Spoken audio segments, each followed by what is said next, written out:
Hi, welcome back guys. This is your friend, Cabbage Head Fanfics.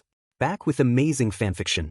This is the series of What If Deku Had Gravity Fusion Quirk.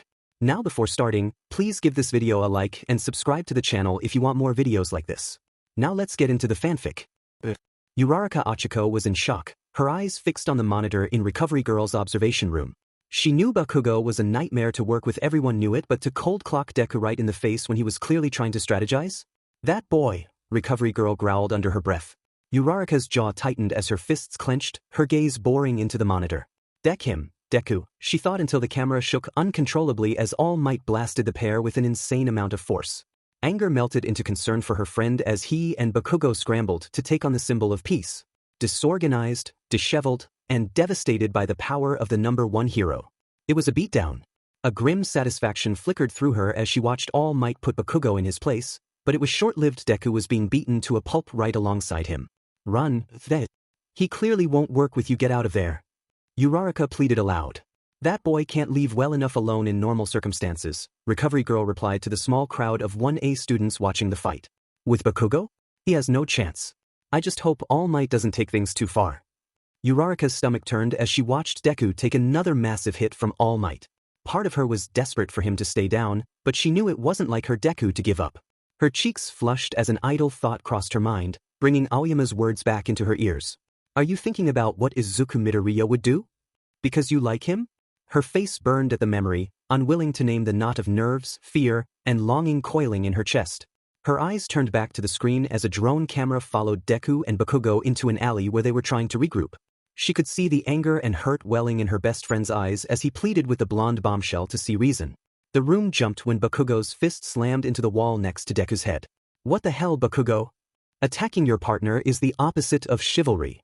Kirishima yelled at the screen. Despite herself and the situation, Uraraka grinned. Kirishima's insistence on both seeing and expecting the best from even the most hopeless of causes was equal parts inspiring and endearing. Her eyes shifted back to the screen, narrowing as she noticed a gauntlet missing from Bakugo's arm. Did he break it with that punch? Her question was soon answered as Deku leveled the gauntlet and unleashed it on All Might. Damn, Mido, that was cold, Ishido exclaimed. It is excellent that they have put aside their differences and are working together. Ida remarked, gesticulating as always. Uraraka remained silent, taking everything in. Something about what Recovery Girl had said, something about how Deku held himself, it felt off. She thought back to the battle trials at the beginning of the year, when she had witnessed what she called a fated battle between men firsthand. It had been brutal, over the top, and a bit absurd, but wasn't that just boys? Had she missed something then? It wasn't just determination in Deku's eyes. It was more. And it was less. It looked like anguish. He looked like he needed help. Why isn't Midoriya running to the gate? Tsu asked the room. Because All Might doesn't know the meaning of the word restraint, Recovery Girl spat. The boy's back is thrown out, hopefully not broken. On the screen, Deku began limping toward the gate only to pause and turn back. The drone camera wasn't the clearest, but everyone in the observation room saw something change. Then they saw the crackle of energy ripple across Deku's body before he shot forward, not toward the gate, but toward Bakugo and All Might. All Might was clearly caught off guard as his entire body was thrown down by Deku's haymaker. Quicks as a flash, Deku grabbed Bakugo and dragged him through the gate, sealing their victory. Cheers erupted around the room as the class celebrated Deku's victory. Everyone except Ochaco. She couldn't shake the feeling that something was not right about what she just saw. All right, dearies, please clear out of the observation room. I'm going to need the space to treat those 3 dunderheads after that fight, Recovery Girl said, quieting the celebrations. Finals are over. Woohoo! Hagakure cheered, leading the class out of the room. Yeah, summertime fun can begin, Ishido agreed, though her voice lacked its usual pep. Uraraka started to follow them, then hesitated, her mind still processing what she had seen. She wanted to talk to him. To make sure he was okay. To really ask him about his relationship with Kaken. Because she couldn't shake the feeling that her best friend needed help. Are you staying to talk with one Izuku Midoriya? Aoyama announced, alerting the entire class. Uraraka froze, her face blazing red.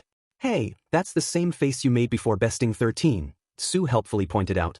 Uraraka's heart pounded as she panicked under the gaze of half her classmates. Deku? No. I'm sure he's fine. Didn't you see how he basically beat All Might by himself? He doesn't need me or anything, she blurted out, quickening her step to catch up with Hagakure, too flustered to even be angry at the insufferable French boy who was now demanding a date with the stratosphere. Blessedly, she was rescued by Ida, who, oblivious to Aoyama's implication, announced that he would stay behind to ensure Midoriya and Bakugo were seen to his duty as class rep, after all. Ochako was grateful for the intervention, practically sprinting ahead of Hagakure and into the girls' locker room. Half an hour later, Uraraka was on her way to the train station. She had expected Ishido to grill her over Aoyama's words, but thankfully, and regrettably, Ishido was lost in her own world, likely brooding over the outcome of her final and the looming threat of summer school. Free from her classmates, Ochako's embarrassment ebbed away only for regret to take its place. She had let her friend down. Deku was in pain. He needed her. And she had run away. Some friend she was. Ida was there. Ida would. Who was she kidding?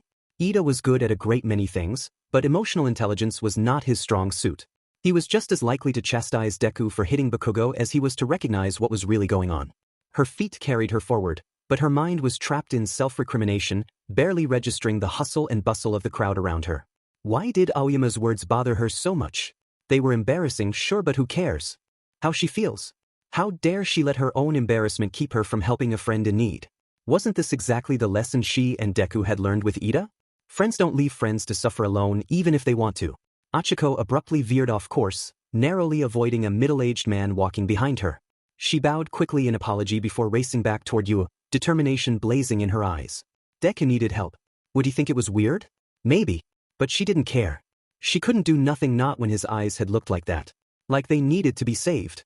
She arrived at the observation room before she knew it, only to find it frustratingly empty. Not to be deterred, Ochako raced towards Recovery Girl's office. With blinding speed she threw open the door and raced in until she collided with one Katsuki Bakugo. "Watch where you're going, round cheeks," Bakugo shouted at her, quickly releasing her, having caught her and ensuring she hadn't fallen. Surprised by the action, unsurprised by the words, Uraraka found herself momentarily stunned, having prepped herself to talk to Deku. Not deal with Bakugo. "Why are you such a JRK, Bakugo?" Uraraka asked before thinking.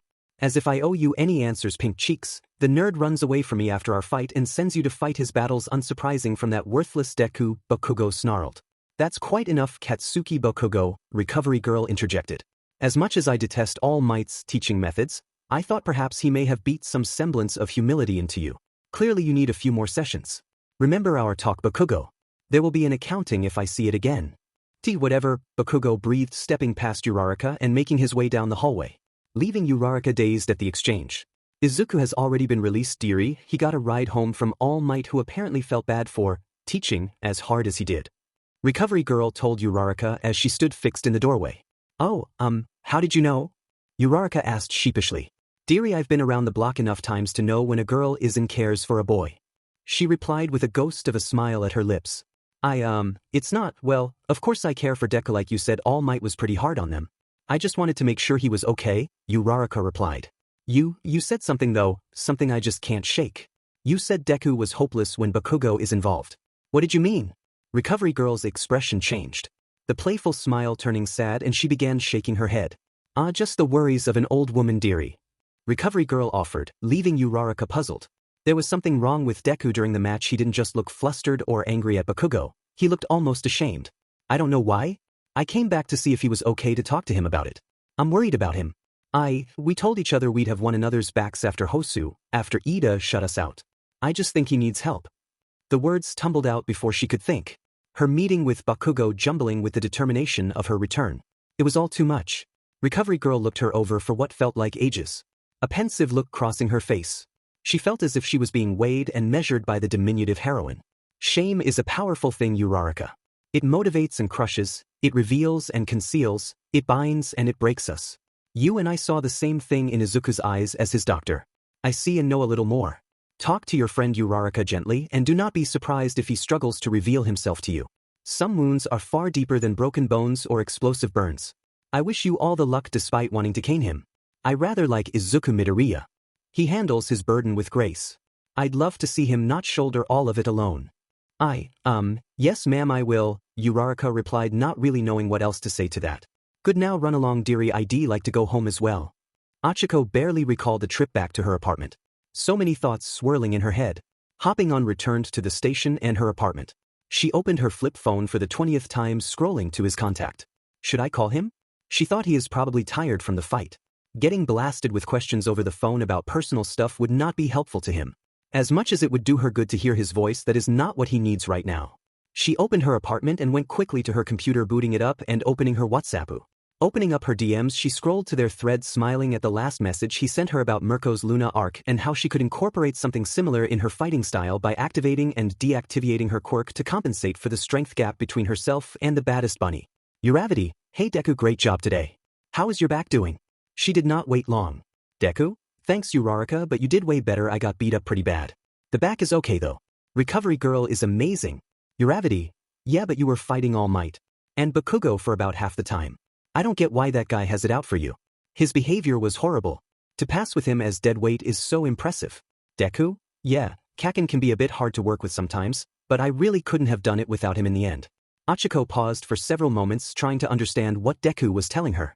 The boy that insulted him, hit him, worked against him and got himself taken out of the fight and rescued by him was somehow a part of the win?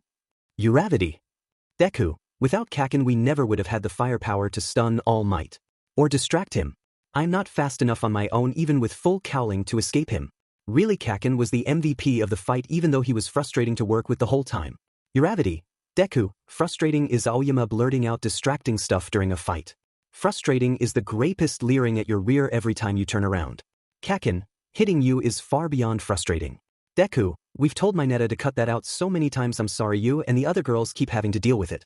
Uravity, not the point Deku. Deku, fine. Yeah, I guess our fated rivalry has just gotten a bit intense. Uravity. Deku, you tell me if there was something deeper going on, right? If you needed help. Deku, yeah, of course Uraraka, we're friends. You have my back and I have yours. Although my back still may be a little sore at the moment. Uravity, you said recovery girl fixed you up. Deku, she did and I got a ride home so I didn't have to walk. It's just still a bit tender. Nothing I can't handle. Uravity, you sure? Deku, of course, I've had far worse. My back wasn't even broken. Uravity, I don't think we are talking about the same thing. Deku, I've known Kaken my whole life. I can handle him. Thank you for checking on me, Uraraka, it means more than you know. Hey, I got to go, my mom is finished with dinner. Uravity, love, see you Deku. Ochaco got off of her computer and headed to her kitchen. Instant ramen wasn't going to cook itself. She relaxed a bit now that she knew Deku was home safe and she got to check in with her friend. But she now knew one thing for certain. Deku avoided all of her probes into his relationship with Bakugo. Maybe he deserved his privacy, maybe she shouldn't meddle, but a lovable green-haired boy once told her that meddling where you weren't asked to was the essence of being a hero. Izuku tapped his pen against his notebook, finishing the updates in his classmates' entries in his hero analysis notebook. Class 1A buzzed with post-final energy. The atmosphere was lighter than it had been in weeks. Even those who had failed were relieved that the exams were finished, although their moods were notably more subdued. Ashido and Kaminari were reenacting their tragic defeats, Hagakure was hyping up the summer training camp, and Ida unsurprisingly was unveiling a structured independent study plan for the class to pursue in order to maintain the elite standards of this storied institution. Ida, my man, we just finished finals, Kaminari groaned, flopping onto his desk. Can we not talk about school for 5 minutes? It is precisely because we finished finals that we must begin preparations for the next set of academic challenges. Ida countered, chopping the air for emphasis. Izuku chuckled to himself before glancing across the class toward Uraraka, who was unusually quiet, her chin resting on her hand as she gazed intensely toward the front of the room. Toward Kaken. He didn't have to guess what was on her mind. He had hoped she had moved on since their messaging the night before. He hated that she was worried about him, that he was too weak to deal with his stuff with Kaken from the past without dragging others into it. She didn't deserve that. Kaken had left him alone mostly throughout the year, which was a profound improvement, and they did work together in the end. But he couldn't figure out what had gone so wrong between them. What did he do to make Kaken so angry? Why couldn't they even talk? It was frustrating. A hollow knot sat deep in his stomach from all that was between him and his childhood friend, and now he was bringing Uraraka into his mess. Uraraka, who caught him every time he fell. Who had been excited to team up with him no matter the circumstance. Who cheered for him, talked to him, and listened to him like no one else in his life. Ida was a great friend, great to study and work on school with.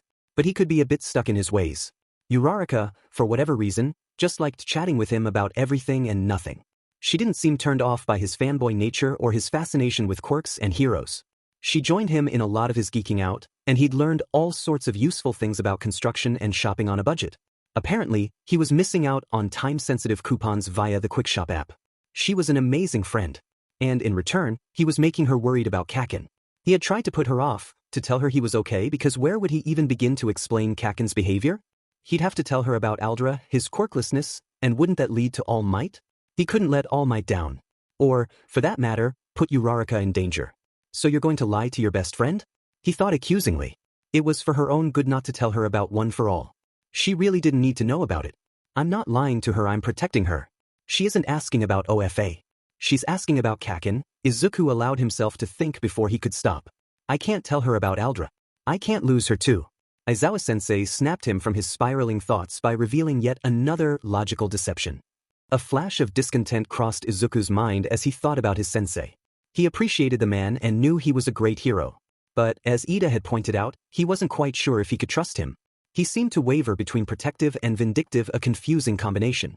Fortunately for his classmates, Aizawa announced that everyone would be attending the summer training camp in 2 weeks' time, the week after the I-Island Expo, which apparently Bakugo and a few others had been invited to. Those who had failed the exam would be participating in extra classes during the training camp, depending on their level of failure. Aizawa then wrapped himself in his sleeping bag and gave them the rest of the class time to chat. "Oh my goodness," Ashido shouted. "We all get to go to camp together. I'm so excited. I'm so glad. It would have been so lame without all of you." Hagakure exclaimed excitedly. "We should all go to the mall to celebrate and get anything that we need for camp. That's an awesome idea." Siro said, "We don't hang out outside of class enough." "Yo, Midoriya. Buddy, you in?" Kirishima called out, bringing a smile to Izuku's face. He really was the class includer reaching out to him and Kaken, something laughable back at Aldra. "Oh yeah.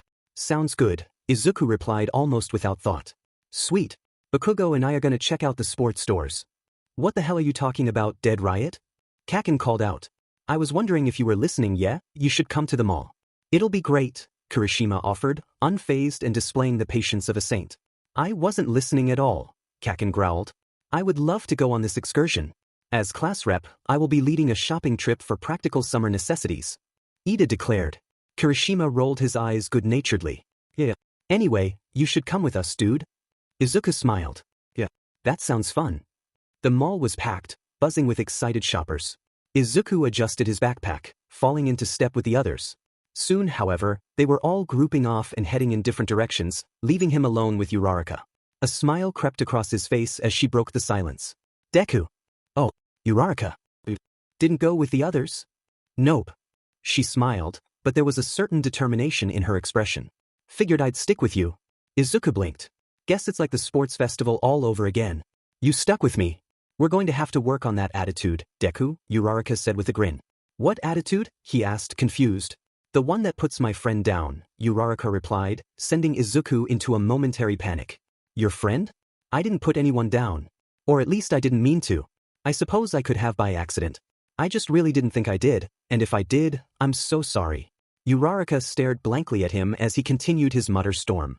Then, taking a deep breath, she sighed and shook her head, chuckling. "You're the friend, dummy," Uraraka laughed, bumping him with her shoulder. "I'm sick of you putting yourself down." "Oh," he replied with a half-hearted chuckle. "I guess I'm pretty bad at that, huh?" She glared at him with a flat look. "What? I was agreeing with you," he defended. "And putting yourself down again," she replied. Then she smiled and patted him on the shoulder. "Something to work on." They strolled through the mall together, side by side, peeking into stores and getting some shopping done. Light conversation passed between them, but Izuku could sense something was slightly off. Uraraka seemed to be working up to something. "Hey, Deku," she asked. "Yes, Uraraka," he replied. "I want to talk about your exam," she stated, seriousness creeping into her voice. "Oh, okay," he responded, his eyes suddenly interested in the hero merch stall in the middle of the mall walkway. "What happened? Like, what really happened?" Izuku scratched the back of his neck. "Well, All Might wasn't going easy on us, so Kaken and I both got beat up pretty bad." "That's not what I mean," she said, her voice quiet. "I mean between you and Bakugo. Why did he hit you?" His steps faltered. "It's, complicated. He wasn't very easy to work with, but we got through it in the end." She sighed. "Deku." He flinched. "I won't let another one of my friends suffer alone," she said. "Not again. Not after Ida." His breath hitched. "It's not the same," he said quickly. "Kaken and I." "Deku." He swallowed. He couldn't do this. Not now. He couldn't SCK her into his mess's shame. She deserved so much better from him. "Oh, wow, look at that," he suddenly blurted, pointing wildly at a random storefront. "Sale. Huge sale. I should, check that out." He turned on his heel, desperate for an escape. "Deku, I'm not going to make you talk about something you aren't ready for, but I'm not going to let you leave, bottle this up, and suffer alone. That's what we did with Ida," And we've talked so many times about regretting that. You and he almost died because we didn't get through to him. I won't let that happen to you. I can't lose you, Uraraka spoke, stopping him in his tracks. Izuku froze, stunned at her words. He took a calming breath, turned around, and looked into her eyes. The pity he expected to find was absent. Burning there instead was determination. She would not be denied, and he was helpless to deny her. He sighed deeply, fearing the inevitable rejection that might come, and gestured toward the tables they were passing. Uraraka hesitated momentarily, as if her success was somewhat surprising. She quickly pulled the chair across from him out and sat down. A softness came over her facial features as she settled into her seat. Without losing her determination, everything about her body language was inviting, encouraging him to speak. So, he began. Kaken has been my friend since before I can remember. We both loved All Might and both wanted to be heroes. Everything changed when I turned 4 and was diagnosed as quirkless. A flash of confusion crossed her countenance. Confusion, not disgust, he'd take that. Misdiagnosed, but that wasn't until much later. You see, Kaken has always been talented at everything he did. I already told you how much I admired that in him. He was everything I wasn't, and his quirk all but guaranteed that he would be an amazing hero. When my quirk didn't come in, I dunno, something changed. I was still in his orbit, but things shifted. He kept excelling, and even though I had the same dream as him without a quirk, it was, I dunno, just a fantasy. But I kept hope, and for some reason that I don't even know, he hated that. Then, my quirk finally came in, and the idea of UA became more than just an idea, it became a reality. My whole world shifted, and I guess here at UA, his world did too. In middle school, Kaken was always the greatest, and I was always the punching bag. Here at UA he's still amazing, but he isn't the greatest. And while I keep breaking my bones, I'm not the helpless, worthless Deku I was in middle school. I guess a lot of that stuff came to a head in the final, he finished, the knot in his gut releasing slightly with the words. Uraraka didn't speak at first, but her hand reached across the table and rested gently on top of his. He looked down at her hand, then up, and saw a sad smile on her face. She gently squeezed the top of his hand and drew it back. When did your quirk come in, Deku? Uraraka asked. Izuku leaned back in his seat, knowing this was a possibility. He couldn't tell her about One for All. It was not his secret to tell. But he also would not lie to her unless he absolutely had to. The day of the entrance exam. Although I knew it was coming. Superpower is a strength enhancement quirk that my body was not ready for, which is why it took so long to come in. When I found out about it, I began training to prepare for it. Heck, I am still not ready for it as it tends to break my bones, but I'm getting better at that. The day, Deku, you took the exam quirkless? Uraraka asked, sending a spike of fear into his soul. No, I have one. Bed. A flash of realization came across her face. Deku, you're amazing. You ran to save me without any quirk. Wonderbroke claimed her countenance, melting his fear. Then a shadow fell. You weren't treated very well in middle school, were you? She asked. A moment passed. Then another. No, he replied, folding his hands on the table and looking down, his voice barely above a whisper. Uraraka did not reply, but he felt her gentle touch over the scars on his hand. Uraraka, please don't tell anyone. I don't like remembering those times. I don't want to drag them here. I am happy here, he pleaded. Okay, Deku, I won't tell anyone. Thanks, but they have to promise me something. Okay, he responded. If stuff with Bakugo gets like it did in middle school, or if you start feeling like you did back then, you won't bottle that stuff up. You'll at least come to me with it, okay? Bottling up your feelings doesn't work. It always comes out somewhere. I'm here for you to talk about anything, you know? That's what friends are for, she finished, smiling widely at him. This was a lot to process. Him being quirkless for most of his life didn't really seem to bother her all that much, and clearly, she didn't care that he was an outcast in middle school. Could she really mean everything she said? He thought so. He didn't want to think she was lying. That wasn't like her, it was just strange. They both stood up, pushing the chairs back under the table, restarting their trek through the mall. Taking a step forward, he felt two arms crash around him, pulling him into a tight embrace, wrapping around his torso and left arm somewhat awkwardly. He tensed at first, not knowing what to do with the contact. Then, slowly, he wrapped his free arm around her back and gave her a squeeze. A moment passed, and he realized something. He was hugging a girl. Holy whoa. He was hugging a girl. His face turned beet red, and steam began leaking from his ears. Was that steam coming out of his ears? Did he lose One for All? Is that what happens to All Might? Uraraka gently released him with a smile, bringing him down from his full-on panic.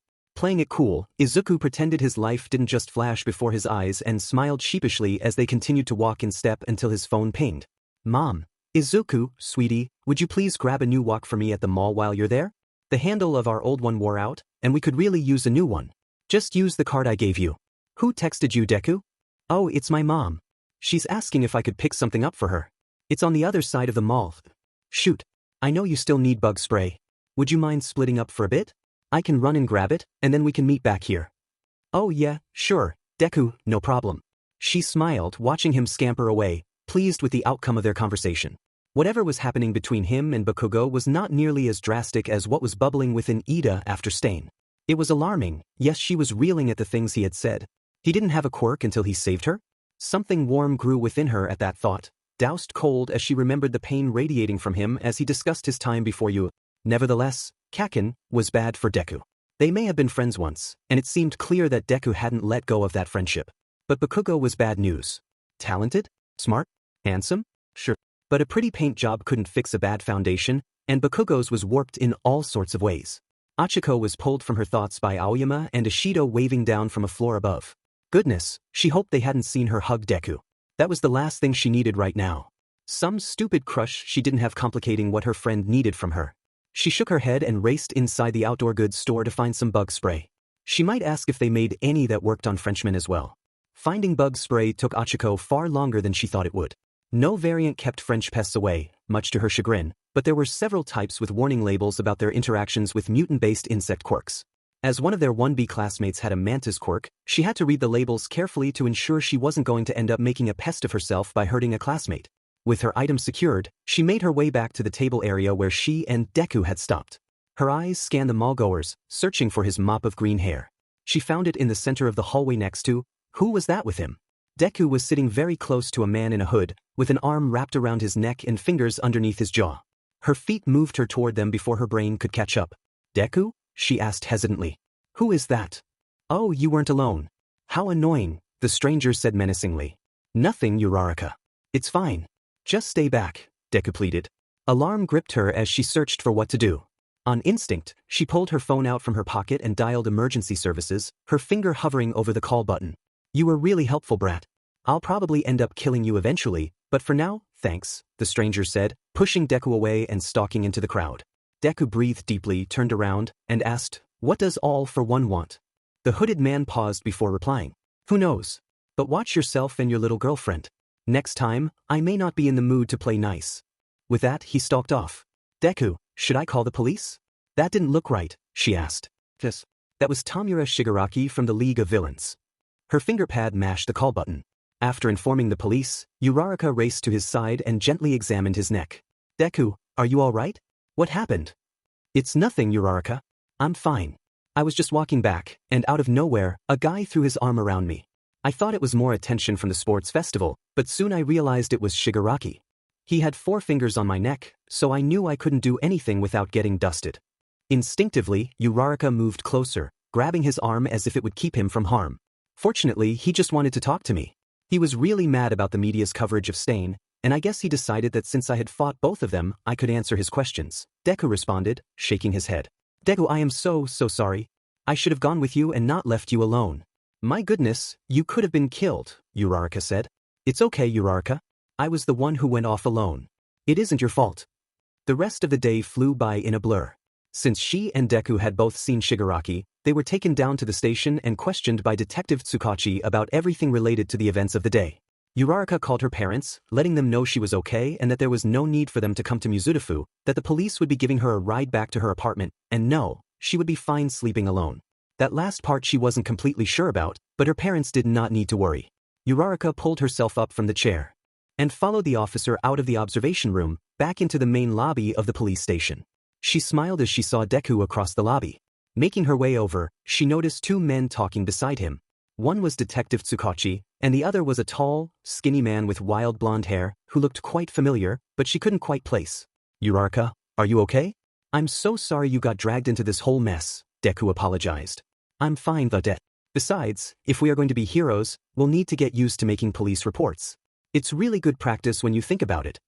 That's a great attitude to have, young miss, Tsukachi replied. Unsurprising from young Uraraka here, the tall man said, startling her. Oh, I'm sorry. Do I know you? I don't think I've met you before, Uraraka asked, puzzled. Begot no, I don't think we have. I just saw you at the sports festival, that is, yes, the sports festival. You did great against that one guy with the hair, The tall man stammered out after coughing what looked like blood. Oh well, it's nice to meet you. My name is Uraraka Ochaco, she replied kindly. I'm Yagi Tashinori. A pleasure to finally meet you. Well, detective, I think I ought to be getting home. Izuku. A green bullet raced past her, slamming Deku into a bone-crushing hug. My baby. How does this keep happening? The bullet cried out, clearly distressed. It's fine, Mom. Everything is okay, Deku replied to his mom. Your son did an amazing job of keeping a clear head in a time of crisis. You should be proud of him, Tsukachi said warmly. Proud? Of course, I am but terrified. Izuku, this can't keep happening. My nerves can't take it, Deku's mom said painfully. Ma'am, we will be doing everything we can to ensure your son isn't being targeted or threatened. We are going to post a security detail in front of your house for the time being. Mr. Tashinori here, from the Might Agency, will be coordinating the patrols. Deku's mom bowed in thanks and introduced herself to Mr. Tashinori.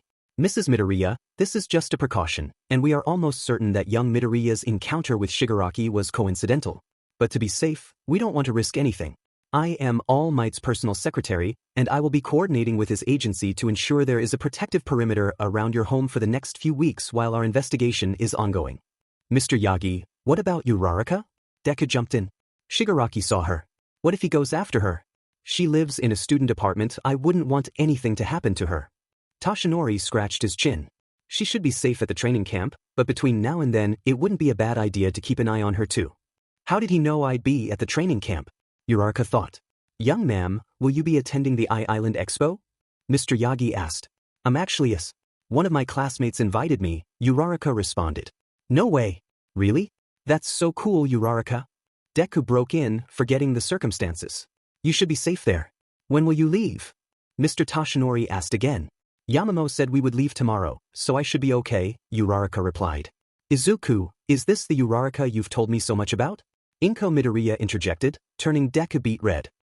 Mom, we are in the middle of a security crisis here, Deku tried to interject. Uraraka Ochaco, ma'am, I am very pleased to meet you, Ochaco said, bowing respectfully to her best friend's mother. The pleasure is mine, Uraraka-san, Inko replied, returning the bow. Uraraka-san, you are more than welcome to come to our home until you leave tomorrow. I would not want anyone to be at a student apartment after a day like today, Inko said kindly. No, I couldn't impose, Uraraka tried to stammer out. Nonsense. You are coming home with us. I won't hear another word on it. Izuku, get the ladies' things. Mom, you can't just demand someone stay with us. Izuku, her things. Mom, she doesn't even have anything. You went to the mall with a wonderful young lady, and you didn't get her anything? Inko replied incredulously. Young Uraraka, it would put all of our minds at ease if you weren't alone this evening. Would you mind staying at the Midoriyas tonight? Mr. Tashinori asked, silencing the mother and son. Yes, sir. Sure thing, Uraraka replied with a bow. It's settled. I'll have an officer drive you 3 home, Tsukachi replied. She was about to spend the night at her best friend's house. Holy whoa, what did she just agree to? Izuku was having a day. He was currently crammed into the back of All Might's pickup truck next to Uraraka, on the way to his house from the police station.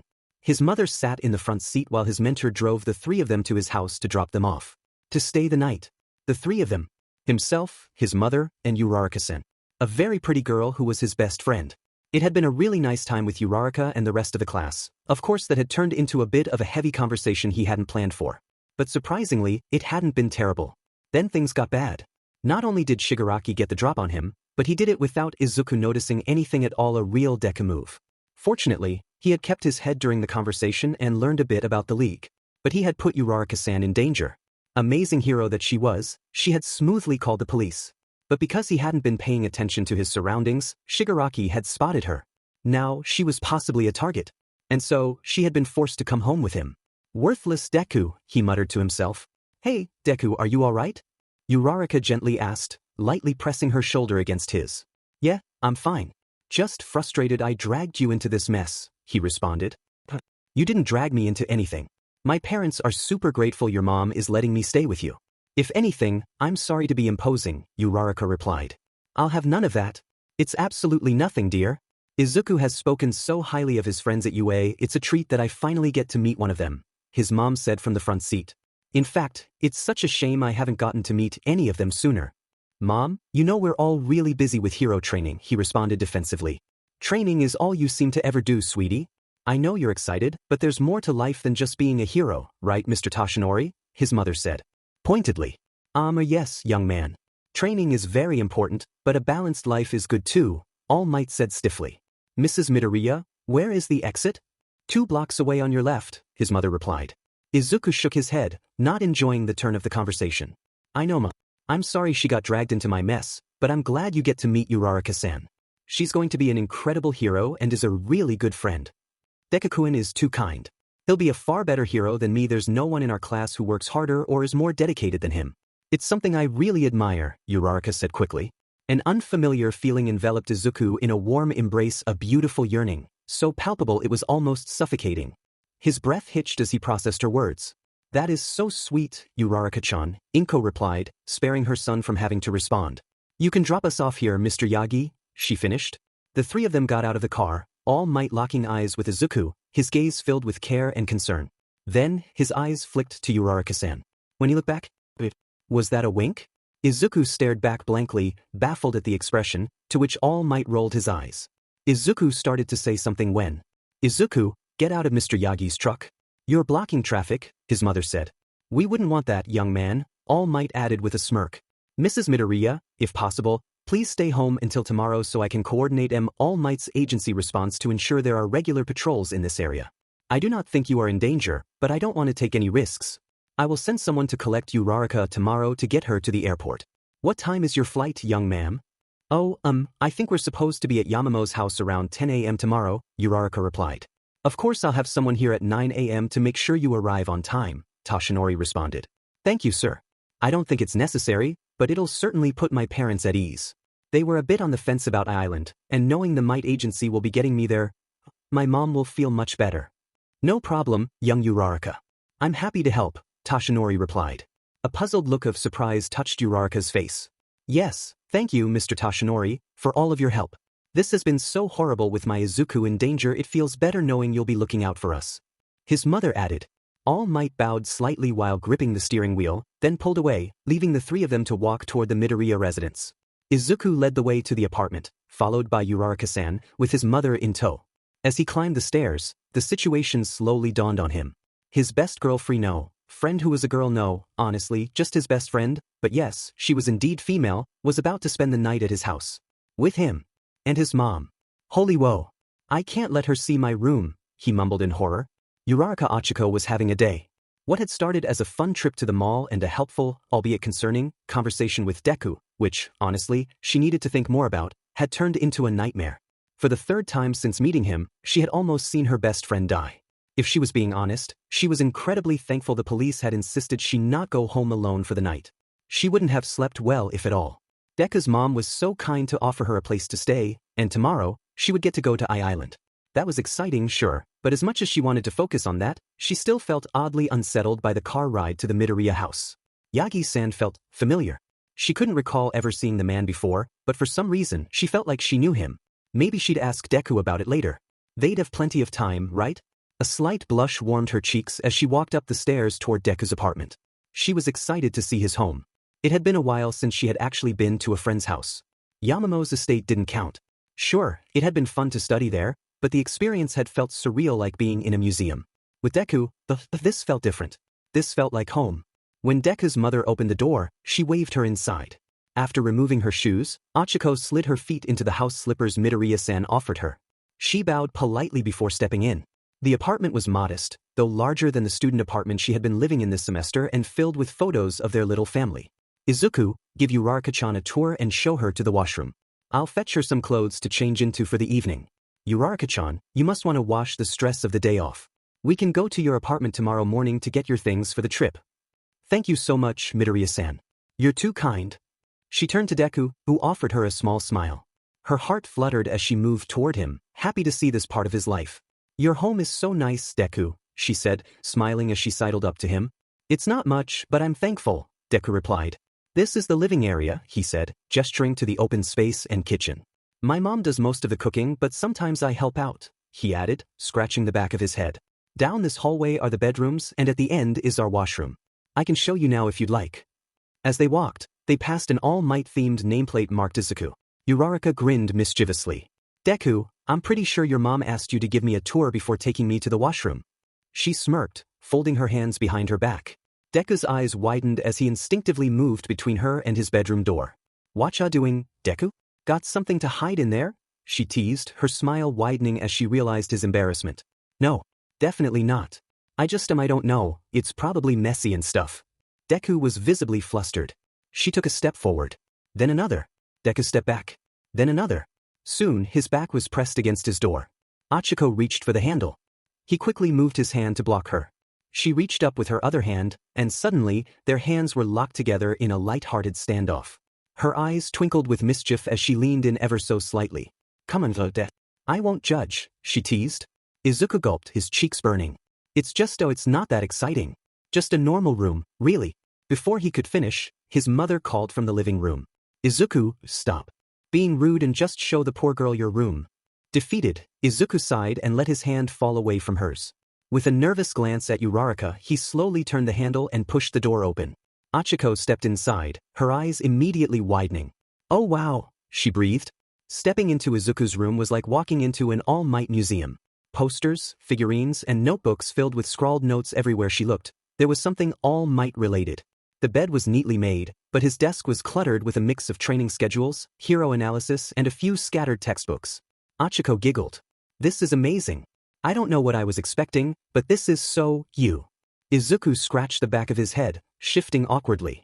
Yeah, well, I grew up idolizing him, you know? She smiled, stepping over to his desk, her fingers skimming across an open notebook. The pages were filled with meticulously detailed hero techniques. You work so hard, she murmured. Izuku blushed harder. It's nothing special. It is, she said, turning to him with as earnest a look as she could muster. You're incredible, Deku.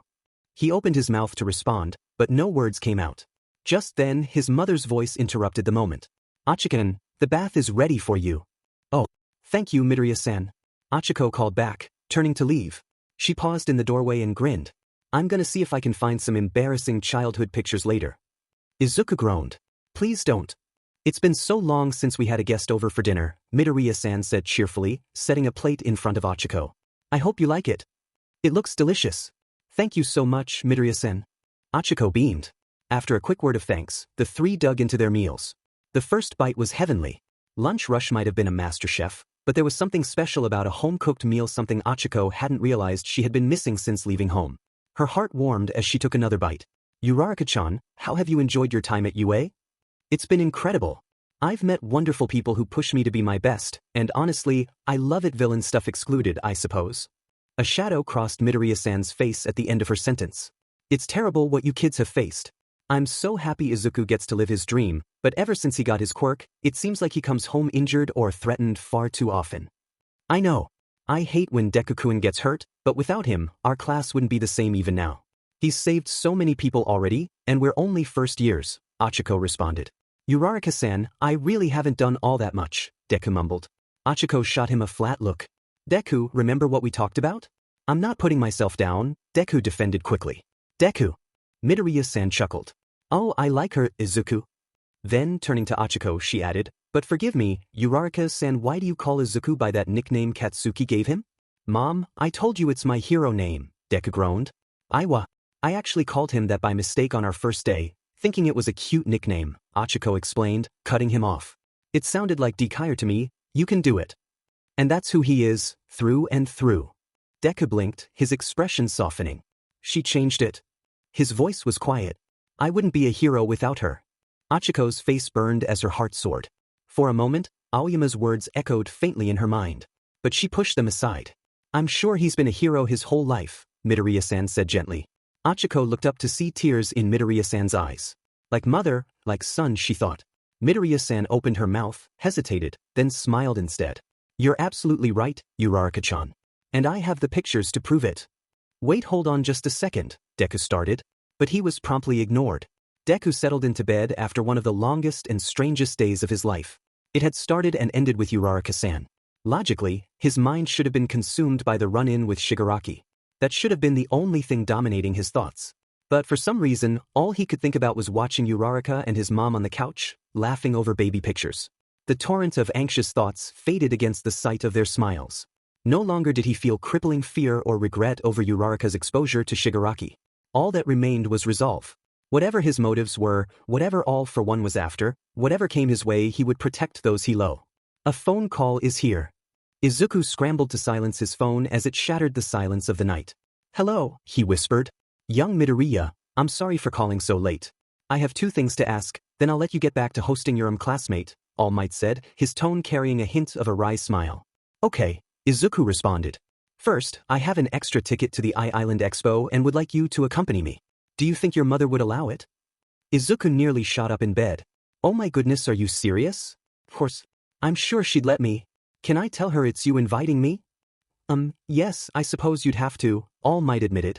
I'll stop by tomorrow morning to collect you and young Uraraka, which brings me to the second thing. Do you think young Uraraka suspects my other form in any way?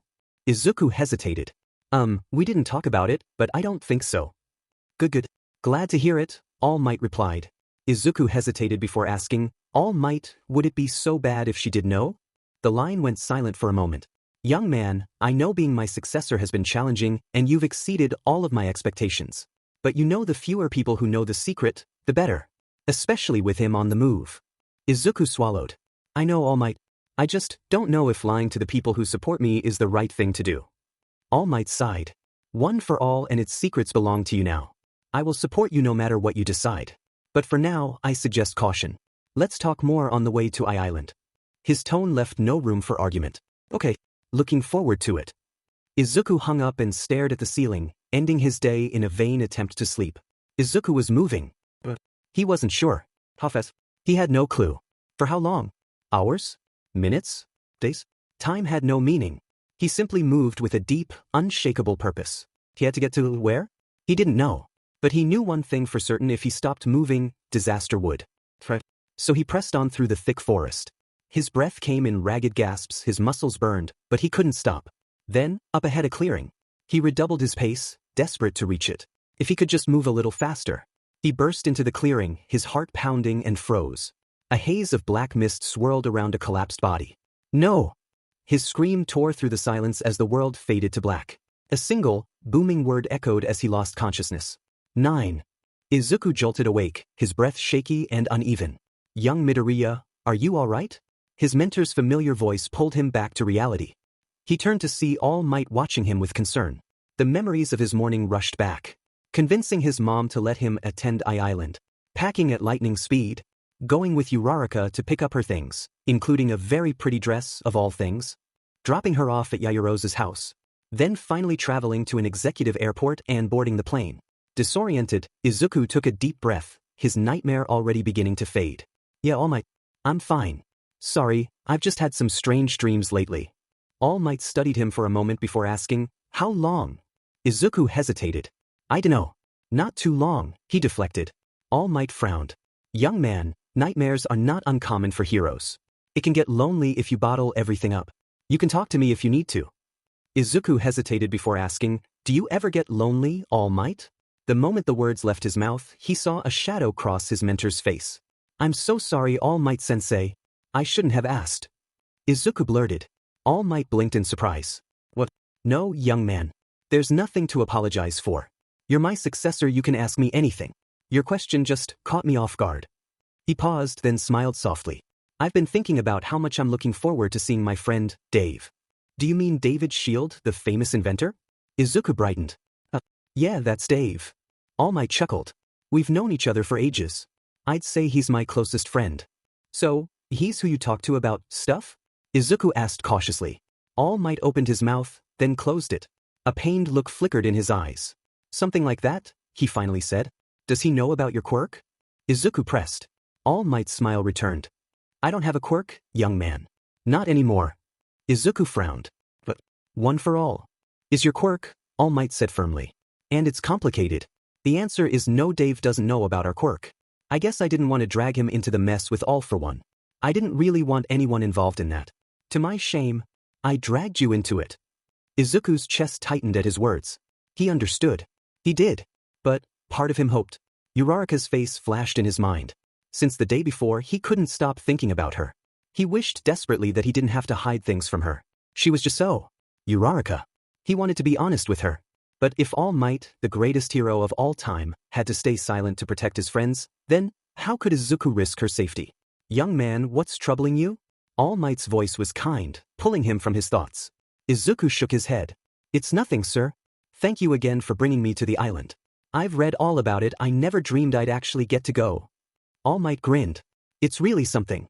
The best heroes and support companies in the world gather here to swap stories and exchange ideas. I've gained much from my relationships here. Perhaps you can start a few of your own for when you take on my mantle in full. Izuku laughed nervously. Oh no. I've got a long time before that. Stop apologizing to me. All Might's voice was firm but warm. Heaven knows I beat you up enough. If anything, I should be apologizing to you for what I put you and young Bakugo through. Recovery Girl made that abundantly clear. It was a final, Izuku defended. Of course, you had to fight us hard. Correct. But you were at a double disadvantage. You were fighting both me and Bakugo, and you still managed to defeat us both. Izuku hesitated. Yeah, I guess. All Might's expression softened. You've had one for all for just a semester, and you've improved so much. From the entrance exam until now, you've come so far. I know the kind of hero you are, the kind of man you are becoming, and I am proud, Izuku Midoriya. Do not question that. Izuku's breath caught in his throat. You are a far better student than I am a teacher. Before Izuku could respond, the intercom crackled to life. Be sure to take your seat, All Might sir and Mr. Deku. We're making our descent. The captain's voice broke through the moment. Izuku quickly pulled his seatbelt across his lap, tightening it, while All Might flexed into his muscle form. It's going to be a long day, young Midoriya, All Might said glumly. I'll have to keep this form for hours. Izuku tilted his head in thought. Why don't you just go in your smaller form? No one but me and Uraraka would recognize you, and I don't think her plane has landed on the island yet. All Might chuckled. A decent idea, young Midoriya, but being the symbol of peace sometimes means making appearances and talking to citizens around the world. The plane touched down smoothly, and Izuku and All Might disembarked, stepping onto Island. As they walked, they discussed their plans for the afternoon. All Might was heading to David Shield's lab to catch up with his old friend, while Izuku was free to explore the expo until the gala that evening. Izuku momentarily panicked. That's why Uraraka had packed that nice dress. The gala was formal, and he hadn't brought anything suitable. Fortunately, his mentor had already thought ahead. All Might assured him that a custom suit would be waiting in his suite. Of course, All Might planned ahead. Before they even left the executive portion of the airport, a crowd had already formed. Izuku barely had time to react before he was forcibly separated from his mentor, pushed away by the sheer enthusiasm of the crowd swarming All Might. But he didn't mind. Instead, he watched. All Might took his time with each person, looking them in the eyes, asking their names, making them feel seen. Izuku flipped open his notebook and began to take notes. The thought of being in All Might's place one day, meeting so many people at once, made his stomach turn. Can I really do that? His heart pounded. But then his own thoughts answered him. What did he just tell you on the plane? The voice in his head sounded vaguely like Uraraka. He wasn't letting his mentor down. All Might was proud of him. The tension eased from his shoulders. He took a deep breath and stayed present, simply watching his mentor be a hero. As they finally moved deeper into the island, Izuku marveled at the technology. Drones and service bots were everywhere, providing directions, assistance, and security. The entire island ran on a badge system determining which areas were accessible to which guests. Fortunately, All Might's status gave him priority access, and as his guest, Izuku received the same. Stepping into a restricted area gave them a reprieve from the crowds, allowing All Might to relax his muscle form and recover some stamina. They walked in companionable silence until they reached a dike overlooking the ocean. The sight of the sea settled something deep within Izuku. The entire island was a technological wonder, but something about standing by the ocean, walking beside his mentor, made him feel at home. Like he belonged. Beside the greatest hero in the world. The hero who chose him. Izuku breathed in the salt air, closing his eyes for a brief moment. Then something caught his attention. In the distance, a figure bounced toward them. A human? On what looked like an old American pogo stick. Izuku's jaw dropped. The person's jumps were enormous, half as high as his full cowling leaps, and rapidly approaching. Then a shout. Uncle Might! Izuku barely had time to react before the pogo stick vanished into thin air, and a blonde girl crashed into All Might's arms. All Might beamed. Melissa! He wrapped his arms around her, laughing. It's so good to see you. You've grown so much. Melissa pulled back slightly, smirking. That's what happens with age, uncle. If you visited more, you'd have seen the progression. All Might winced. I know. I'm sorry, Melissa. It's been too long. Melissa waved him off. Oh, stop it, uncle. You're the symbol of peace. I know how important your work is. Thank you. All Might sighed. Then, his expression turned more serious. Have we managed to keep the secret? Melissa grinned. Papa's been so busy, I don't think he suspects a thing. He's in his lab now. Excellent. Then, All Might turned to Izuku. Young Melissa, I'd like to introduce you to someone very important to me. Izuku straightened, caught off guard. This is Izuku Midoriya, one of my students at UA and my personal guest on the island. He's going to be an amazing hero, and I am privileged to mentor him both in and out of the classroom. Izuku's eyes burned at the praise. He took it in, cherishing it, before realizing he should probably say something. It's nice to meet you. I'm sorry, I don't think I got your full name. I doubt niece Melissa is correct. Melissa chuckled and held out her hand. Melissa Shield. Call me Melissa, a student of Uncle Might's is a friend to me. Izuku grasped it, shaking happily. Izuku Midoriya. All Might smiled. Melissa, would you mind showing young Midoriya around the island while I go surprise your dad? I don't want to deprive young Midoriya of the chance to explore while Dave and I catch up. Young Midoriya here is an excellent mind and I'm sure is dying to let his hero fanboy out. You two will get along swimmingly. Izuku blushed. Because well, it was true. Melissa grinned. Of course. I'd be happy to show your student around. Great. All Might laughed, stepping back. I'll leave you two to it then. And with that, he leaped away. Ochako was out of her element. She was a small-town kid, used to living in a student apartment and carrying a flip phone. Now, she had just flown in a private jet and been given a hotel room larger than her entire apartment. It was a lot. But Yaoyorozu had been incredibly kind to her the entire day. Yaoyorozu was never snobby. If anything, she could be a little clueless about how most people lived, but she was notching if not studious. Incredibly studious. Apparently, after inviting the class over for a study session before finals, she had realized just how different her life was. Since then, she had been trying to learn what she didn't know. Much of their conversation on the flight to Island had consisted of Yaoyorozu asking Uraraka and Hagakure questions about their lives growing up, riding the train, grocery shopping, even eating at restaurants. Ochako had felt a little uncomfortable when pressed about her favorite restaurants. Her family rarely ate out. Since coming to UA, the closest thing to a delicacy she'd had was convenience store ramen. Embarrassingly, Momo seemed eager to try it. Ochako had assured her they could go sometime over the summer, though secretly, she hoped Momo would either forget or not judge the food too harshly. After a quick trip through customs, the girls arrived at their suite and took some time to settle in before heading out to explore. Uraraka, tell me which of these outfits brings out the color of my eyes? Hagakure held up a blue skirt and frilly white top in her right hand, and what looked like absolutely nothing in the left. Uraraka laughed. Definitely the one on the left, she giggled. Yeah, I think so too. Matches really well, the invisible girl said, laughing. Yeah, I think the white might wash out your skin, Uraraka teased. Hagakure gasped dramatically. Uraraka. How horribly offensive, I'm so proud. Uraraka smirked. When you grow up around construction crews, you learn to have thick skin. Gotta let things roll off you. You're always so sweet. Who knew you had a salty side? Hagakure laughed. I'm so glad we're getting to hang out more. Yeah, me too. Yaoyorozu, thanks again for inviting us. Uraraka said warmly. Oh, it's nothing, Yaoyorozu waved her off. I'm just sad I couldn't bring all the girls. I think Mina and Jairu got tickets through a work program, and Sue wanted to spend time with her family, so I'm sure it's all good, Hagakure said cheerfully. Alright, are you girls ready to hit the island? Uraraka grinned, pumping her fist. Let's do it. Uraraka stepped out of the hotel lobby and into the future.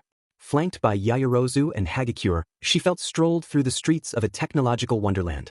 Neon lights shimmered, holographic displays projected floating advertisements, and the air buzzed with the hum of cutting-edge technology. I can't believe we got invited here. Hagakure chirped, practically bouncing beside them. Even the vending machines are high-tech. Netsu needs to up his game. Yaoyorozu nodded, eyes scanning the skyline.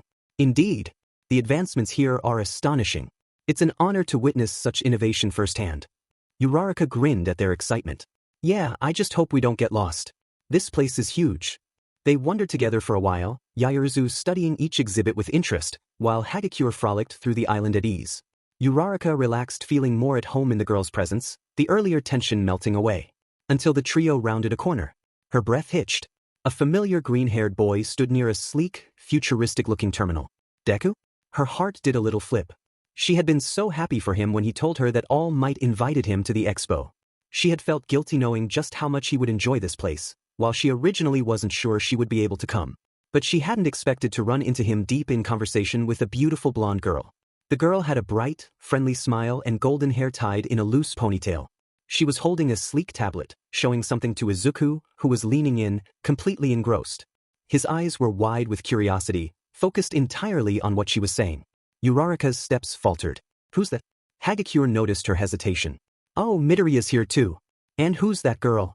Yaoyorozu tilted her head. I'm not sure, but judging by their body language, they seem well acquainted. A strange feeling settled in Uraraka's chest. He hadn't mentioned knowing anyone here. The blonde girl laughed at something Deku said, and suddenly, Uraraka felt an inexplicable urge to march over and find out what was so funny. Let's go say hi, she said quickly, leading the way before she could second-guess herself. Deku! She called his name, waving as she approached. Izuku looked up in surprise, then his face lit up. Uraraka-san. I'm so glad to see you. His eyes met hers, open and full of joy. Warmth flooded into her, easing the earlier feeling. A smile broke across her face before she could even think about it. We could say the same about you, Yaoyorozu added, causing Izuku to jump slightly. Oh, Yaoyorozu-san. Oh, and Hagakure-san. I didn't see you. He beamed. It's so good to see you both. Hagakure huffed playfully. It's okay, Midoriya, I'm used to being unseen. The blonde girl beside Izuku turned toward them with a polite nod. Uraraka's gaze flickered between the two of them. Oh, this is Melissa Shield, Izuku introduced, stepping slightly aside. Melissa, these are my classmates Uraraka Ochaco, Yaoyorozu Momo, and Hagakure Toru. Melissa beamed. It's great to meet you all. Nice to meet you too. Hagakure chirped. Yaoyorozu, ever poised, gave a polite nod. Melissa Shield. I take it you're affiliated with the Shield family? Melissa chuckled. Yeah, my father is David Shield. Uraraka blinked. That name meant absolutely nothing to her. But judging by Yaoyorozu's expression, he must have been important. Dev of course looked thrilled. David Shield was All Might's costume developer. He's one of the greatest support item developers in the world. Melissa laughed sheepishly. I wouldn't say all that, but yeah, my dad's done a lot of work in hero tech. I'm hoping to follow in his footsteps. Oh wow, that's impressive. Yaoyorozu said with genuine admiration. Uraraka's gaze flickered between Deku and Melissa, trying to shake the remnants of something she refused to name. Before she could dwell on it, Hagakure suddenly gasped. Oh, look at that screen over there, Bakugo's name is on it. Above a high-tech training arena, a massive digital display flashed. Competitor, Bakugo Katsuki. Timed course start imminent. Uraraka's eyes widened. What? Bakugo's here too? Deku looked just as shocked. The sports festival winner typically gets an invite to the festival. Yaoyorozu placed a thoughtful hand on her chin. I wonder if all of our classmates got invited? Don't worry, Momo, I am sure Todoroki is here. Hagakure jabbed playfully, Yaoyorozu seemingly oblivious to the remark. Then the countdown began. The moment the buzzer sounded, an explosion erupted in the training arena. Bakugo launched himself forward, tearing through the first wave of robotic enemies with zero hesitation. Dai! He roared, blasting through a swarm of drones in seconds. Uraraka flinched. Well, that's Bakugo. Melissa let out an impressed whistle. Wow, he's strong. A sharp voice suddenly cut through the noise. Strong, yes, Ida declared, arriving beside them with his hands chopping the air in distress, but utterly reckless. The purpose of this course is to eliminate enemies efficiently, not to cause wanton destruction. Ida, good to see you. Deku remarked. Hagakure giggled.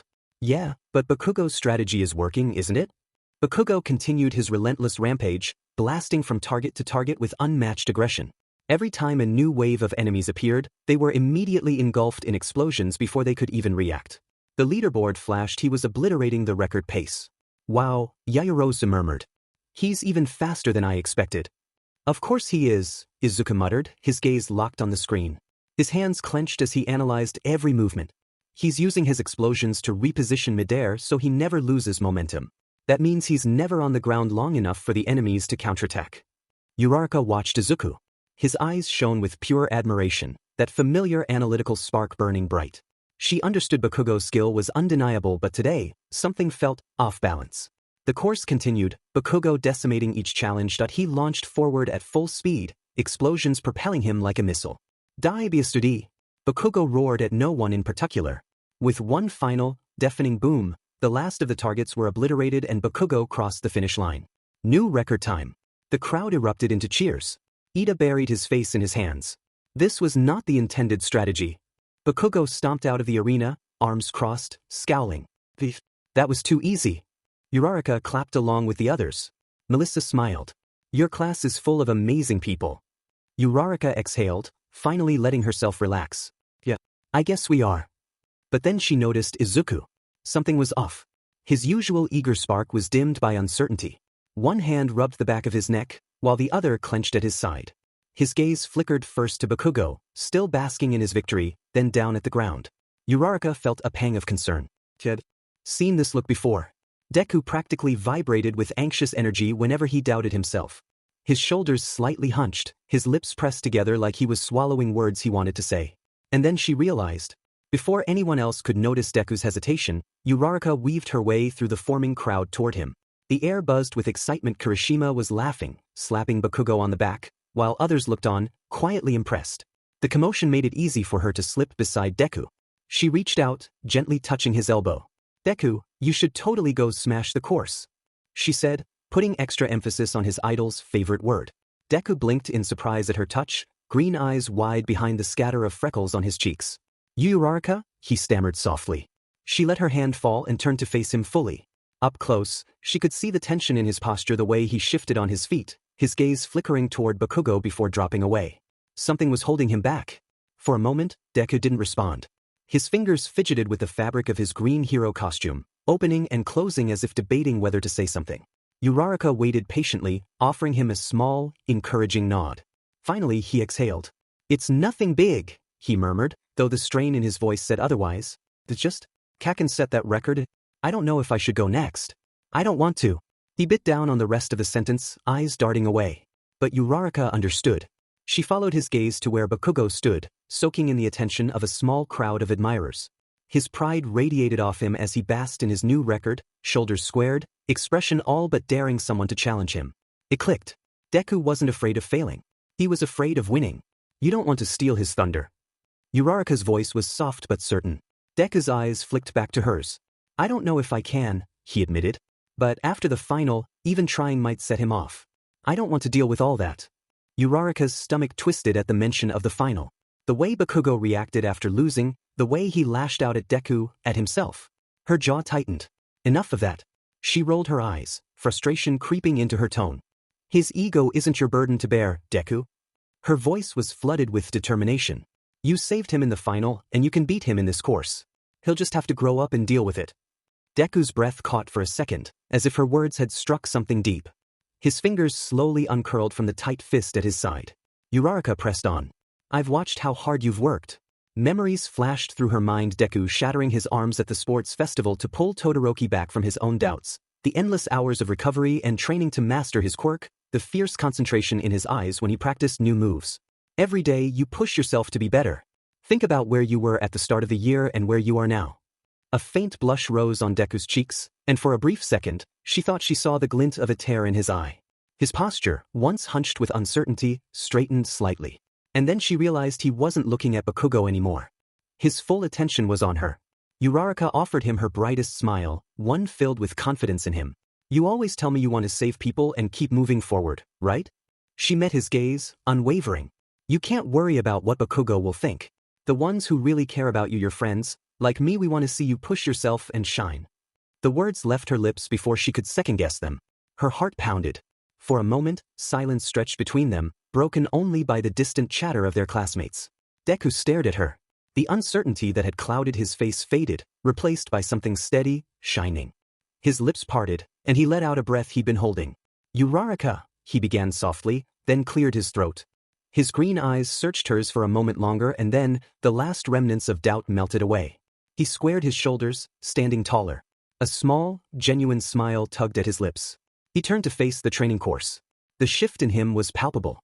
No hesitation, no doubt, only determination. Just as Deku took his position at the starting line, a familiar, sharp voice cut through the air. "What do you think you're doing, you DMN nerd?" Bakugo barked, eyes narrowing. "Don't even try. You'll just embarrass yourself."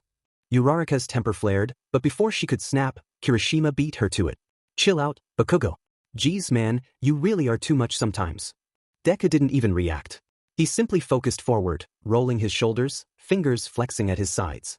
Uraraka moved back toward Yaoyorozu and Melissa, heart thumping in anticipation. Just as she settled beside them, Deku's eyes found hers. She beamed, giving him an enthusiastic double thumbs up, cheeks rosy with encouragement. He grinned back briefly, but with full confidence. Then, his gaze locked onto the course. His stance shifted, body coiling with purpose. Uraraka could practically feel the change in him. Deku was ready. The course operator signaled the reset, the timer preparing to start. Uraraka allowed herself a moment to bask in the warm glow of seeing Deku stand there without fear. The countdown began. Deku crouched slightly, muscles tensed, green lightning flickering faintly around him. Uraraka found herself holding her breath. In those final seconds, she silently cheered him on. Go get him, Deku. Show yourself what you can do. BZZT. The buzzer sounded, and Deku sprang into action. Uraraka se in a breath, eyes shining as he burst forward, green lightning crackling along his frame. Even from a distance, she saw it, the fierce focus etched into his face. The hesitation from before? Gone. The doubt? Non-existent. Deku was a force of nature. He hit the challenge at full speed, weaving between obstacles with razor-sharp precision. Uraraka's chest swelled with admiration as he dispatched the enemy bots with effortless power. Calculated strikes, agile dodges, he wasn't just reacting anymore. He was in control. She bounced on the ball of her feet, hands clasped under her chin, eyes glued to him. Every time he leapt, dodged, or landed a hit, her heart lurched. This was the boy who leapt without fear at the zero-pointer. But now he was more. He did not break himself. His movements were in control. It was unstoppable. Oh my goodness. Melissa gasped. It's insane how much he's improved. Hagakure added, her voice tinged with awe. Yaoyorozu, ever the analyst, murmured. He's reading the course in real time. Every move is perfectly adjusted, there's no hesitation at all. Deku ripped through the last leg of the course, a torrent of green energy and sheer resolve carrying him through the gauntlet. One last enemy bot. He coiled his power. His fist drew back. With a roar that shook the arena. Detroit. Smash. The final bot crumpled on impact, sent careening into the arena wall. He really does like Uncle Might, Melissa muttered in Ochaco's hearing, making her laugh. Bland. The completion horn blared. For a heartbeat silence. All eyes flicked to the leaderboard. Uraraka could hear her pulse hammering in her ears. The numbers took a fraction of a second to process, but the wait felt like an eternity. Then bright, bold numbers flashed. A collective gasp rippled through the crowd. Then an eruption of cheers that shook the stadium. New record. By a quarter of a second. What the hell? Bakugo's furious roar cut through the noise. I need a redo. His fists crackled with explosions, his face twisted in rage. Uraraka barely held back a laugh. Beside her, Ida's voice boomed. Bakugo, this behavior is shameful. As the cheers continued to echo across the training arena, the class slowly gathered near the observation deck. Todoroki arriving and greeting the class before entering the line to compete in the challenge. Uraraka grinned as she watched Kirishima sling an arm around Deku's shoulders, shaking him enthusiastically. Bro, that was insane. You just barely edged Bakugo out, talk about intense. Deku laughed sheepishly, rubbing the back of his neck. I guess I got lucky. Bakugo's eye twitched. Luck? Shut the hell up, nerd. You? The hand clapped onto Bakugo's shoulder. Give it a rest, man, Kaminari said with a chuckle. Melissa approached, smiling warmly. You guys really are amazing. I can't believe I get to hang out with such incredible future heroes. Yaoyorozu nodded. It's a wonderful opportunity for us as well. Speaking of which, we should all make the most of it. The gala this evening is an excellent chance to network with pro heroes and scientists from around the world.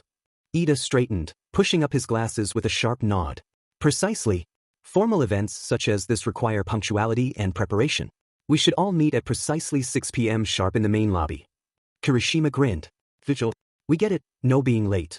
You say that, but I'll bet half of you will still run behind, Jaira teased, flicking Kaminari's forehead. When did you guys get here? Deku asked.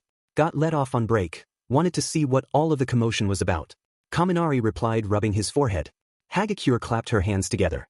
Oh, I can't wait to see what everyone's wearing. It's gonna be so fun. Mina appeared out of nowhere, throwing an arm around Uraraka. Yeah.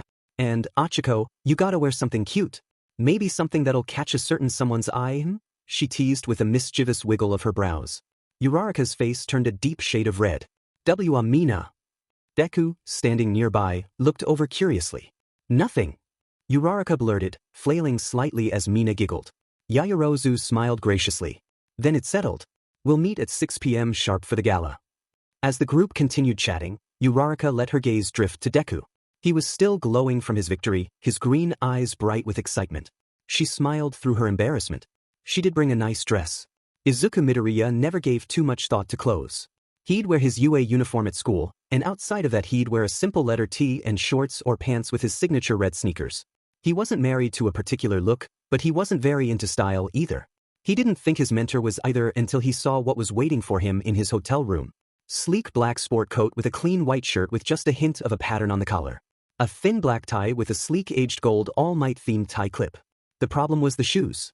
Packed in the outfit were a pair of what Izuku could only describe as old man shoes. Like the rest of the outfit, they were sleek black, high quality, and surprisingly comfortable. John Lobb Classic Oxford was the label on the shoebox. While he was loath to be apart from his classic reds, he did not want to disrespect All Might's kindness. So, sinking the old man's shoes in place and clamping the full gauntlet Melissa had given to him in place, he looked himself in the mirror. He looked good. A light feeling traveled from his stomach to his chest and a smile broke across his face. He looked good, and for the first time in a long time he felt good. He had beaten Kaken, which was nice, but more than that it was Uraraka-san who had encouraged him to go for it. His classmates had cheered for him, All Might had spoken so highly of him all morning, and Uraraka-san, Uraraka really believed in him. This wasn't middle school, he wasn't the quirkless weirdo, and he was excited to go to the gala. He felt so good he might do something crazy like ask Uraraka to dance. The Grand Hall of Island's central tower shimmered with golden light. From the lobby it seemed as if the gala was in full swing. Izuku could hear the sound of an orchestra strumming softly and see the faint glow of soft lighting from the chandeliers. Izuku smiled watching Ida pace back and forth waiting for their friends to arrive. The clock read 6:02 and only himself, Jiru-san, Kaminari, Mineta, Ida, and Todoroki had arrived. The girls of 1A, sans Jiro, Yuhu, while looking lovely in her mauve-colored dress with black accents, did not seem to enjoy the primping as much as her fellow female classmates. I said 6 p.m. sharp, didn't I, Midori? Ida asked for about the 5th time in the past 2 minutes. You did, Ida. It will all be okay. The girls will arrive soon, Izuku replied calmingly. Yeah, relax man, I'm sure the other fellas and ladies will be here shortly, Kaminari said, slapping Ida's back. Ida began to reply as Izuku's eyes were drawn to the entering quartet of his classmates. Her dress is an elegant, floor-length, off-the-shoulder gown in a soft pink color, skirt flowing elegantly down her body with layers of fabric accentuating her strong yet petite frame. A matching pair of white gloves graced her hands with a black clutch finishing the look. Her hair was styled neatly with a few strands framing her face, the rest pulled into an elegant bob with a few stylish chopstick-length silver pins holding it up. Uraraka was beautiful. No other word came to his mind. No other word was worth coming to his mind. His eyes met hers and what was remaining of the world passed away. Her face looked just slightly flushed, but it was lost in the beautiful smile that broke across her face, fully meeting her eyes. No one else was there this evening. Izuku crossed the distance between them and halted right in front of her. Uraraka-san, you look beautiful, Izuku declared with a confidence he did not know he possessed. Her eyes widened at his declaration. She hesitated before smiling brighter and replying, Thank you Deku, you look incredible as well. Izuku's heart did a backflip as he processed her words. Can y'all just kiss Ryuch? Mina called out, though she was interrupted by Hagakure stamping on her foot. Way to kill the moment, Hagakure glared at Mina. Izuku shook his head and realized that most of their party had now arrived with only Bakugo and Kirishima still missing. Melissa, Hagakure, Yaoyorozu, and Mina all joined alongside Uraraka. He did not leave Uraraka's side but instead gestured her to lead the way into the gala. He heard Ida say something about waiting for all to arrive, but Izuku really wasn't paying all that much attention. He really didn't care that Kaken was late, he was going to enjoy tonight. It was dangerously easy to imagine they were just a boy and a girl enjoying an American prom night. Izuku felt a swell of gratitude to All Might for bringing him here, for believing in him, for blessing him with all of this. What's more, he was here alongside Uraraka and his other classmates. It was more than he deserved and he was so grateful. A wave of inspiration hit him, and his legs moved without him thinking. He sped his coming beside Uraraka, held out his hand and asked, Would you like to dance with me? Of course. Uraraka was in a dream. She couldn't remember the last time she'd felt so weightless. The last few days had passed in a whirlwind.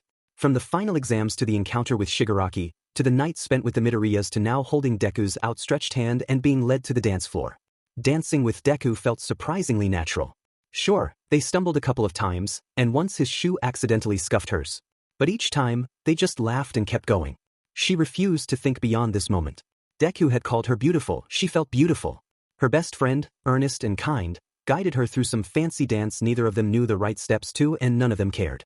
And she was just a girl in a pretty dress, spinning in the arms of the boy she. Suddenly, the lights flickered. The music cut off with a jarring screech of violin strings. Gasps rippled through the hall as the chandelier dimmed to a sullen red glow. Izuku and Uraraka halted mid-step. He instinctively shifted, placing himself partially in front of her as they surveyed the room. What's going on? Uraraka whispered, fingers tightening around his hand. Before he could answer, large steel security shutters thudded down over the windows and exits, sealing the hall. The startled murmurs of the crowd turned to fearful cries. A giant holoscreen above the stage flickered to life, and the image of a masked man with slicked-back pale hair glared down at them. He wore a black tactical suit and an ugly sneer. Izuku's stomach dropped. This screamed villain. Ladies and gentlemen, the man's voice boomed through speakers, dripping with mock politeness. Pardon the interruption. This is a takeover. For your own safety, do not move. Behind him on the screen, dozens of armed men in villainous outfits stood at control panels, likely the island's security room. How could they have possibly hacked the island system? Deku whispered in alarm. As if to confirm his thought, metal restraints suddenly sprang from the very floors and walls. In an instant, they clamped around numerous pro-heroes present, including All Might. Izuku yelped. Across the hall near the stage, All Might had been standing with his old friend, Professor David Shield. Now, metallic bonds pinned the symbol of peace's arms and legs, binding him in place. With his strength, he could normally snap through, but doing so might endanger all the civilians packed in here. All Might struggled, muscles bulging, but did not break free. The other heroes in attendance were similarly caught off guard and restrained by high-tech traps. Gas began to hiss from vents along the ceiling edges, some kind of knockout gas for the guests. People screamed and started scrambling in panic, but the villains barked orders via the intercom to stay put. Armed robots patrolled the perimeter of the hall, discouraging anyone from trying to rush the exits. Izuku's heart pounded. This was a coordinated attack. Fire. His eyes darted to All Might again. His mentor met his gaze across the crowd, face tight with suppressed fury and concern. Izuku knew that look. All Might was telling him to be careful, to stay put. But Izuku also saw something else. All Might's time in his empowered form was running short tonight. If this dragged on and All Might reverted to his true form in front of everyone. Next to Izuku, Uraraka coughed lightly, waving away faint smoke from the vents. The gas wasn't thick, yet the villains likely wanted to intimidate more than incapacitate immediately, but it made her eyes sting. She glanced to Izuku, following his gaze to their trapped teachers. Deku, what do we do? Just then, a few of their classmates stumbled over in the confusion. Tenya Ida signaled to them from an open door near the lobby. Midoriya. Uraraka. Quick, he hissed quietly. The bespectacled boy's jaw was set in determination despite the fear in his eyes. We need to regroup. Melissa got these doors open. Come back to the lobby and we'll regroup. Yaoyorozu and Jiro ducked behind Ida, having slipped away from the crowd as well. How did they disable the alarm system so fast? Momo said, teeth clenched. The security here is top-notch, yet they overtook it in seconds. She was already pulling a small canister from the sash of her gown, likely something she'd created covertly. Trust Momo to be prepared. They must have access to the main control panel, Melissa replied seriously. From there they control just about all of the automation. They could do massive damage. To everyone on the island. I'm good with computers. If I could get to the main panel room, I could override the system. Wait, we are just students. We should let the pros handle this, Mineta yelled. The pros are all incapacitated in that room. Todoroki replied seriously. It's a hostage situation, so they are out of the game for now. Izuku nodded firmly. His mind racing through all of the possibilities. His class was strong, Melissa wasn't wrong about that, and they were legally allowed to use their quirks. If they could stay out of the spotlight, they could save All Might. They could save everyone. Jiro pulled the earphone jacks dangling from her earlobes taut. I can hear the guards moving in the hallways outside. They haven't noticed us in this corner yet, but we need to move now if we're going to. Melissa adjusted her glasses. There's a maintenance door here in this room. It will get us into the stairwell to lead up to the top. Everyone ready? Izuku asked. He looked around at his friends. They all nodded. They burst into the maintenance corridor, and Jiro swiftly pulled the door shut behind them. A red emergency light glowed overhead. They could still hear muffled shouts from the ballroom and the villain leader's amplified voice barking orders to stay calm and obey. Melissa led them at a fast clip down the corridor. This way. There's a service elevator that might still work on auxiliary power. She glanced at the device on her wrist, trying to access the island systems. I'll try to override the elevator lockdown. Uraraka jogged next to Izuku as they moved. He noticed her holding her breath, and gently took her elbow, slowing for just a second. You holding up okay? He asked softly. The corridor shook slightly as some heavy door probably slammed shut elsewhere. This whole tower was under attack and anything could happen. Yet, in that moment, Uraraka managed to grin. Yeah, Deku, we've got this, she replied. Her unwavering faith made Izuku's chest tighten with emotion. Izuku nodded, returning her smile. They reached a small freight elevator. Melissa tapped her wrist device to the panel. For a heart-stopping second, nothing happened, then the panel lit green, and the doors slid open. Yes, Melissa whispered.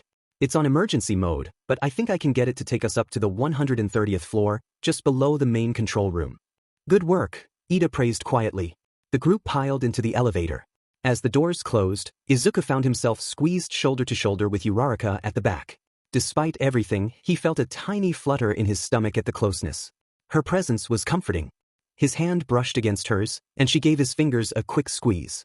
No one else noticed in the cramped space, but that small contact filled them both with renewed determination. The elevator lurched to life, humming upward. Izuku flexed his gloved hands. He did not think he would be using full gauntlet, which now braced his arms to better handle his power. He caught Uraraka eyeing it and gave a sheepish smile. Melissa designed it 0. It'll help me go all out if we need to fight, he explained. Uraraka nodded. Without breaking yourself? She murmured. Her chocolate eyes flickered over him, as if checking for any sign of injury already. Finding none, she exhaled in relief. Without breaking myself, Izuku agreed. With a soft ding, the elevator halted. The doors slid open to a dimly lit server room. Rows of computer servers and machinery blinked in the darkness. The air was cool and smelled of ozone. We're close to the control center, Melissa whispered, stepping out first. Just a few more floors up. But I doubt we can use the elevator further. The main control area might be locked off. Ida leaped up, karate chopping a security camera on the ceiling before it could pivot towards them. The group fanned out cautiously between the towering server racks. Stay alert, Jiro warned, plugging her jacks into the ground. Her eyes narrowed in concentration. Someone's coming. At that very moment, a dozen gleaming security bots wheeled into view from an adjacent hallway, red sensor lights glowing like eyes. These were I-Island's security drones normally used to patrol and handle intruders. Now, under villain control, they had zeroed in on the group of students as unauthorized. Mechanical arms ending in tasers and pincers extended as the robots rushed forward. Scatter! Izuku yelled, leaping aside just as the first bot lunged. It crashed into a server stack with a clang.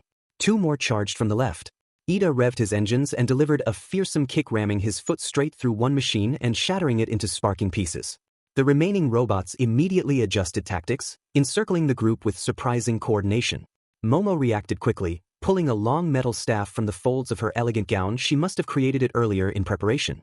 With practiced grace, she swung at an incoming bot, knocking its taser arm aside. There are too many, she panted. Try not to damage the servers or we might lose any chance to regain control. Easier said than done. Another cluster of bots was advancing from the right. Mineta squeaked in fear and began yanking sticky purple spheres from his head. Take this, you junk heaps, he cried, hurling his pop-off ball. A couple of robots got stuck together as the adhesive spheres gummed up their joints. How do you like yipe? His triumph was cut short as one agile drone vaulted over its immobilized companions and lunged at Mineta, metal clamps poised to grab him. Uraraka was on it. She sprang forward, slapping her palm onto the robot's chassis before it could snag Mineta, activating her zero gravity. The bot suddenly lost all weight, drifting upward. Uraraka delivered a swift spinning kick, one of the moves she'd learned from Gunhead, sending the weightless robots sailing into the ceiling with a crash. It smashed to pieces. Mineta gaped, eyes starry. Thanks, Uraraka. She flashed a thumbs up, already moving to assist elsewhere. Izuku, meanwhile, had gone into full cowl mode. Green lightning crackled around him as he weaved through the swarm of robots. He drove a one-for-all charged kick into one, sending it skidding across the floor. Another bot lunged at his back, but a pair of purple earphone jacks whipped out, piercing the machine's sensors. Jiro's heartbeat surround attack scrambled its circuits with a burst of sound. Got your back, Midoriya? Jiro quipped. And I've got yours, came Uraraka's voice. Jiro felt her body suddenly become lighter. Uraraka had tapped Jiro's shoulder, making her weightless for just a moment. With a gentle push, Uraraka sent Jiro gliding upward, allowing her to latch onto a high shelf out of reach of a robot swipe. Jiro grinned down in thanks. Even in the thick of battle, their teamwork was clicking. For a moment, it looked like they had the upper hand. The students fought in pairs and trios, covering each other. Izuku launched himself at another drone, using 15% of one for all, enough to bash it without breaking himself thanks to the support gauntlet. The metal shell crumpled under his fist. Uraraka disabled 2 more by dashing bravely between them and slapping both with her hands. Watching 2 hapless robots float into each other and collide made her almost laugh if the situation weren't so dire. Ida and Momo coordinated elegantly. He would stun a bot with a fierce engine kick and she'd seal it to the floor with fast-hardening resin foam created from her palm. Even Mineta was doing his part, sticking multiple bots in place, allowing Ida to mow them down in a line. But then BZ. Arg. Denki Kaminari had leaped forward earlier to unleash a massive electrical burst at a cluster of drones. It worked briefly. The robots jittered from the shock, but their insulation held, and they quickly recovered. Denki, however, had overextended. He now stood dazed, goofy grin on his face, sparks sputtering from his hair. He'd short-circuited his own brain with too strong a discharge. Plus ultra? He babbled incoherently, before a robot tackled him. Denki! Tenya Ida shouted. In the moment of distraction, another wave of bots surged in. One snagged Jiro's ankle and yanked her off the shelf, slamming her down. Momo rushed to pull her free, losing her staff in the process. Minetta's supply of sticky ball was depleted, and he blanched as two robots loomed over him and the semi-conscious Denki. Izuku realized they were being overwhelmed. He skidded to Jiro and Momo's side, helping haul Jiro up. Uraraka bounded back toward them too, breathing hard. They all ended up in a defensive cluster, back-to-back among the towering servers. The remaining half-dozen robots surrounded them, red optics flaring. Plan B. Uraraka panted, wiping a trickle of sweat from her brow. Momo nodded rapidly. Plan B. From a pouch at her waist, she produced 3 small spherical devices, flashy gadgets she'd picked up at the expo support booth earlier. Particle flares. Toss and cover your eyes. She handed one to Uraraka and one to Izuku, keeping the third. Jiro, regaining focus, quickly explained, they'll create a burst of chaff to confuse their sensors. Without needing further instruction, Izuku and Uraraka moved as one. Now! Izuku yelled. They hurled the flares to the ground. In a puff of smoke and sparkling particles, a thick haze spread through the server room. The robot's optical sensors whirred, trying to adjust. Taking advantage, Uraraka dashed to Denki and Mineta, who were still prone. She grabbed hold of them both. With a grunt of effort, she lifted Gunhead's training paying off as she bodily dragged her friends out of the immediate circle. Ida joined, pulling Denki over his shoulder. Mineta scrambled aside on his own, cheeks streaked with tears of relief. Stick close, head for the stairwell. Ida ordered. The group started backing away through the forest of machinery while the robots flailed confused in the particle fog. One by one, the robots began to recover, switching to infrared. Through the clearing haze, one lunged only to be met with a well-placed explosive sphere courtesy of Momo's quick creation of a small cannon and Mineta's sticky ammunition. The blast of glue pinned 2 bots against a wall. Another bot managed to leap over the debris, but Izuku was ready. He clenched his fist, full cowl aura flaring, and delivered a devastating 30% smash straight down onto the robot. The metal husk smashed into the floor, sparking and moved no more. For a second, there was silence except for the crackle of damaged circuits. We did it? Uraraka ventured, chest heaving. She still had one arm hooked under Denki, who was regaining some sense and muttering apologies. Izuku's ears rang from the last impact. It looked like all the robots were down or at least disabled, their parts strewn about the server room like a junkyard. Kyoka Jiro turned her head, trying to catch any sound beyond their own heavy breathing. Her expression twisted. But I still hear more coming. A lot more. How many? Izuku asked, teeth gritted. Jiro grimaced. Dozens. Maybe the rest of the island's security bots. They know we're here for sure. Momo wiped sweat from her brow, wincing at a scrape on her arm. We can't fight an endless swarm. We need to get to the objective. She looked at Melissa, who had been crouching behind a console during the fight. The blonde girl stepped forward, determination on her face. There's a maintenance stairwell through that door that leads up to the control room, Melissa said, pointing across the server room. It's the only way now. But if more robots are coming, I'll hold them off. Todoroki's cool voice cut in as he suddenly appeared in the doorway, flanked by a brash-looking Bakugo and a sturdy Kirishima. The cavalry had arrived. Shoto Todoroki's left side steamed with residual heat, indicating he'd likely melted through a barrier or two to reach them. We will, he amended, glancing to his companions. In short order, the 3 new arrivals moved to the front. Shoto raised a hand and created a thick ice wall at the corridor's entrance, temporarily halting the advance of the next wave of robots. Midoriya, go. Get to the top and stop this. Bakugo cracked his knuckles with a feral grin.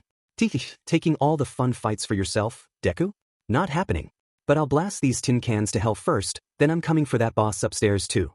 He was scuffed up, likely from forcing his way here, but absolutely raring to go. Kirishima gave them a thumbs up, his arm already hardened into jagged rock form. We've got this. You guys are better suited to handle the tech anyway. We'll keep the bots busy. Izuku quickly realized they were right.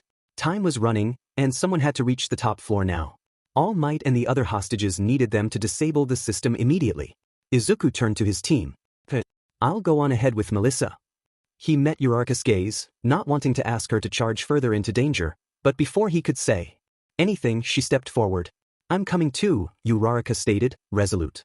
She lifted her chin, brooking no argument. You'll need all the help you can get. Her eyes darted to Melissa with understanding. And Melissa might need protecting once we get up there.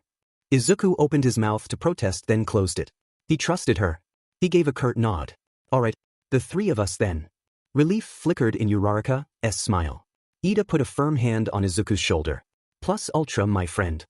He then turned and raced to join Todoroki, who was blasting streams of fire now to keep the encroaching machines at bay.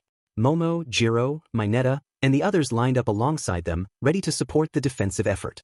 We'll hold the line here as long as we can, Momo assured, creating a barrier shield for added protection.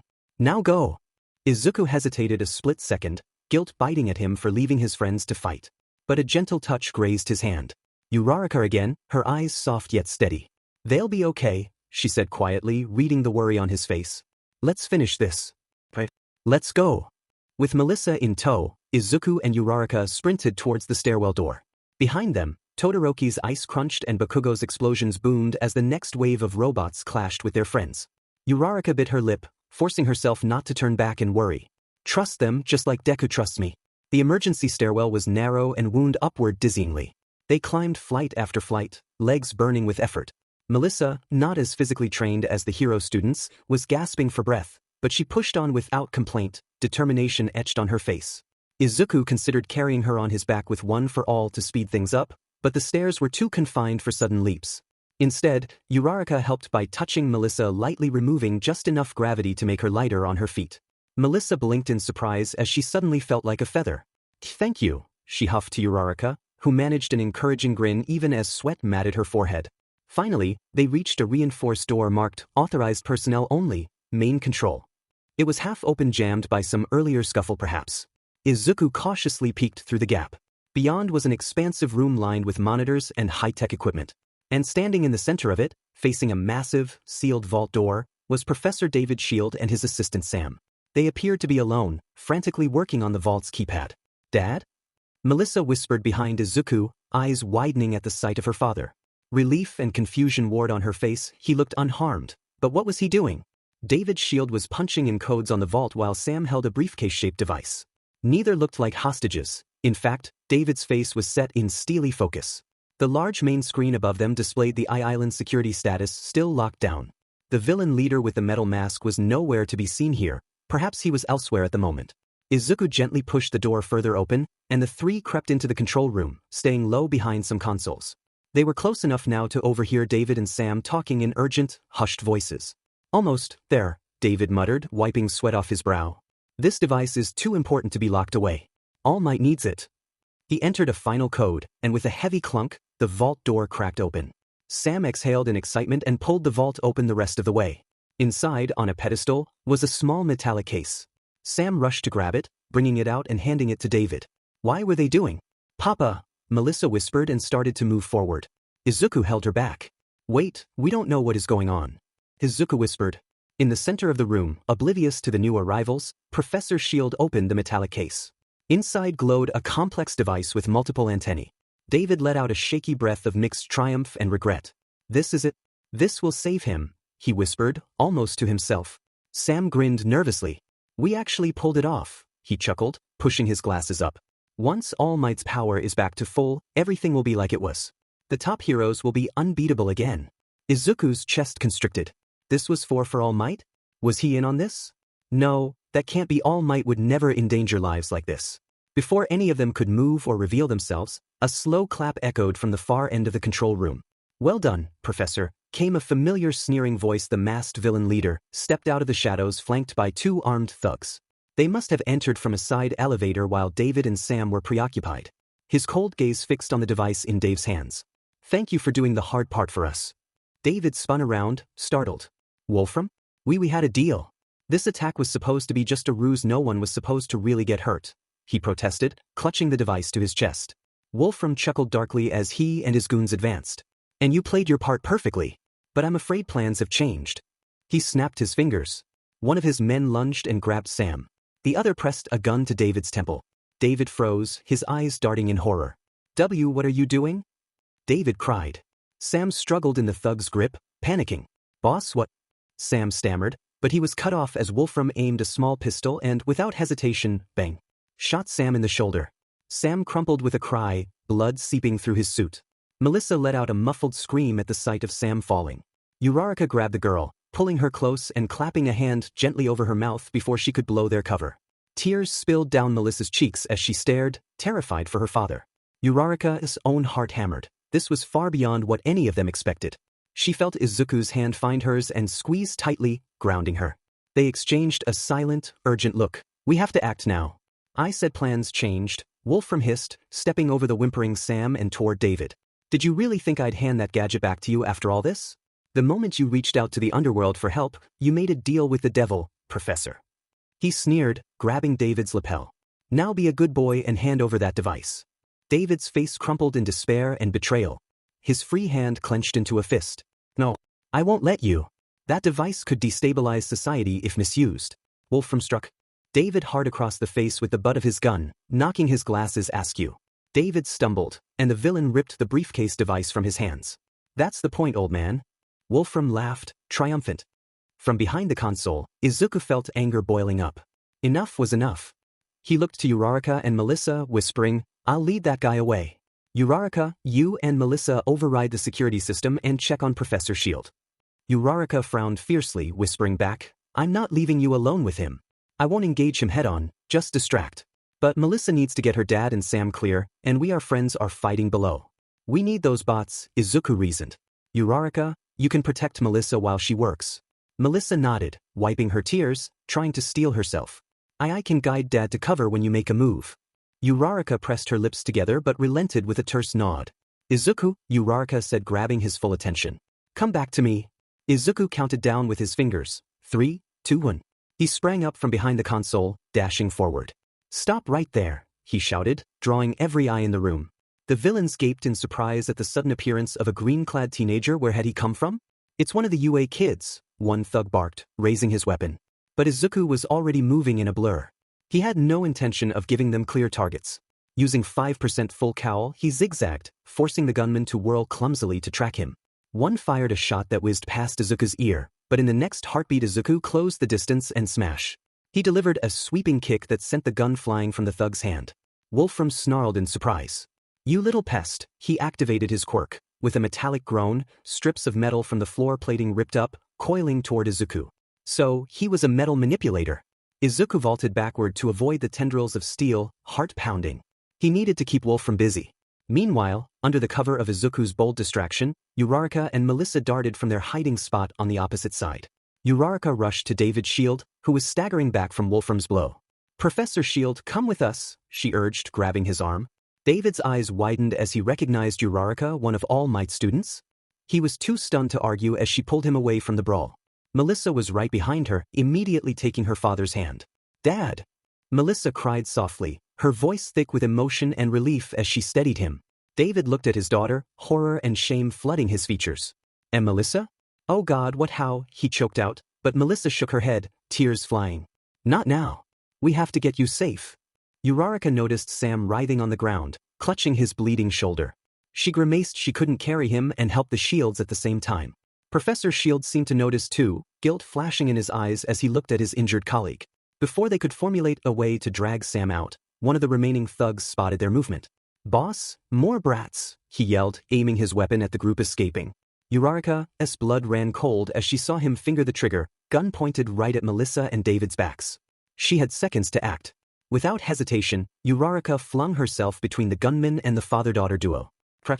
A gunshot echoed. Uraraka braced but no pain came. Instead, Todoroki's voice rang out, "Wall of ice." In the nick of time, a sheet of ice zigzagged across the floor and erupted upward, forming a jagged barrier that blocked the bullet. Shoto Todoroki slid into the control room, half kneeling with one palm on the ground, his face set in cold fury. Through the new opening Izuku had smashed in the stairwell door earlier, more familiar figures charged in Theta, Momo, Kirishima, and Bakugo, having dealt with the swarm of bots, arrived as backup at last. "Sorry we're late," Kirishima roared, immediately moving to shield Melissa and David with his hardened body. Momo was at Uraraka's side in an instant, concern all over her face. "Uraraka, are you hurt?" "I'm fine." Uraraka managed, adrenaline still surging. That had been too close. She silently thanked Todoroki for the timely save. Now with reinforcements, the odds were more even. Izuku spared a quick glance over his shoulder and felt a weight lift seeing Uraraka unharmed and their friends pouring in. Relief and gratitude surged in him, but Wolfram's bellowing brought him back to the fight. The villain was furious, metallic appendages writhing around him like angry serpents. Surrounded now by UA students, Wolfram's lip curled. More meddling kids, huh? Fine. I'll crush you all. But before the confrontation could explode further, a shaky voice cried out, "Stop."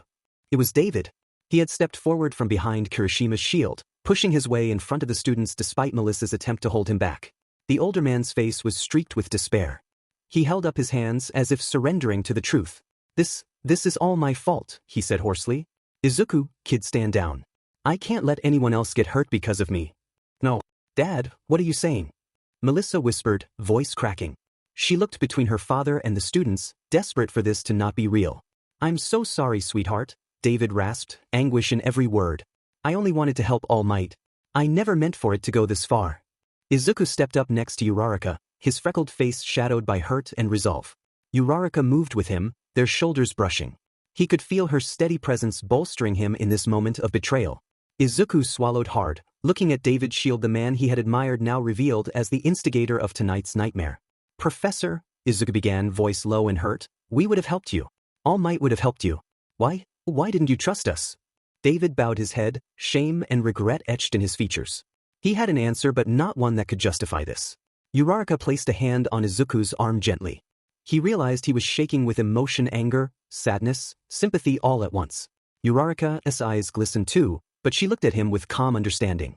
That simple touch steadied Izuku. He let out a breath he didn't realize he'd been holding, nodding gratefully. In her eyes, he found the strength to keep his resolve. No matter who caused this, we have to fix it. Together. Wolfram, however, had no patience for heartfelt exchanges. With an annoyed grunt, he raised the Quirk amplifier device and strapped it to his arm. "Touching little reunion, but I'm done with the sob story," he snarled. "Time to end this and take my prize."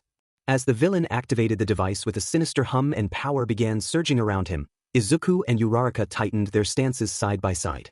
Their friends tensed for battle behind them. Betrayal, heartbreak, it all could be dealt with later. Right now, hero and heroine exchanged a resolute glance. The boss battle had begun. The plan hadn't changed. They were fools for letting David's shield distract them. But the plan hadn't changed. They needed the security system. They needed Melissa and her dad out of harm's way. And Deku needed her. But first, he needed space to work. A nod passed between the pair, and lightning enveloped him. Deku pierced through the air, racing toward Wolfram, who was momentarily caught off guard by his speed. Metal tendrils burst from the walls, rocketing Wolfram backward, just barely avoiding Deku's initial attack. Deku landed and immediately burst forward again, but this time he was met by a storm of steel. Uraraka's eyes widened as she realized the attack wasn't just directed at Deku. Death raced toward David, Sam, and Melissa. Her legs moved before she could think. 10 feet. That was all that separated her from the trio of scientists. A cacophony of metal ripping from the walls bellowed through the building as she sprinted. Fear flooded their faces. Uraraka reached out, terrified she would be too late. The three seemed to understand, jerking forward, barely avoiding a slab of metal by a hair's breadth. Uraraka lunged, releasing her quirk. The moment her fingers touched them, their bodies became weightless. With all the force she could muster, she hurled them across the building toward the control panel, trusting Melissa to know what to do. "Turn.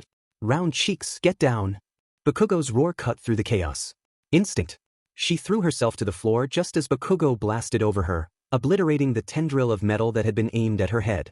A high-pitched ringing shrieked in her ears from the aftershock of his explosion. Uraraka lifted her head and saw chaos. The entire room was metal, and all of it served Wolfram. The roof had ripped open, its metal rearranging itself into cords of whips, lashing out at her and her classmates. Kirishima stood firm, hardened, taking hit after hit. Bakugo blasted through the air, trying to reach Wolfram. Shoto buffeted the attacks with shards of ice. And Deku was in the eye of the storm, darting between Wolfram's strikes, delivering his own in return. She needed space. With Wolfram's attention diverted, Uraraka removed her gravity and kicked herself into the air. She glanced back. Melissa's fingers flew across the keyboard, David tending to Sam's wound. They needed the hostages cleared. Things had gotten way out of hand. They needed reinforcements. They needed All Might. But All Might, who apparently was in some kind of trouble, wasn't here. His best friend had orchestrated this entire villain attack to save him? None of it made sense to her, but Deku seemed to know something. She'd file that away for later. For now, Her focus snapped back to the fight. Kirishima had moved to the trio of scientists, realizing he lacked the mobility to be useful in the battle. Shoto had stopped advancing, instead focusing on intercepting Wolfram's attacks with ice. And Deku was timing his leaps with Shoto's counterattacks, but despite the coordination, they couldn't break through. They couldn't land a clean hit. Metal Bee, come fight me like a man. Bakugo roared, explosions rocketing him toward Wolfram. Uraraka exhaled. Ah, Bakugo. She bounced off what was left of the ceiling and pulled herself onto the roof. The crater left behind had ripped the structure apart, but it also gave her the perfect opportunity. She could get above Wolfram without him seeing her. Keeping her gravity at 100%, she raced along the outside, the wind whipping around her, screaming against the sounds of twisting metal, explosions, and green lightning. Below, Wolfram was fully focused on the powerhouses of 1A, his malicious gaze set on the three boys desperately trying to land a strike. Uraraka moved over the rubble. Then she saw it. A large steel beam with a mangled fastener locked on the end. Her stomach twisted. She had an idea. One that Deku would love. And Recovery Girl would hate. She gulped. Izuku moved like lightning. He kept his patterns varied, springing from foothold to foothold, never allowing Wolfram to lock in a hit. Then, the slightest change in air pressure. Todoroki's ice blast was coming. Izuku leapt, hoping that Shoto's aim would be true. He had landed glancing blows like this before. But no matter how hard he tried, he couldn't reach the crown of Wolfram's forehead, where the shield device was tightly affixed. Every time he got close, Wolfram shifted the metal with a glance. Just enough to redirect himself, just enough to evade Izuku's smash. Izuku would overextend and leave himself open. The warm trickle of blood down his left knee reminded him of one such counterattack. He gritted his teeth, pushing through the pain. Leap again. Keep moving. He saw something incredible. Something terrifying. Uraraka. No Uravity. She was every bit a hero, careening toward Wolfram from above, a Valkyrie of old. A hammer of jagged metal and rebar 10 times the size of what she should be able to carry moved effortlessly through the air. Because Izuku realized, it was weightless. For now. He quickly resumed his movements, not wanting Wolfram to notice the attack. Not yet. Then to his horror. The hell round cheeks? Bakugo. Staring. Directly at her. Shut up, Kaken. Izuku roared. But it was too late. The moment before impact, Wolfram noticed. He couldn't dodge completely, but he managed to throw up a hasty metal shield above himself. Clang. What was left of the building shook violently from the collision. Uraraka must have restored her hammer's gravity at the last second. Wolfram's shield buckled, and he shouted in pain as his right side was raked with metal shards. But then, he had control of her makeshift weapon.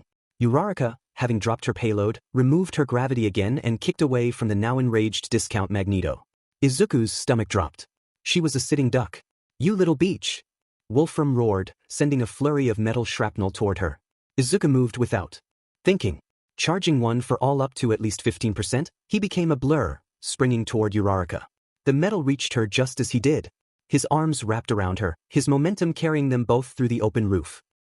White-hot pain. A jagged piece of metal pierced his left calf. His brain barely registered it. His focus was on getting her to safety. Thanks, Deku. You're amazing. Izuku winced as he set her down, offering a small smile. Not as cool as you. That hammer was incredible. If Kaken hadn't said anything, it would have worked. A hint of spite in his voice. Uraraka didn't seem upset. No time for that now. We have to beat this guy. That device is far too powerful to be in his hands. Izuku nodded. Right. Can you get the non-heroes to safety? This building isn't stable, and without the element of surprise, I'm not sure your quirk is well suited for this fight. He hated saying it, but it was the truth. Uraraka nodded without hesitation. I got it. I'll get them back to the rest of our class. Give him all you've got till the pros get here. I'm sure Melissa will have them free soon. Izuku grinned. Deku, I'm gonna remove my gravity again, can you throw me toward Melissa? Then, grinning. You never did get to twirl me in our dance. I guess we can add it to the next one. Izuku's breath hitched. Then he smiled, taking her hands. I can't wait. And tossed her. He turned back, assessing the battlefield. Wolfram had redirected his full attention to Bakugo, who was blasting metal apart at a rapid clip. Todoroki was faring slightly better, using wide-range attacks now that Izuku was out of the way. Which made Izuku think, what ranged options do I have? Uraraka had made a melee weapon out of a giant slab of rebar. Could he? He could. Izuku quickly began gathering scrap metal from the roof, double-checking to ensure a missed shot wouldn't hurt his classmates. He crushed loose metal into a ball, powered up to 30%, and hurled a fist-sized bolt at the villain. Izuku was never much with his feet, but he had always had a decent arm from playing baseball. Throwing with one for all was another matter entirely. The bolt kanoni toward Wolfram, slamming into his armor with a resounding gong. Wolfram screamed, "You bloody green beastie!" The building groaned as metal ripped from every beam and support, propelling Wolfram upward. Rocketing toward Izuku. That would keep Uraraka safe. "Melissa, do you have the security system back under control?" Uraraka asked. "Almost there. They used Dad's access code, so I had to actually hack the system rather than work from within. It took a bit more time. But, got it. We have the drones deploying them against Wolfram now." "Hold off on that," Uraraka half-shouted. "Bringing more metal up here is not going to help subdue Wolfram. We should probably wait for all me." "You bloody green beastie." "Kirishima, grab those two," Uravity said, hands ready to remove the gravity from any falling debris. The floor was ricketing beneath them at an uncomfortable level.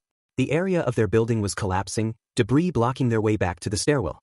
Their only safe option was up. "Kirishima, we need to get to the roof."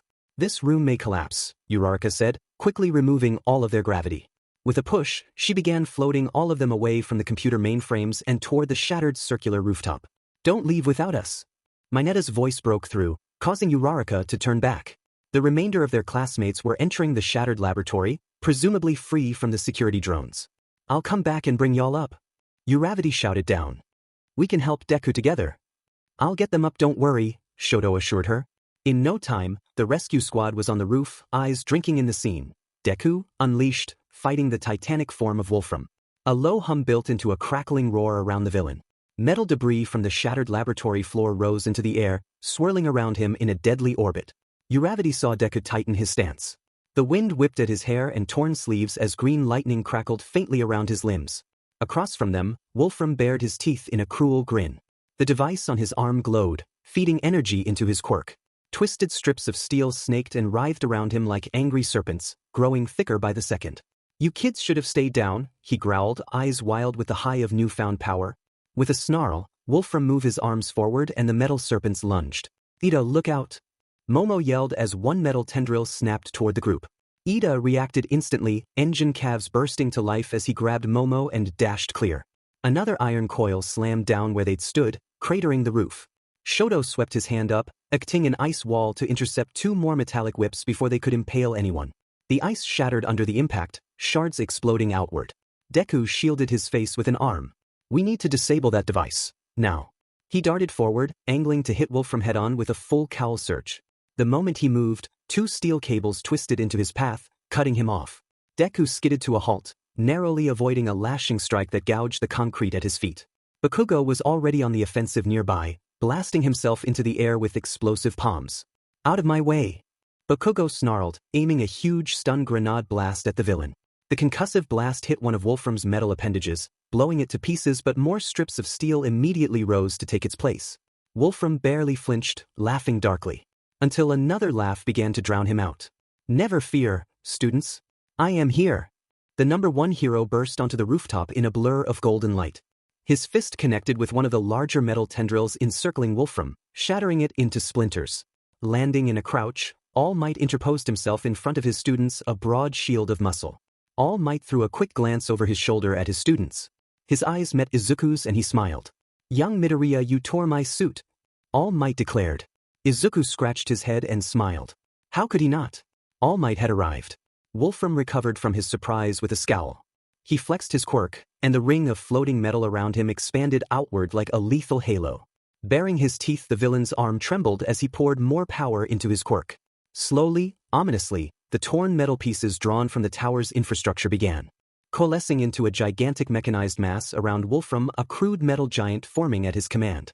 Within moments, Wolfram was encased waist-deep in a towering amalgam of steel beams and machinery, a hulking titan of metal that cracked the rooftop beneath it. From the safety of its center, Wolfram glared down at the heroes. A massive arm of the metal titan swung with terrifying speed at All Might. "All Might!" several students cried out. All Might braced himself and caught the giant metal limb with both hands. The impact was tremendous. His feet scraped backward across the roof, carving lines in the concrete. For a moment, it looked like even he might be overpowered. The strain showed on his face. This villain was pushing beyond normal limits.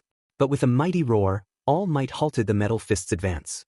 "Never fear, students," he growled, muscles bulging. "I still have plenty of fight left." With a titanic heave, All Might spun and flung the massive metal arm aside, sending the entire titan staggering. Wolfram roared in frustration from within his iron cocoon. We're not done. Wolfram snarled. With a furious twiddle of dials on the device, Wolfram sent out a pulse through the surrounding metal.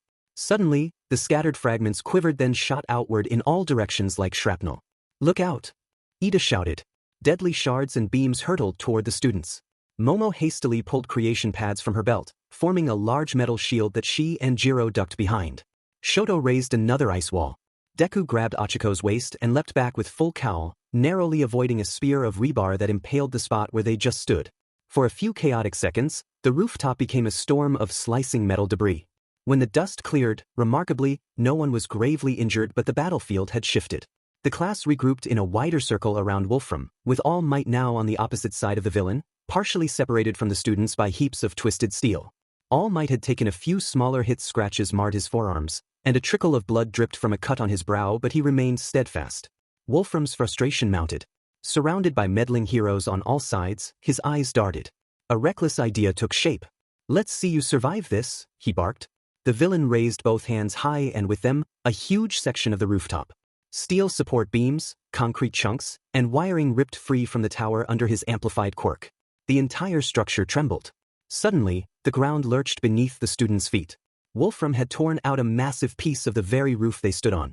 With a guttural laugh, he hurled the slab with all of Class 1A on it upward and out over the edge of the tower. In an instant, the students found themselves riding a chunk of debris flung into midair above the island, ocean winds howling around them.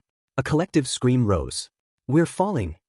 Mineta shrieked, clinging to a protruding rebar for dear life as the slab tilted. Several students started sliding toward the edge as gravity took hold. Panic surged through Izuku's mind. They had seconds before this entire slab, with his friends on it, plummeted dozens of stories to the ground. All Might help, someone cried. But down on the remaining rooftop, All Might was locked in a desperate struggle, grappling with Wolfram's metal titan form. He couldn't let go without risking defeat, and he could only watch in horror as his students were thrown from the building. Time slowed in that heart-stopping moment. Acha's hair whipped around her face as she slid across the crumbling slab. Her heart pounded in her ears. Not like this. They had fought too hard to be taken out now. The fear in her classmates' voices ignited something fierce inside her. Ochaco had always used her quirk to make things weightless, to float, to escape gravity. But what she needed now was the opposite. They needed to stay grounded. As she skidded toward the edge, Ochaco slammed her hands flat onto the concrete beneath her. There wasn't time to aim for each person. She could only pour every ounce of focus and will into her quirk and hope for a miracle. She recalled every time she had used her quirk, the focus, the intent, she bathed in that feeling. And inverted it. She forced her terror into resolve. Ochaco pushed. She pushed down with her palms into her quirk, into the very fabric of gravity around them. Stay down, she screamed. A wave of energy burst from her body, rippling across the entire floating slab. In an instant, everyone's stomachs lurched with sudden heaviness. The free-falling slab abruptly slowed, as if an invisible hand had grabbed hold and stopped its descent. Instead of being flung off, the students felt themselves slam onto the concrete and stick there. Ida and Momo, who had nearly tumbled over the side, found themselves pinned oddly heavy, but no longer sliding. What is?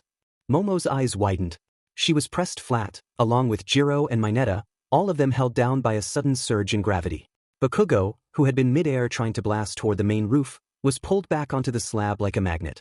He landed with a thud, limbs momentarily frozen. But I can't move, he barked, shocked and furious, though relief flickered in his eyes when he realized he wasn't falling to his death. Ochaco gritted her teeth, arms trembling as she held her hands to the slab. A deep, crushing ache spread through her head, the strain of pushing her quirk far beyond its normal limits. She felt as if she were holding the weight of the world in her outstretched hands. Just a little longer. Using the precious seconds she bought them, Shoto recovered first. Fighting the intense gravity, he managed to raise one arm and release a controlled glacier of ice. The ice formed a tether from their slab back to the main tower, securing it and preventing further drift. As the floating chunk stabilized, Ochaco released a gasping breath and lifted her hands. The gravitational hold faded. Everyone around her exhaled in shock and relief as the intense weight lifted from their bodies. The moment Ochaco's effect lifted, Izuku was at her side. He had dug his fingers into a crack in the concrete to avoid sliding off and now rushed to her. Uraraka, are you okay?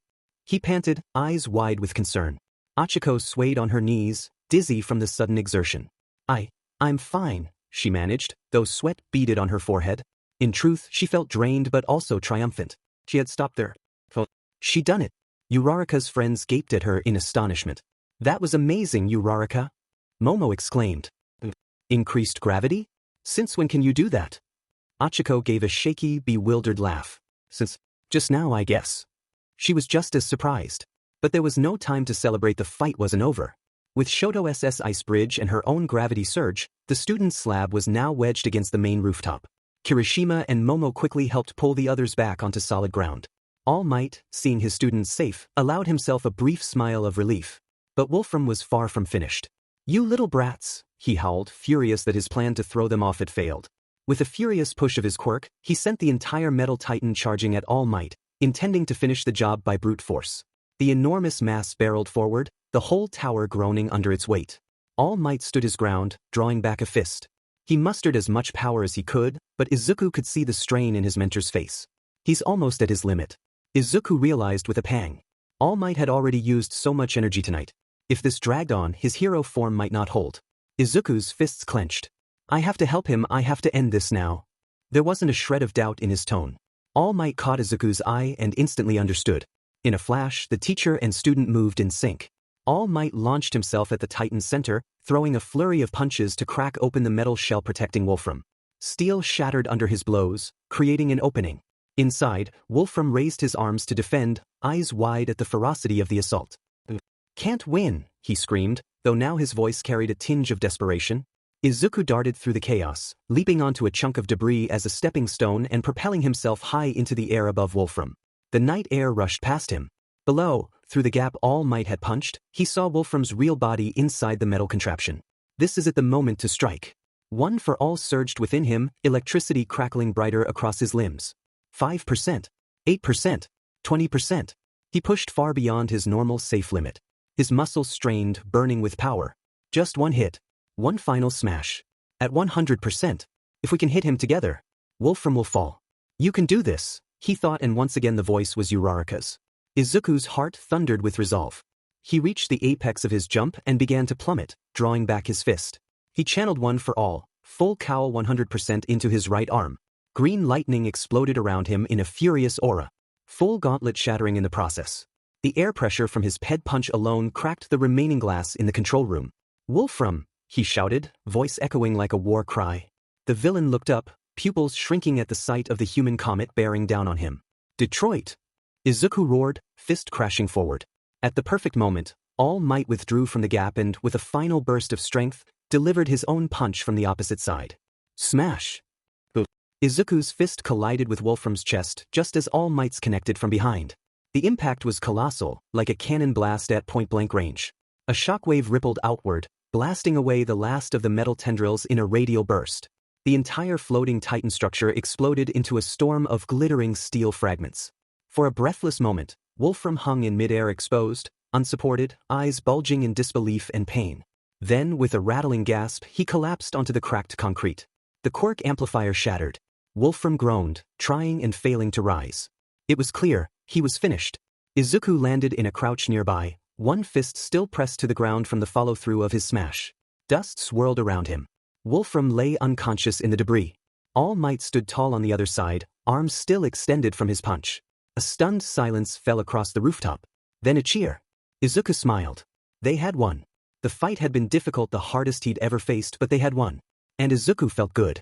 Well, that wasn't entirely true. His left leg throbbed where Uraraka had applied a tourniquet to stop the bleeding. There was probably some shrapnel buried in there somewhere, judging by the sharp pain that accompanied each step. But at this point it was mostly numb. Morning had broken over the island, the sea breeze slowly picking up as Izuku surveyed the aftermath. Island's drones were out in full force, repairing the damage the battle had wrought. Medical drones administered first aid to his classmates. Izuku continued to survey the wreckage until he caught sight of his mentor. Izuku smiled again. Never in his wildest dreams had he imagined fighting alongside All Might to pull off a double Detroit smash. He shuddered with sheer joy until he looked closer. All Might stood amidst the settling dust and flickering emergency lights of the shattered Island Tower, his broad shoulders bearing a posture Izuku knew well but had never imagined seeing upon the symbol of peace. Hopelessness. Izuku approached quietly, carefully stepping over bent steel and broken glass. All Might? Izuku's voice was soft, hesitant. In the dim light, he saw All Might's head lift slightly, acknowledging him. The older hero turned, and Izuku's chest tightened. Even in his hero form, All Might's face resembled the careworn visage of Toshinori Yagi's sunken eyes brimming with regret and a haunted cast to his smile. Young Midoriya, All Might greeted quietly. His voice, usually booming and confident, was now hoarse. He managed a ghost of a smile. Are you hurt? Concern edged through the fatigue. Izuku shook his head. Just scrapes, he replied. All Might nodded absently, relief flickering briefly in his eyes, though the sorrow remained. He looked past Izuku, gaze drifting to where a group of security personnel were cordoning off an area. Izuku followed his mentor's line of sight and saw David's shield being escorted into a police transport, hands cuffed in front of him. The scientist's head was bowed, his expression a mixture of anguish and apology as he exchanged a few final words with his daughter, Melissa. Melissa clung to her father, tears glistening on her cheeks, even as she assured him it would be all right. Izuku swallowed hard. The betrayal and violence of the night had come from a place of love misguided, but love nonetheless. David's shield had orchestrated the incident with Wolfram out of desperation to save All Might, and now he was facing the consequences. A once great man, All Might's best friend, was being led away in chains. All Might closed his eyes, a tremor running through him. This is my doing. The words were barely audible, but Izuku heard the crack in them, the sound of the hero's heart breaking. Izuku stepped closer. He had never seen All Might so vulnerable. The glory of the morning seemed to mock his mentor's shame and regret. All Might, Izuku said gently, this wasn't your fault. Professor Shield made his own decisions. Sometimes, young man, we are responsible for others, especially those we love. David is my best friend. He deserved the truth. But I shut him out when it mattered most.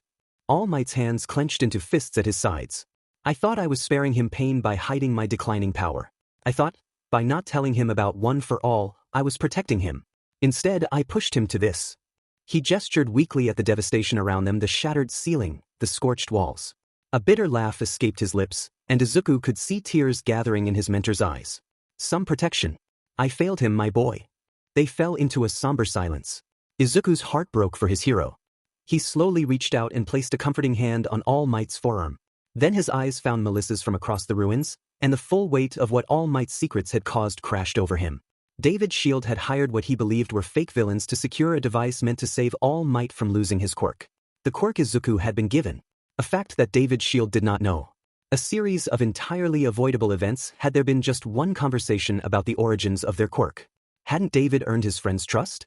Now, he was facing a prison sentence not for malice, but ignorance. Shouldn't friends actually tell each other important things?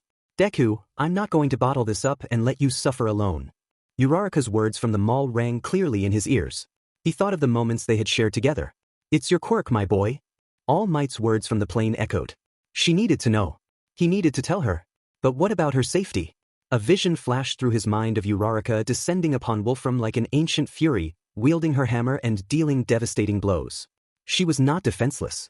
Izuku glanced again toward Professor Shield. Besides, ignorance could be as dangerous as knowledge. He would ask her first, but he already knew what she would say. He would not repeat his hero's mistake. Izuku would keep One for All a secret, but not from his best friend.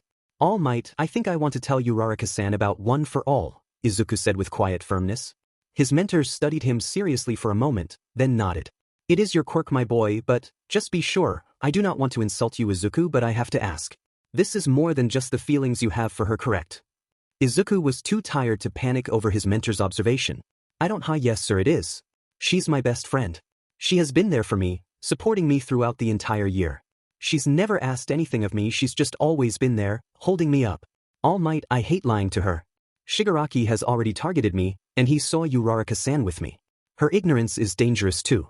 It's not fair to make her decisions without all the facts, Izuku finished firmly, his heart aching slightly at the implication of his words. All Might flinched but nodded sincerely. I meant what I said, young Midoriya. One for All is your quirk now, and you're free to share it with whomever you choose, All Might replied evenly. When will you tell her? Soon, Izuku said resolutely. If you need help, let me know, All Might offered with a gentle smile. Between now and then, I'll do what I can for my friend. He deserved much better than I gave him. Izuku smiled sadly, not quite knowing what to say. Ochako watched Izuku and All Might speaking from across the ruins, curiosity piqued. She felt a nervous flutter in her stomach. Deku looked so serious, even a little frightened. Her mind raced through possibilities. Her best friend was an enigma. The more she knew about him, the more she realized how much she was missing, particularly regarding his connection to the symbol of peace. It was clear Izuku had arrived at Island with All Might, and their quirks were strikingly similar. Could Izuku be All Might's secret love child or something? No, it couldn't be. Who would plaster their room with a million posters of their dad? Besides, Izuku looked nothing like All Might. His calming green eyes and delightfully curly hair, his freckles and cute dimples. All Might was the symbol of peace, Japan's greatest hero, but Deku? Deku was hers. A faint blush rose to her cheeks at the thought.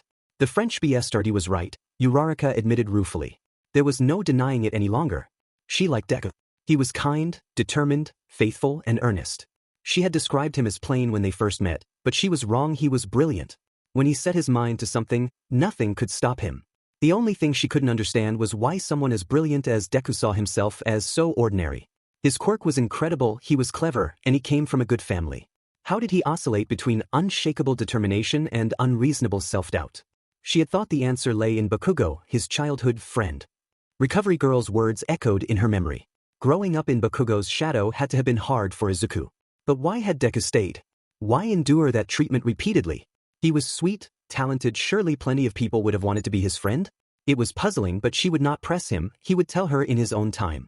She smiled, thinking of their growing friendship the night at his house, their time on the island, their dance, their shared battle. Of course, she liked Deku. How could she not? What to do about it was another matter entirely, but for now, she allowed herself to enjoy the realization. She put the thoughts aside, throwing herself into the cleanup effort. Her quirk was especially useful now, lifting the weight from large debris so drones could move it safely. The cleanup reminded her fondly of helping her dad's crews when he wasn't looking.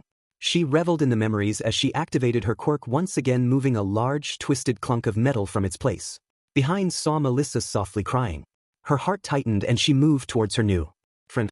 "Melissa, I'm so sorry," she said gently, placing a comforting arm around the older girl. Melissa's eyes glistened with tears. I don't know.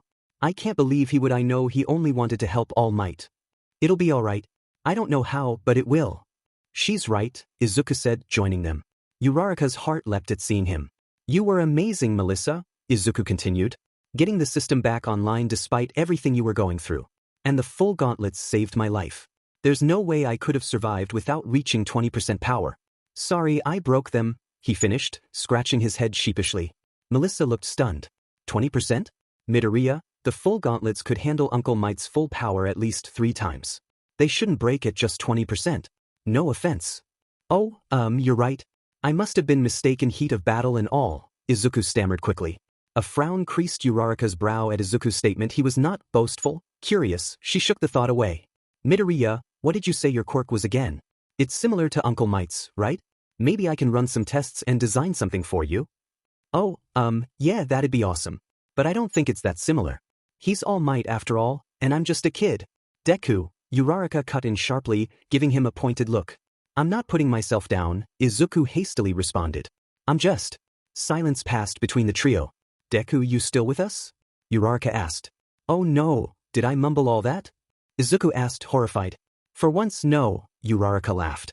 You just sort of trailed off mid-sentence, which is actually pretty unusual. Did you take head damage from Wolfram? She joked lightly. Izuku smiled, scratching his head again. I'm all good, Uraraka-san.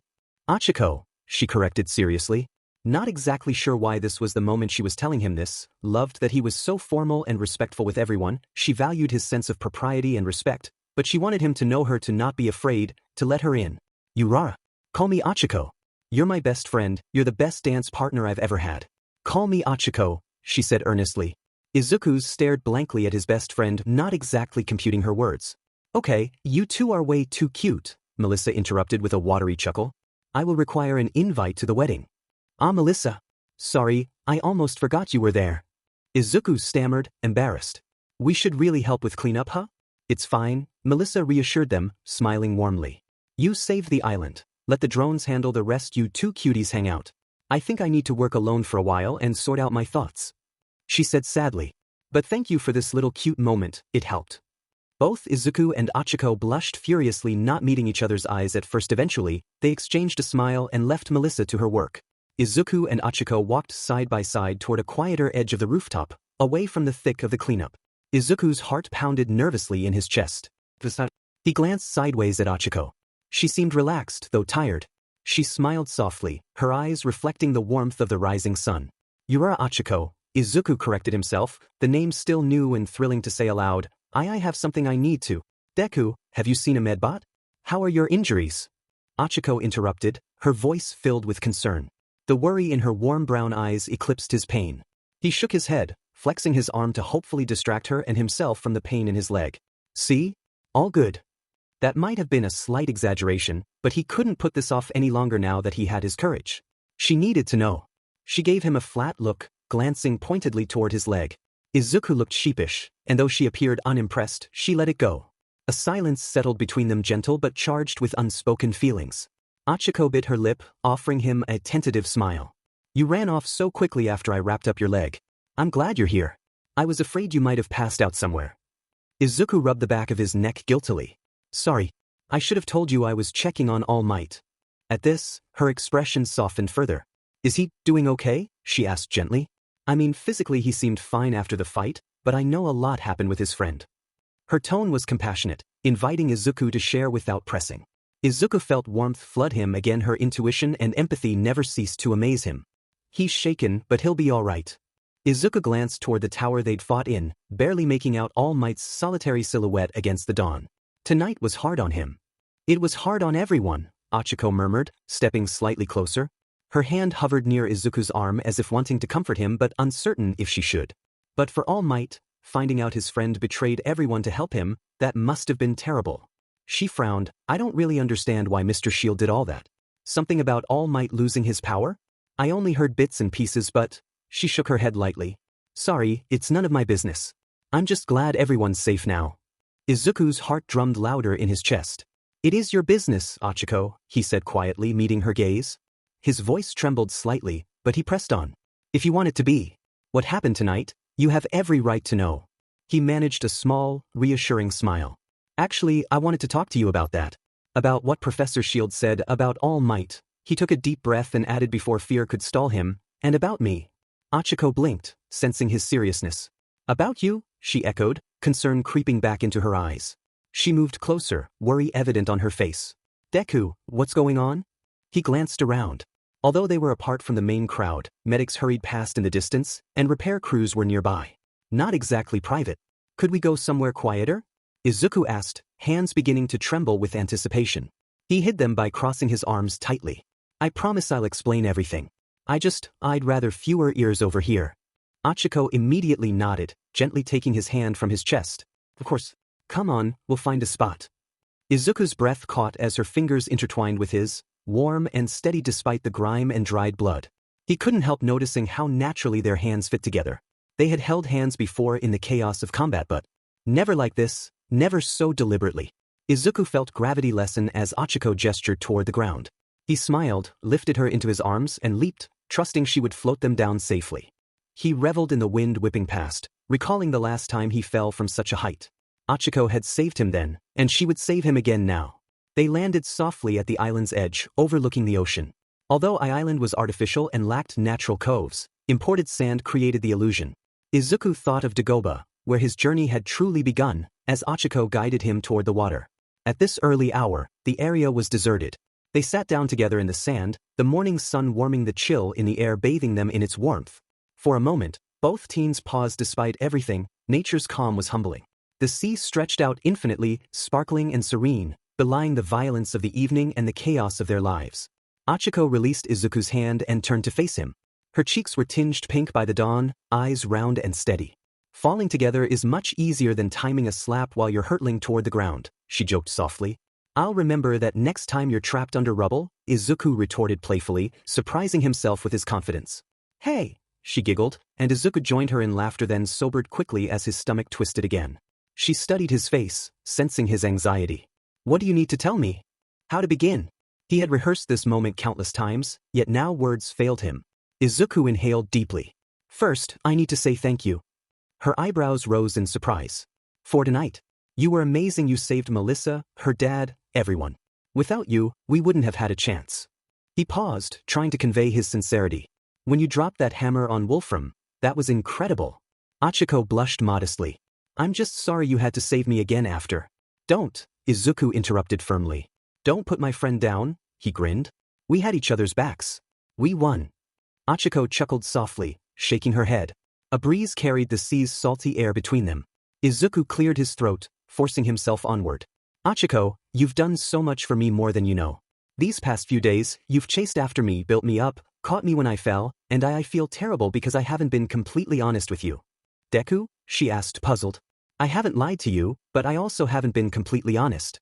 At first because All Might warned me not to, but then because I did not want to see you in danger, but the other day with Shigaraki, honestly I don't think it makes all that much of a difference, and after seeing what happened with David Shield and Melissa I just can't justify keeping my best friend in the dark when the information might be useful to her to keep her guard up in the event of anything weird happening, and when you think about it, if you just consider the last few days we have had.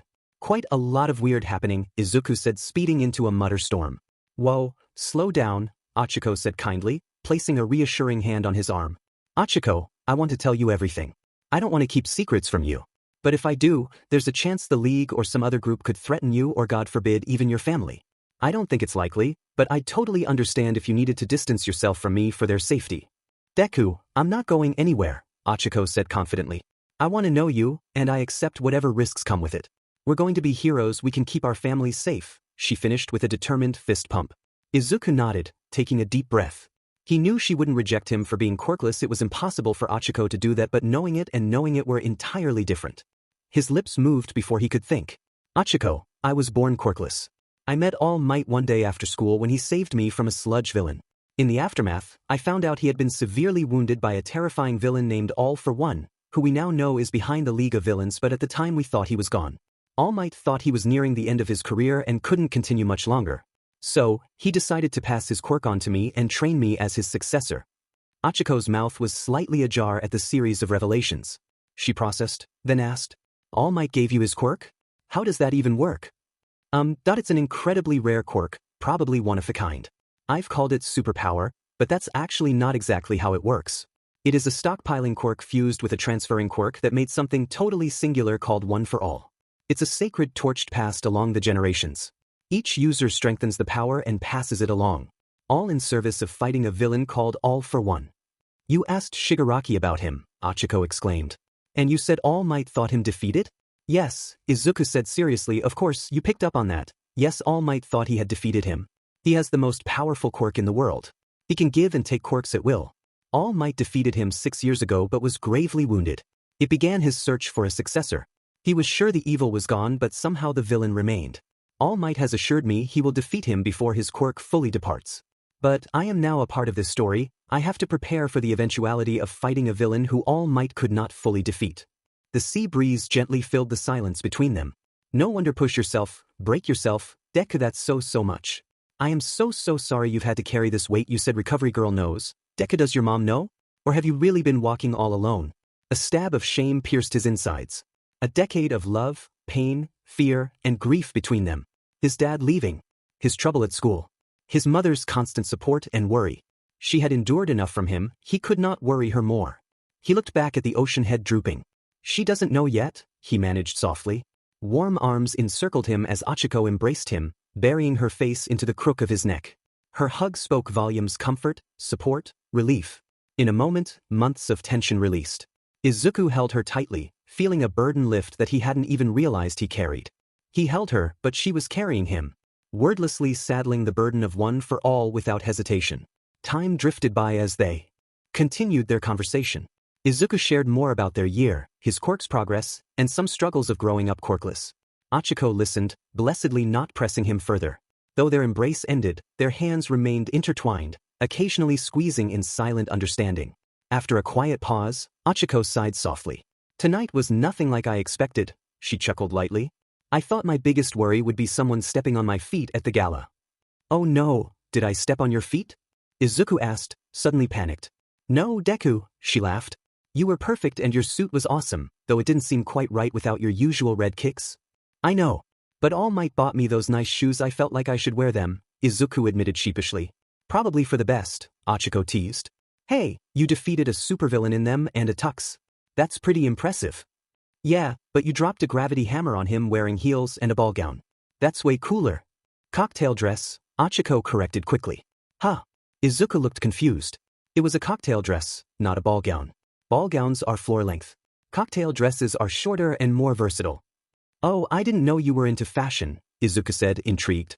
Oh, so you think a country bumpkin whose dad works construction wouldn't know fashion etiquette? Classic Shizuoka, she teased with mock offense. What? No. Izuku panicked. I'd never say that. I'm sorry. Ochako laughed warmly. Relax, Deku, I'm messing with you. Growing up around construction doesn't mean I'm not a lady. My mom and I used to watch fashion shows together as a break from all the TSTRN at home. We couldn't afford the clothes, but we'd sew together for fun. I miss those times. My mom could turn any fabric into the most beautiful dresses. Izuku smiled, imagining the scene. His cheeks grew flush remembering Ochako in her BA cocktail dress. You looked stunning last night, Izuku said sincerely. Ochako opened her mouth playfully, then paused when she saw his earnest eyes. Thank you, Izuku, she replied softly.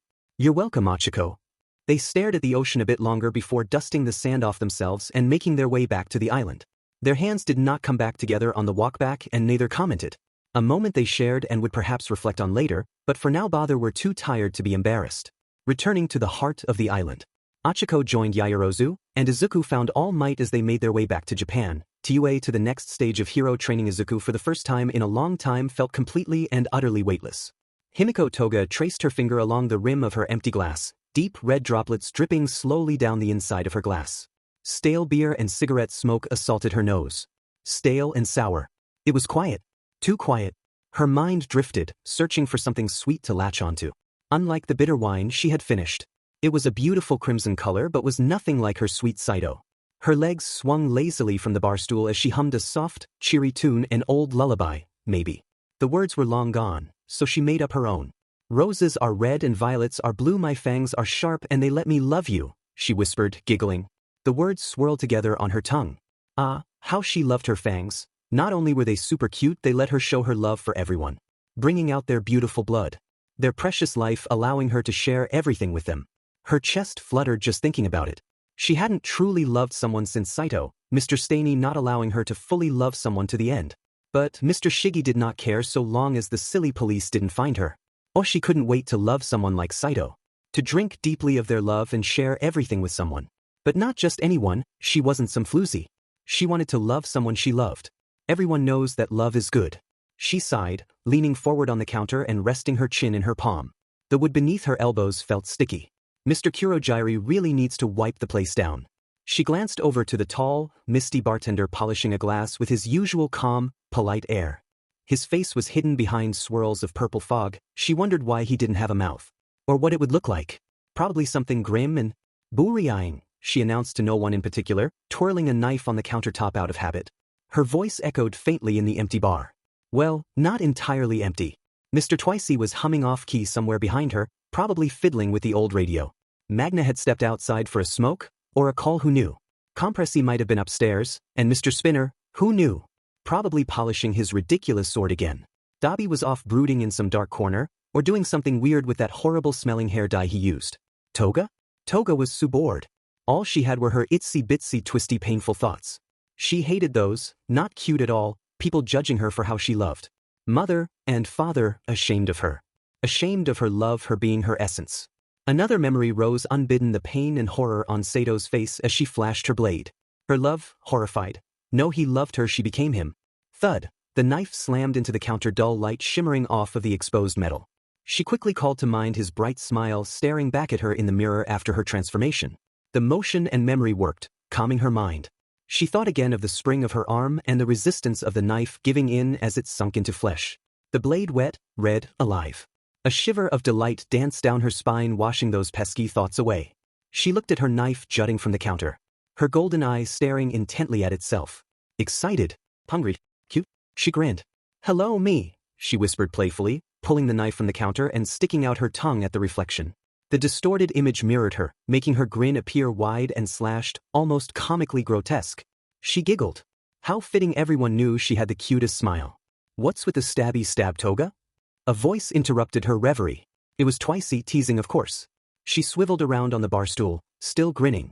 Twicey Jean Babaigawara stood a few feet away beside the jukebox that hadn't worked in forever.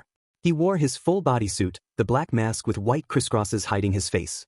He tilted his head in that curious, dog-like way. Even though she couldn't see his expression, she could imagine the amused wrinkles at the corners of his eyes. Everything looks cuter with a few stabs in it, she chirped brightly. He laughed. I'll take your word for it. His voice tilted up and down, contradicting itself as usual. Toga liked that about him, it kept things interesting. She slid off the stool and skipped over to him. "Whatcha doing, Twicey?" she asked. Happy that the cute older boy would break out of her boredom. He was so delightfully twisted and sometimes made those wonderful clones that she could play with. He scratched the back of his neck. Thinking of kicking the jukebox again. "It owes me a song." "You already kicked it twice," she sing-songed, holding up 2 fingers. "Third time'll break my foot. Or the machine. Hopefully the machine." He pet a leg as if preparing to do it, then dropped it with a sigh. Better not. Kurogiri would kill me." "No, worse, he'd politely ask me to stop." Toga bounced on her heels. No music then?" she pouted dramatically. "We could always make our own." She resumed her humming, swaying side to side. Twice chuckled. "That's an interesting melody, Toga. What's it called?" She beamed. "Haven't named it yet. Naming things makes them too real." "Twicey, whatever you say, Himi." "Oh, Himi, I like that, always call me that," she replied with a spin. Her pleated skirt flared as she twirled. It was one of her old high school skirts, navy blue, stolen from her own closet after she ran away. A little short now, but she liked that. It showed off her legs, still faintly speckled with old bloodstains that refused to wash out. Stains were stubborn. Stain had been stubborn. Her thoughts drifted to him, Stainy, the hero killer. She didn't care much about all of that. She just loved it when he drenched the alley with beautiful blood. All the news people and talk about All Might. All she knew was he was a master of the blade, even though he didn't let her use hers nearly as much as she wanted to. Twice snapped his fingers in front of her face. "Earth to Toga? You spaced out." She blinked. She'd stopped twirling. Her arms now hung loose at her sides, but her grin had only grown wider. Sorry, she said, "Not sorry at all. Just thinking about something fun." Twicey nodded. "Daydreaming about stabbing again. Got it. Business as usual." There was concern buried under his teasing tone. Toga could tell. He cared, in his own twisted Twice way. He worried she'd get in trouble for being too blood-happy, as he called it, but he never tried to change her. None of them did. And that was nice. Really nice. She leaned toward him, rocking on her heels. "So, do we have any plans soon?" "I'm dying of boredom," she whined. Then, with a glint in her eye, added, "And if I die of boredom, I will need you to make more clones for me to play with. But try and make them stronger this time. Grey goo doesn't taste nearly as good as yummy blood." Twicey lifted a finger like he meant to argue, then laughed instead. "I think our man Shigaraki's got something big cooking. Keeps hinting at it. No details yet. I'm on edge." "I'm not on edge. I'm excited." His voice split mid-thought again, nervous and eager all at once. Toga giggled and stepped closer, just a little into his space. "Big plan, huh? Sounds juicy." She narrowed her eyes playfully. "If Shiggy doesn't spill soon, I might have to persuade him." She flipped her knife in her palm. Twicey flailed dramatically. No, don't knife the boss. Bad idea. Or maybe good. Oh, but definitely bad." Toga laughed, bright and sharp. "I'd never stab our dear leader, he's just not cute enough for me." She paused and reconsidered. "Well, not really stab. Maybe a tiny poke? Just to see one teeny drop of blood." Twicey pinched the bridge of his nose through his mask. "Remind me never to get on your bad side." She grinned wide. "Silly Twicey, I don't have a bad side. I love everyone." "Yeah, you love them," he said, making air quotes. "And then you make them bleed. Most people see those as opposites, you know? Love and hurt. But you..." He circled his fingers in the air, still trying to figure her out. Toga tilted her head, eyes wide with mock innocence. "For me, they're together. When you love someone, you want to be them. Get as close as possible." Her fingers curled unconsciously around her knife. "And my way of getting close is sharing their blood. Drinking it. Mixing it with mine. Becoming them. That's love. Everyone wants love, and the only real villains are those against love." Twicey was quiet for a moment. He rubbed the back of his head, the soft scratch of his glove against the bristles of his short hair audible even through the mask. "I don't think everyone would agree, Toga. But," he raised a finger, catching her pout before it fully formed, "but that's what makes you you. And here, nobody's gonna lock you up for being yourself." A warmth bubbled up in Toga's chest, not blood-boiling excitement, but something softer. Affection. She sheathed her knife into the holder strapped to her thigh and, acting on impulse, threw her arms around Twicey in a hug. "You're the best, Twicey," she exclaimed, squeezing him tightly. He was taller, and she had to rise onto her toes to reach him. His leather suit smelled like old clothes and a hint of sweat. He hadn't washed it in a while, but she didn't mind. He tensed for just a second, surprised, then awkwardly patted her back. "Ah, careful. You'll wrinkle the costume." "No, it's fine. Hug all you want," he babbled, contradicting himself as always. but she could tell he was smiling beneath the mask. Toga giggled and let go, rocking back on her heels. He's sorry. I got excited. I just am not used to being accepted, she said somberly, then abruptly switched to her sing-song voice and finished, but that's why I love it here and love all of you. Twice held out his hands like he was steadying her. Just, maybe show your love to me with hugs instead of stabs. You're no fun, she shot back, sticking out her tongue. Before Twicey could reply, the door to the bar creaked open. Big Sis Magna stepped inside, ducking slightly to accommodate her height. Her long reddish hair swayed behind her, and her signature sunglasses reflected the low light. Magna carried herself with a confident presence that Toga admired. Even with a scowl on her face, Magna brought a strange comfort to the room. There you two are, she said, placing a hand on her hip. If you're going to flirt, could you at least do it while helping prep? The place isn't going to organize itself. Her tone was firm, but Toga caught the teasing glint in her eye. Flirt? Nah, I'm way out of her league, Twice quipped, puffing up before immediately deflating. Actually, she's out of my league. No, wait. Toga just laughed and skipped over to Magna, linking both arms around one of hers. Big sis, you're back. Did you bring anything fun? She peered around Magna as if expecting a hidden surprise. Her messy blonde bangs fell into her eyes. Magna sighed and gave her a gentle flick on the forehead. It wasn't hard. Ow, Toga said reflexively, rubbing the spot and pouting. Don't big sis me after ignoring my question, Magna replied, but now she was smiling. She ruffled Toga's hair. And no presents. I was just out arranging our transport.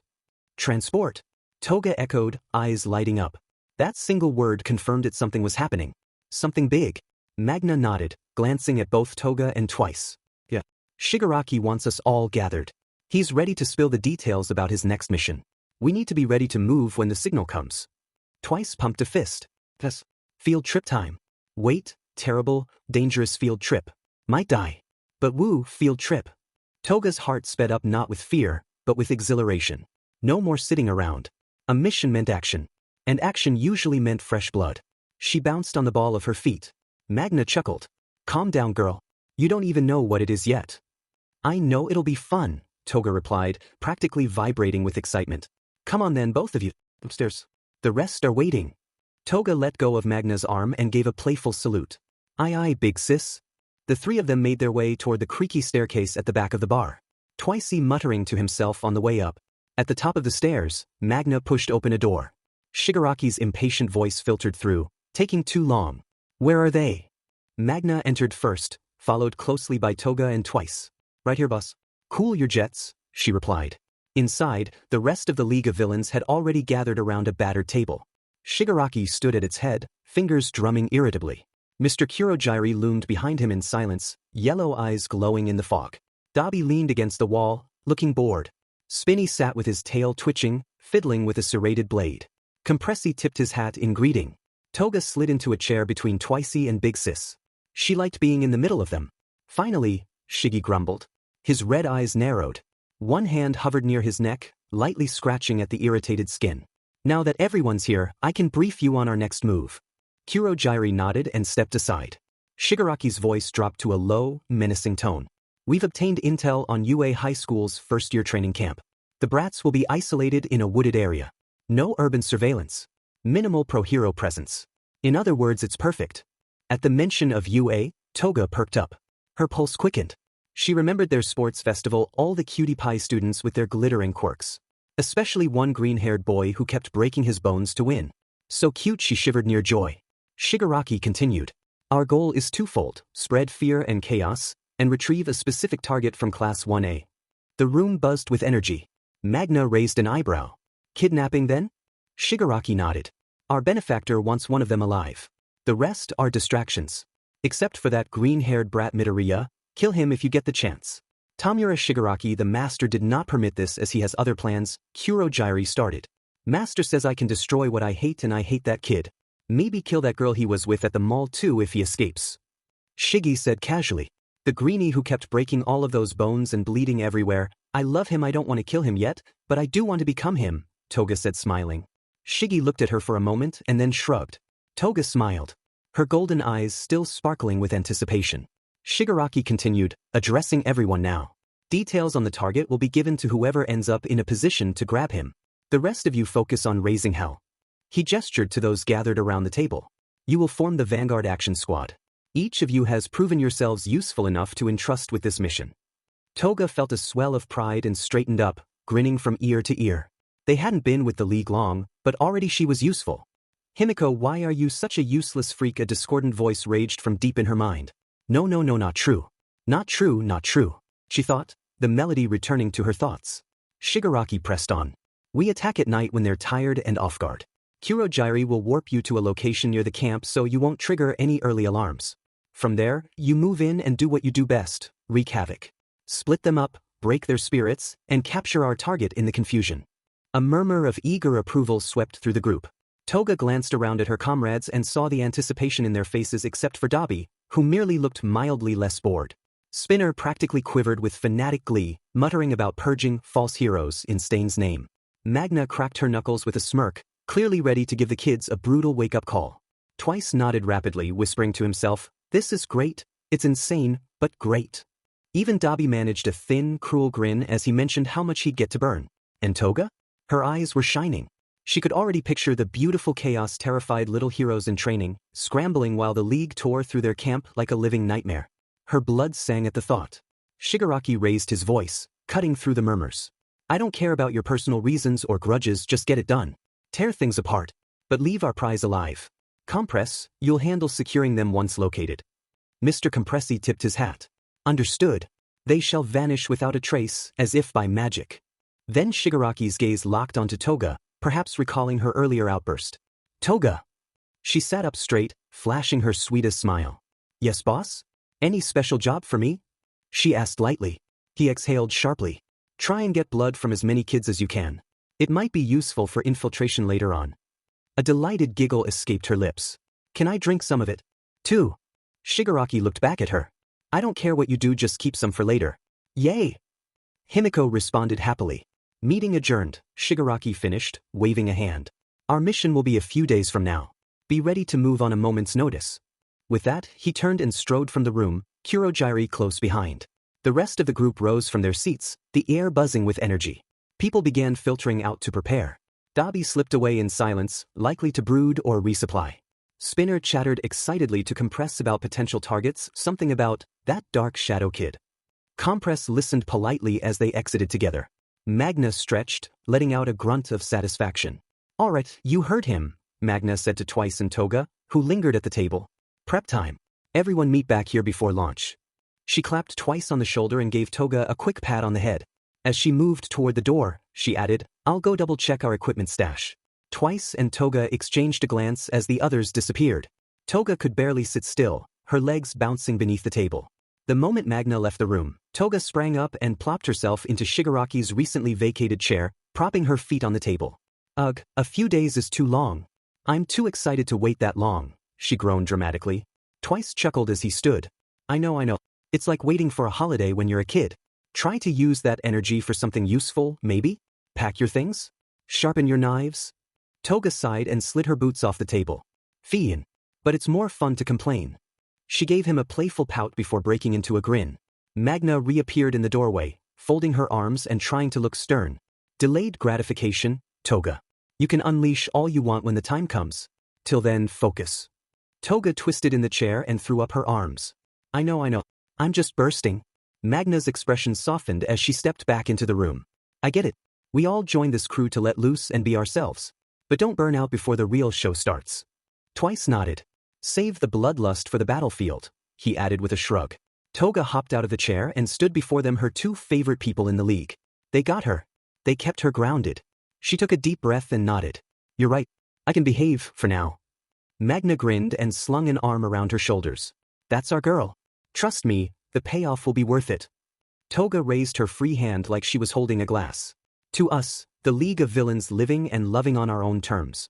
Magna instantly mimicked her, pretending to hold a drink too. Cheers. Twice clinked his imaginary glass against theirs. Cheers to that. The silly toast filled her with a fizzy, happy warmth. Magna gave her a squeeze before letting go. All right, party's over. Time to get to work. Toga, check your stabby stuff. Pack whatever you need. Maybe bring a jacket, it'll be chilly out. Twice, you too.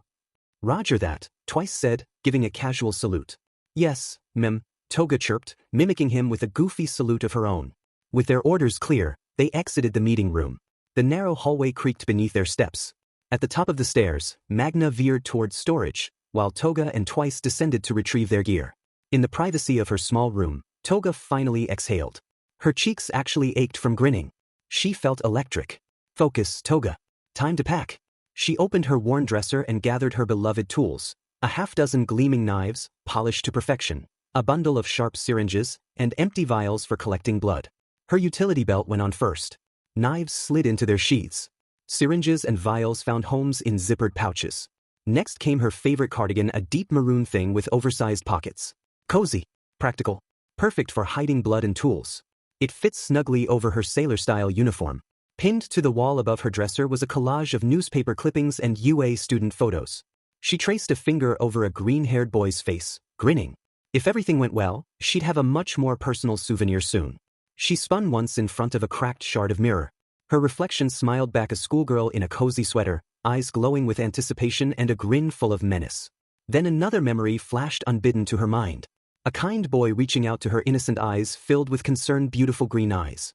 His mouth opened. Himiko, you need help? I don't think you're a freak, I think you need, ugh. Shock filled his eyes as the knife plunged into his gut. He did not look angry, only confused. He fell back and the blood came rushing out of the wound. Her mind went red as she drank the precious substance from the source. No, that's not what happened, Himiko. You two were in love and you became him. It was beautiful and tragic and wonderful. Himiko fumbled through the mini fridge and popped open a blood bag, drinking deeply, letting in the delicious taste, and allowing the slight buzz to overtake her senses. No need to think on that any longer. Saito was her beautiful first love. The first boy she became one with, he was gone, and that was okay because their love would live forever. She quickly threw the rest of her gear in a bag and left her room, looking for someone to spend some time with, a teensy tiny part of her shuddering to be alone, unable to bear the weight of what she'd done. The flight home was peaceful. Ochako had been somewhat worried that her classmates would grill her nonstop about the weekend's events, her dance with Deku, her quirk awakening, his revelation afterward, but her fears were unfounded. Conversation was sparse on the flight back to Japan. Everyone was so exhausted from the events of Island that they simply slept, curled up in the absurdly comfortable seats of the plane. It was a double blessing. Not only did she get some much-needed rest, but it also meant she wasn't forced to speak about everything that had happened, something she desperately needed time to process. Back in her apartment, she began unpacking her things and prepping a simple dinner for herself. It was the perfect space for her mind to finally start catching up with the whirlwind of the past several days. She measured out a cup of rice and dropped it into her rice cooker, setting it to steam. Then she pulled out what remained of her vegetables, not exactly fresh, but not yet spoiled. She laid them on the cutting board and began chopping. As her knife found a rhythm, so did her thoughts. It had started with her watching her best friend on a monitor, beaten unfairly by Bakugo during the final exam.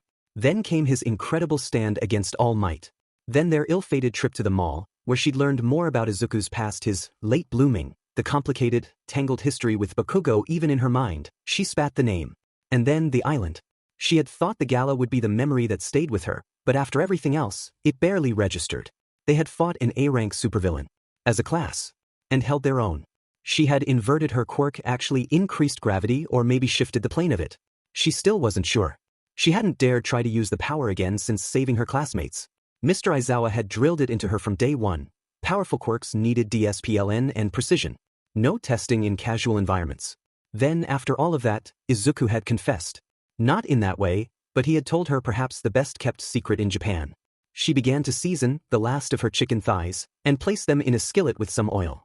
Note to self, she would have to go to the store again soon. She winced at the thought, but her budget was nothing compared to what she had learned. All Might was fading.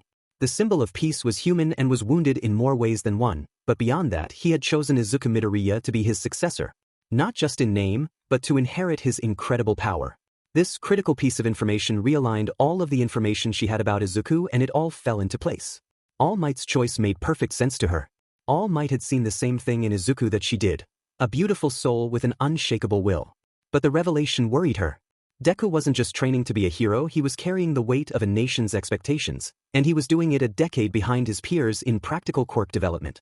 No wonder he kept injuring himself. She shuddered and marveled all at once. Uraraka Ochaco was no stranger to pain. Gunhead didn't go easy on her during training, nor did she want him to. She could take blasts from Bakugo, the grueling pace of everyday drills, even the kind of days her male classmates didn't have to worry about. But Izuku? He snapped his bones twice in a fight and kept going. She poured the chopped vegetables into the skillet with the chicken. The rice still had a few minutes left to cook. He was truly something special. And she felt so many things. Happiness, that he was being trained by his idol. Fear, that he was a central target of the League of Villains. Frustration, that he hadn't told her sooner. Then guilt for feeling frustrated. And beneath all that, a deep and abiding admiration. Deku was incredible. He was no longer alone and he would never be alone again. She knew she had feelings for him. But those weren't central at the moment. Izuku Midoriya was carrying the weight of Japan on his shoulders. Good thing she knew how to make things weightless. Her phone buzzed across the room, pulling her from her thoughts. She walked over and picked it up. Deku, just landed with all might. Wanted to make sure you made it home safe. She smiled at his concern. Ochako, made it fine. Thanks for checking. Got back to my apartment about 20 minutes ago. You doing okay? She watched the typing bubble appear, then vanish, then reappear. She chuckled softly. After a full minute, she returned to her dinner prep. The rice was ready, so she poured it into the skillet, stirring it all together and cracking in a couple of eggs. Deku, yeah, I'm doing great. Thank you so much for everything this week. She chuckled again. How many versions of that message had he typed and deleted before going with that? It was nice to know she wasn't the only one who overthought things. She started to type, of course. What are friends for? Her thumb hovered over the send button and paused. Friends? Yes, they were friends. After Island, there was no doubt in her mind that Izuku was her best friend. She loved getting to know Yaoyorozu and Hagakure better. She adored the stickler Ida. But Deku? Deku was something more. Because you like him. She had admitted that. But then she learned she hadn't known the full truth about him. Did that change how she felt? No, her feelings hadn't changed. Ochako, I'll always be here for you, Deku. She pressed send quickly and turned back to the stove. Deku, Uraraka-san, I can't tell you how much that means to me. Truly you are the best. Ochako, I told you to call me Ochako, Deku. Deku, sorry Ochako. It'll just take some getting used to. You can call me Izuku, by the way. I think I told you that. But I know you like Deku, so call me whatever you want. She shook her head fondly. Lovable goof. Ochako, duly noted, Izuku-an, winky face. My dinner's ready, so I'm going to eat and head to bed. I'll see you on the bus tomorrow morning. Deku, oh right, definitely. And hey, Ochako, this might be stupid, but would you mind if I came to your apartment so we could walk to UA together? With the week we've had, I don't want you walking alone. I know you can handle yourself, but it'd make me feel better to be with you. Her heart fluttered at the concern in his message. Ochako, I will permit you to be my escort to UA tomorrow. You earned the right by giving me a good dance. If you're polite, I'll even let you carry my bags. Deku, so long as you don't use your new quirk on them, I'm down. And by the way, we have to talk about that. Your quirk was already awesome, but now it's even better. Ochako, for sure. I hope I get to test it out at camp. Maybe you can help me? Deku, absolutely. Ochako, good night, Izuku. Deku, good night, Ochako. Izuku's senses were dull, but he knew he had to move. A dense forest wreathed in black stretched before him. He moved faster than he ever remembered moving. Time had no meaning. He surged forward with ferocious purpose. Fear gripped his soul. His breath came in ragged gasps. He saw the clearing. He redoubled his pace, desperate to reach it. If he could just move a little faster. He burst into the clearing, heart pounding, and froze. 8 figures surrounded a collapsed form. No! His scream tore through the silence. A single, booming word echoed from 8 voices. 9. He looked down at the figure lying motionless at the center, but couldn't make out who it was. His eyes rose again to the 8 figures standing before him, some clear as day, others still. Half shrouded in mist. A figure of radiant gold stood closest. His face held both pride and sorrow, a father's warmth flickering in his gaze. Next to him stood a tall, powerfully built woman, her muscular frame clad in a sleeveless suit. Her posture bore the weight of sacrifice, but her smile burned bright with unwavering belief. Beside her was a scarred and hardened man, his face obscured by a scarf, eyes intense and solemn. Next to him stood a bald man with thick arms crossed and a toothy grin on his face, playful, but with a seriousness underneath that couldn't be missed. To their right, a man with a slight frame and a high-collared cloak stood still, watching Izuku neutrally, unreadable. The 2 next to him were completely veiled in shadow, their features indistinct, shrouded in mystery.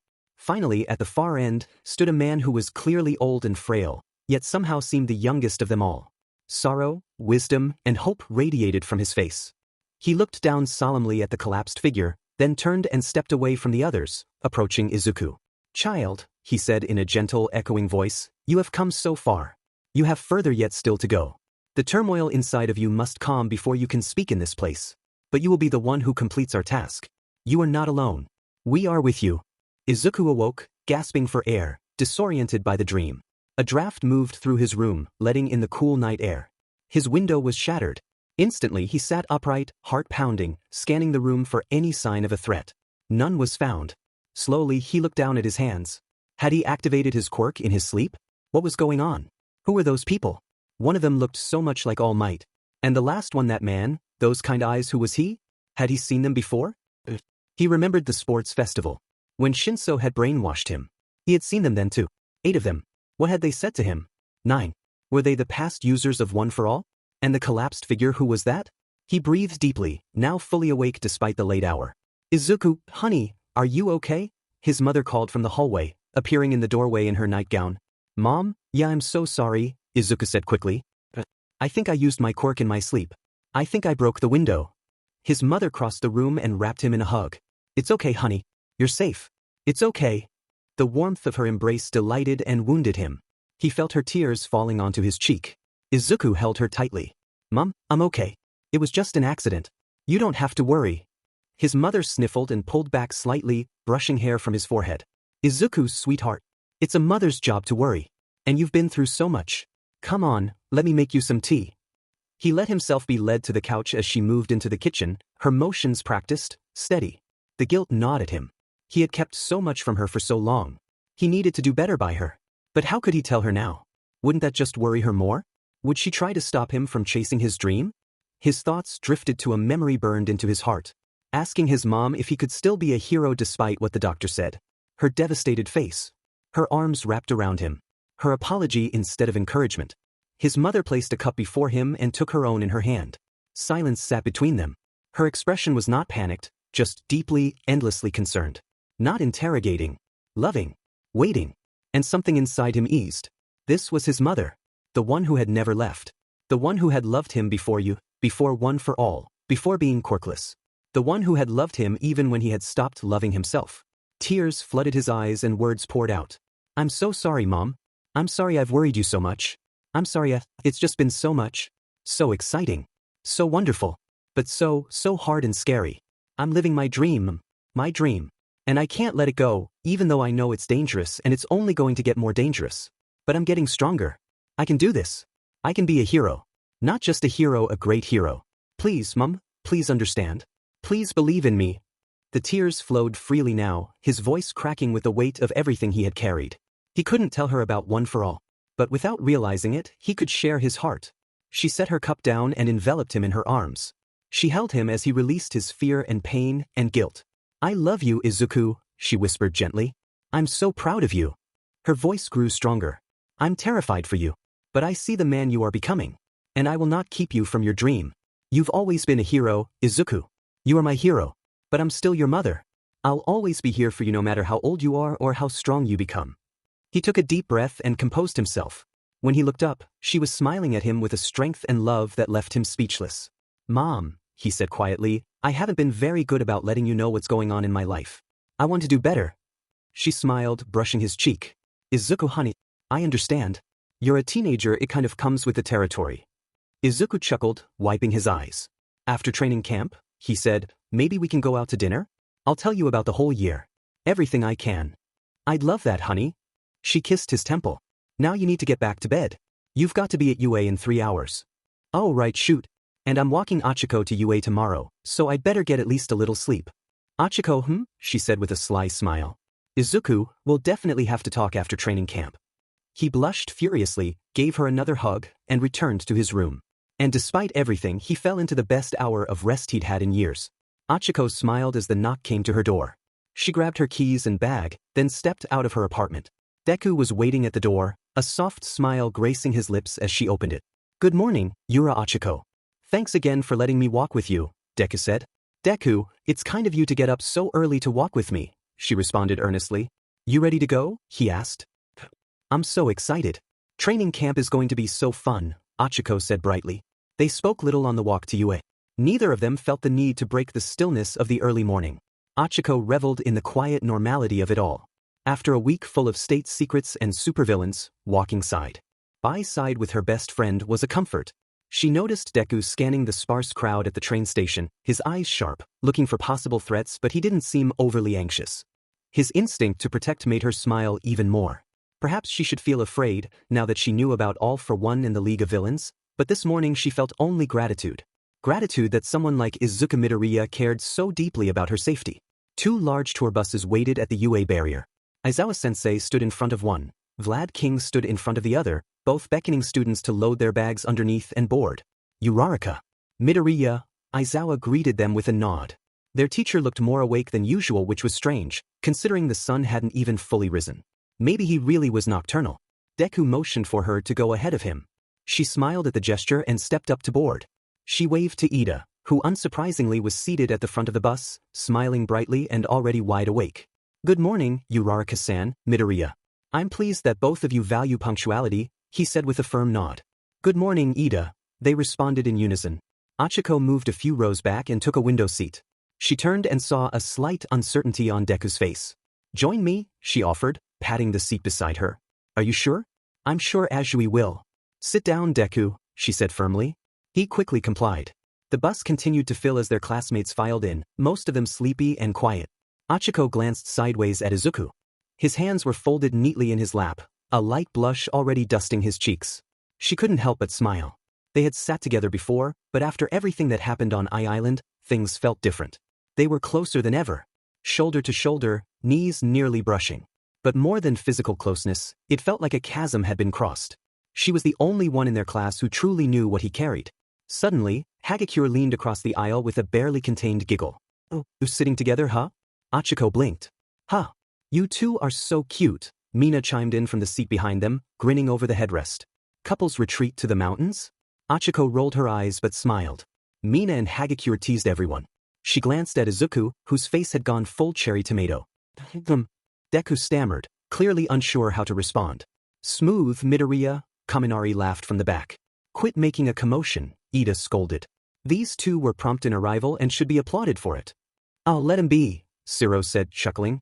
They're not hurting anyone. It's kind of sweet. I agree, Tsu added from her window seat.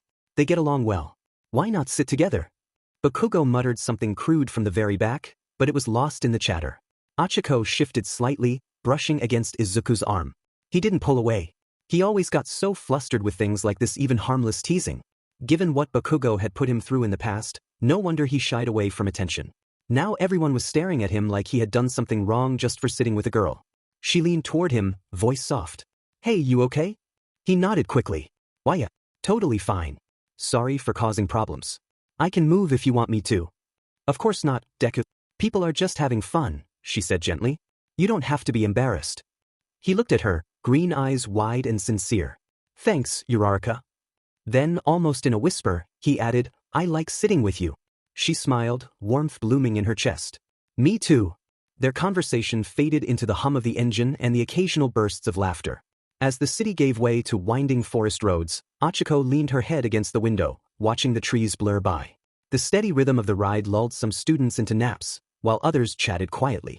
Even Bakugo had gone silent, arms folded and eyes shut. Ochako let her thoughts wander. This training camp was supposed to be intense. She was excited to explore her quirk's new potential. Ever since she'd awakened that gravity-shifting ability on Island, she had been eager to understand it. The teachers had promised they'd be pushed to their limits. She needed that. She wanted to be strong. She wanted to stand beside Deku, face All for One, and protect those she loved. Determination settled in her chest like steel. The bus slowed. Aizawa-sensei stood near the front, face unreadable. Rest stop, he said. Everyone off. Excitement rippled through the group. Students stretched, grabbed their bags, and filed out. Ochako stepped into the sunlight and immediately took in the scent of pine and damp earth. They were at the top of a mountain road, forests spreading endlessly in every direction. Wait, Jer muttered. Where's the rest stop? Good morning, you students, a voice rang out cheerfully. 2 women stood ahead in bright, dramatic costumes. The first stood tall, proud, and composed in a red hero suit, a confident smile on her face. Beside her, a smaller woman practically bounced with excitement, blonde curls bouncing beneath her blue mask, clawed gloves twitching with energy. Oh my goodness, it's the rescue hero team, the Wild, Wild Pussycats. Deku blurted, starstruck. They've been active for over 18 years. Don't finish that sentence, the taller woman said quickly, covering Izuku's mouth with her hand. Deku paled and went silent. I'm Mandalay, she announced, withdrawing her hand and striking a pose. And this is Pixie Bob. Yay! Pixie Bob shouted, practically vibrating. You kids are gonna love what we've got planned. Ochaco's eyes widened, taking in their vibrant energy. The two women radiated charisma and confidence. But someone didn't look nearly as cheerful. A small figure stood beside Mandalay, arms crossed and face scrunched into a scowl. A boy, maybe 7 or 8, with a ball cap pulled low, glared at the group like they'd personally insulted him. Oh, and this little guy here is Koda, Mandalay said, reaching to ruffle the boy's hair. Koda yanked away and muttered, You're all idiots, before stomping off toward the edge of the cliff. The class blinked. What's his deal? Kaminari asked, scratching his head. He's Mandalay's nephew, Aizawa said. Don't worry about it. Focus on your training. Ochaco watched Koda stomp away with a mix of confusion and sympathy. Something was clearly bothering him, but she didn't have time to think on it long. Pixie Bob clapped her. Enough introductions, it's time for the fun to begin. The ground shook. With a dramatic yell, Pixie Bob slammed her hands into the dirt. The earth groaned and split, and suddenly, massive snarling beast creatures made of mud, shaped like twisted animals, erupted from the terrain and charged straight for them. Welcome to training camp. Pixie Bob cheered. Chaos exploded. The floor dropped out from under them all. In an instant, Izuku felt the crackle of full cowling burst around him. He reached instinctively to his right to grab hold of Ochaco, but she wasn't there. Instead, he twisted midair and landed hard, the ground cracking and cratering beneath his impact. He looked around. Most of his classmates were scrambling to their feet, but still, no sign of Ochaco. Then he looked up. Floating down at a controlled pace, Ochaco landed gracefully beside him. You can use it on yourself without nausea now? He asked, clearly impressed. It's manageable, she replied. What the heck is that? Siro shouted, pointing ahead. A lumbering rock giant, some kind of massive earthen creature, was stomping toward them. It won't listen to me. Koda called, panic edging into his voice. The golem advanced menacingly. Izuku launched forward like a cannon. Detroit. Smash. His fist shattered the golem's head. He twisted in the air, bracing for the impact with a nearby tree. The trunk cracked under the force, throwing him off balance, but he managed to adjust mid-air and land on one knee with some semblance of control. His mind raced. They needed to work together fast. This has to be Pixie Bob's quirk, Izuku called out. She can manipulate the earth. These golems are huge but not all that durable. Kaken, Todoroki, Kirishima, Sato, you guys patrol the perimeter. Be our spearhead. Ida and Siro, scout ahead and find a path to keep us moving together. Ashido, Mineta, Uraraka, Yaoyorozu cover the middle line and defend the class. Koda, gyre our ears. Watch the sides and rear. Tokoyami, Azui, Aoyama, Hagakure, Ojiro, Shoji, Kaminari, stick close to the front line and support where you can. Who the hell put you in charge, Deku? Bakugo roared. Izuku rolled his eyes. He really didn't have time for Bakugo's ego right now. His plan sounds solid, Shoji said. We need coordination, and this is smart. We don't know if Pixie Bob's the only test here. I agree, Ida added. This is an effective team strategy. Yeah, Bakugo, just work with us, Kirishima urged. I don't need you extras, Bakugo muttered, blasting off toward the lodge without another word. What a dweeb, Mina whispered with a smirk. Let's move out, everyone, Yaoyorozu said. Midoriya's plan is good. Yaoyorozu, can you make Uraraka a heavy club? Cast iron maybe? Izuku asked, encouraged by how quickly the class was following his lead. Of course, she replied, producing a massive metal club. Uraraka grinned, removed the weight with a tap of her finger, and floated toward the front line, giving herself room to swing. Incoming! Gyre called. I got this one, Todoroki said coolly. A glacier of ice burst from his foot, obliterating the next charging golem. I wanted to play some baseball, Uraraka pouted. Don't worry, Ashido laughed. You'll get your chance. Let's move out. Ida commanded. The group advanced into the dense forest. Todoroki occasionally blasted paths through tangled growth, allowing the classroom to move. Golems continued to attack in waves, massive ones dispatched by Todoroki and Izuku, smaller ones slipping through the gaps to be handled by the defensive line. After hours of grueling combat, they were all exhausted, but miraculously, no one was hurt or left behind. Izuku's lungs burned with each gulp of air. He doubled over, hands on his knees, as the last of Pixie Bob's earth beasts crumbled into dust. The late afternoon sun filtered through the trees, painting the weary Class 1A in shades of gold and green. Everyone was scratched, sweaty, and utterly drained. Uraraka stood a few paces away, chest heaving. Mud splattered her uniform, a leaf tangled in her hair, but she grinned and flashed Izuku a tired thumbs up. He smiled back. They had made it. Around them, classmates dropped to the ground or leaned on each other. Ciro lay flat on his back, groaning, "I can't feel my arms," Mineta whimpered face down in the dirt. Even Todoroki panted, steam curling from his body. Bakugo dusted off his gloves with a scowl, pretending the fight hadn't touched him, but Izuku caught the tremble in his legs. They were all at their limit. A familiar yellow sleeping bag marked Aizawa-sensei's presence. He stood on the path ahead, looking completely unfazed. "You took longer than expected," he said, voice flat. "But none of you failed outright." In Aizawa speak, that was practically a standing ovation. Mandalay and Pixie Bob bounded toward them, grinning. Behind them came Tiger, arms crossed, and Ragdoll, practically vibrating with excitement. "Congratulations, kiddos," Pixie Bob cheered, clapping. "You survived my adorable earth beasts." "Well done," Mandalay added. "Welcome to the lodge, Class 1A. Izuku looked down the path and saw it a wide clearing with a log cabin-style building nestled within. The sight of beds, food, and running water nearly brought tears to his eyes. "We made it," he whispered. Ida jogged up beside him, barely catching his breath. "Excellent work, everyone." This was precisely the sort of team-building UA anticipated. Kirishima threw an arm around Ida's shoulder, knocking his glasses askew. "Manly training, huh? I'm starving." As they staggered toward the lodge, Mandalay stepped forward again. A small boy in a baseball cap stood beside her, arms crossed and expression stone-cold. "Before we settle in," she said, "I'd like to reintroduce Koda. He's my nephew, and he'll be staying with us during camp." Koda didn't speak. He scanned their exhausted group, eyes cold and unreadable. Izuku, still buzzing from victory, stepped forward and knelt to meet the child's gaze. "Hi, Koda. I'm Midoriya Izuku. My friends call me Deku. It's nice to meet." Thud. A tiny fist buried itself in Izuku's groin with surprising force for such a little hand. Dull twisting pain curled from his unmentionables up into his navel.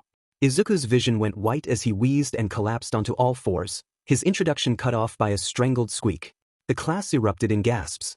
"How dare you strike a fellow male in that spot?" Ida thundered in outrage. "Death!" Uraraka yelped, rushing toward him. Behind her, several others either stared in shock or awkwardly tried to stifle laughter. Izuku distinctly heard Mineta choke on a giggle. "Kei Koda!" Mandalay scolded, eyes wide in mortification. "That was not okay. Apologize this instant." Koda just huffed, shoving his hands back into his shorts pockets. "I don't care who he is," the boy muttered loudly, lip curled. "I don't want to be around a bunch of wannabe heroes." He cast a disdainful glare across our group. "Bunch of stupid, corny heroes." With that cutting remark, he turned on his heel and stalked off around the side of the lodge, shoulders rigid with anger. An uncomfortable quiet fell. Izuku slowly rocked back onto his knees, the throb continuing. Uraraka knelt next to him, face flushed with concern. "Deku, are you okay?" she asked, hovering a hand over his shoulder as if afraid to hurt him further. Her warm, worried brown eyes swam into focus in front of him. "I'm fine," he croaked out, though his voice came out a pitch higher than usual. A sympathetic wince went through the watching students, the male ones at least. Ida helped Izuku to his feet, muttering about utterly unacceptable behavior. "That's one hell of a welcome," Jiro murmured, raising an eyebrow. "Cheap shot, good form though," Bakugo chuckled, eliciting a glare from Uraraka. Mandalay bowed to us, face tight with apology. "I'm so sorry everyone. And you especially, Midoriya." She looked genuinely pained as Izuku managed to stand fully, still gingerly protecting his crotch. "Koda hasn't had the best experiences with heroes. Please forgive him." Pixie Bob sighed, hands on her hips. "Kiddo's in his rebellious phase," she explained breezily, though her eyes were sympathetic as they followed Koda's retreating form. "He's not a fan of us hero folk. We're working on it." Izuku nodded, trying to regain his composure despite the lingering throb of pain. It's okay really," he managed with a weak smile. His mind, however, was whirling. How could you not like heroes? As the awkward moment passed, another voice cut through the air, this one dripping with smugness. "Oh dear, Class 1A, already getting beaten up by small children?" Turning, we saw a group of students wearing the white and teal uniforms of Class 1B lounging near the lodge entrance. At their forefront was Nito Monoma, one hand covering his mouth in a mocking pose of shock. Perhaps UA should have left the hero training to us, more capable students. Itsuka Kendo, standing beside him, smacked Monoma's arm with a sharp karate chop. "Knock it off, Monoma."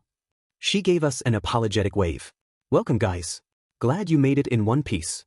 Monoma grumbled, nursing his arm where Kendo hit him. A few other Class B students offered smiles or nods. It seemed they had arrived at camp earlier, likely without being tossed into a monster-infested forest first, Izuku guessed. Many of them looked a lot less scuffed up than we were. Dinner that night was already prepared blessedly. The pussycats had made curry and rice for the class, and Izuku had never tasted anything so beautiful in his life. He inhaled 2 bowls without stopping. Around him, the class devoured their food like feral animals. Tomorrow, Aizawa said as they ate, training begins. Full physical conditioning and quirk development. Uraraka, sitting across from Izuku, perked up with curry still on her cheek. We'll be working on our quirks specifically? You'll be pushing past your limits, Aizawa confirmed. Also, I was told you found a new application of your quirk on Island? How much have you figured out? None sir, I didn't want to test it until I found the proper circumstances, Uraraka replied sheepishly. At least one of you has learned something, Aizawa grunted in approval. You have learned much and trained your body, but tomorrow we train your quirks, exhaustively, relax in the baths and get to bed, tomorrow will be hell. He finished. Izuku, do you think you can help me tomorrow if you have any time? Uraraka asked hopefully. Izuku grinned, then blanched. Would they let him? He didn't know, but he'd try. Let's get up early and get started, Izuku said quietly. Izuku said determinedly. Is that okay, Aizawa-sensei? Izuku asked. We begin at 0630, Aizawa said. I'll join you at 0530, he finished. Night had fully fallen. The hot spring was natural, steam rising from a wide rocky basin nestled against the slope. Izuku sank in with a low, grateful joined by Ida, Todoroki, Shoji and others. I think I'm going to live here, Kaminari muttered. Tell my parents I've renounced city life. This is my home now. You said that at USJ, Cyril reminded him. This time I mean it. Izuku tilted his head back and let the heat soak into his muscles. Everything ached, his arms, his back, even his face. But the worst of it eased under the mineral warmth. He felt for the first time since Island. The others bantered and splashed, but Izuku's mind drifted. Koda. That look on his face. That punch. That anger. A kid his age, hating heroes? His thoughts were interrupted by the mumblings of Mineta. He glanced over. The purple-haired boy had a suspicious gleam in his eye as he tied his robe. Rejuvenating, sure, but you know what would really hit the spot? The visage of our lovely classmates' girls. Just on the other side of that wall, he waggled his eyebrows ridiculously and pointed toward the tall wooden fence that separated the male and female hot springs. Izuku felt a pang of apprehension. He could see Mineta's perverse gears turning. Mineta, how dare you make such disrespectful comments? Ida warned. Izuku froze, not knowing how to handle the boy. The other boys either sighed or rolled their eyes. None were surprised by Mineta's antics at this point. Before Ida could grab him, Mineta had leapt up onto the wall, using his sticky grape-like hairballs to clamber halfway. I just want to appreciate the view.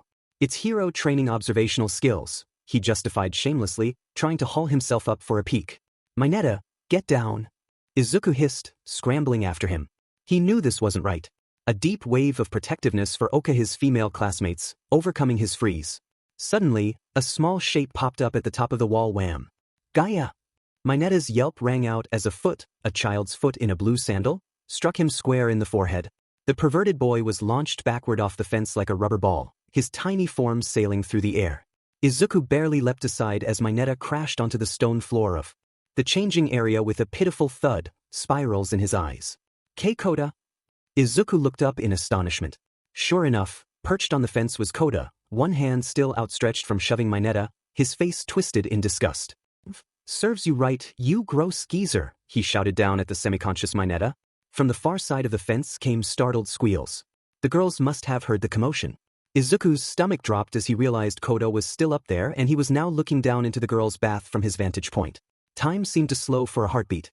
The female half of Class A stared up at the sudden intruder, the young boy with a clear view of them in the hot spring. A beat of silence. Then Jiro's voice rang out, mortified and furious. Hey! You little creep. Several things happened at once. Koda's eyes went huge as he apparently processed what or who he was seeing.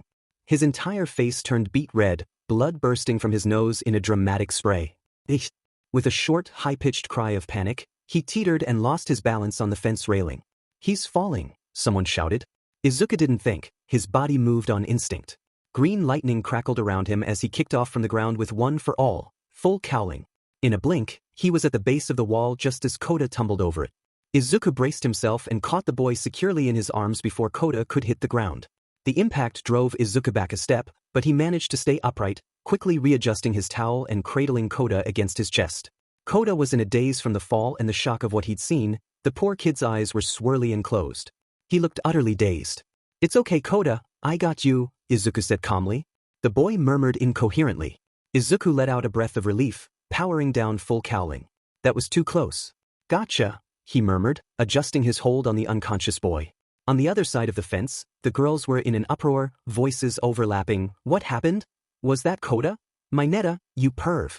Is everyone okay over there? Came Aizawa's dry, raised voice from somewhere, cutting through the chaos. Why yes.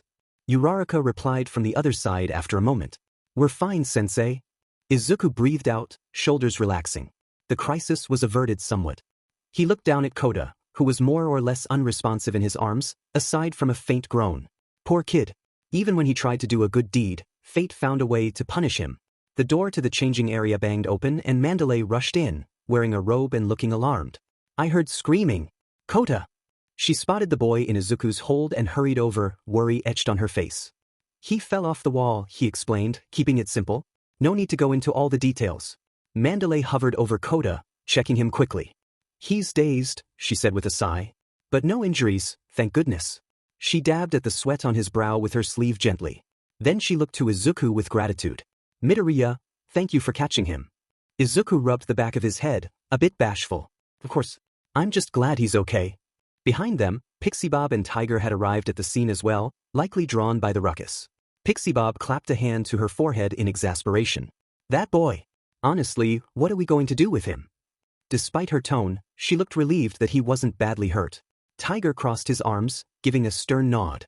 You've got good reflexes, kid, he said to Izuku in his deep voice. Impressive catch. Izuku ducked his head politely. Thank you, Tiger-san. Mandalay directed Izuku to follow her, and he carried Koda off to the lodge's office. Worry niggling at him. Koda stirred faintly but didn't come to. He really doesn't like us, does he? Izuku said, unable to hold his concern in. It wasn't really a question, the evidence was clear. Pixie Bob's usual playful demeanor softened. She glanced at the little boy sadly. It's not your fault or any of yours, she replied just as softly. He's been through a lot. Ever since his parents, she stopped herself. The water hose heroes? Izuku questioned. He remembered the news report a few years ago, as well as their connection with the Pussycats. Pixie Bob nodded solemnly. They reached the office, a cozy room in the lodge that had been converted to something like an infirmary. Mandalay laid Koda on a cot and draped a blanket over him. The boy mumbled, seemingly fallen asleep. Face troubled even when unconscious. Mandalay brushed Koda's damp bangs from his forehead tenderly. Then she turned to Izuku. Midoriya, I truly appreciate you looking out for him. I'm sorry you've had to endure his outbursts. Her lips pressed into a thin line. He wasn't always like this. He used to be such a bright, sweet boy. Her voice caught slightly. Pixie Bob stepped forward and placed a comforting hand on her friend's shoulder. Mandalay took a breath and continued, ever since my cousin and her husband passed, Koda has closed off. He thinks what they did was foolish. We've tried so hard to help him heal, but he refuses to accept any notion that being a hero can be positive. She shook her head sadly. He even distances himself from us. We're tainted by the hero world. Izuku felt a pang of empathy for the two heroines. They clearly loved Koda dearly and were hurt by his rejection too.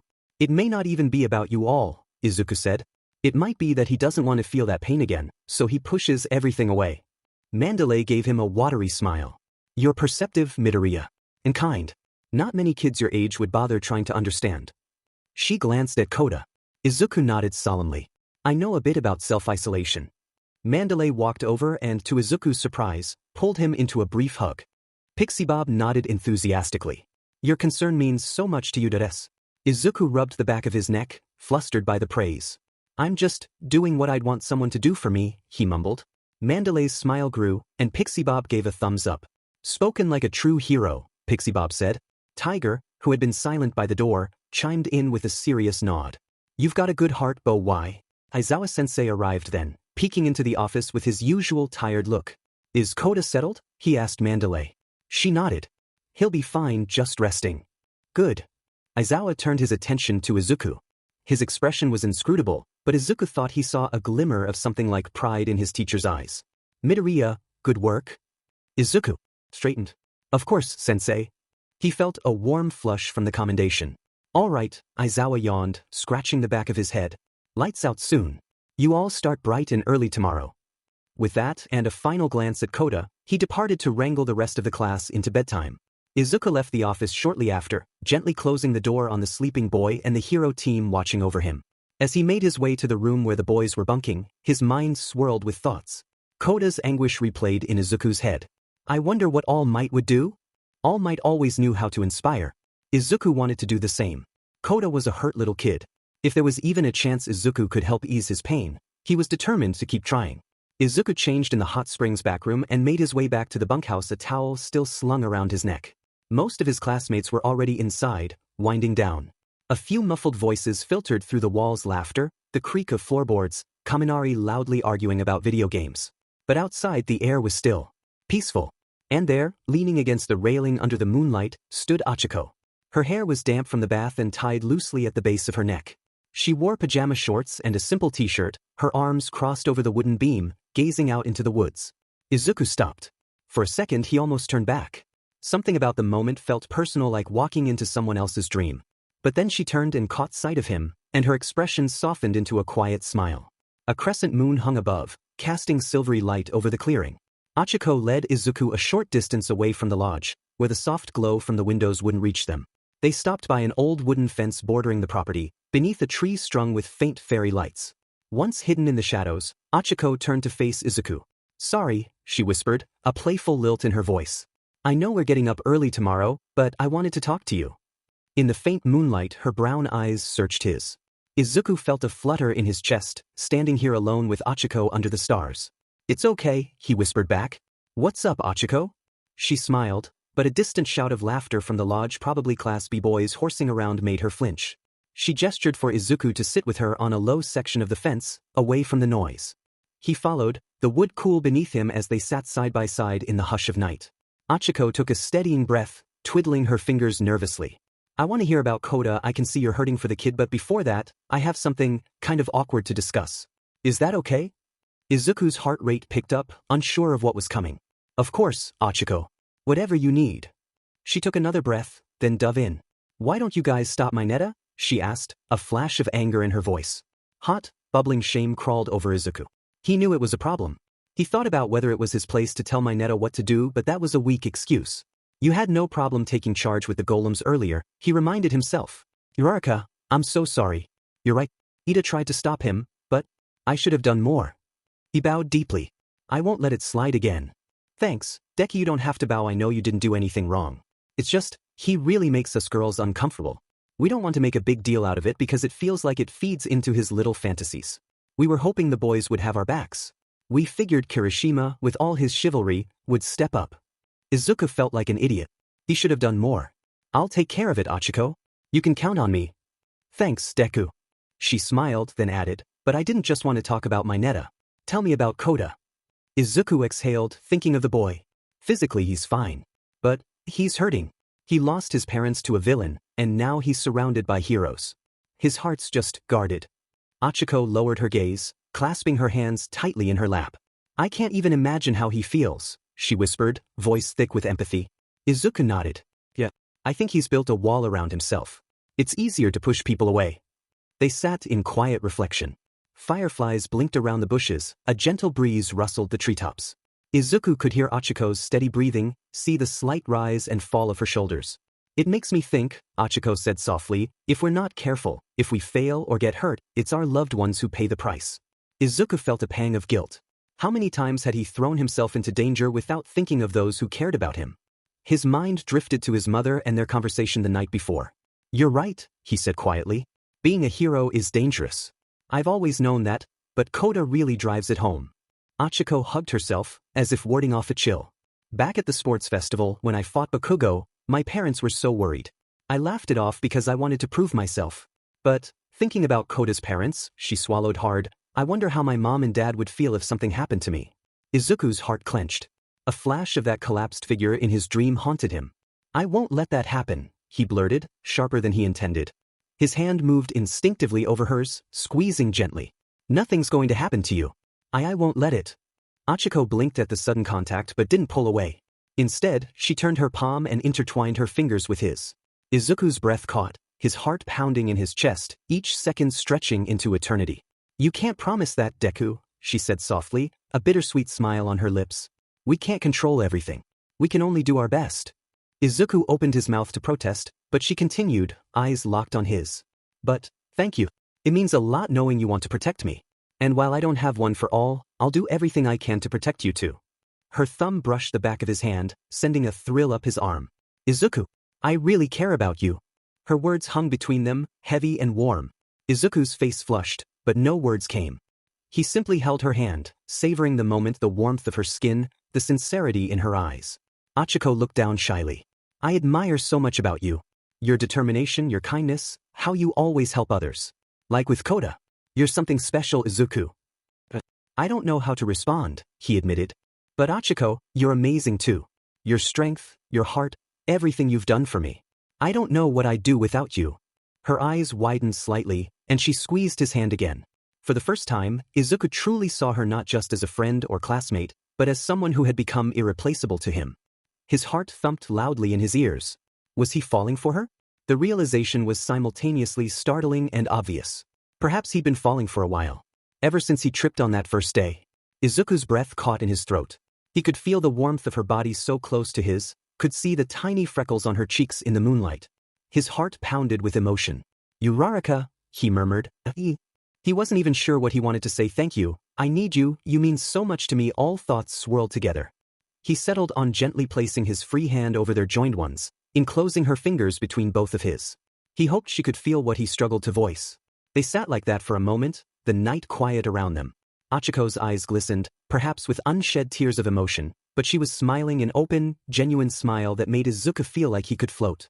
Back at the mall, you told me, I can't lose you, Izuku found himself saying, voice hushed. I never got to respond properly, but I need you to know, I'm not going anywhere. You won't lose me. He took a shaky breath. I don't want to lose you either. Ever. Uraraka made a soft sound, half gasp, half sigh, and her hand tightened around his almost painfully. Deku, she whispered. Slowly, Uraraka leaned her head against Izuku's shoulder. She released a breath, her warmth pressing into him. Izuku's entire body flushed, but he remained still, afraid to break the spell. Hesitantly, he tilted his head to rest lightly atop hers. Her hair, still damp and smelling of vanilla shampoo, tickled his cheek. In that quiet moment under the stars, they simply existed together, no words needed. Izuku felt the steady rhythm of Uraraka's breathing and realized it matched his own. After a few minutes, Uraraka spoke softly, her voice muffled against his shoulder. Maybe someday we can open a hero agency together, Ochako whispered. Izuku's eyes widened, imagining the scene. The two of them working together, it made sense, she knew about One for All, they had incredible chemistry, Hand-E smiled brightly. What will we call our agency? Izuku asked, beaming. I dunno, haven't gotten there, but we'll figure it out. Ochako replied. Izuku nodded, the movement gently brushing his hair against hers. He lifted his head slightly so he could meet her eyes. He found her already looking up at him, her face only inches away. Her cheeks were pink, but her gaze was firm and filled with determination and affection. It's a plan, Izuku agreed. They lingered there, hand in hand. Izuku's heart felt full to bursting with gratitude and something undeniably like love. It was a little scary how much he cared for her, but he couldn't unfeel what he felt. A sudden whoop echoed from the lodge, likely the other students starting some game or another. It jolted both of them out of their NTMT bubble. Ochako giggled softly. Sounds like everyone's still awake. She reluctantly straightened from leaning on Izuku, though she didn't let go of his hand yet. We should probably get back before we're caught. There was a teasing glint in her eye. I don't want Aizawa-sensei erasing both of us as punishment for breaking curfew. Izuku chuckled. Yeah, that wouldn't be fun. They slid off the fence, standing once more. Neither seemed eager to fully part, their fingers still loosely interlaced. Eventually, Uraraka let her hand slip from his with a shy squeeze, and the night air suddenly cooled on his palm, where her warmth had been. They walked back toward the lodge door, close enough that their arms brushed occasionally. Izuku wasn't exactly sure what all of this meant, but he knew he felt giddy, his insides bubbling with happiness and nervous excitement all at once. At the door, Uraraka paused and turned to him. The indoor lights from down the hall cast a golden outline around her small form. Thank you for talking with me, she whispered. I really feel better now. Izuku beamed. Me too. Impulsively, he reached up and gently brushed aside the damp strand of hair that clung to her forehead since her head had rested on his shoulder. His fingers lingered a second longer than necessary, grazing her temple, committing the softness of her hair and skin to memory. Ochiko's breath visibly caught, her eyes widening. Realizing what he'd done, Izuku's face went scarlet and he jerked his hand back. Sorry, he stammered, mortified at his forwardness. Why had, he mimed, pushing hair aside on his own forehead. Sorry. But Ochako didn't seem upset. In fact, she bit her lip, trying to hide a smile. Her own face was rosy, yet she looked pleased. It's okay, she said softly. A heartbeat passed where they just gazed at each other, hearts fluttering. Somewhere in the distance, a howl made them both crack a smile, breaking the tension. Ochako took a small step back toward the girls' hallway. Good night, Izuku, she whispered, her voice wrapping around the name with warmth. Good night, Ochako, he replied tenderly.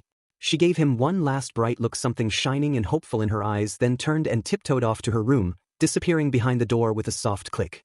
Izuku remained standing there for a moment in the empty corridor, replaying everything that had just happened.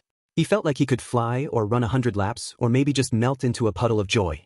His hands still tingled where hers had been. Is this a dream? He wondered fleetingly. If so, he never wanted to wake up. 5:20 came all too quickly. Ochako could hardly sleep after the moment she'd shared with Deku. She knew her feelings for him and he certainly returned them, right? Of course he did. Neither of them had confessed outright, but they'd held hands under the moonlight, dreamed about the future, shared their admiration for each other. Were they together? Not quite. But did they even have time for dating right now? The most dangerous supervillain in the world was after him. The League of Villains was targeting their class. Deku was trying to master one of the most powerful quirks in existence and step into the shoes of Japan's greatest hero. Did he really need a relationship distracting him from all of that?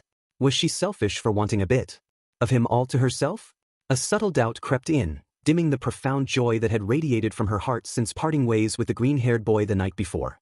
Ochako, stop overthinking, she scolded herself. You're not asking for his firstborn. You're not asking anything. You're just being there for him. Don't be weird.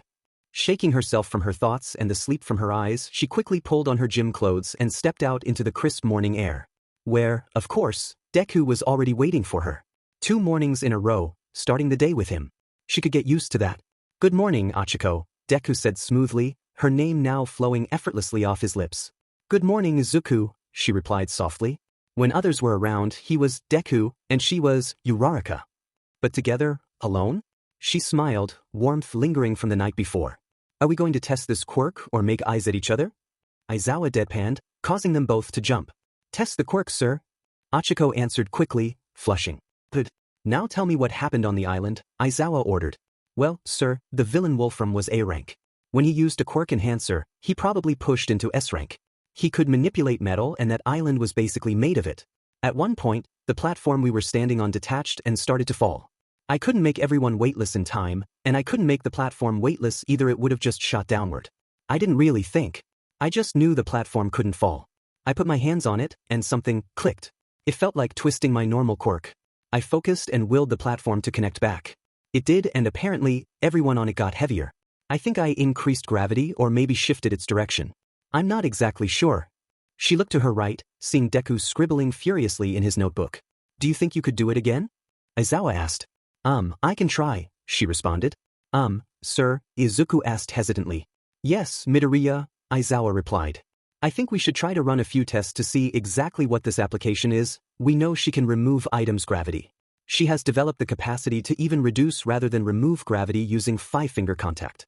We now need to determine, does this power require 5-finger activation on all affected objects? Is this an increase of gravitational effect, or is it a reorientation of gravitational locus, or both? Or conversely, is it some sort of binding effect on previously floated objects? Also, we need to know the extent of the area of effect. I'm certain she altered all of our gravity. I felt much heavier. Was it because we were attached to the platform, or was it simply because we were near her? Based on her description, I think those are the options. Uraraka, did you previously float some objects that could have anchored the platform back to?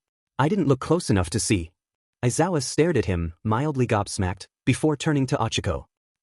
Honestly, I floated so many things, it's possible one of them was an anchor point. I wasn't really thinking, just reacting. Then let's start simple. Try increasing the gravity of this rock. Izuku handed her a fist-sized rock. But first, don't use your pads. Ochako took the rock, focusing on that inverted feeling she'd had on the island. Nothing. Okay, now try using your pads, Izuku encouraged. She applied her pads and immediately her arm buckled under the weight. She yelped, dropping the rock and jumping back to avoid smashing her foot.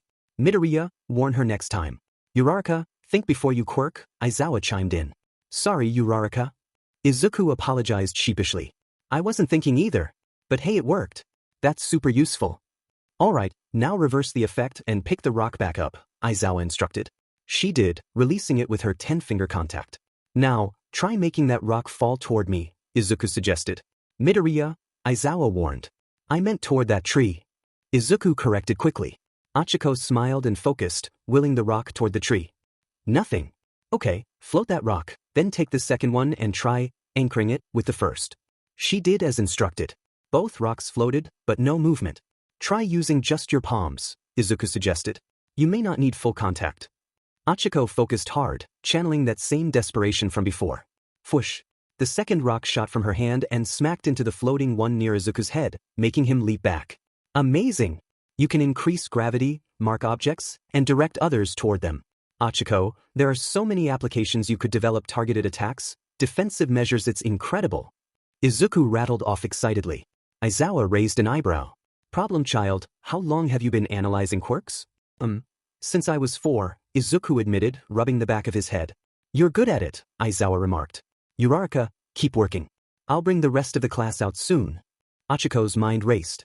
Her meteor shower didn't have to be random anymore, she could target her strikes. She'd always wanted to be a rescue hero, but with this, she could fight. She could protect those she loved. Determination surged through her as she looked at Deku. How would you suggest I train this? They discovered a lot in a short time. Her quirk required a chain of contact to alter gravity, and she had to tag objects to redirect fields. The platform incident made so much more sense now. She'd chained everyone together and anchored them without realizing it. She also realized she never truly floated objects, she redirected inertia. Deku had reminded her of this from their entrance exam, how she stopped him mid-fall. Something impossible if it were just gravity nullification. The nausea was still a problem. Shifting her own gravity made her stomach lurch in weird directions. Deku suggested using support items to help with pressure points. Maybe that scary girl, Hatsum, could design something. Or Melissa, she did have her number, after all. Ochako smiled to herself. Yet, this was just the beginning. Class 1A joined the duo in the yard. Izuku barely noticed them, his mind focused entirely on helping Uraraka. The wild pussycats stood nearby, seemingly unbothered by the early hour. Pixie Bob clapped her hands. I hope you lovelies are ready to suffer. Your quirks are gonna get so much stronger. The cheerful words didn't match the ominous tone. Tiger barked, we'll push your bodies to their limits, then push your quirks further. Hero work isn't just flashy moves, it's stamina, control, and creativity. You may have faced villains and developed some instincts, but if you want to be pros, you have to evolve. And evolve they did. Izuku gritted his teeth as he slammed into the ground for the 5th time in as many minutes. A section of the forest had been cleared for him to practice controlled bursts of full cowling, leaping between stumps and boulders. Too hard and his legs nearly gave out. Too soft, and he didn't make the jump. Tighten your landing form. Izawa called out. You're absorbing impact through your knees. Nearby, Todoroki was melting and refreezing massive slabs of ice with brutal efficiency. Kirishima repeatedly hardened his body while being pummeled by Tiger. Ida was running endless loops through obstacle courses. Everyone had their own personalized hell. Uraraka continued refining her new quirk applications, testing different sized objects and increasing how many she could affect at once. At one point, Izuku spotted her floating in midair amidst a hailstorm of rocks, launching herself toward each one in rapid succession. Could you fly? As long as she had an object tagged, she could pull herself toward it. Wow, there's so much potential here. I need my note. Midoriya, focus, Izawa barked. Yes, sir. Izuku yelped, snapping back to the obstacle course. Over here, boy, Tiger called. I want to test your fighting skills. Kirishima, go jump off those cliffs and don't die. Use your hardening. Yes, sir. Kirishima replied enthusiastically before sprinting off. Izuku approached Tiger nervously. Full cowling he could manage. He'd practiced some punch forms from online tutorials, but he wasn't exactly a martial artist. Maybe I should ask Ojiro or Uraraka for tips. Gunhead did wonders for her in a week. I see you pack a punch, Tiger growled. But can you land one? He could not. Hours later, exhaustion weighed on every limb as Class 1A was herded to a cooking pavilion and ordered to prepare dinner. Surprisingly, they rallied with enthusiasm. The pussycats had laid out supplies, crates of vegetables, rice, skis, and giant metal pots simmering over portable burners for curry. Izuku rolled up his sleeves and joined a group at a long prep table. The sharp scent of onions and carrots filled the air as he grabbed a knife. Beside him, Todoroki quietly chopped ingredients, looking unsure, but oddly content with the task. On Izuku's other side, Uraraka peeled carrots, her fingers working methodically as orange shavings curled away. She was humming softly under her breath a cheerful little tune that made Izuku's fatigue ease just by hearing it. Further down the table, Mina and Kaminari were locked in a heated debate over curry skis. I'm telling you, my mom's secret is a spoonful of honey, Mina declared, waving a honey bottle like it was a sacred relic. Kaminari looked horrified. Honey? No way. My dad swears by extra chili powder. He promptly dumped a concerning amount into the pot, causing classmates nearby to cough and fan away the rising spice cloud. Oi, don't poison us, Sparky. Kirishima laughed, hardening his arms to lift the hot lid off a rice cooker. We're hungry enough to eat anything, but let's not die from your cooking. Amid the chaos, Izuku kept slicing onions, the repetitive motion oddly soothing, despite the tears stinging his eyes. The banter and camaraderie around him made the exhaustion feel a little lighter. Uraraka finished with the carrots, wiping her forehead and leaving a streak of dirt across it. She glanced down the table where Bakugo was aggressively dicing vegetables like they'd personally offended him. His knife was a blur, perfectly even slices flying into neat piles. Wow, Bakugo! Hagakure called out, sounding genuinely impressed. Your knife skills are amazing. The chopping stopped dead. Bakugo's head snapped up, glaring like she just insulted his entire lineage. Huh, he growled. Hagakure flinched. I mean it. They're all the same size and everything. Kirishima grinned, elbowing Bakugo. She's right, bro. Didn't know you were such a chef. Shut up. Bakugo barked, his face tinged red, not embarrassment, surely. Definitely rage. This is basic. Any idiot can cut vegetables.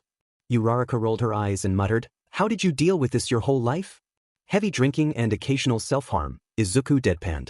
Deku, what the hell? Uraraka yelped, smacking him on the arm. We don't joke about that. Izuku flailed, waving his hands defensively. I'm sorry. I don't know what came over me. Under the pavilion, the pots of curry began to bubble with a heavenly aroma. Sato took charge of seasoning his quirk-enhanced baking instincts, proving just as useful here. Soon, the rich scent of skis and simmering vegetables had every stomach growling. When it was finally ready, Class 1A descended on the food like starving wolves. Izuku heaped his plate with rice and curry, barely making it to a bench before collapsing onto it. Uraraka slid in beside him, her plate equally overloaded. Izuku took one bite and practically saw heaven. So good, he mumbled through a full mouth, tears of joy at the taste of actual food nearly forming. The skis were perfectly balanced, sweet and spicy on his tongue, and the rice was cooked just right. Or maybe everything just tasted miraculous because he was starving. Across the table, Shoji's multiple arms were each holding a spoon, shoveling food to his various mouths under his mask at the same time. It was both impressive and a little frightening. Beside Izuku, Uraraka had her cheeks puffed out, full of curry and rice. She beamed at him once she swallowed. This is almost as good as your mom's cooking, she sighed happily. Izuku nodded. High praise. But maybe we're just really hungry. As he ate, he let his eyes wander contentedly over our group. Everyone looked a little more alive now that food was in their systems. Even the ones who had been complaining moments ago were smiling again, chatting between bites.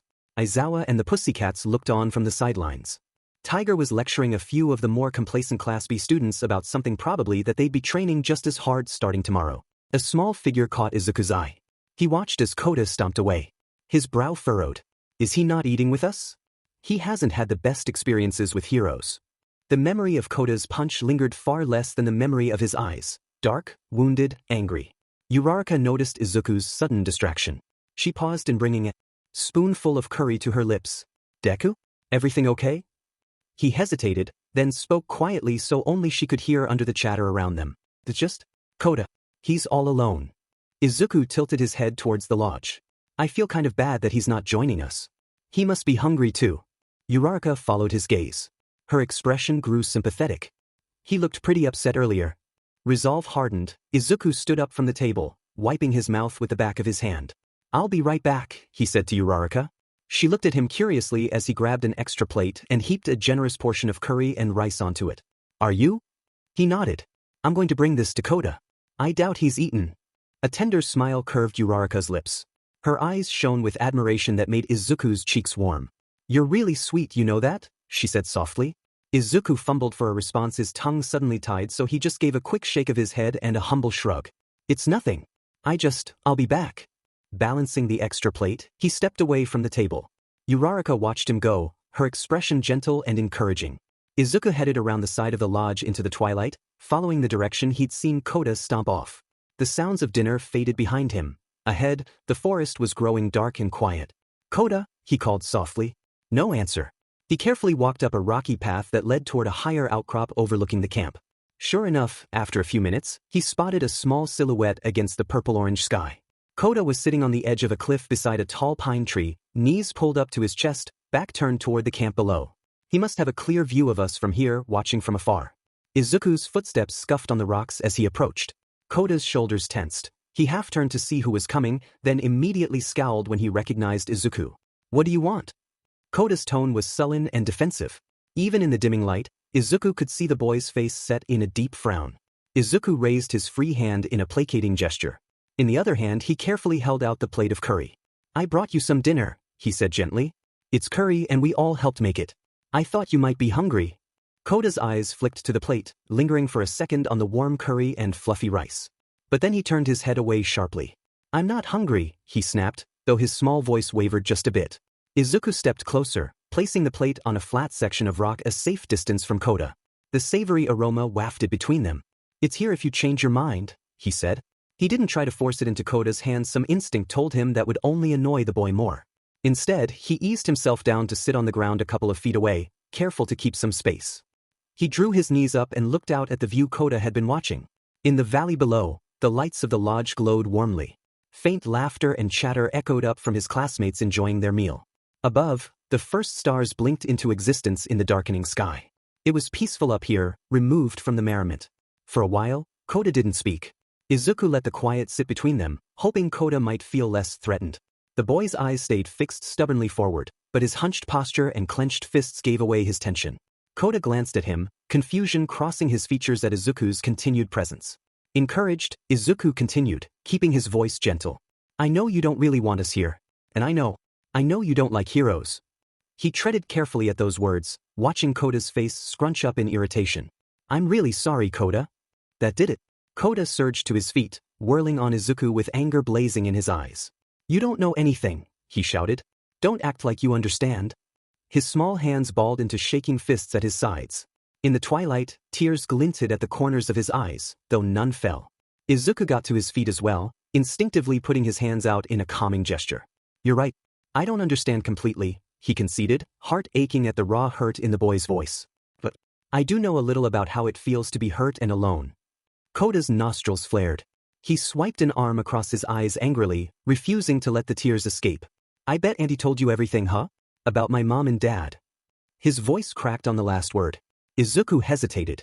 He knew, but not from them the water hose heroes were killed by a villain while protecting others. They were pro-heroes, beloved and brave, hailed as martyrs. But to Koda, they were just mom and dad, and they were gone forever. I know about your parents, Izuku admitted softly. Koda's jaw clenched. Then you know why I think all this hero stuff is dumb, he burst out, kicking a loose pebble hard. It skittered off the cliffside. My parents were heroes and they left me. They died, protecting others, and everyone called them true heroes and cheered for them. His small body trembled, fury and grief warring in his voice. But what about me? He cried. Who were those heroes to me? Just mom and dad, who never came home.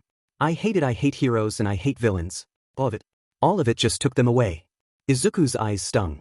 He felt a prickling behind them and realized he was close to tears himself, just hearing the heartbreak laid bare in Koda's words. Slowly, carefully, he took a step closer. Koda, I'm so sorry, he said.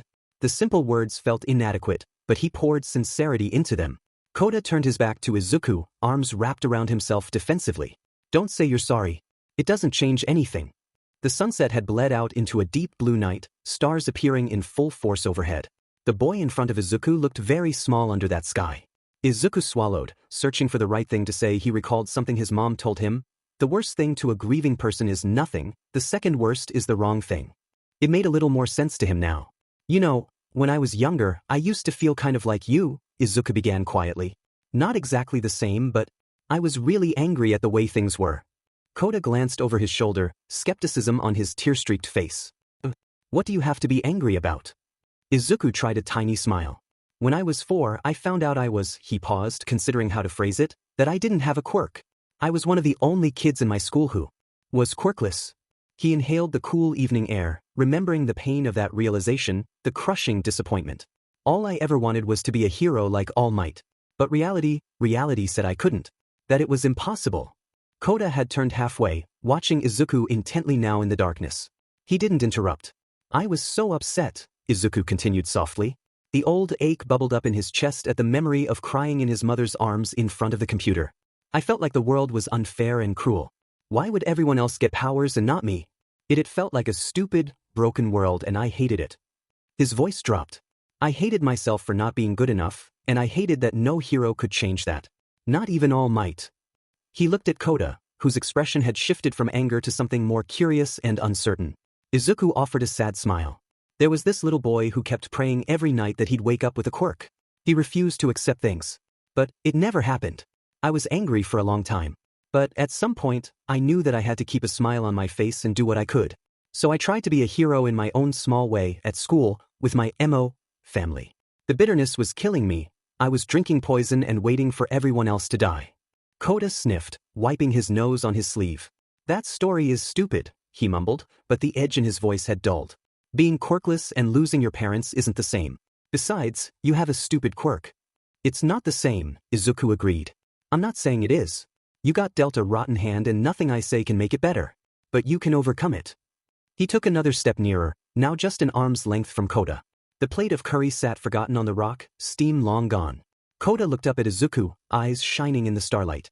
Why don't know what it's like, he whispered, voice tight.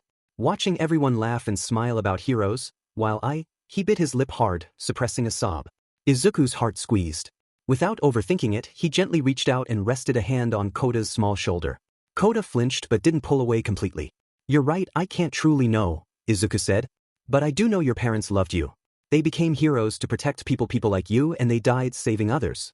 That's something real, something good, even if it hurts. Koda trembled under Izuku's hand. Good for those people maybe? Not good for me, he hiccuped bitterly. I'd rather have my mom and dad here. I didn't ask them to save anyone. A hot tear finally escaped down Koda's cheek. Izuku wished he could think of the perfect thing to say to take away the boy's pain.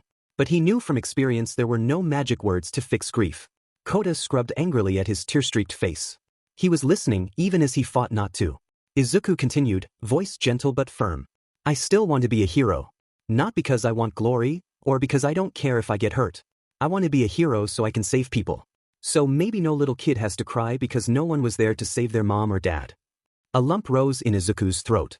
He realized the promise he just made indirectly, to try to stop tragedies like Koda's from happening to anyone else. Koda looked at him, eyes round and searching. For a moment, the hardness in his gaze softened into something like longing. He quickly masked it with a scowl. Big words, he muttered, sniffling. What do you know about saving anyone? Izuku smiled a little. I guess time will tell. Koda shook his head as if to shake off Izuku's words, but something in his expression said they hit him somewhere deep. He glanced down at the plate of curry sitting nearby. Izuku's stomach gave a hopeful flutter. You should eat before it gets completely cold, he urged softly. I should get back, he said gently. We have to clean up from dinner. But, if you ever want to talk, or if you need anything, I'm here all week. He hesitated, then added, and I'm really glad you're here with us, Koda. Koda didn't answer. He kept his face down, hidden by the brim of his cap. Izuku could tell the boy's stubborn walls were still mostly up. But maybe something got through. Izuku lay in his sleeping bag, eyes open, staring at the ceiling. The soft hum of night insects filtered in through the slightly cracked window. All around him, his classmates were asleep, some snoring lightly, others shifting under blankets after a brutal day of training. His body ached in ways he didn't know muscles could ache. Every joint screamed. His arms felt like overcooked noodles. But his mind wouldn't stop racing. He saw Koda sitting on the cliff's edge, backlit by the stars. Silent, guarded, but not gone. Koda had been through so much, he desperately needed some light to hold onto. Some kind of hope, a hero. For Izuku it was All Might. Even though so much had gone wrong in his life, just knowing that there was someone out there fighting for what was right. It let Izuku keep fighting too. Koda needed a hero. He shifted, rolling onto his side, facing the window. A cool breeze stirred the thin curtain. Across the hallway, Uraraka would be sleeping too. He pictured her on the other side of the wall, hair fanned out on her pillow, arms tucked under her cheek, breathing slow and even. He remembered the way her hand had felt in his. The weight of her head against his shoulder. Something in his chest swelled, a feeling he was growing familiar with when thinking of the girl, warm and deep in the best possible way. He wasn't alone anymore. He had Ochaco. As his closest friend and maybe more? He was falling for her. He knew that now. For all of his life, he wanted nothing more than to be like All Might. To save the day. To be a hero. Not 2 days ago, He had pulled off a double Detroit smash with the man himself. It was one of the coolest moments of his life. But at that moment, hands entwined with Ochako under the moonlight. It was something new, something he had never felt before, exhilaration, happiness, and a yearning so deep it almost drew tears from him. Izuku smiled into his pillow. He still didn't have all the answers. He wasn't sure what would happen next with Koda, or how far his body could go under this training, or what it meant really, truly meant, to care about someone like he cared about Uraraka. But he was learning. And for now, that was enough. Himiko Toga twirled a lock of blonde hair around her finger as she reclined on a tree branch high above the forest floor. Afternoon was bleeding into evening as she watched the summer camp in the distance. Warm lights glowed, and happy voices drifted through the trees. The sound made her skin prickle with anticipation. She could not wait to play with her new friends. Below, the rest of the Vanguard Action Squad milled about in the shadows, awaiting the signal to attack. Dabi leaned against a trunk, a small blue flame dancing on his palm. Twice muttered to himself in two different tones, tightening the straps of his mask. Spinner crouched low, one hand idly stroking the handle of his serrated sword as he recited something about Stain's will. The big muscly guy had wandered off somewhere she did not know. Compress tipped his top hat in an impatient gesture, and Big Sis Magna checked the clasp of her giant magnet. Each villain was tense with excitement, but none were as giddy as Toga. She could barely sit still. A sharp-toothed grin split her face as she hugged her knees to her chest and imagined him. Izuku Midoriya. Finally, she'd get to see him in person. The way he broke himself at the sports festival, the footage she had seen from the USJ, those determined green eyes, the way he'd protected those around him, oh, she could not wait to see how he felt. She shuddered, then thought back to their orders. Shiggy wanted them to capture the Bakugo kid, to demoralize the heroes and gain a powerful ally or whatever. Her darling Izuku he seemed to want to kill, but was not allowed to because of the TV guy. The last one, the girl Uravity. They were allowed to capture if they couldn't get a hold of the Midoriya kid, but she was supposed to at a minimum get her blood. The round-faced brunette was his friend? Girlfriend? Toga's grin faltered, a needle of jealousy piercing through her excitement. Then again, she was super cute too. Maybe they could all be friends. They could have girl talk about their mutual crush if they ended up taking her. That could be fun, something good, something normal. A crack ran through Toga's mind. Her heart thudded dully, and her vision blurred for a moment. For a split second, her thoughts fractured, eyes unfocusing. Himiko, can't you just be normal? Her mother's face loomed, twisted in disgust as she yanked away the dead bird from little Himiko's hands. Blood smeared across tiny fingers, her secret friend gone. Why can't you just stop? Plush. A boy at school, Saito, smiling at her one day, horror in his eyes the next as she showed him how much she loved him, steel glinting scarlet. He loved her not. Toga dug her nails into her palms, hard. The brief pain brought her back. She inhaled, slow and deep, letting the night air fill her lungs. The scent of pine and impending rain cleared the haze from her mind. She liked a drop of blood from where her nail broke skin and sighed happily.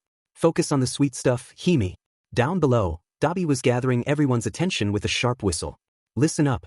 2 hours and we move out, he drawled, pale eyes scanning the group. Moonfish is moving to position. Mustard will begin producing gas shortly over in the western quadrant. Our job is simple, sow chaos and nab the targets in the confusion. Alive, if possible. His tone made it clear he didn't particularly care about the alive part, but orders were orders. Yeah, alive, got it, Muscular groaned, rolling his broad shoulders. The giant man cracked his neck with an irritated grin. As long as I get to have some fun first. Been ages since I stretched my muscles. A grotesque bulge rippled under the skin of his arm, extra muscle fibers writhing in anticipation. Compress adjusted his glove and chimed in, polite and upbeat. And do remember, we each have our roles. I'll handle extraction once our dear targets are in hand. Let's not get too carried away before then. He tipped his hat to Toga with a flourish. That includes you, Miss Toga. No draining the pretties completely dry. Toga pouted, twirling her knife between her fingers. I knew, she sing-songed. I'll be a good girl, promise. A giggle bubbled up as she hopped off the branch, landing lightly amidst the group. She rocked on her heels, hands clasped behind her back. I can play with Gravity Girl, right? Please. Her golden eyes sparkled in the dim light as she glanced between Dabi and Compress. I've been just dying to meet the girl who stole my Izuku's heart. I want to see how cute her blood is. Her last words came out in a dreamy sigh. Magna shook her head. Focus, kid. We have a mission, she admonished, though not unkindly. Big Sis Magna always had a bit of a soft spot for Toga's antics. You'll get your chance, but stick to the plan. We can't mess this up. Don't worry about me, Toga chimed, hiding her grin behind one hand. Her eyes gleamed over the top of her fingers. I've got a special plan for tonight. twice pet his head at her. Become him, he mumbled, catching the tail end of her whisper. Did you say something about becoming someone? Toga just winked and put a finger to her lips. Secret, she chimed. Dabi let out a short, annoyed hiss. Enough. 2 hours we move out, he ordered. He crushed the small flame in his hand and turned toward the distant camp. Tamura wants this done quietly at first. Hit them hard and fast when they least expect it. A vicious smirk tugged at his stapled cheeks. And remember, our top priorities are Bakugo, Midoriya, and Uraraka. Bakugo is gonna be a nice convert. Midoriya is wanted by the boss's boss, and the girl is just leverage. Anyone else, fair game. Muscular snorted, clearly disappointed he wasn't allowed to just rampage freely. Spinner gripped his sword eagerly at the mention of Stain's infamous would-be successors. Compress nodded, flexing his fingers in anticipation of snatching his prizes. And Toga nearly trembled with glee. Izuku, Ochaco, she repeated in her mind, tasting the names. Those two had no idea what fate was coming. Toga skipped forward, knife in one hand, a syringe in the other. She was humming her lullaby under her breath again as the group fanned out. Showtime, she whispered, voice quivering with joy. The following day's training had been brutal in the best way possible. On the mountainside clearing behind the Pussycats' Lodge, both Class 1A and 1B were hard at work pushing their quirks to new heights. The sun had long since dipped past noon, bathing the forest in the hazy gold of late afternoon, but not a single student let up. Not after yesterday's progress. Izuku Midoriya wiped sweat from his brow and forced himself back into a fighting stance. His arms trembled with exhaustion, and every muscle fiber in his legs screamed for rest. Tiger's last throw had slammed him flat on his back, again, leaving an Izuku-shaped imprint in the dirt. But Izuku grit his teeth and powered through the ache. He focused one for all, full cowling through his body, emerald sparks dancing over his skin, and steadied his breathing. Across from him, Tiger loomed with hands on hips, his brawny frame casting a long shadow. Not bad, kid, Tiger growled, flicking his striped tail. You've got power and speed. But your technique, in a flash, Tiger lunged. Izuku barely had time to raise his arms before Tiger's open palm stopped just inches from his nose, the wind pressure alone ruffling Izuku's hair. Is sloppy, Tiger finished with a toothy grin. I could have taken your head off there. You need to learn how to fight rather than just throwing haymakers. That crap works for All Might, but he can change the weather with his punches. You need control. Izuku swallowed, nodding quickly. Yes, sir. He knew Tiger was right. All Might's power coursed through him, but Izuku's own fighting style was still a work in progress. Up to now, his strategy mostly involved punching really hard, and if that failed, punching even harder. That wouldn't cut it forever. He thought of Stain's insane abilities. He needed to improve. He reset his stance, remembering what he'd seen of others. Maybe he should try something different this time. Lowering his center of gravity, Izuku spread his feet wider. A voice drifted to him from the sideline. Keep your guard up. That was Shoji, multitasking by calling advice as he repeatedly sprouted and reabsorbed extra arms in a training drill. Izuku raised his fists to guard his face and jaw like a boxer, but his mind was on something else. Tiger said, diversify. I have legs too. All Might rarely used kicks. Izuku had patterned every move after his idol's smash style, but Gran Torino had always admonished him to be lighter on his feet. And Ojiro and Ida, even Ochako. His thoughts went to his brown-haired friend.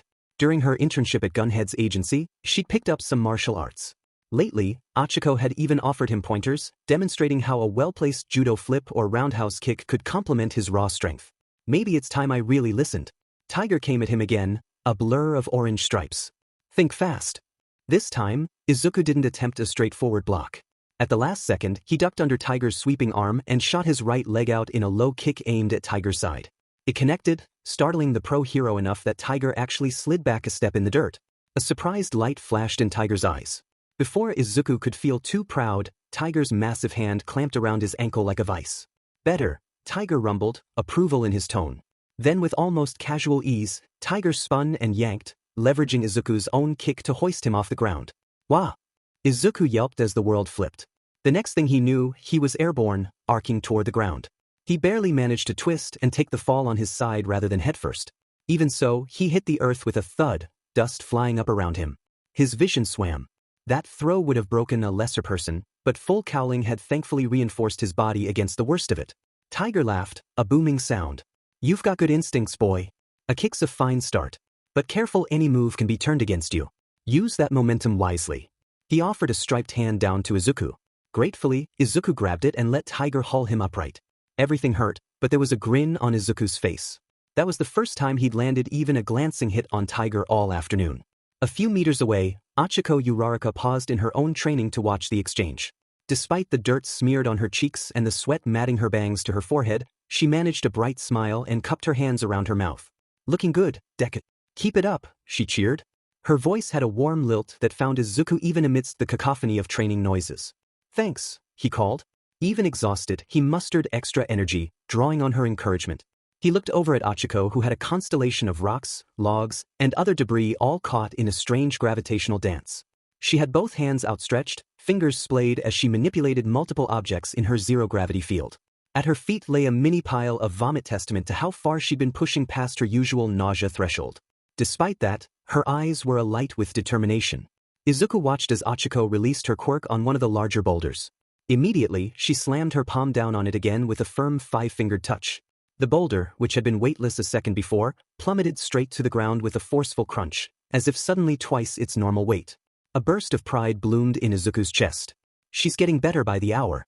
Ochako's new discoveries, tagging objects and sending others toward them, increasing gravity, had opened up a world of possibilities. Already, she was incorporating those moves. Earlier, Izuku had gaped as she launched herself tree to tree, almost as if flying, by continuously tagging trunks and pulling herself toward them. It was incredible to watch. She caught him looking and flashed a thumbs up. He returned it, wincing as the motion pulled a sore spot in his shoulder. They were all going to feel this training tomorrow, if not sooner. Across the clearing, Class 1B was also being put through their paces now.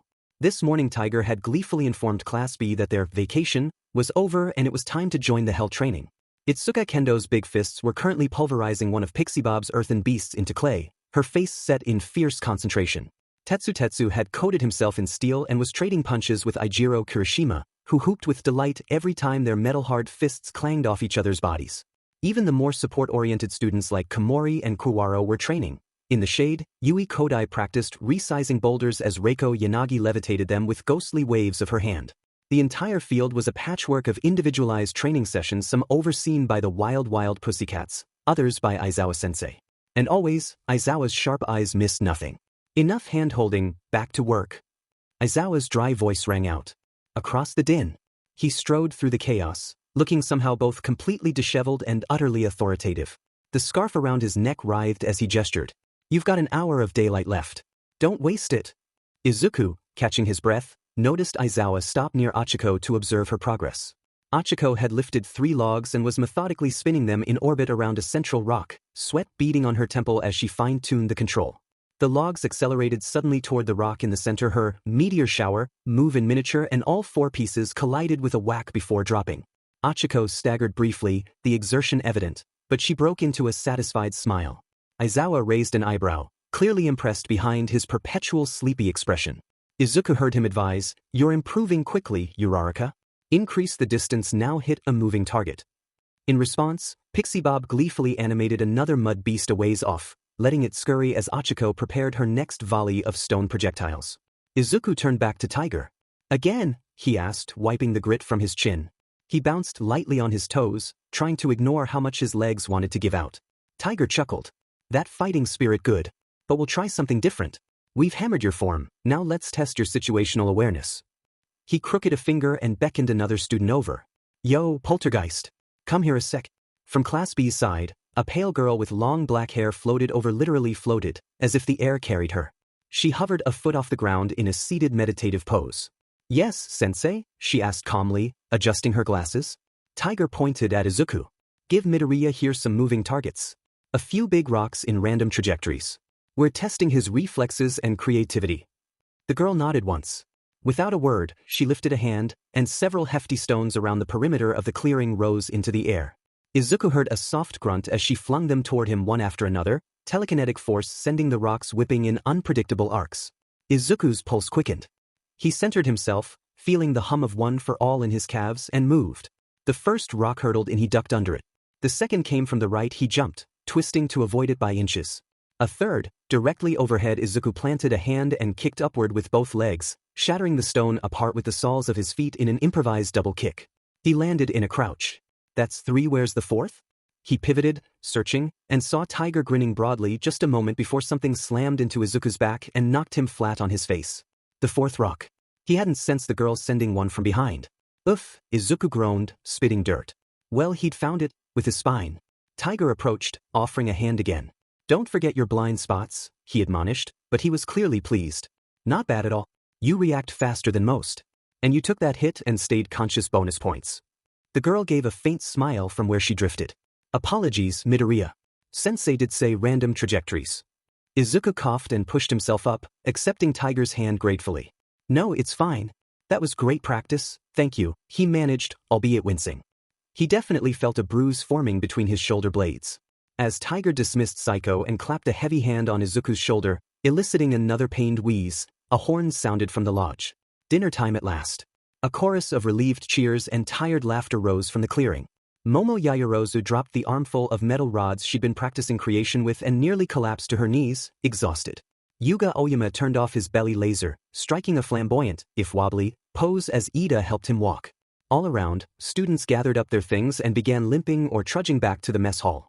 Izuku felt like he could sleep for a week, but the mere thought of food made his mouth water. His last meal had been a few protein bars at lunch, and his stomach had been growling for the past hour. Ochako fell into step beside Izuku as they headed to the outdoor dining pavilion.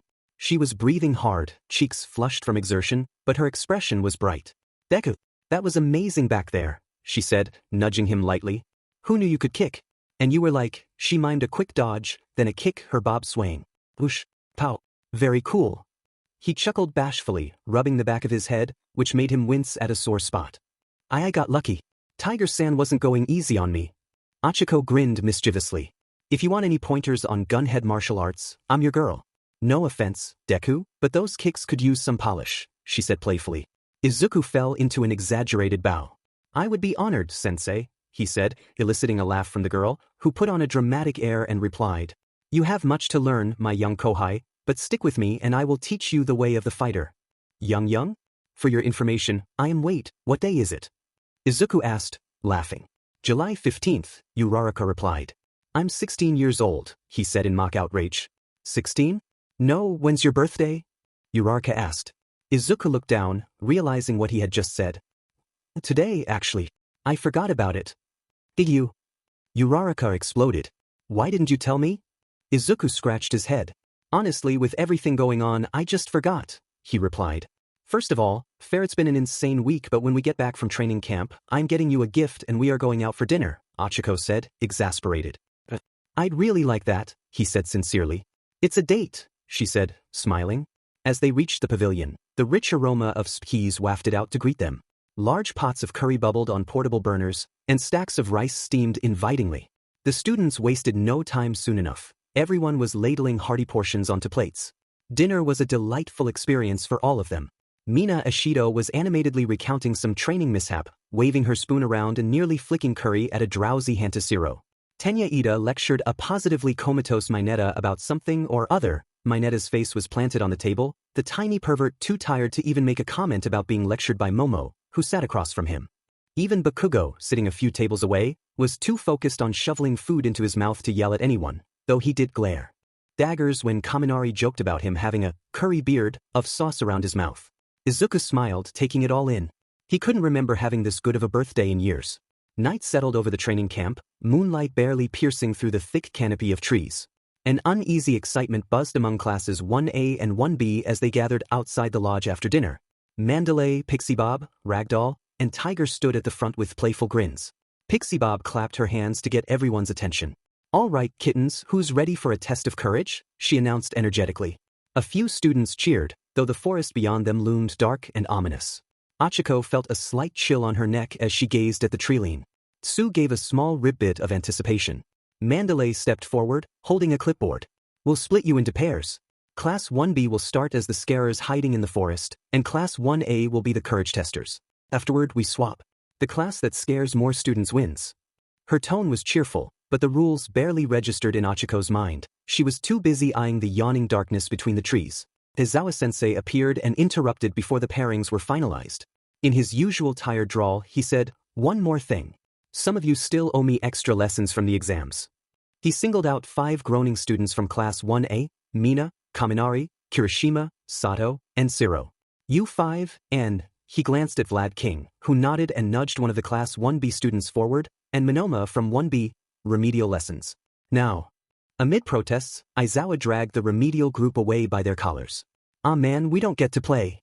Mina whined, disappearing into the lodge with the others in tow. Their departure left an awkward gap in numbers. Pixie Bob shrugged and continued, no matter. The rest of you pair up. We have an odd number now, so one of you from 1A will have to go alone. She scanned the remaining Class 1A students thoughtfully. Of the 1A students left, there were 15, including him an odd one out. Before anyone else could volunteer for solo duty, Izuku raised a hand. I can do it, he offered, voice earnest. He didn't want anyone else to have to walk the dark path by themselves, and truthfully he didn't mind going last. A few of his classmates shot him looks of concern. Midoriya, going solo? Bold. Ragdoll chimed, giving Izuku a thumbs up. All right, we'll slot you as the last to go. Izuku nodded, fists clenched in resolve. Now the pairs were assigned. Let's see, Mandalay read down the list. Ida with Ojiro, Todoroki with Shoji, Tokoyami with Bakugo. A little explosion of "Tisish" from Bakugo showed his displeasure at being paired, but he said nothing. Mandalay continued, Jiru with Koda, Uraraka with Azui. Ochako exhaled a breath she hadn't realized she was holding and flashed Tsuyu a relieved smile. Looks like it's you and me, Tsu. Karo, I'm glad, Tsuyu replied calmly, her wide eyes blinking with that froggy placidity. She reached out and gently took Ochako's hand in her own. Ochako felt the cool evening air on her skin and the slight clamminess of Tsuyu's hand, but it was comforting. She gave Tsuyu's hand a grateful squeeze. Her heart was already thumping. She loved spooky games, in theory. In practice, she hated jump scare movies, and she was pretty confident this would be just like that. One by one, the pairs of Class 1A ventured into the forest at intervals. Distant shrieks and laughter echoed through the trees as Class 1B's scare tactics found their marks.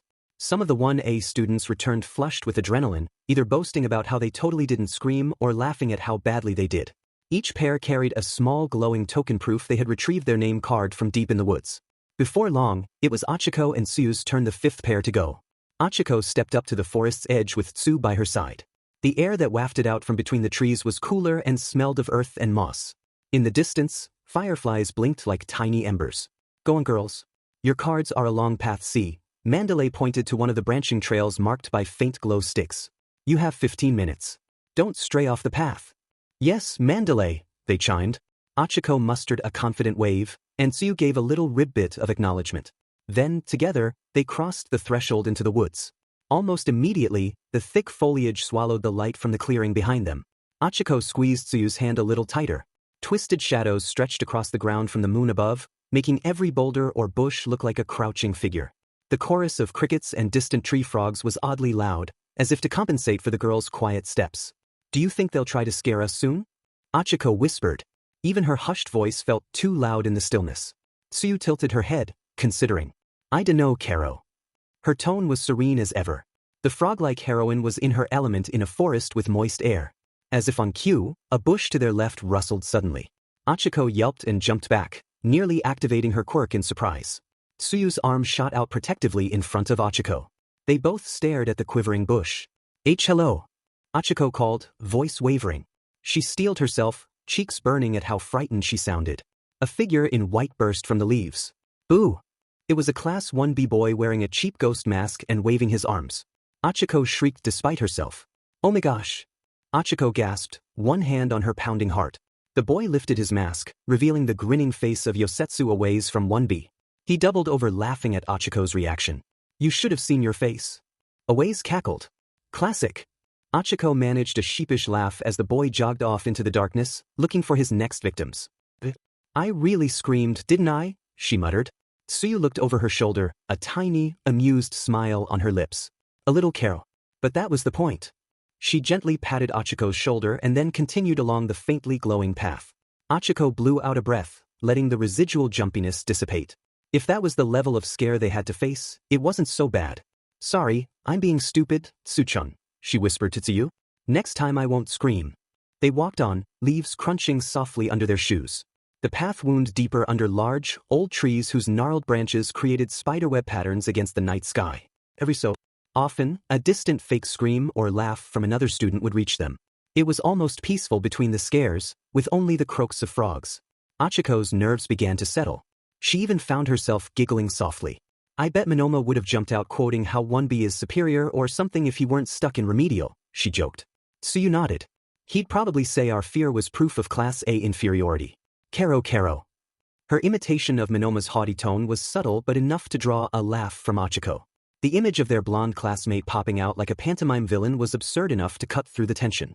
They rounded a bend in the trail, scanning for the glint of the name card they were tasked to find. Tsuyu's round eyes gleamed in the dark, well adapted to low light. "Do you see the card?" she asked. Ochako squinted. Up ahead, just off the path, she spotted something. A small rectangular card hanging from a low tree branch, illuminated by a tiny chemical glow stick. It bore writing. "There," she pointed. In neat letters it read Team 5. The girls left the path to retrieve it. Ochako stood on tiptoe to unhook the card. "Got it. Mission accomplished, Kero," Tsuyu said with a gentle smile. "And we didn't even get that scared after all." Ochako giggled, feeling proud. "Speak for yourself, I nearly had a heart attack with that ghost guy." She playfully bumped Tsuyu's shoulder, and Tsuyu blinked in faux innocence. They turned to head back along the trail, relaxed now that their goal was in hand. The forest didn't seem quite as menacing anymore. But as they retraced their steps, Tsuyu's pace slowed. Her smile faded, expression turning pensive. Ochako noticed the change. "Tsu? What's wrong?" Tsuyu's shoulders rose and fell in a slow breath. "I'm not sure, do you smell that?" she murmured. Ochako inhaled and caught a faint whiff of something on the breeze. An acrid odor, like burning rubber or smoke? The sounds of laughter in the distance had strangely died down as well. In fact, the forest had fallen eerily silent, the hum of crickets and chirps of night critters growing quiet. No more playful screams. No more giggles. Ochiko's earlier ease seeped away, replaced by a prickling sense of worry. "Is something burning?" she whispered. Up above, through the treetops, she thought she saw a flicker of orange light in the distance, but it was hard to tell. Tsuyu's lips pressed into a line. "Not sure, but it's too early for the campfire, Kero." This didn't seem like it was part of the assignment. Both girls tensed, realizing that the usual sounds of the forest had ceased. They picked up the pace, briskly walking back toward where they'd entered. Ochiko's grip tightened on the little name card. Each snap of a twig underfoot now sounded too loud, and the darkness ahead looked thicker than before. Her heart was thumping for a very different reason than jump scares. Something felt truly wrong. Suddenly, both girls staggered as a voice rang directly inside their minds. "Attention students. This is Mandalay. Villains are attacking the camp. This is not a drill. Everyone return to the lodge immediately." Ochiko's blood ran cold. The telepathic message reverberated in her head, urgent and grim. Judging by Tsuyu's widening eyes, she'd heard it too. For a split second, they just stared at one another in shock, hearts pounding in unison. Villains? Villains here? Ochiko's mind reeled.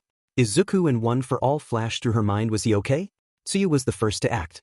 "We have to go now," she rasped, grabbing Ochiko's wrist. Fear flashed in the frog girl's usually placid eyes, but there was determination too. Ochako nodded frantically, and they broke into a run back down the trail, lungs tight with rising panic. The forest that had seemed merely spooky minutes before now felt like a hostile maze. Shadows loomed larger, the path barely visible. Ochiko's ears strained for any sign of trouble, a shout, a scream, anything, but aside from their own crashing footsteps and ragged breaths, there was only heavy silence. Crush. A sudden rustle and thump came from the darkness off to their right. Both girls skidded to a halt, adrenaline surging. Tsuyu's arm flew out in front of Ochako again protectively. "Who's there?" Tsuyu called, voice as steady as she could muster. At first, only silence answered. Ochiko's pulse whooshed in her ears. She could hear Tsuyu breathing hard beside her. The hairs on Ochiko's neck stood on end. Someone or something was watching them. She could feel it. A figure stepped out from behind a gnarled oak tree, draped in the mottled shadows. The figure was small-framed and definitely not one of their classmates. In the faint moonlight, Ochako discerned a girl about their age, but with disheveled ash-blonde hair tied in two messy buns. The stranger's eyes gleamed a sickly yellow in the dark, and a wide smile spread across her face as if she were meeting old friends. "Hi there," the girl sing-songed sweetly. Ochiko's stomach flipped. That voice was chipper, almost happy, but it sent an icy jolt of dread through her. She automatically shuffled back a step, bumping into Tsuyu. Tsuyu's stance had lowered, ready to fight or flee. The girl wore a curious outfit, a sailor-style high school uniform, but with a loose blood-red scarf. In her hand, something metallic glinted, a long, sharp knife, already slick with something dark. Ochiko's eyes darted to the blade, and her breath caught. "Is that blood?" Tsuyu saw it too. "That knife, you're not from 1B, Tsuyu said cautiously, voice low. It wasn't a question, it was a realization. This girl was an intruder. A villain. The blonde girl giggled, tilting her head almost upside down as she regarded them. "I heard you guys walking by earlier. Your name was Tsuchan, right?" That's so cute, I love that, she chimed, then her golden eyes flitted to Ochako, and I know you're Ochako Uraraka. I've been dying to meet you. She spoke with unsettling familiarity, as if they were all girlfriends at a slumber party. Ochako's heart lurched to her throat. Who are you? She said with more confidence. The girl pressed a finger to her cheek, looking giddy. Me? I'm Toga. Himiko Toga. It's super nice to finally talk to you. Her gaze lingered on Ochako, and a flush spread across the villain's pale cheeks as she smiled even wider. Ochako, you are so cute. I see why our darling Izuku is into you. Fear gripped her. Izuku's fears about them all. They were after him and maybe her. She stepped in front of Tsu. Tsu, get ready. Toga's expression suddenly twisted from sweet to ravenous. In a blink, she sprang forward with terrifying speed, lunging straight at them with the knife. Look out! Tsuyu croaked. With a burst of strength, Tsu shoved Ochako aside. Ochako tumbled to the ground with a cry, dry leaves scattering around her. The horrible sound of metal slicing flesh cut through the night. Ah! Tsuyu gasped, staggering. Ochako, scrambling on all fours, whipped her head up to see Tsuyu clutching her shoulder. Blood was seeping between Tsuyu's webbed fingers where Toga's knife had slashed her. The frog-like girl's usually blank face was contorted in pain. Toga landed nimbly, crouching a few feet away. She had missed a direct stab thanks to Tsuyu's push, but her knife had found flesh nonetheless. Fresh blood dripped from the blade's edge. Toga brought the knife to her lips, liking it with a shiver of delight. You're so warm inside, Fu, she cooed, eyes practically glowing with joy at the taste. Ochako's stomach churned in revulsion. She liked Tsuyu's blood. This wasn't just an attack, this was insanity. Leave her alone. Ochako shouted, voice high with fear and anger. Tsuyu was hurt because she'd protected her. Ochako's mind raced. She couldn't let Tsuyu get killed. They had to fight or run. Think, Ochako, think. Toga's head snapped towards Ochako at her shout, that eerie grin returning. Ah, concerned about your froggy friend? That's so sweet, she chimed. She straightened up, twirling the knife in her hand. In the faint glow, Ochako noticed strange canisters and tubes strapped to Toga's thighs, connected to some kind of mechanical belt with needles. The contraption gleamed dully with red fluid blood, a lot of it. Ochako's heart pounded harder. This girl had been collecting blood from who knows how many victims tonight. Tsuyu gritted her teeth, stepping protectively in front of Ochako despite the wound to her shoulder. Ochako, run, Tsuyu urged, voice strained but resolute. She flicked her wrist, and her frog-like tongue lashed out towards Toga, aiming to disarm her. Toga was fast, disturbingly fast. She dodged Tsuyu's tongue strike with a playful pirouette. So mean, ribbit girl, she pouted. In a flash, Toga's free hand whipped out another weapon, a sharp needle attached by a tube to the apparatus on her belt. She lunged again, feinting at Tsuyu. Tsuyu defensively swung her tongue to intercept, but Toga anticipated it. With a grotesque giggle, Toga snagged Tsuyu's extended tongue midair. Gotcha! Toga yanked with surprising strength. Tsuyu's eyes went wide as she was pulled off balance. In the same motion, Toga drove her knife down, staking Tsuyu's tongue to a tree trunk behind her. A wet, sickening thunk sounded. Gah! Tsuyu croaked in agony, pinned by her own tongue. She clutched at the knife embedded through it, tears springing in her wide eyes at the searing pain. Tsuyu was effectively trapped, struggling in vain to pull the blade out. Tsu! Ochako screamed. Panic and fury surged like fire in her veins. She started forward to help Tsuyu, but Toga blocked her path, almost skipping into Ochako's way. Now we can have some girl talk, Ochako, Toga said, giggling.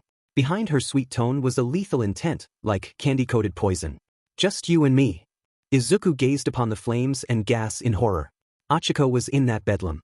She was in the woods, and villains were attacking.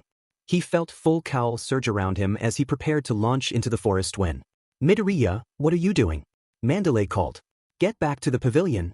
His classmates were in danger. Ochako was in danger. And he was supposed to just flee? What was the point of being given this power if he was going to run away when people needed him most? Wasn't he supposed to protect the vulnerable? Vulnerable? Mandalay, Izuku said, eyes wide with dawning horror. Where is Koda? I sent him a message to return to the pavilion. He was probably at his hideout, she replied, clearly distressed. Full cowl roiled around him as he stared into the forest. His mind flashed to Ochako flying toward Wolfram with 2 tons of steel swinging in a deathly arc. His heart ripped in his chest, but his mind was made. I'll get him. Midoriya! Mandalay shouted. But it was too late. He was gone, bursting toward the cliffside, her words lost in the wind screaming past his ears. Izuku bounded through the trees. Ochako was strong, she had faced villains before. So had his classmates. But Koda was a child. A child. And Izuku knew what Ochako would want him to do. That gave him comfort, even as fear clawed at his spine. Get Koda to safety. Then find the others. He inhaled and forced more of one for all into his limbs, redoubling his pace. As he neared the cliffside, dread churned in his gut. A hulking man stood over the small boy, a sadistic grin carved across his scarred face. Without hesitation, Izuku launched forward, arm head back. Get away from him. Izuku roared as his fist slammed into the villain's face. The blow landed cleanly, staggering the man. But he didn't fall. Izuku leapt back, placing himself between Koda and the villain. His mind raced. That strike was probably at 12 to 15% power. His arms still vibrated from the impact, but the man hadn't even been knocked off his feet. Koda, are you alright? Izuku asked urgently. It's him. He's the one, the boy stammered, nearly incoherent. Koda, I will protect you. I promise. But I need you to get back. I don't know if there are other villains around, but I don't want you caught in this fight. You shouldn't make promises you can't keep, the mountain of a man laughed, brushing his cheek where the punch had landed. If that was all you've got, this won't take very long. Izuku's brain was spinning. He was alone. No one but Mandalay knew where he was. He couldn't call for help. Could he grab Koda and run? Maybe. But he didn't know this guy's quirk yet. He needed information. Why are you here? Izuku demanded. Why attack us? The villain shrugged. As I told the kid, I'm here to kill. That's all that really matters. His gaze fixed on Izuku, cold and inhuman. A square jaw, blonde hair, and a horrible scar where his left eye used to be. In its place sat a grotesque gem, glowing faintly in the dark. You could kill anyone. Why us? Izuku pressed. Guy who busted me out said I could kill. So I came, the villain said. Then he gestured casually toward the burning woods and smoke below. Those guys down there? They want to capture some Bakugo and Midoriya kid and some gravity quirk girl. I don't really. Izuku saw red. He didn't wait for the sentence to finish. 100% of one for all surged through his arm. The blow detonated against the villain's torso, launching him into the cliff wall with a deafening crack. Pain flared white-hot in Izuku's shoulder. His arm shattered. But his legs were still good. He couldn't afford to damage them. He had to find Ochako. Koda, get on my back. We need to. Cheap shot, but I respect it, the villain bellowed. He emerged from the rubble, laughing. Muscle fibers writhed around his body, swelling into grotesque, armor-like layers of sinew. The beast had taken shape. Izuku's arm throbbed uselessly at his side. Fear gripped him. He had to win. He had to protect Koda. He had to warn Kaken. He had to reach Ochako. He couldn't fail. He raced forward, channeling 100% into his right arm. The villain lunged to meet him, smirking triumphantly. Their fists drew closer. Then Izuku dropped low, stopping on a dime, coiling into a crouch. The villain's punch whistled past his head, missing by inches. Izuku launched upward, driving his knee into the man's exposed face. The force shattered Muscular's nose. He toppled. Izuku rolled over him and found his stance again. His legs still worked. You're really something, the villain barked, wiping blood from his face. I haven't had this much fun since I killed that kid's parents. He laughed. Fate smiled on me, now I get to kill him too. And better yet, I get to work for it a bit. Izuku felt something he hadn't felt in a long, long time. Hatred. This wasn't a man. This was Muscular. The monster who murdered Koda's family. He killed for pleasure. He was evil, revolting, incomprehensible evil. Izuku was outmatched. It took all might at full power to stop this man. Izuku had one good arm left. No support items. No time. He had to end this. He couldn't let anyone down. Now stop waiting around and show me your blood. Muscular screamed. He lunged again blindingly fast. Time slowed. Izuku had nothing left. No strategy. No surprise. No help. But he had a child behind him. He had a promise. He had a reason. He glanced at Koda. And smiled. Then he reached deeper than ever before. And something inside snapped into place. A strange calm washed over him. 8 notes of power harmonized into a perfect chord. An avalanche of strength crashed down over him like a tidal wave. One for all, 1,000,000%. Muscular's arm blew aside like paper. Izuku's fist crashed into him with cataclysmic force. The villain was launched skyward, slammed into the rock wall with earth-shattering violence. A thunderclap echoed through the canyon. A landslide of boulders came crashing down over the villain's crumpled body. Silence followed. Dust settled. Izuku dropped to one knee, panting. His arms were ruined. But the battle was over. His task, however, was only just beginning. Ochiko's hands trembled as she raised them, adopting a defensive stance just like Gunhead had taught her. She steadied her breathing, calming the storm of fear that surged in her chest and forcing herself to focus. Remember your training. She thought of Gunhead, the pro hero who had taught her hand-to-hand combat. In her mind, she could hear his firm, calm instruction during their drills. If the enemy has a knife, step in past their swing and control their wrist. Don't give them range to cut you. Toga rushed her with a gleeful squeal, slashing horizontally.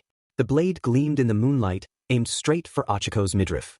In that split second, Ochaco moved on instinct.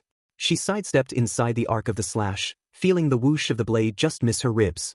Before Toga could retract, Ochaco grabbed the knife arm with both hands, seizing the girl's slender wrist and shoving her forearm upward to spoil the attack. Ha! With a burst of adrenaline, Ochaco drove her elbow into Toga's chest. The blow landed hard.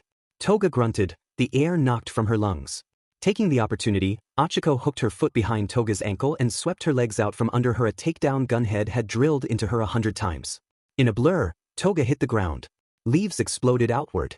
Ochaco pounced, pinning her down. She straddled the villain and slammed her hand onto Toga's knife-wielding wrist, driving it into the dirt. Drop it? Ochaco yelled, voice trembling with exertion. For a moment, shock flickered across Toga's face. The perverse smile faded into a grimace as Ochaco's grip tightened. But then Toga giggled. Impressive. You're feistier than I thought, Ochaco. Despite being pinned, her free hand groped at the ground. There was a glint in her golden eyes, not panic, but excitement. Off to the side, Tsuyu was still pinned to the tree, blood dripping down her chin. She was breathing hard, trying not to sob from the pain. Ochaco, be careful. Tsuyu croaked desperately, each word garbled and wet. Ochaco's heart clenched at the sound of her friend's voice.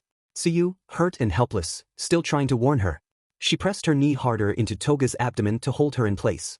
A steely focus overtook her. Her cheeks flushed not with fear or embarrassment, but with determination. You're not getting away, she growled. Her fingers dug into the pressure point on Toga's wrist just as Gunhead had taught her, trying to make her drop the blade. But Toga only smiled wider. Ah, that look in your eyes, she cooed as if admiring a lover. Such intensity, such love. Ochaco blinked. What are you talking about? She tried to tighten her hold. Toga's knife hand was weakening, but her words were getting under Ochaco's skin. Toga leaned her head back against the earth, eyes gleaming with twisted affection. Her free hand suddenly moved not for a weapon, but to reach up and gently slide a loose lock of Ochaco's brown hair. Ochaco flinched, recoiling from the contact. Her left hand shot up instinctively, brushing Toga's fingers away. So adorable. Toga sighed. I've changed my mind. I think I love you just as much as I love our Izuku. And when I love someone, her smile warped into something savage. I just want to bleed them and become them. Ochaco's heart slammed against her ribs. Toga's gaze, twisted, possessive, made her feel exposed and violated. Then Toga laughed.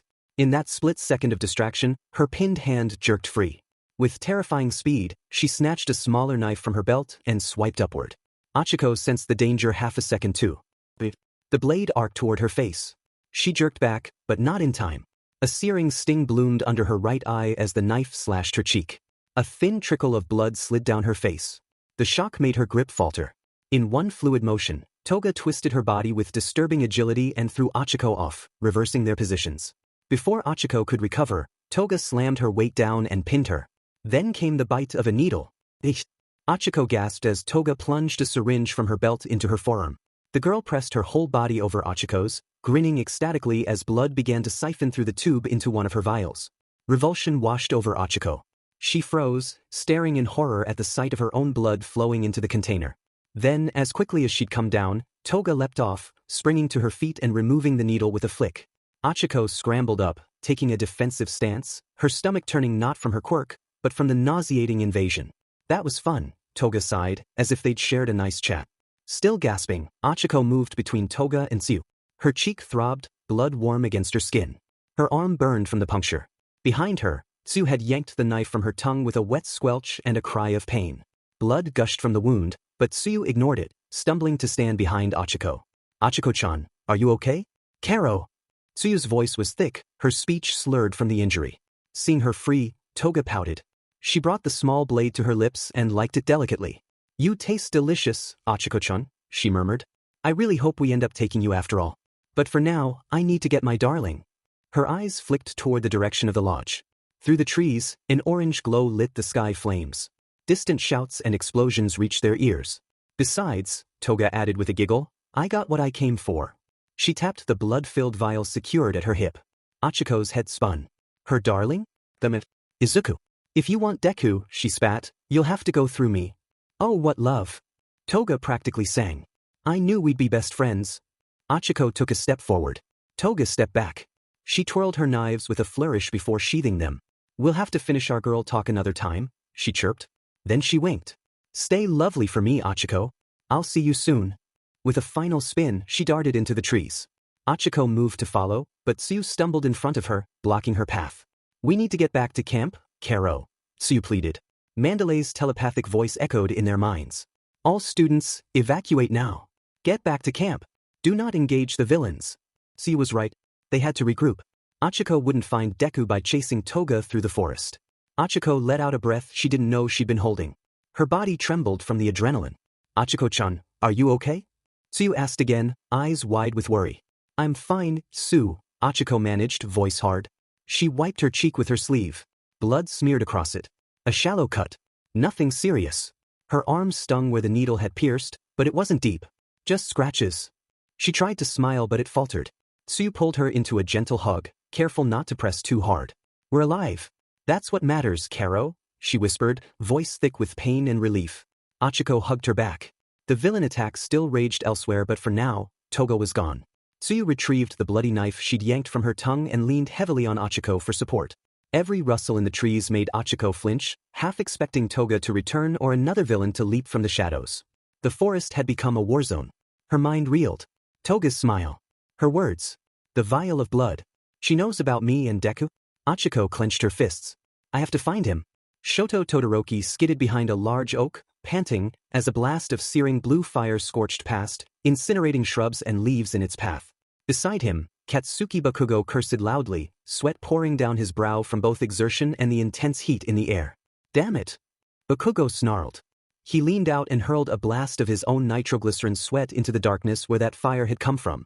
The explosion lit up the night, momentarily revealing the scarred, grinning face of a villain. But, you trying to roast us alive, you walking campfire? Bakugo shouted into the void, hands still smoking from the shot. The scarred man drawled lazily out of the gloom. Maybe I am brat. Stand still and find out. Todoroki clenched his teeth and summoned a frosty torrent from his right side. He swept it forward, and to his horror the villain dissolved in a puddle of goo. Oi, he was mine icy hot. Bakugo roared. And watch your ice, I don't want to be frozen. Keep your distance then, Todoroki muttered, eyes scanning for their other comrades. They'd regrouped briefly with Tokoyami, Shoji, and a badly wounded Aoyama earlier, only to be ambushed by the villain's flames and forced apart. Tokoyami and Shoji had taken off in another direction, dark shadow fleeing from them, from the fire. Bakugo and Todoroki had ended up paired, facing the now dead flame user. Todoroki was about to suggest they try to fall back and find the others when a new enemy barreled into their makeshift clearing. Flesh? I'll rend your flesh, a crazed voice snarled. From the charred shadows emerged a macabre nightmare, the villain with disturbingly elongated blade teeth. His eyeless mask turned toward them, and those sword-like teeth lashed out, extending like whips. Todoroki threw up a slab of ice just in time, and the teeth scraped against it, with a grinding crunch. The hell is this a-hole, some kind of dentist, Bakugo growled, recognizing the lunatic who had attacked them earlier before being distracted by something in the woods. They hadn't had time to finish that fight when the fire guy intervened. Bakugo's red eyes darted. I'll handle it, just stay out of my way. Todoroki nodded. Bakugo bared his teeth in a fierce grin. Don't you dare hold back because of that crap, Mandalay said. We are in a fight, and we need to finish it. Before Todoroki could respond, Bakugo blasted upward, vaulting over the crumbling ice wall in a wide arc to come down behind the teeth guy. He raced forward, palm glowing, ready to strike until a torrent of terrible razors forced him to blast aside in retreat. Todoroki swallowed and refocused. The toothy villain had shattered through the ice, and his razor maw lunged again. Todoroki narrowed his eyes, switching to offense. Flames burst from his left side, illuminating the clearing in a fierce glow. The villain shrieked as the fire forced him back, his blades clattering wildly to shield his body from the sudden heat. But the victory was short-lived. The storm of swords, now superheated by his flames, were cutting through his ice walls like butter.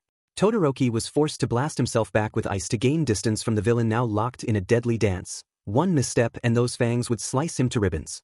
Ochako and Tsu advanced through the underbrush of the forest, eyes peeled for both allies and enemies.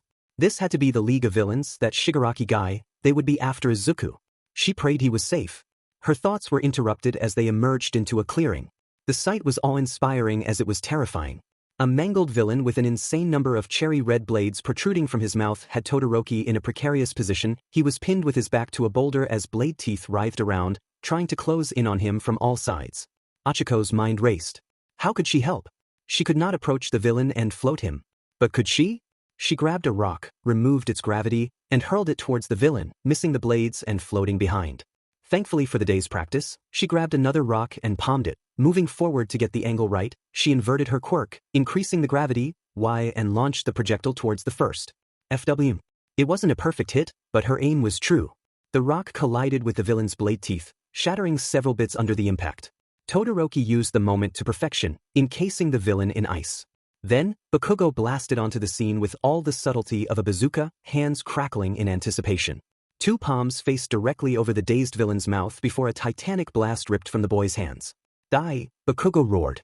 Ice shattered, and blades shattered as the villain hurtled through it from the concussive force, leaving him in a heap on the floor. Not moving. Izuku's lungs burned with every ragged inhale. His vision blurred at the edges as he staggered through the trees along the mountain path. His arms hanging useless broken in his fight with muscular Koda's small, shaking body clinging to his back as he moved down the cliffside and towards the camp. Koda sobbed quietly into Izuku's shirt, fingers tangled in the torn fabric. Midoriya, you're bleeding, the boy choked out between hiccups. Izuku forced a smile despite the searing pain coursing through him. It's okay, he whispered, voice hoarse. I'm okay. Are you hurt, Koda? The little boy shook his head fiercely, tears flying.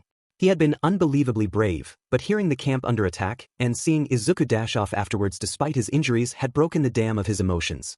Now he clung to Izuku as if letting go meant losing the only family he had left. It's over now. We're going back to camp. You'll be safe, Izuku said reassuringly. Izuku moved quickly, eyes peeled for possible threats. He needed to get Koda to safety, and he needed to get back to Mandalay. Ochako and Kakin needed to be warned. His mind was focused on the task at hand. He could not feel his right arm. His left, while bruised, may not be completely broken. He had no time to think about that. He pressed on into the night. One for all coursing through his legs, driving him forward. He was closing on the pavilion when, Midoriya, what the hell happened to you? Aizawa said, concerned. Muscular B rank tried to kill Koda. I took care of him. Messed up my arms. Izuku panted. Get Koda and yourself back to camp, Aizawa ordered. Can't do that, sir. The villains are after Bakugo and Uraraka. I need to find Mandalay and get her to send them a message. Can you take Koda? Midoriya, you're in no kandi. I can handle it, sir, and I'm faster, he said, cutting his teacher off. Aizawa paused for a moment, then reached out and took Koda off his back. Midoriya, find Mandalay, deliver the message, then get back here. You are in no condition to fight, Aizawa said. Also, tell Mandalay, in my name, I give all students permission to use their quirks in self-defense. Aizawa finished. Izuku nodded. With one last look at Koda, he burst back towards the clearing where he left the pussycats. He was there in a flash. But the scene had changed. The pussycats were in the heat of battle. Tiger exchanging blows with someone, with a massive bar of metal protecting Pixie Bob who sat in concentration, presumably sending Beast throughout the forest in search of students. Mandalay and Ragdoll were on the back foot against a mutant type with a reptilian quirk who seemed to have bought one of those Stain costumes he'd seen at the mall, only instead of the dual katanas of Stain he wielded and massive serrated blade. No shout escaped his lips. Cold determination coursed through him as he powered up one for all to 15% and slammed his foot into the villain's hand, shattering the handle of the giant blade. Izuku leapt from the man's wrist and kicked him in the face, knocking him out cold. Midoriya, what happened to your arms? Where is Koda? Mandalay stammered, working through her surprise.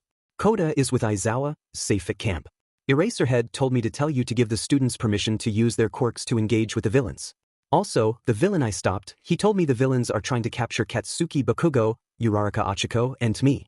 He mumbled the last part, but Mandalay heard him and frowned. Midoriya, you need to get to safety.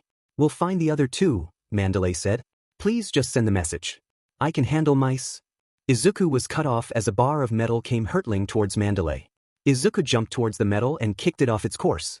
Pain shot up his foot as he realized his mistake. If he was going to be kicking, he needed sturdier shoes. Fortunately, he did not think anything was broken. Behind you, kid, Tiger roared. Izuku did not think he simply flattened himself to the floor. The metal bar whooshing over him.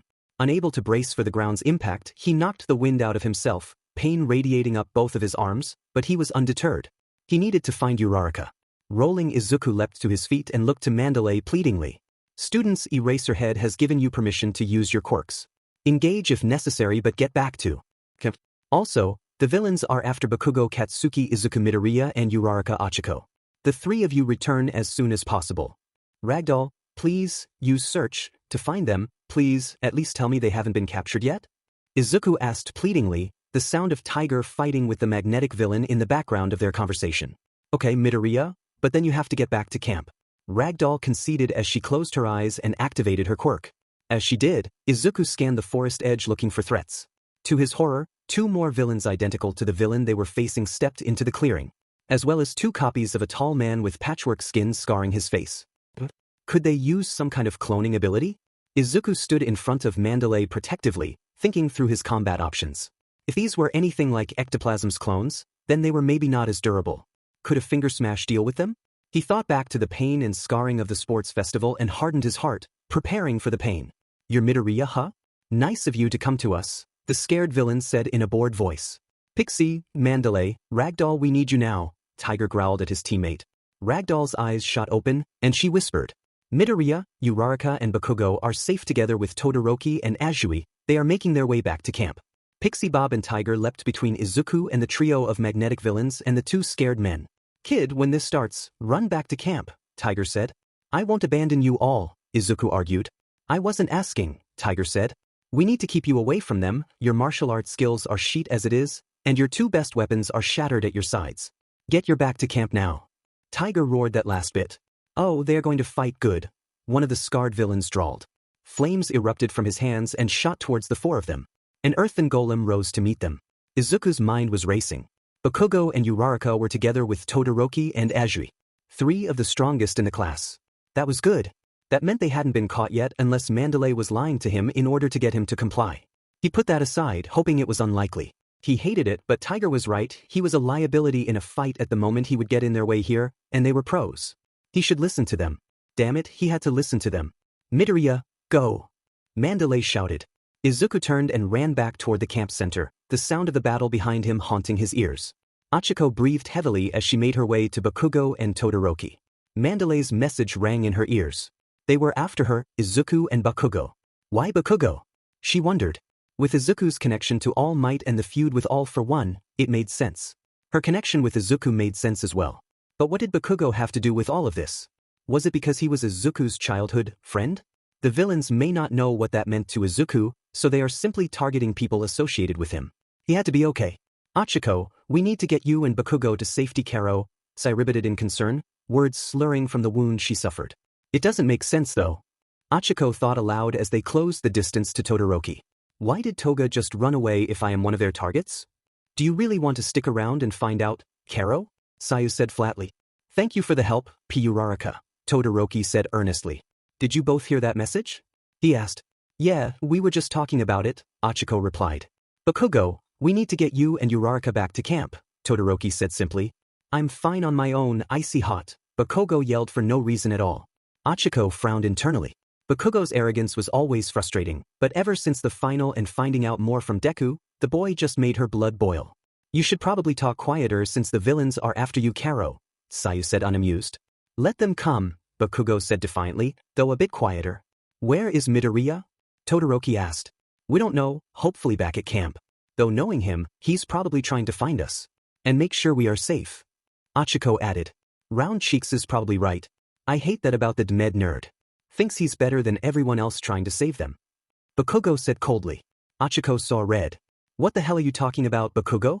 Not only are you an arrogant nightmare to deal with in a Dmed villain attack, just keep Deku's name out of your mouth, Ochako growled. Taking 2 hands she activated her quirk and shoved the boy 10 yards into a tree. Bakugo's face was shocked more than anything else. He quickly righted himself and set off an explosion, propelling him back towards her. Uraraka smirked and placed her pads together, releasing her quirk, sending the boy hurtling to the ground. Bakugo scrambled to his feet. You want to go round Cheeks? Sports festival lessons not sink in? I had some respect for you, but it won't stop me from killing you. Bakugo spat. Anger roiled in her as she squared up to fight him. Forgetting about everything villains, danger, Bakugo's strength, all she could think about was the utterly outrageous claim that Deku was looking down on anyone. An ice blast came between the two as they squared up to each other. We don't have time for this, Todoroki broke in. We need to get back to camp. If Midoriya is after us, then it's better if he finds us there. Todoroki is right, Karo. Tsu chimed in. I'll give you that cheap shot, Bakugo grunted. Next time you die. Ochako huffed as she turned away from Bakugo. Todoroki was right. She could deal with him after they got through this. You're right. Let's get back to camp and find Deku. Ochako said flatly. Tease whatever, Bakugo grunted. Let's stick together and move out. Bakugo and Uraraka stick to the inside, and Azui and I will be on the flanks. Todoroki said calmly. Call me Tsu Karo, Saya said reflexively. They re-entered the forest and moved carefully, keeping their eyes and ears open for any signs of attack. They could not take the direct path back to the pavilion as the pink gas and flames were blocking their path. So they arced around them. The mood was tense, shouts and sounds of fighting in the distance. Uraraka swore she heard gunfire a few times, making all of them shudder. They had been walking for about 5 minutes when they heard a terrible shriek and watched in horror as a shadow ripped through the trees, coming right at them. Gahahaha. A horrible scream drowned out all the other sounds in the night. Dark shadow stop. Tokuyami screamed, attempting to control his quirk. Bakugo and Todoroki were the first to respond, blasting themselves backwards using their quirks. Sayu's frog instincts took over, scrambling her out of the way, which left Ochako in the direct path of the shadow beast. She leapt back, but to no avail until she felt strong hands grab her from the left, moving her out of the path of destruction. She looked up and saw a sleek mast covering a square jaw. That explained the 3 hands that pulled her to safety. Thank you, Shuji, she said. What's wrong with Tokoyami? We were attacked by the flame villain. When the flames went out and darkness took over, Dark Shadow went crazy. I've been trying to protect him from hurting anyone. Shuji said grimly. Doesn't his quirk weaken in the light? I see hot whip up some flames and let's get this over with. Bakugo said. I don't think that's a good idea. Shuji said grimly, Dark Shadow could go into a full-on panic if more fire comes for him or Tokoyami. This isn't full panic? Sayu asked reasonably, gesturing towards the damage done to the forest and the screams of their classmate. I don't know, Shuji said grimly. Shuji, I think we need to take the risk, Uraraka said softly. We are sitting ducks out here, and the villains are apparently after Bakugo and I. Wait, have you seen Deku? She asked hopefully. Midoriya has not come by since I've been here, Shuji said, still wrestling with what to do. Wait, Shuji snapped to attention, 3 ears growing from his arms. We aren't alone. As if on cue, a blast went off, then was silenced in a seemingly impossible manner. Ah, rats, pitiful performance from me there, but I'm impressed, young man. It takes a keen ear to foil my sleight of hand. A man in a mask and a top hat said respectfully. Oh, and you look like the young Uraraka girl. You wouldn't want to come peacefully? Would make my job oh so much easier. I might even let you go when we recover your little boyfriend. What did you do to Bakugo, Karo? Sayu asked. You wouldn't have a magician reveal his tricks, would you? The top hat man said. This wasn't the warp villain, so that couldn't be his quirk. Bakugo's blast was cut off, and the man was right where he was. He must have done something to make him disappear. Where did he go, though? She thought furiously. Maybe you'll be more talkative, frozen in ice. Todoroki replied, unleashing a glacier strike at the villain. 2 things happened at once. The villain was encased in ice, and the roar of Dark Shadow ripped through the night. That shadow will kill you in moments. I can stop him with fire. If you want to live, you will tell me. Where? Bakugo. Todoroki said, voice colder than the ice encasing the villain. The villain was clearly alarmed, constantly glancing over his shoulder towards the raging Dark Shadow. He is right here. You see, my stage name is Mr. Compress, and I can compress anything into wonderful little orbs, a wonderful quirk for one skilled at sleight of hand. The villain said, revealing a small orb between his teeth. Now then, if you would release me, I will free him. Uraraka's mind was racing. Could they trust the villain? How much time did they? Dark Shadow interrupted her thoughts by swiping a viscous claw through the ice, shattering it and sending the villain hurtling into the night. Tokoyami, fight it, Shuji shouted, pleading with the boy trying to control his quirk. I am trying it, Tokoyami yelled clearly in anguish. This was bad. They had to recover Bakugo if he really was in some kind of stasis. Hopefully, the compress guy was knocked out, but they couldn't see him in the dark. They needed to find Bakugo, but how? It was so dark they needed. Todoroki, flames we need to see, Ochako said. Flames erupted from the boy, lighting up the night. Todoroki sent a torrent of red fire straight into the air, bathing the forest in light. Ochako's eyes recoiled at the brightness, but she frantically looked to see if she could make out the man in the top hat. Why do you hate me? Dark Shadow cried out. Return to me, Dark Shadow, they are friends, you are safe, Tokoyami shouted, trying to regain control. The heat was overwhelming and oppressive, but Ochako ran through it, towards the direction where compress had been launched, thinking she had caught sight of the man slowly getting up about 40 meters away. Uraraka, where are you going? Sayu shouted, falling in step with her as she ran towards the villain. We have to get the idiot back, Uraraka said simply. She may hate Bakugo, but she did not want him in the hands of villains. Besides, even if he was poisoned to Izuku, Bakugo kidnapped would crush him. Yeah, but the villains are after you too, Sayu cried out. It fell on deaf ears, her mind was made up. I can't control it, Tokyami screamed, and the world shook. Izuku moved away from the battle cautiously. With the adrenaline of the fight wearing off, his arms and foot were now throbbing. He wished he could remove his shirt and bind his arms to his body, but the pain was too intense to do anything. I should have just broken the same arm twice, he thought ruefully. More painful than his arms was the rotting knot of worry in his gut, thinking about Uraraka. She was on her way back to camp. She would be safe. She had to be safe. She did not need him, in his state, to come rescue her. If anything, a Deku like him would just get in the way. Stop saying stuff like that to my friend. Tears filled his eyes as he heard the echo of her voice, faint, imagined, but unmistakably hers. Ochako. He could not lose her. Not her. Not the girl who had stood by him. Who never asked him to prove himself. W believed in him when he doubted himself. W laughed at his muttering, cried when he bled, smiled like he was something worth reaching for. In the chaos that had become his life, she had become a lighthouse, steady, warm, a signal that he wasn't alone in the storm. She didn't just care. She admired him. She trusted him.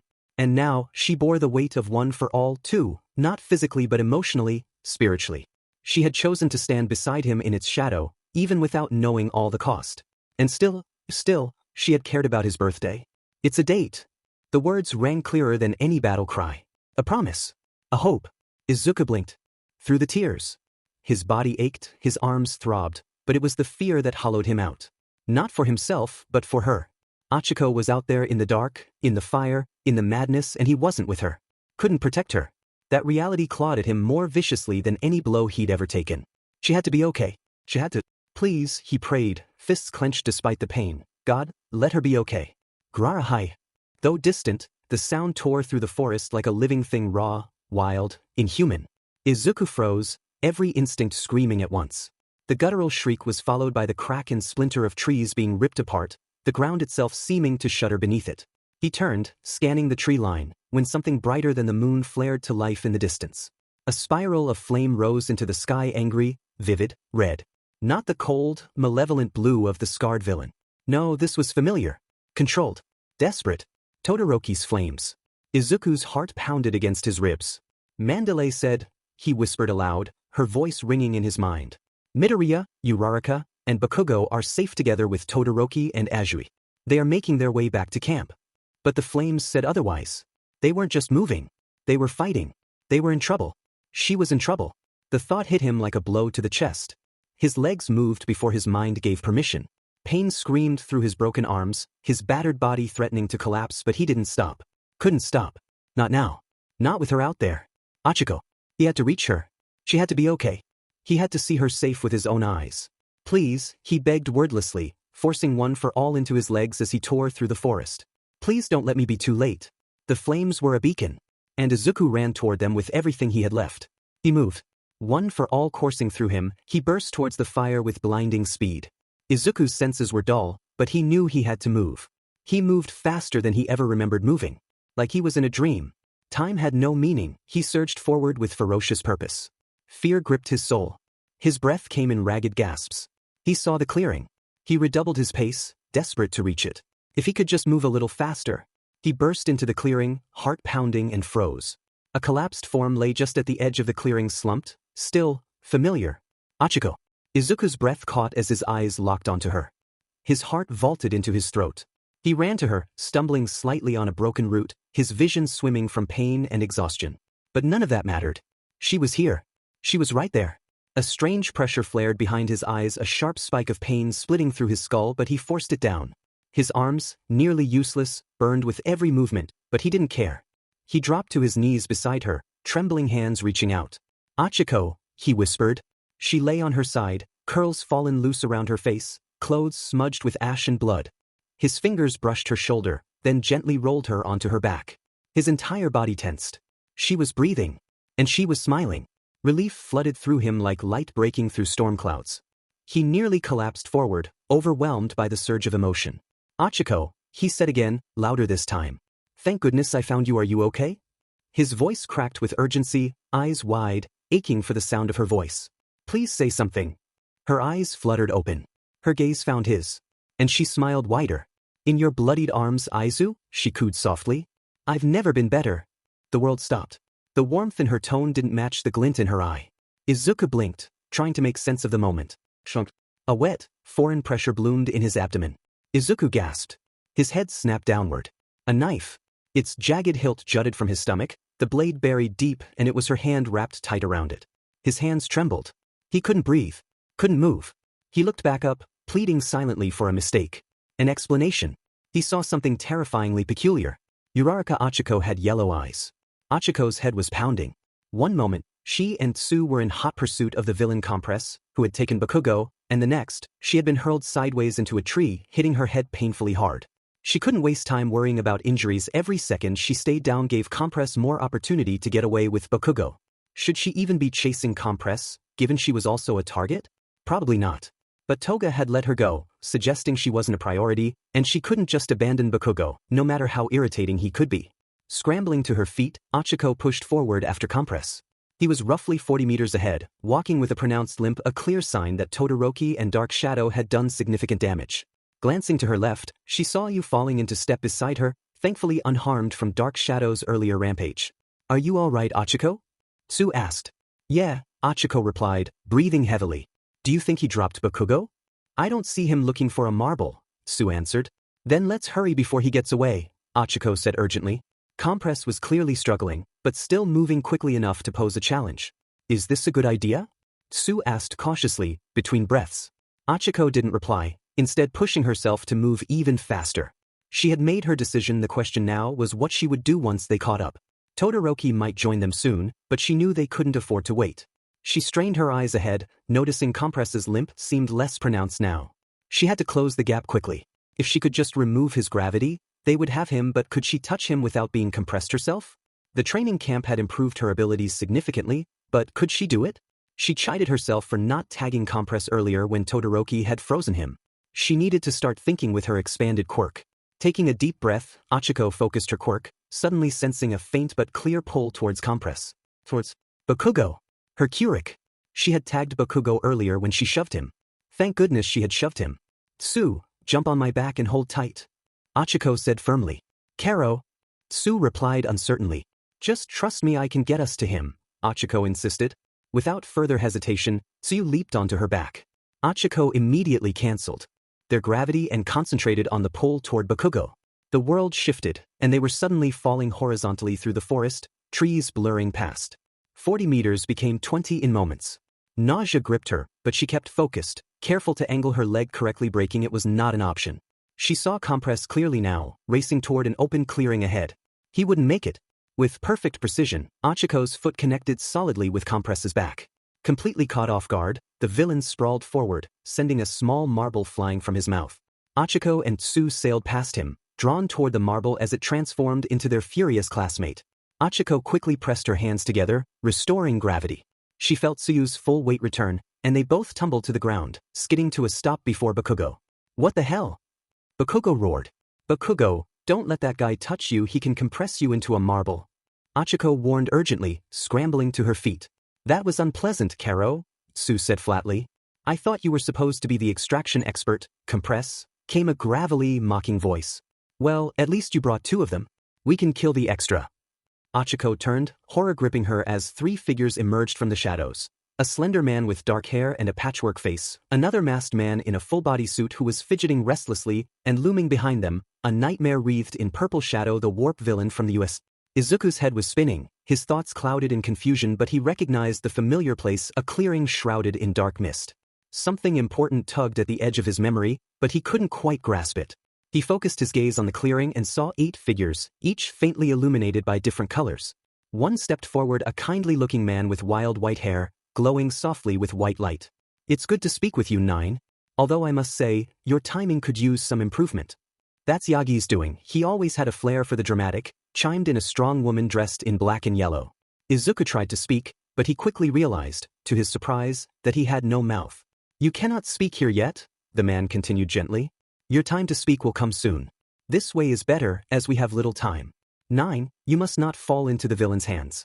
You are wounded and must escape. You aren't ready yet to face my brother, but soon you will be.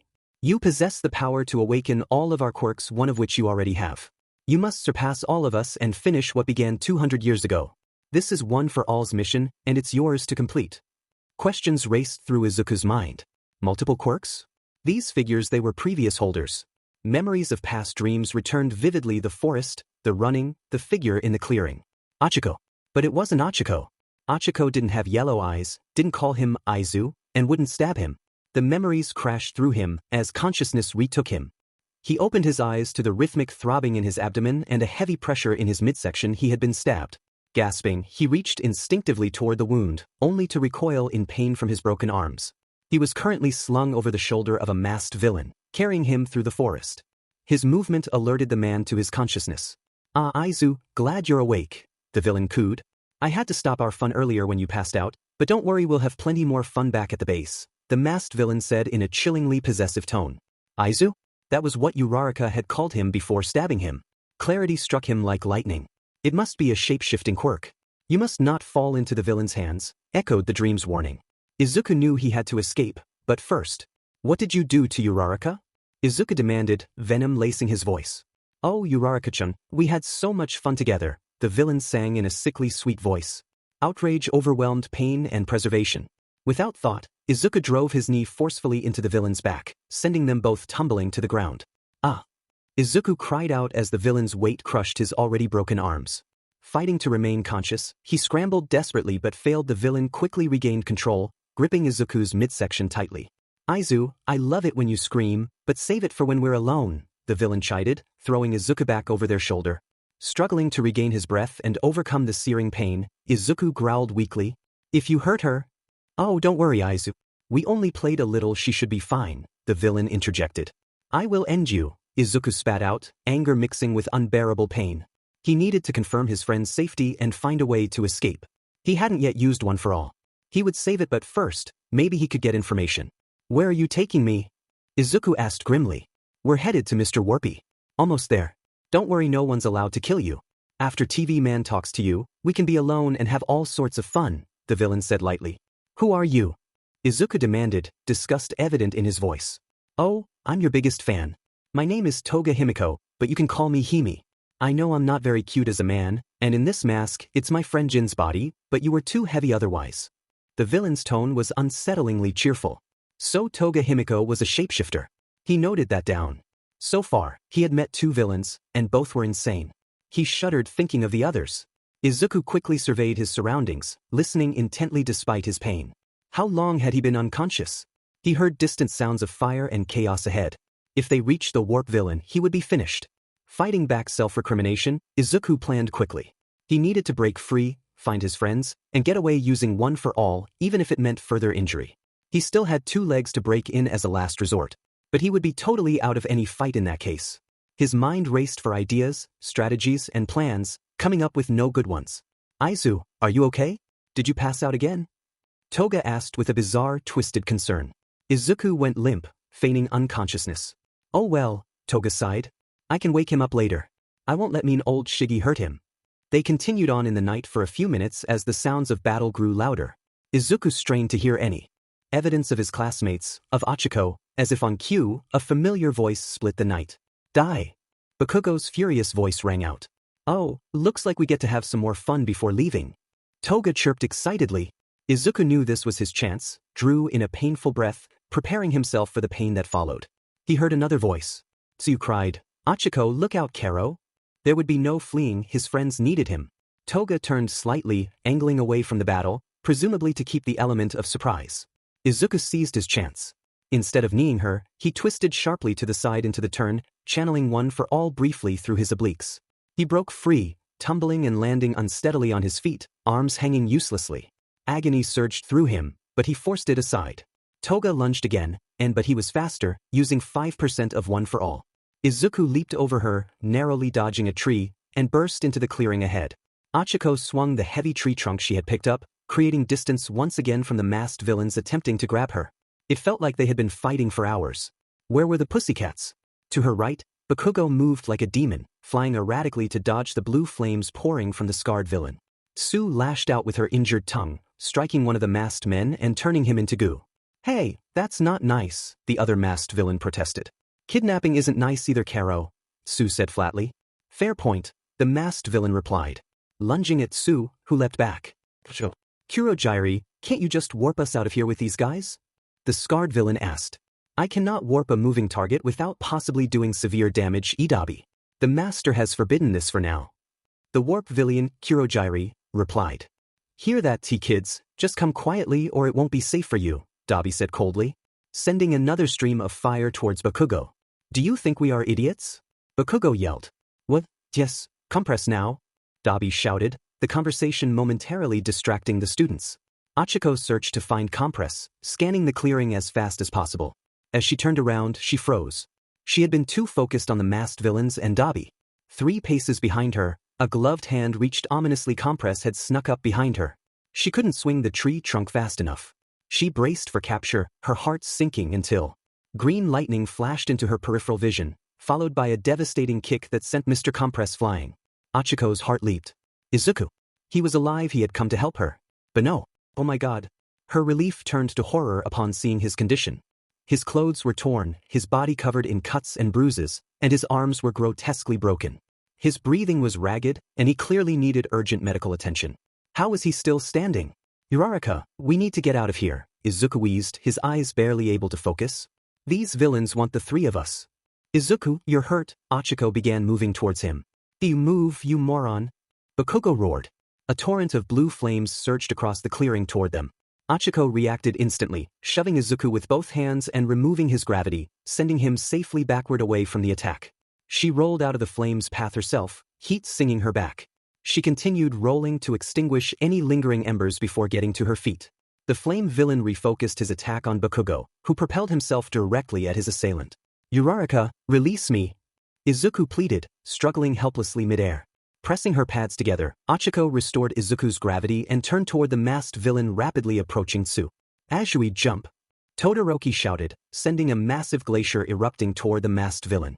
I see Endeavor's spawn has joined us, Dabi sneered. I'll enjoy killing him. We don't have time for that, Dabi, the warp villain interjected authoritatively. Eraserhead sent out a distress call 30 minutes ago. The professional heroes will arrive any moment. It's time to end this and leave. You aren't going anywhere.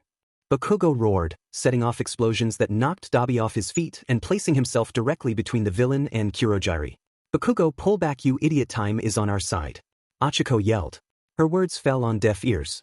I was told to play nice, but you're really starting to piss me off. Dabi spat venomously, flames intensifying around him. Kaken, disengage. We have to escape. Izuku shouted desperately, staggering back toward the battle. Don't tell me what to do. Bakugo screamed defiantly, advancing to meet Dabi's challenge. Bakugo, look out! Todoroki warned, but it was too late. Compress had recovered and was closing in rapidly. Before Bakugo could react, Dabi moved with alarming speed, flames tanking the concussion from Bakugo's blast and swiftly wrenching his arm with a sickening crack. Ochaco winced at the sound. She knew what she had to do. There was not a chance in hell Izuku would stay put. In his condition, they would take him for sure. She could pull this off, she just had to time it perfectly. She sprang into action. Extending her arm toward Bakugo, fingers splayed wide, feeling the pull towards Bakugo overtake her. Her stomach flipped as gravity lurched, accelerating her dramatically toward her classmate. The ground blurred beneath her as she closed the distance rapidly. As she neared, she saw Dabi gripping Bakugo tightly, the pair surrounded by flame. She had to risk the heat. She could not collide directly. If she cancelled her quirk at the last minute, she could unbalance Dabi and let Bakugo escape. She released, falling through the ring of fire. She reached out, desperately grabbing at Dabi's ankle. She grabbed him. White-hot pain raced through her fingers, causing his ankle to slip. How was Dabi alive? That amount of heat coming from his body should kill anyone. Momentum carried her past the pair, and she crashed hard, skidding across the ground. Dizzy and disoriented from the sudden stop, Ochaco struggled to rise, her head spinning. Just as she managed to get to her feet, a cruel arm looped around her neck from behind, jerking her upright. Cold steel pressed sharply against her ribs. Failure. She had failed and he would chase her. Izuku, run away, Ochaco screamed out. wincing as she felt the blade move to her throat. "Ah, hello again, cutie," a chillingly familiar voice sang into her ear. Ochaco's blood ran. "Toga." She tried to elbow herself free, but Toga tightened her grip, giggling delightedly. "Don't struggle," Toga hummed, her breath hot on Ochaco's cheek. "I can't stab you in front of Izu, he'd never forgive me." The knife pressed harder, a line of blood trickling from her neck. Izuku's heart dropped into his stomach. He had watched Ochaco streak across the clearing like a meteor, trying desperately to rescue Bakugo. But now, a blonde girl with piercing yellow eyes held Ochaco tightly. Toga, her knife poised dangerously. The scarred villain, Dabi, backed toward Toga, gripping Bakugo firmly. In mere seconds, both Bakugo and Ochaco had been captured. "Izuku, run away," Ochaco screamed desperately. Something he could never do. His legs moved, only to be halted by a searing rush of heat. A savage plume of blue flames swept across the clearing, forcing Izuku and Todoroki back. "Stay back, heroes," Dabi growled. Todoroki reacted instantly, stomping forward and sweeping his arm out wide. A thick wall of ice erupted from the ground, meeting the flame head-on. Steam billowed violently, shrouding the area in a hot, dense mist. Through the haze, Izuku could barely make out Dabi and Toga, their captives firmly in hand, Bakugo twisting angrily in Dabi's grip, and Ochaco held tightly against Toga. Behind them, an ominous warp gate spiraled open, crackling with purple energy. Kurogiri's glowing yellow eyes peered through the darkness. "Time to go," the warp villain announced calmly. "Don't we need the green-haired brat?" Dabi asked, glancing toward Izuku. "Emergency services are closing in," Kurogiri replied evenly. "I checked with the master. His plan can proceed without him for now." Time slowed. Izuku opened his mouth in a silent cry, throwing himself desperately around Todoroki's melting ice barrier, arm outstretched, pain meaning nothing anymore. Bakugo spotted him through the thinning smoke. "Deku, listen to round cheeks," Bakugo shouted, his voice tinged with rage and panic.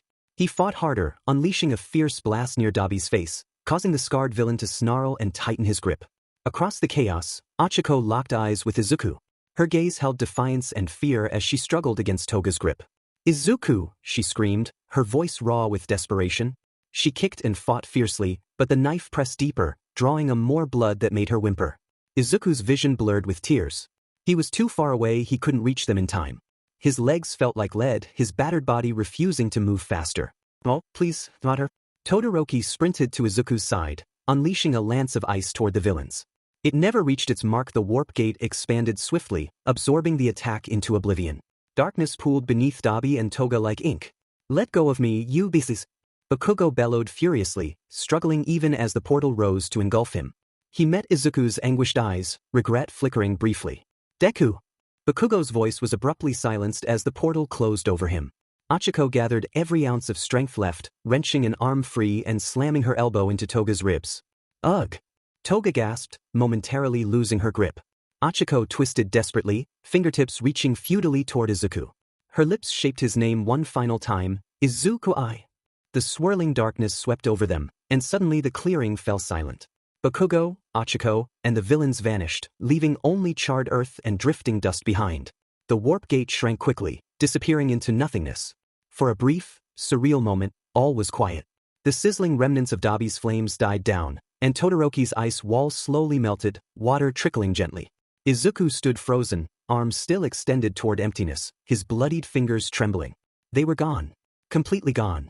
A low, broken sound escaped Izuku's throat. "No," he rasped. His vision narrowed painfully on the empty space where his best friend and the girl he loved had stood moments before. "I failed them." The thought echoed cruelly. Not a week had gone by since telling her about One for All, and she had been kidnapped. He hadn't been strong enough, too slow, too weak. This was his fault. Izuku's heartbeat accelerated painfully, each beat hammering relentlessly in his chest. Clenching his fists until his nails drew blood, he felt hot tears stream down his face, mingling with the dirt below. A strangled sob erupted, becoming an uncontrollable scream. "Ah!" Izuku's anguished cry echoed through the night, shaking with grief and fury. One for All surged within him uncontrollably, brilliant green lightning crackling outward in violent arcs. The ground shattered beneath his feet, fissures spreading rapidly.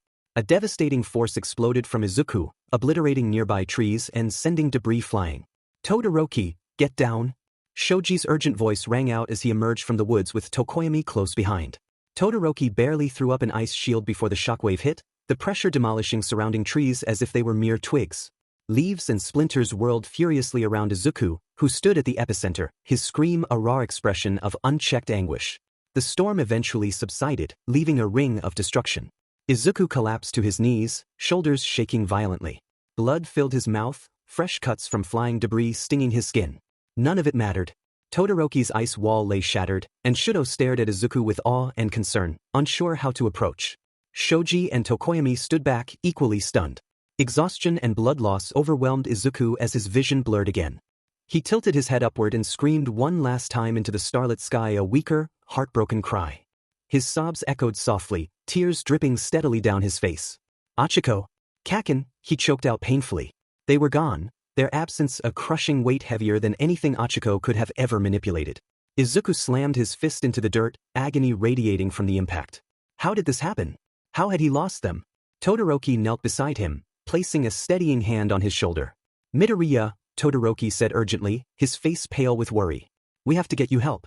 You're seriously injured. Izuku barely heard him, doubled over in pain and grief. Each breath was a painful reminder of what he'd lost, each exhale carrying their names. Ochako. Kaken. Ochako. Ochako. Ochako's heart slammed painfully in her chest as she stumbled forward, the warp gate dissolving behind her. She blinked rapidly, taking in the wood-paneled bar room around her. Beside her, Bakugo let out a sharp hiss, teeth gritted against obvious pain. His arm hung at an unnatural angle, the shoulder visibly dislocated. Despite his injury, his eyes blazed fiercely, defiant even now.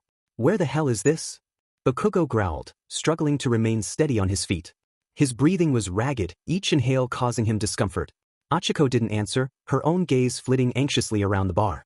The stale scent of alcohol hung heavily in the air, and dim lights cast eerie shadows across worn furniture and wood-paneled walls. An unsettlingly mundane place to be taken hostage by villains. At the center of the room, Tamura Shigaraki sat sprawled across a battered sofa, hunched over an old television, fingers flying across the buttons of a game controller. He barely glanced up as they arrived, eyes still glued to his screen. Only you two, Shigaraki said with palpable disappointment, his tone bored and detached. You didn't get the green-haired brat? Seriously? He sighed dramatically, tossing the controller aside with a frustrated growl. I specifically wanted Midoriya. Ochako stiffened instinctively at the mention of Izuku's name, anxiety twisting sharply within her chest. Bakugo sneered through his pain. The hell do you care about that extra? Shigaraki snorted dismissively. You're not in any position to ask the questions yet, he drawled. He turned slightly, looking back towards the bar counter. Kurojairi, get him some painkillers or something. Let's keep our new recruit comfy, also put the quirk-canceling cuffs on both of them for now. The shadowy figure behind the bar moved fluidly at Shigaraki's command, giving Toga a pair of cuffs that she placed on Ochako's hands.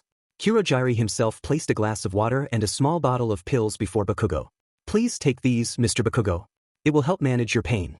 Afterward, I will cuff you for the time being. Go to hell, Bakugo snapped, ignoring the offering completely. Despite his bravado, Ochako could see beads of sweat forming on his forehead from the intensity of his pain. With an exasperated groan, Dabi stepped forward from the shadows. His blue eyes shone coldly in the dim room. Look, hero boy, we're trying to be hospitable. We can't have you passing out or screaming all night, it ruins the atmosphere. Bakugo glared, refusing to budge. I don't need your dim pity. Rolling his eyes impatiently, Dabi signaled to Twice, who stepped up reluctantly. Sorry about this, friend, I mean enemy. Twice murmured before swiftly grabbing Bakugo's injured shoulder and snapping it back into place, placing the cuffs on his wrist as the teen wheezed. Bakugo's knees bucked beneath him. Ochako instinctively moved forward, but Toga grabbed her arm gently, shaking her head. Don't, Toga murmured quietly. Bakugo staggered, gasping for breath, eyes blazing with fury and pain. Dabi casually offered the pills again, forcing them into Bakugo's hand. Now, unless you want another round, take these. Bakugo clenched his jaw, but finally relented, downing the pills and chasing them with the water, bitter reluctance clear on his face. Better, Shigaraki commented dryly, already picking up his controller again, attention returning to his game. Try not to be too annoying. Slowly, Ochako became aware of more figures entering the bar. Spinner lounged against the wall, sharpening his blade quietly, while Compress cleaned his mask gingerly at a nearby table. She felt a twinge of satisfaction for at least dealing out some damage on one of the villains. Twice paced anxiously, muttering softly to himself, clearly agitated. So, Spinner began conversationally, glancing towards the others. We lost Muscular and Moonfish, huh? Apparently, Mr. Compress replied smoothly, examining his mask closely. They didn't return through Kurogiri's portal. Probably captured by the heroes. How did things go with your front? The pussycats were fakes. We got the one the big boss asked for, no real thanks to me, I was knocked aside for a good portion of the battle. Stain was correct about the Midoria boy. He fought powerfully through some serious injuries, not sure how he got them. Was that any of you? Izu and I had a bit of fun, but he was already broken when he got to me. Toga hummed. Ochaco tensed, wanting to know more, but not wanting to give anything away. They may have gotten themselves killed, Dabi added casually, leaning against the bar and surveying Bakugo and Ochaco with mild interest. They were reckless. It was bound to happen eventually. Spinner frowned, clearly troubled by the loss. Muscular was a brute, but Moonfish thought he was useful. Blade teeth. Bakugo grunted. He's not dead, I blasted him unconscious though. Exactly why I wanted you in our party. Shigaraki said without looking up from his game, indifferent. We can always find more. Their failure is their own fault. Spinner looked puzzled for a moment, then nodded. The weaker will be called. Stain would approve. Ochaco's mind was racing. Did the League want to recruit Bakugo? A dark shadow crossed her mind. Did Bakugo want to become a villain? His stupidity did get them captured. Was that intentional? She mostly dismissed the thought. What Bakugo did was completely in line with what she knew of him. Arrogant and cruel, but he was not a villain. Toga released Ochaco and sat down on a stool at the bar in front of Ochaco, smiling slightly as if they were old friends. You okay, Ochaco-chan? I promise it's not usually this tense around here. Ochaco glanced sharply at her, surprised by the unexpected friendliness. She hesitated briefly. What is with this girl? She looked at the blonde girl. How did a girl her age end up here? How did she become this unhinged? She shuddered, then shook her head in reply. Toga nodded sympathetically. Being taken hostage is probably super stressful. But hey, at least we didn't get your Izu. He's furious though I'm sure. When I told him we had had some fun, I thought for a second he was going to kill me. She said with a perverse shudder. I'll have to make sure he forgives me. Ochaco had absolutely no idea how to respond to that, but she drank the information in like water. Deku would keep his head and analyze this situation. She needed to do the same. Panic and anger would not set her free. She was a hero and needed to act like it. Toga waited for a reply but then just shrugged when none came, her expression wistful. We can be friends, you know? Even if we're enemies, you're too cute to not be friends. Across the room, Bakugo glared at the assembled villains, resentment radiating off him in waves. What's the point of bringing us here, anyway? Recruitment, maybe, Dabi suggested lazily, eyes glinting with amusement. Or bait. Or maybe we just want to humiliate the heroes. Bakugo sneered again, defiance clear despite his pain. Shigaraki finally glanced up, his expression bored and irritated. Save your bravado. You heroes are all the same. Talk big until you're backed into a corner. Then you crumble into dust. Ochaco met Bakugo's eyes briefly, determination reflected in both of their gazes. She could sort out her hatred later. Right now, he was the only one with her who was anything like an ally. Ochaco sat quietly at the edge of a splintering stool, her wrists cuffed with a quirk suppressant, but her every move was watched. The pill bottle from earlier sat unopened beside her on the bar. Bakugo was still sitting across the room, his body slouched with forced stillness, jaw clenched, shoulder wrapped in a makeshift sling. The League had gone back to talking among themselves, the tension of the raid slowly dissolving into idle chatter and smirking glances. She had no idea what being kidnapped was like, but this was not it. It seemed so haphazard. If All for One was involved and they knew about her connection to Izuku, she was likely bait for him. Why else would they capture her? Her heart broke for him. Hopefully he was getting treatment, and the heroes would keep him from chasing after her. It was her own stupid fault for getting captured. She should have left Bakugo. All she did was make matters worse. Akaku, a sing-song voice rang out behind her, breaking her from her self-incriminations. Ochaco turned to see Toga skipping toward her, her smile wide and eyes gleaming with manic delight. You're coming with me now. Girl talk. Before she could react, Toga grabbed her arm not violently, but with a firm, giddy insistence and then began dragging her down the hallway. Ochaco cast one quick look back at Bakugo, who watched silently, brows furrowed, then allowed herself to be led away. She really did not have a choice. They reached a small wooden door at the end of the hall. Toga opened it with a theatrical flourish. Welcome to my room, Uraraka-chan. Ochaco stepped hesitantly inside. It was nothing like she'd expected. The room was surprisingly lived in. Posters of idol bands and pink sparkly curtains clashed violently with the gritty concrete floor. Plushies lined the shelf over the bed, and a cracked vanity mirror leaned against the wall. Clothes were scattered on the floor, mostly skirts and blouses, but also combat boots and spare knives. Sit. Sit. Toga chirped, pushing Ochaco gently toward the bed. Ochako sat stiffly. Toga twirled once and stopped with a grin. So, you know why you're here, right? Ochako said nothing. Search time. Toga said brightly, pulling a pair of gloves from a drawer and snapping them onto her hands. Tamura-chan says we have to make sure you're not carrying anything naughty. I volunteered. Lucky you. Ochako swallowed. She had tried to be clever. Her phone was tucked behind the lining of her belt, a desperate gamble. The moment Toga reached her waist, Ochiko's heart sank. Toga's eyes lit up.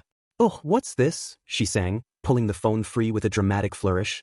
Were you hiding this from us, Ochako-chan? That's so sneaky. I love it. Ochako stiffened but remained silent. Toga held the phone up like a trophy, then turned to place it on the cluttered desk across the room. Her voice dropped into a pout. Too bad though. Can't let you call your boy no. Can we? I wasn't going to. Lie. Toga cut her off, spinning back around. You're so honest, it's adorable but not that honest. You think I don't get it? I try to call someone too. If I had anyone to call. That last line hung heavier in the air than Ochako expected. Toga's voice had softened, her gaze drifting for just a moment to the floor. Then, just as quickly, her manic grin returned. Don't worry though. I'm gonna take care of you. No one's gonna touch you while I'm around. Her voice dropped again, conspiratorial. Tamura can get all scratchy and grumpy, but I told him hands off.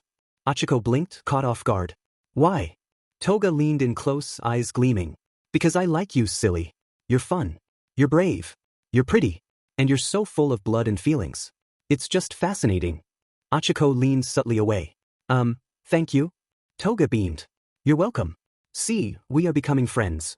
Toga continued her search, mostly preserving Ochiko's modesty but making sure she was not concealing anything else. When she was done, Ochako was seated on her bed, and Toga plopped beside her, pulling her legs up and hugging her knees. Ochako stared at her, trying to reconcile this normal behavior with the sadistic ramblings of a few hours ago. Toga-chan, can I ask you something? Ochako asked hesitantly.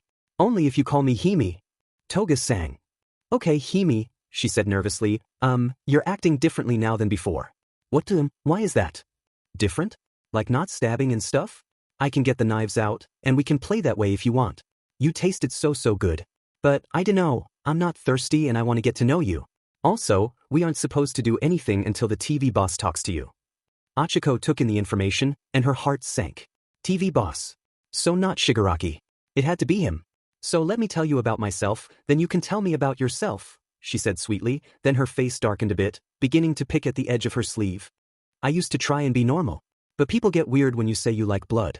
Or when you smile too much. Or when you don't cry when your cat dies. Ochako stayed silent. The girl's tone seemed sad. In spite of everything, Ochako listened. So, Toga said, stretching her arms overhead, I stopped trying. Now I do what I want. I take what I want. But sometimes, I still get lonely. Big Sis Mag is something but there aren't any girls like me here. Which is why I'm so glad you're here. Ochako looked at her carefully, not knowing what to say. She opened her mouth and took a risk. I'm sorry you're lonely, Ochako managed with some actual sympathy. Whatever this girl was, it must not have been a pretty path to getting here. Toga gave her a sad smile. You really are as sweet as you taste. She stood and dusted herself off, the momentary vulnerability vanishing behind a hasty smile. All done. Thanks for being such a good guest, Ochako-chan. Let's get you back before Shiggy gets grumpy. Ochako stood slowly, Toga's earlier desire to chat seeming to be over. As they walked back into the hall, she grimaced once more as Toga grabbed her phone from the desk where she had set it. The hallway was narrow and dim, lit by a single flickering bulb overhead as Ochako followed Toga back toward the bar. The quiet hum of voices and the clink of glasses drifted down the corridor, growing louder with every step. The momentary intimacy of their strange conversation faded behind them, swallowed by the reality waiting at the end of the hall. Toga pushed open the creaky door, and the room's chatter dropped briefly before resuming. The League of Villains had reconvened in the main area, scattered about the space like they owned it. Spinner leaned against the bar, his arms crossed as he sipped something steaming from a chipped mug. Magna had joined Shigaraki in the video game. Mr. Compress sat polishing one of his marbles under the bar light. Dabi, relaxed as ever, had claimed the arm of the couch, one foot propped on the cushions, the other tapping a lazy rhythm. And in the center of it all, Bakugo Katsuki sat, arms crossed, face bruised and sullen. His shoulder was freshly wrapped, his shirt torn at the seams. His eyes locked immediately onto Ochako as she entered, flickering briefly with concern before resettling into his usual glare. Look who's back. Twice announced in his double-layered voice, waving both arms dramatically. Uraraka-chan, in one piece. And with both kidneys, I hope. Toga beamed. She was a good girl. Didn't squirm too much. But she was a bit of a sneaker. Had a phone on her. Kurogyari appeared quickly, taking the phone and sending it away in a portal to Ochaco's dismay. She hoped the heroes had time to track it or something. But there was no way, not enough time had passed. Ochaco moved quietly to the edge of the room, sitting on an empty stool near the bar. Her eyes were drawn involuntarily to the second TV mounted in the corner of the room, perched precariously on a rusted bracket. The local news channel breaking in with news. Continuing coverage of the attack on UA's training facility. In what authorities are calling a coordinated assault, several villains breached the secure location during a scheduled exercise. Multiple injuries have been reported, and 3 individuals are currently missing, including pro-hero Ragdoll of the Wild Pussycats. Ochaco leaned forward involuntarily, her knuckles going white. A grainy aerial shot of the forest training camp flashed on the screen. Large plumes of smoke still curled into the air, and emergency responders swarmed the clearing. Ochaco gasped at the waves of destruction. It looked like a bomb had gone off. It did not look like that. Did you guys drop a bomb on your way out? Ochaco asked without thinking. No, Miss Uraraka, we did not. Kurogyari replied. That must have happened after we left. The news anchor's voice was low, measured. UA has released limited information at this time, but we can confirm that 2 students are currently unaccounted for. 1 additional student is being treated in critical condition at Muzutafu General. Authorities have not released the names of those injured or taken due to ongoing investigations and family privacy concerns. Ochaco's stomach twisted. Her breath caught in her throat. 2 students kidnapped. 1 in critical condition. Please not Deku, she prayed silently. Please not him. Beside her, Toga tilted her head, watching Ochaco closely. The broadcast continued. On the side of the attackers, we have received confirmation that 2 known villains identified as Moonfish and Muscular have been captured by pro-heroes during the conflict. They are now in secure custody. Shigaraki groaned from the couch, throwing his controller onto the cushions. Idiots. I told them not to overextend. That's what they get for being reckless. I wonder which one took out Muscular. It took all might to capture him a few years back. Spinner said. Dabi exhaled lazily. This operation was supposed to be precise. Grab the target and get out. We're lucky we didn't lose more. Toga, still watching Ochaco, spoke softly. Worried about Izu? Ochaco turned toward her, eyes fierce, but did not say a word. Toga gave a small smile. I think I might love him too. That makes us rivals. She said happily. Ochaco bit the inside of her cheek to keep from replying. Her eyes flicked back to the screen, hoping for more details, some reassurance, but the news had moved on to footage of the hero interviews. A clip of Aizawa appeared on screen, his face shadowed with exhaustion, bandaged along his arms and cheek. We are investigating the breach and taking immediate steps to ensure the safety of all our students. At this point, our focus is on locating the missing individuals and supporting our injured. Why so glum, Uraraka-chan? Toga asked cheerily, propping her chin on her hands. Don't you want to enjoy your little villain vacation? Ochaco glared at her dumbfounded. People I care about are injured. I don't know who. I don't feel like celebrating. Toga's smile faltered a fraction. She looked away, brushing a strand of hair behind her ear. But before she could respond, Shigaraki stood abruptly and stretched, spine cracking with each motion. Well, he muttered, we got the one we came for. He pointed lazily at Bakugo. Katsuki Bakugo, right? Your friends call you Kaken. You should feel honored. You're the whole reason we went through this mess. Bakugo flinched at the nickname, but didn't respond. His eyes were locked on the TV, jaw clenched. Shigaraki sauntered toward him, crouching just enough to meet his eye level. You've got power. Rage. You hate being told what to do. You hate the hypocrisy of the hero world. We get that. We understand that. And we think you'd fit in just fine. Bakugo looked at him like he wanted to set the room on fire. Don't insult me, he spat. I'd rather die than join you. Always the dramatics, Dabi muttered from his perch. Shigaraki straightened with a sigh, stretching again. We've got time. You'll come around. I won't. Maybe, but maybe not. Bakugo turned his eyes toward Ochaco then, as if grounding himself. She gave him the slightest nod. Kurogyari approached quietly, remote in hand. He switched the television back to its audio line. Shigaraki waved him off. Yeah, but now we rest. That raid was a mess. He glanced once more at Ochaco and Bakugo. The group dispersed slowly. Mr. Compress returned to his room. Spinner tossed his blade onto the bar and disappeared down the hall. Dabi lingered the longest, watching Bakugo with something that wasn't quite amusement.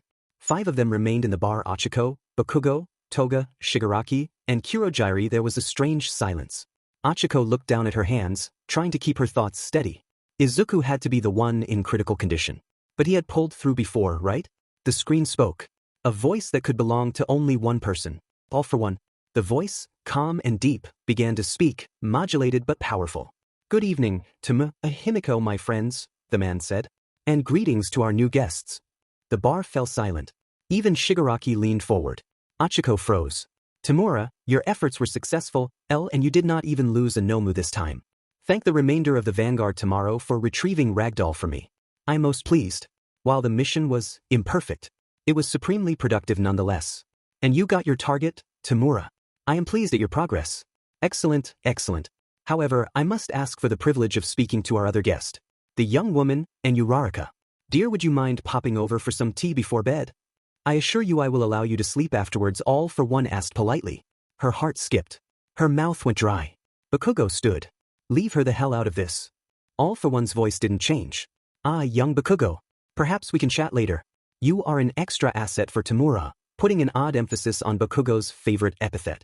Your turn will come, Bakugo. But Miss Uraraka has a spirit I find intriguing. And a quirk with untapped depths.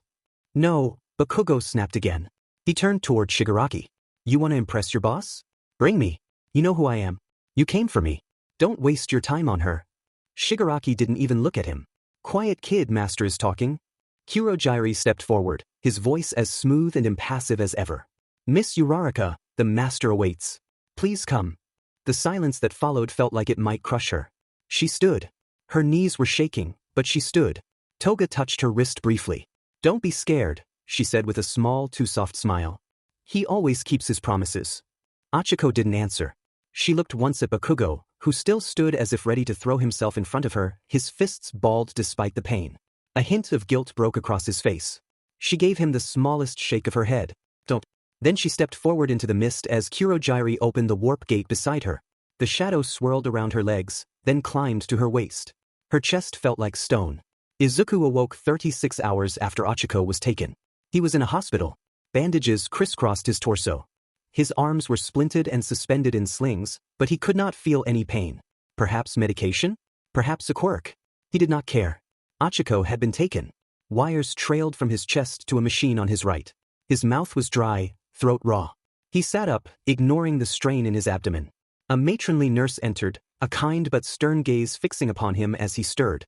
Oh, excellent, you're awake. I'm Nurse Cindy, she said gently, checking his bandages for any tears after the movement. Try not to move too much. You've had multiple surgeries. I'll have the doctors in to see you shortly. This is a secure ward, no one is allowed access without the highest security clearance. You can rest easy now. You're safe now. Is my mom okay? Izuku croaked his throat hoarse from lack of use. She's fine. I was told to give you this tablet to call her when you awoke. The police have her in protective custody. She's okay. That is all I know. Sorry, kiddo. The nurse said sincerely, exiting the room with a nod. Izuku sighed in relief. At least he didn't get his mom killed. His stomach felt sick. Safe? The word struck a hollow chord in his soul. Minutes rolled into hours as he thought. Pushing back the avalanche of emotion falling over him, Izuku Midoriya did what he had been doing since he analyzed. His mind raced, retracing every step he had taken, every punch he threw, and every decision he made. Every data point from the League of Villains. Every possibility to try and sort out what happened, why, and what he could do. He yearned to do something, but he was powerless in this hospital room. All he had was his mind. So he thought. He pondered every possibility he could come up with. Something was not right. There was no way the League was able to find out all of this information without help from inside UA. All of the occurrences of the last week could not be coincidental. The League had a strategy, and One for All had to be at the heart of it. It was the only explanation that made sense. Why else target himself, Ochako, and Kachin? His best friend and his oldest friend. If they were after quirks, Todoroki would have been targeted. They did not know about Ochako's power upgrade, they likely weren't seeking after her quirk. Goodness, he hoped not. If she were to lose it, he could not stand the thought of her subjected to the life he led before you. The thought made him feel sick. He knew he needed to call his mom. Talk to All Might. Find out what is being done. Do something. Numbness gnawed at his soul. He picked up the tablet and dialed his mom, hoping to relieve the void. His mother's face appeared on the screen, tears already glistening in her eyes. Izuku, she whispered. Oh, thank God, honey, I am so glad you are safe. Mr. Yagi called me with the news and sent me to a safe house. Otherwise, I would be at your side. Honey, I am so sorry about Ochako and Katsuki. Mitsuri is handling things well. I could not find Ochaco's parents' numbers, baby. I know you like her. You must feel so awful. But you have to know it's not your Effie. Mom, Izuku said kindly but firmly, stopping her mutter storm. You're okay. Oh my baby, you're okay. Her voice cracked. They wouldn't let me come. I'm in a secure location. I'm so sorry. I know, Mom, I don't blame you, he said softly. It's not your fault. Inko took a moment and composed herself. Then, looking intental, why she asked softly. Izuku, how are you? I'm fine, Mom, I will be okay, Izuku said. Izuku, his mother said firmly. I'm fine, his voice broke. I lost her. I lost her, Mom. I saved Koda, but I wasn't strong enough, I broke myself. Again. Koda would have died. I had no choice, but I couldn't fight when she and Kacha needed me. He broke into sobs. The avalanche crashed over him. His mother sat patiently, her eyes filled with love and sympathy. Izuku, honey, I am coming to the hospital. You shouldn't be alone right now, she said. Izuku looked you, seeing her moving to gather her things on the screen. Mom, please stay there, stay safe. I can't risk losing more. They are targeting me and those close to me. Listen to Yagi-san, I can manage this. Izuku said desperately. Inko paused, looking intently through the screen, then sat back down. Izuku, what happened at the mall? Why are they after you? His mother asked. I don't know. He stammered out. I also don't know who to trust. No one was supposed to know where the training camp was. There's some kind of security breach or a traitor or something. When this is all over, I'll tell you everything. He finished, numbness creeping back into his voice. His mother looked alarmed but nodded. I'll hold you to that. She said seriously. Mom, I am pretty tired. I think I am going to try to rest. Izuku pleaded. Tell me one thing. Do you trust Yagi-san? His mother asked, alarming Izuku. Without question, Izuku said firmly. Okay, honey, get some sleep. I love you. I love you too, Mom. Izuku sighed, disconnecting the call. Izuku turned his face toward the window. Rain tapped gently against the glass. I always knew you were smart, problem child. It's good to see you using your head. Aizawa said. Sensei, Izuku croaked, his voice hoarse. How long have you been standing there? Aizawa approached slowly. He sat down heavily beside the bed. You are right to be suspicious. I am as well. Do you trust me? Aizawa said. Yes, Izuku replied. That was quick, Aizawa replied. It's only rational. I was at the USJ. You nearly died. You aren't a traitor. Izuku said simply. Fair point, Aizawa said. Izuku closed his eyes. Have the police and heroes found them? He whispered. I don't know Midoriya, but they are doing everything they can. I want to help. No, Aizawa said firmly. But Aizawa's voice softened, grief barely hidden. You did everything you could. The fact that you're alive is a miracle. The heroes will find them. You must recover. You pushed yourself beyond your limit. It's my fault. I should never have let you leave broken like that. I'm sorry. But I will not let you keep pushing like this. You need to heal. Izuku opened his mouth to protest, but was interrupted by the hospital door opening. A man in a lab coat entered, clipboard in hand. The doctor gave Aizawa a brief nod and approached the bed. Mr. Midoriya, I'm Dr. Koyanagi. I was the lead surgeon on your case. Izuku nodded, mind still in Aizawa. You suffered severe fractures to both arms, multiple lacerations, and a deep abdominal puncture. We've managed to stabilize you, but there's concern about long-term function in your arms. Izuku stared at him, focusing. What do you mean? The damage to your musculature and ligaments from repeated trauma is extensive. If it continues, especially under strain like your quirk generates, if you keep going like this, you may lose full function. Permanently. Izuku looked away, biting the inside of his cheek. His arms. His strength. Full recovery will take weeks, probably months, the doctor added gently. And that's assuming no further injury. Aizawa spoke quietly. He needs to understand what's at stake. He can't keep fighting like this. Izuku didn't respond. Eventually, the doctor left. Aizawa looked at him sternly. Kid, you have the makings of an incredible hero. But if you fly too close to the sun, you will burn and crash down. We will get them back. You need to be ready when we do. Aizawa added, trying to be encouraging. Izuku nodded, numbness crashing back over him. Aizawa left. Izuku stared at the ceiling, his vision blurring as silent tears welled up. What good was One for All if he couldn't protect the people who mattered most? What good was all the training, all the notebooks, all the grit, when it all still ended the same way, people hurt, people taken, and him powerless to stop it? She had thrown herself into danger for Bakugo. She had braved Dabi's flames. She had activated her new power in a way he hadn't even seen before. And what had he done? He'd broken himself. He'd gotten stabbed. Wait, one for all. The other quirks. Did he have new powers? Maybe they could let him save her. Maybe he could give one to her if hers was taken by all for one. He thought about her voice, about the weightlessness in her quirk, and the way she floated when she was happy, and he curled in on himself. She was out there. And he was stuck here. He thought about her tears in the sports festival, how she never once gave up.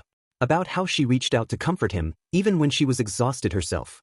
He remembered the dance on Island, her nervous hands, and soft smile. They were supposed to go on a date. For his birthday. Izuku broke. What if they hurt her because of him? What if they used her to get to him? He couldn't finish the thoughts. He turned his head slowly toward the window, wincing at the pain that laced through his ribs. Outside, the moon hung cold and still in the sky. He wondered if she could see it too. He remembered the day he first saw her float. She had been radiant, fearless for just that 1 second. And now she was in the hands of monsters. Because he wasn't strong enough. He clenched his jaw. The tears came harder. He didn't try to stop them. A soft knock interrupted his vigil. All Might, he said before the door even opened. The symbol of peace entered the room slowly, face more subdued than he ever could remember in his hero form. Young Midoriya, he greeted softly. Izuku blinked hard, nodding. All Might stood at the foot of the bed for a long moment, then pulled a chair close and sat down. The doctors contacted me as soon as you woke up, he said. But I've been patrolling all over possible hideout locations. It took me a while to make it back. I'm fine, All Might, sir. You shouldn't have wasted the time. Did anything turn up? All Might sighed. We have something. A lead. One of the villains left behind a trail. Not much, but enough. We are confirming it now, but we may have an idea on where the League is at. Izuku's pulse quickened hope, thawing the ice in his soul. When are you going? Soon. A coordinated raid. Best heroes available. I need to be there. The words fell out before he could stop them. All Might didn't answer at first. I have to go, Izuku continued. Please. Let me fight. I can still move. I can still. You cannot, All Might said firmly. I can help. Izuku said, throwing his legs over the hospital bed and stood up with determination. You're barely standing, All Might replied. I don't care. Izuku pleaded. I do. Izuku fell silent, his chest heaving. All Might stood and paced toward the window, his long fingers gripping the sill. When you inherited One for All, I told myself I would protect you, he said quietly. But I've let you walk into so much danger. And every time, you push beyond your limits to protect others. That's the point of this power. Izuku started. No, All Might turned. That's your heart. Not the power. You're more than a quirk, young man. You did absolutely everything you could to save young Koda and your classmates. More than you should have done. Son, you are more than I could have ever asked for in a successor. But I failed you for the last time as a mentor. The world does not rest on your shoulders alone. I know how much you care for young Uraraka and young Bakugo, for that matter. I know how desperate you are to do something to save them. But the right thing for you to do now is rest and recover. Izuku shook his head, blinking away tears. I need to fix this, Izuku said. It's my fault they are after them. All Might looked confused for a moment as he gazed at Izuku. Young Midoriya, if you and your friends are being targeted by the League of Villains because of One for All, then the person to blame for all of this is me, not yourself. What? No, that's ridiculous, Izuku started. I am the one who gave a middle schooler an ancient quirk. I am the one who failed to train you to use it properly. I am the one who told you to showcase your quirk at the sports festival. I am the one who failed to stop All for One 5 years ago. Izuku Midoriya, this kidnapping is the fault of the League and the League alone. If more blame is to be dealt out, it should be added to my account, not yours. All Might said. Izuku opened his mouth to speak but found he did not know what to say. He did not blame All Might. All Might made his dreams come true. He was the greatest hero in the world. How on earth could Izuku blame All Might for something the League had done? Then why are you blaming yourself? He thought to himself, internal voice sounding once again like Ochaco's. Izuku felt All Might's massive arms encircle him, pulling him into a hug. Izuku returned the embrace. Is my mom safe? Izuku asked, breaking the hug. Yes, she is in a secure apartment inside the UA barrier. Netsu assures me he's got anti-warp villain measures in place. Once the raid happens, we'll have her join you here. All Might said. Izuku nodded in reply. Young man, we will get them back. You know why? Because I am here. The hospital was quiet. Muted footsteps echoed in the long corridor as a nurse passed by, her clipboard pressed to her chest. The white of the hospital room pressed in on him. It had been half an hour since All Might left. He was fully awake and growing restless. He couldn't sit here anymore. Izuku swung his legs off the side of the bed. A slight pain radiated from his ribs as he sat up straight.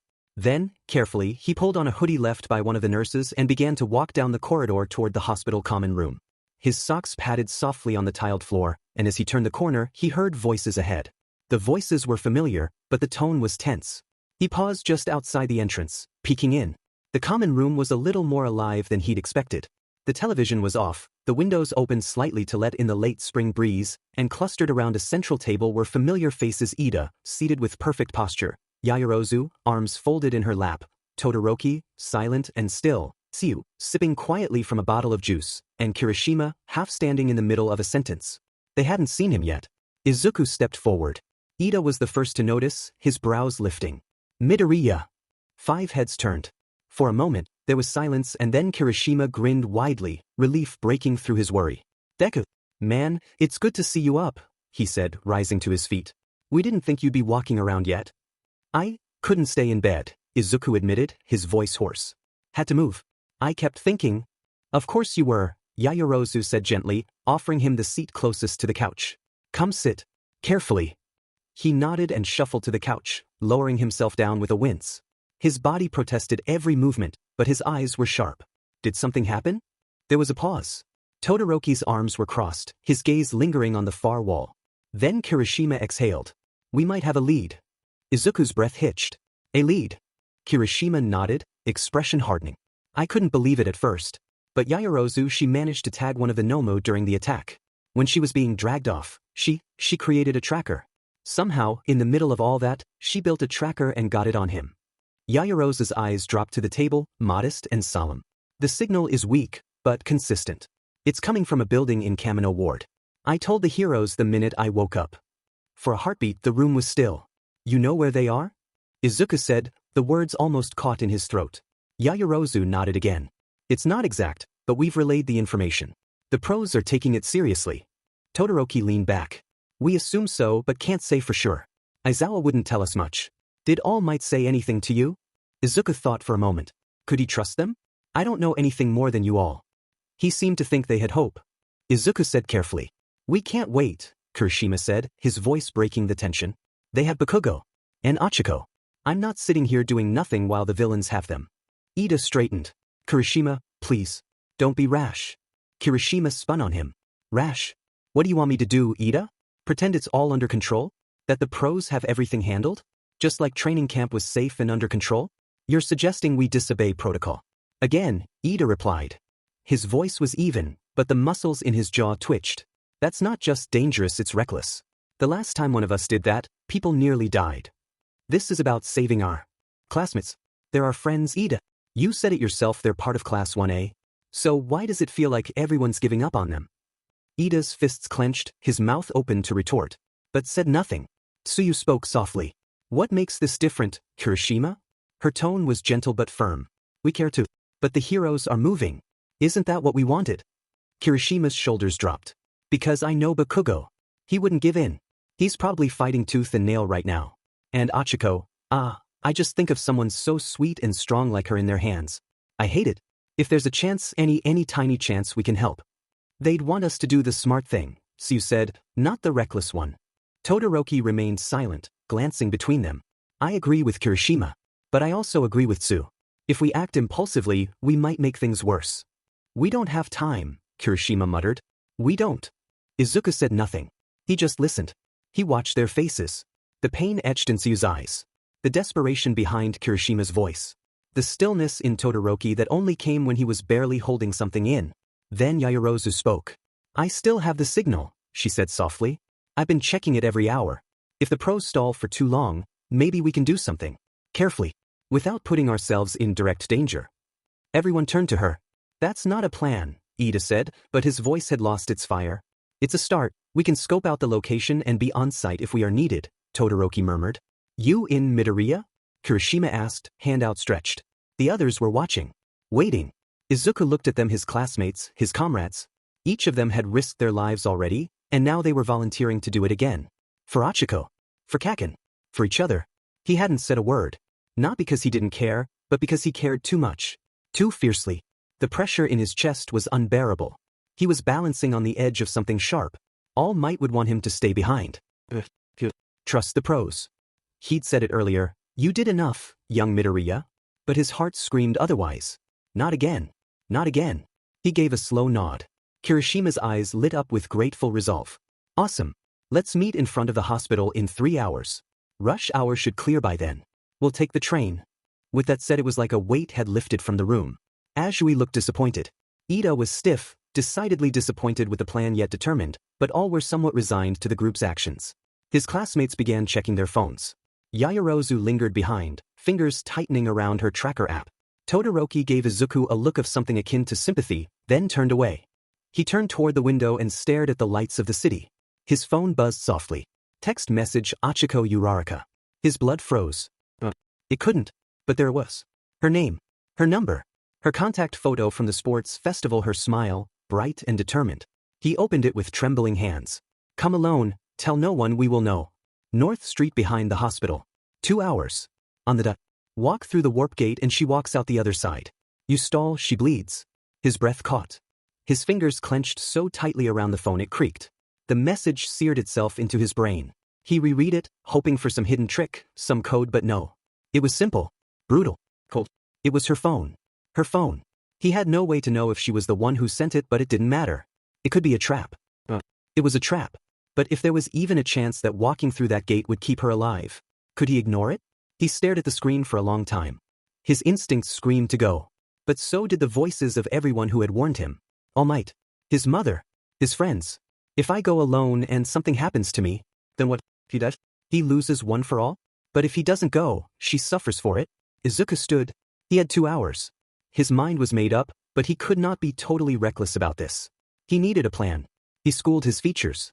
Yaoyorozu, could you make trackers for all of us?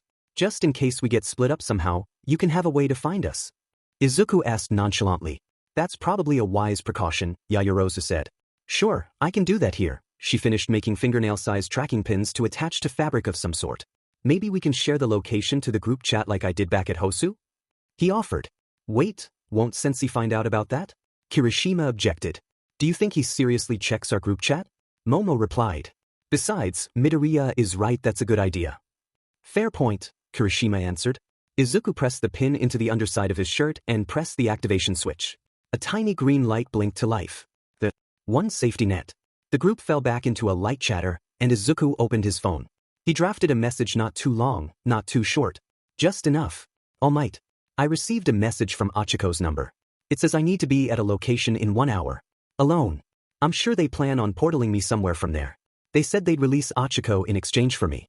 I have a tracker on me. The location is broadcast to the UA group chat. All of the teachers have access. It's almost definitely a trap. But they said they'd kill her if I didn't show up. I am so sorry. I just can't let that happen. I will be as safe as I can. This is the end. Thank you. I'll do my best. Please tell my mom I love her and I am sorry. Izuku. He programmed his phone to send the message in 2 hours. If he were lucky, he would be portaled to All Might's location if they were staging for the raid. One more task. Guys, I think I need to go for a walk and clear my head. Izuku told the group I'll see you in a bit. He said, simply walking from the group back to his room to prepare. 40 minutes later, Izuku took a breath and pulled his hoodie back on. He tugged the hood low over his face and slipped out of the room. No one stopped him. The nurses were busy. The halls were quiet. The night air was cold, sharper than before. It stung his lungs with each breath. He walked slowly, deliberately, weaving between empty sidewalks and dim street lamps until he reached the far side of the hospital, the north side. The message had been specific. The street here was still, deserted, but not silent. Distant traffic murmured like a sleeping dragon. The glow from the hospital windows behind him cast his shadow long across the pavement. Then, without warning, the air in front of him shimmered. A purple mist curled into existence at the center of the road. Silent. Alive. A warp gate opened. Izuku stepped in. Ochaco stood alone. The space she entered was quiet, eerily so, dim, gilded lamps hung from high, vaulted ceilings. The room was strangely elegant, like an old noble's drawing room untouched by time. There were no guards. No threats.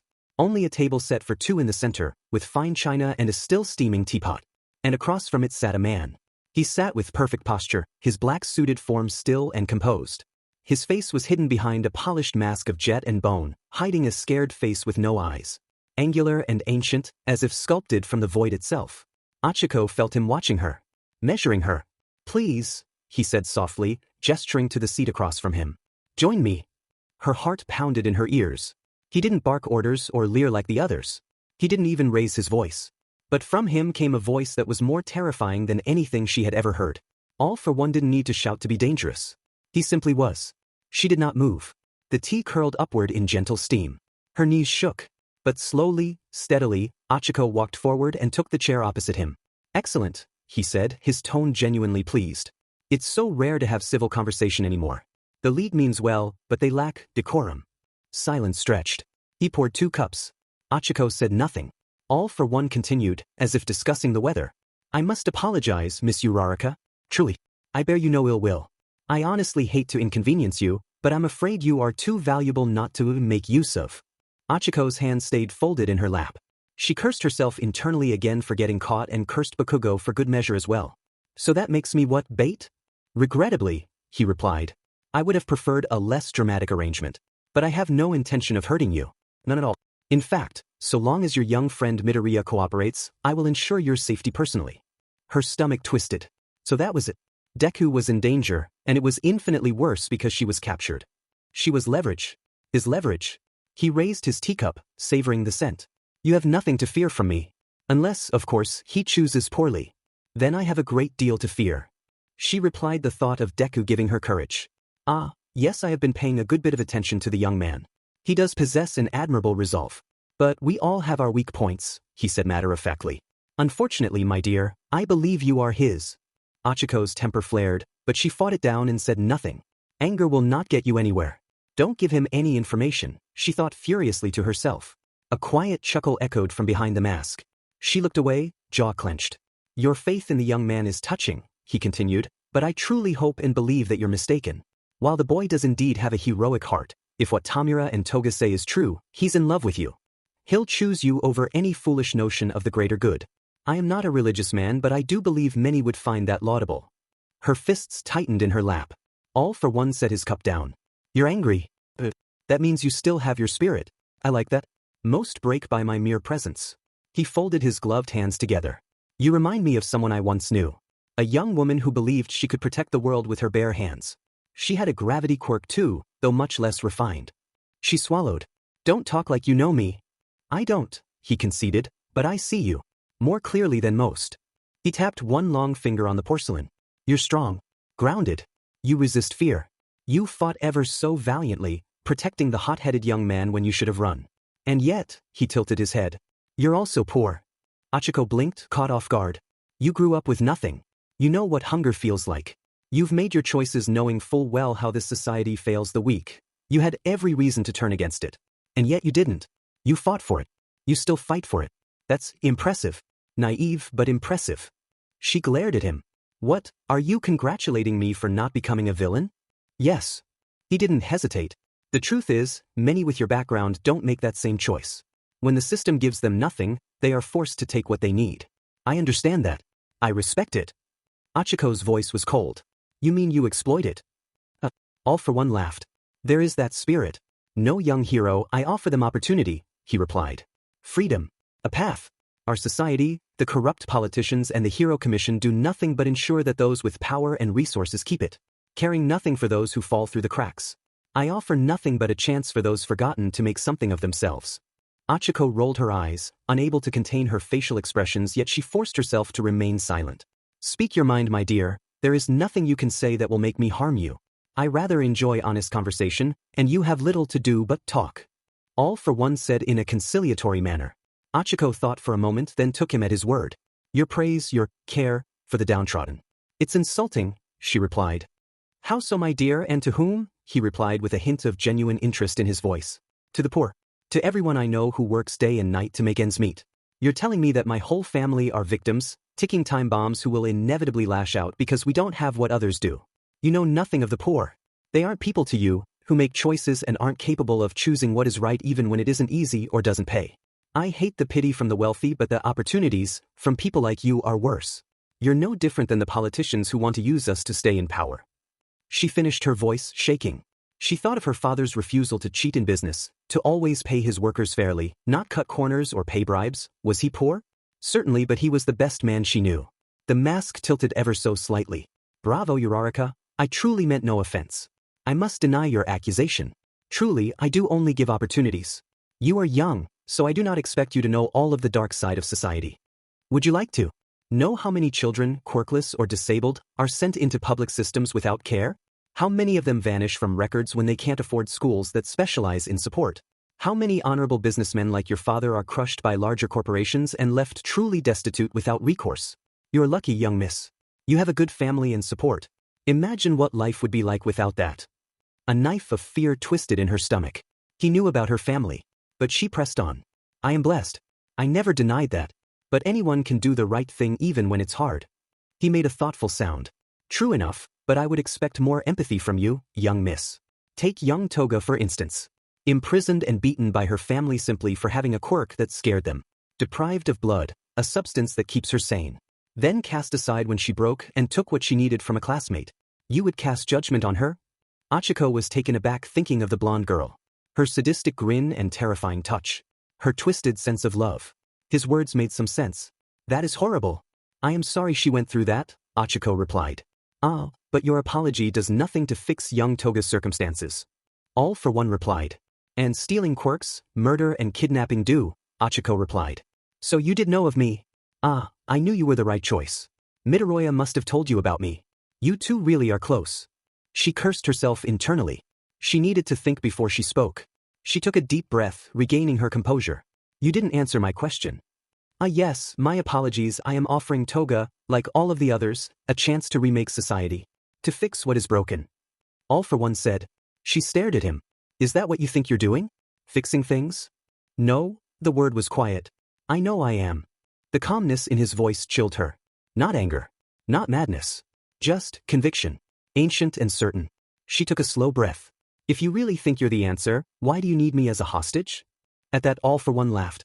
A full-bodied, polite, but unmistakably genuine laugh. Because, Miss Uraraka, he said, change requires power, and while I have more than enough, your young friend Midoriya has the potential to be problematic for me in the future as his predecessor was. Fortunately for me, for all his power, Izuku Midoriya is not like All Might. His heart is not truly his fists. It's in the people he loves.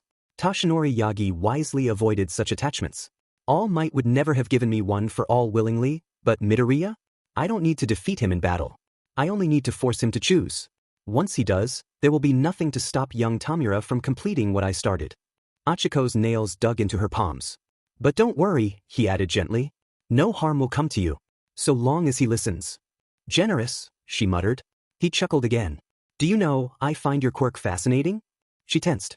I've never seen someone use it so creatively, he said. Gravity is such a powerful force. It has shaped the very world we live in, yet you are its master. Thinking of stealing it? She asked, biting off the words.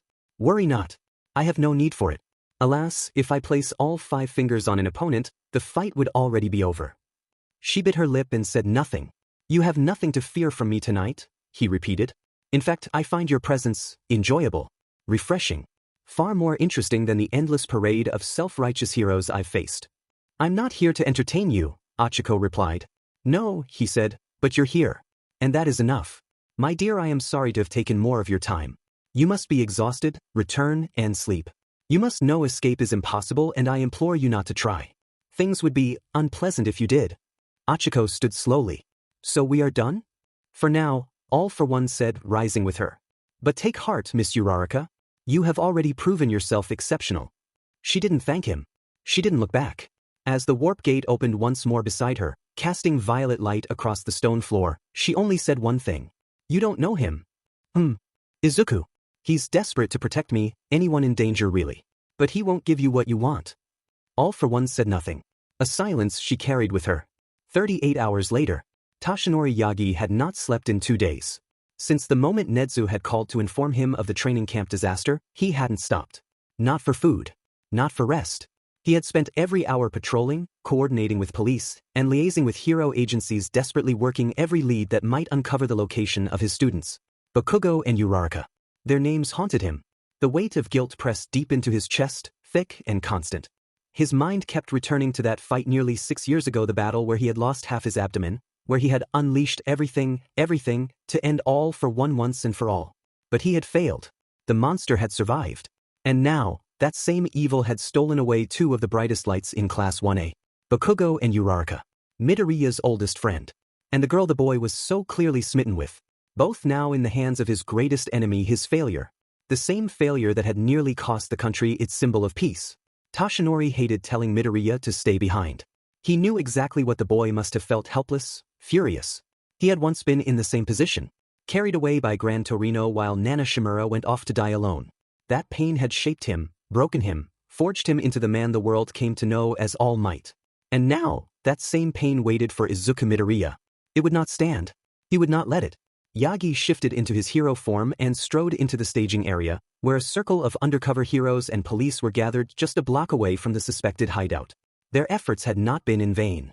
The League of Villains had grown careless. Dabi had been spotted entering a bar not far from Kamino Ward. Still, something didn't sit right. As refined and sinister as All for One was, Tamura Shigaraki was reckless. Impulsive. Amateurish. Yagi couldn't shake the feeling that this entire setup was a trap, that All for One wanted them to find him. Let him lay the bait. Yagi would spring the trap. And finish what he'd started 6 years ago. He offered a quick nod to the assembled force. Edgeshot, Gran Torino, Endeavor, Kamui Woods all present. Secondary Strike Team was standing by at the Nomu warehouse. Eraserhead was at a press conference to keep the villains distracted. It wasn't ideal. Not having Aizawa on site was a risk, but it might just give them the element of surprise. If even a single hair had been harmed on those students' heads, God help the villains, because Yagi would not. Tsukachi stepped forward, outlining the final phase of the plan. Edgeshot would approach the bar in disguise.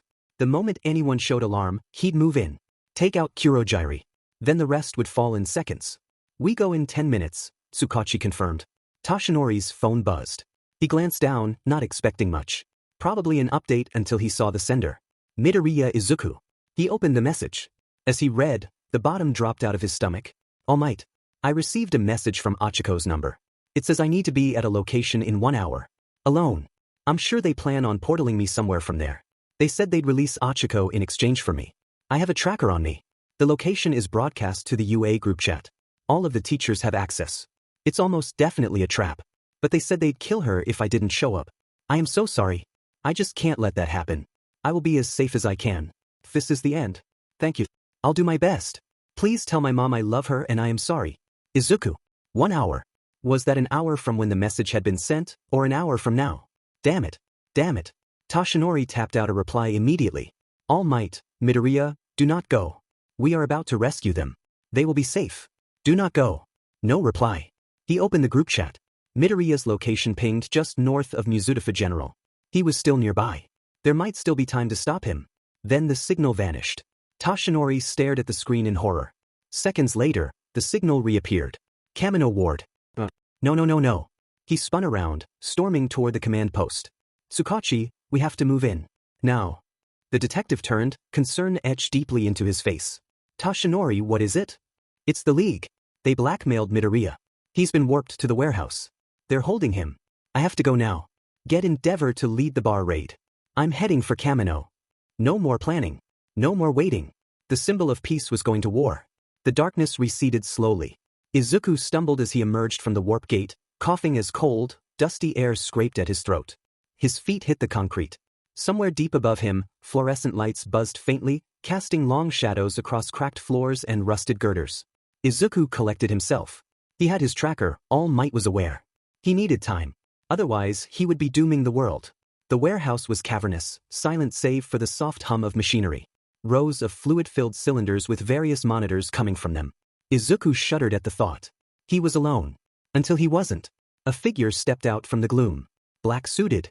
Upright. Regal. That same jet and bone mask stared at him with the stillness of a tomb. Welcome, Izuku Midoriya, said All for One, voice smooth and polite.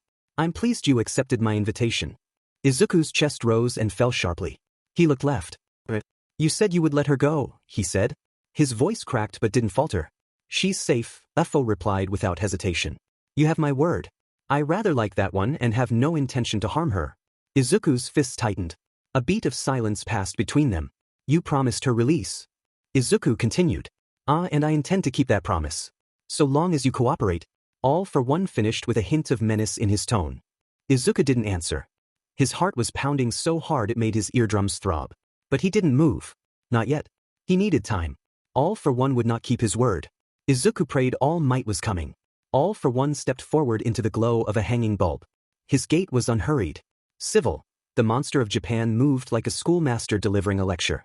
"You're here," he said softly, "because you made the noble, foolish, beautiful choice to save someone else at the cost of yourself." He tilted his head slightly. AFO's tone remained pleasant. "My dear boy, I have been told you are smart. Strategic even, you must know what I want. And you know that I am a man who always gets what he wants, eventually."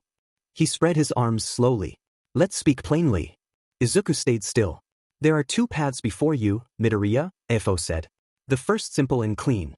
You transfer one for all to me. Willingly. No conflict. No struggle. You give it up, and in return, Miss Uraraka and young Bakugo will be released unharmed. Immediately." The pause. "And the second?" AFO chuckled. The second.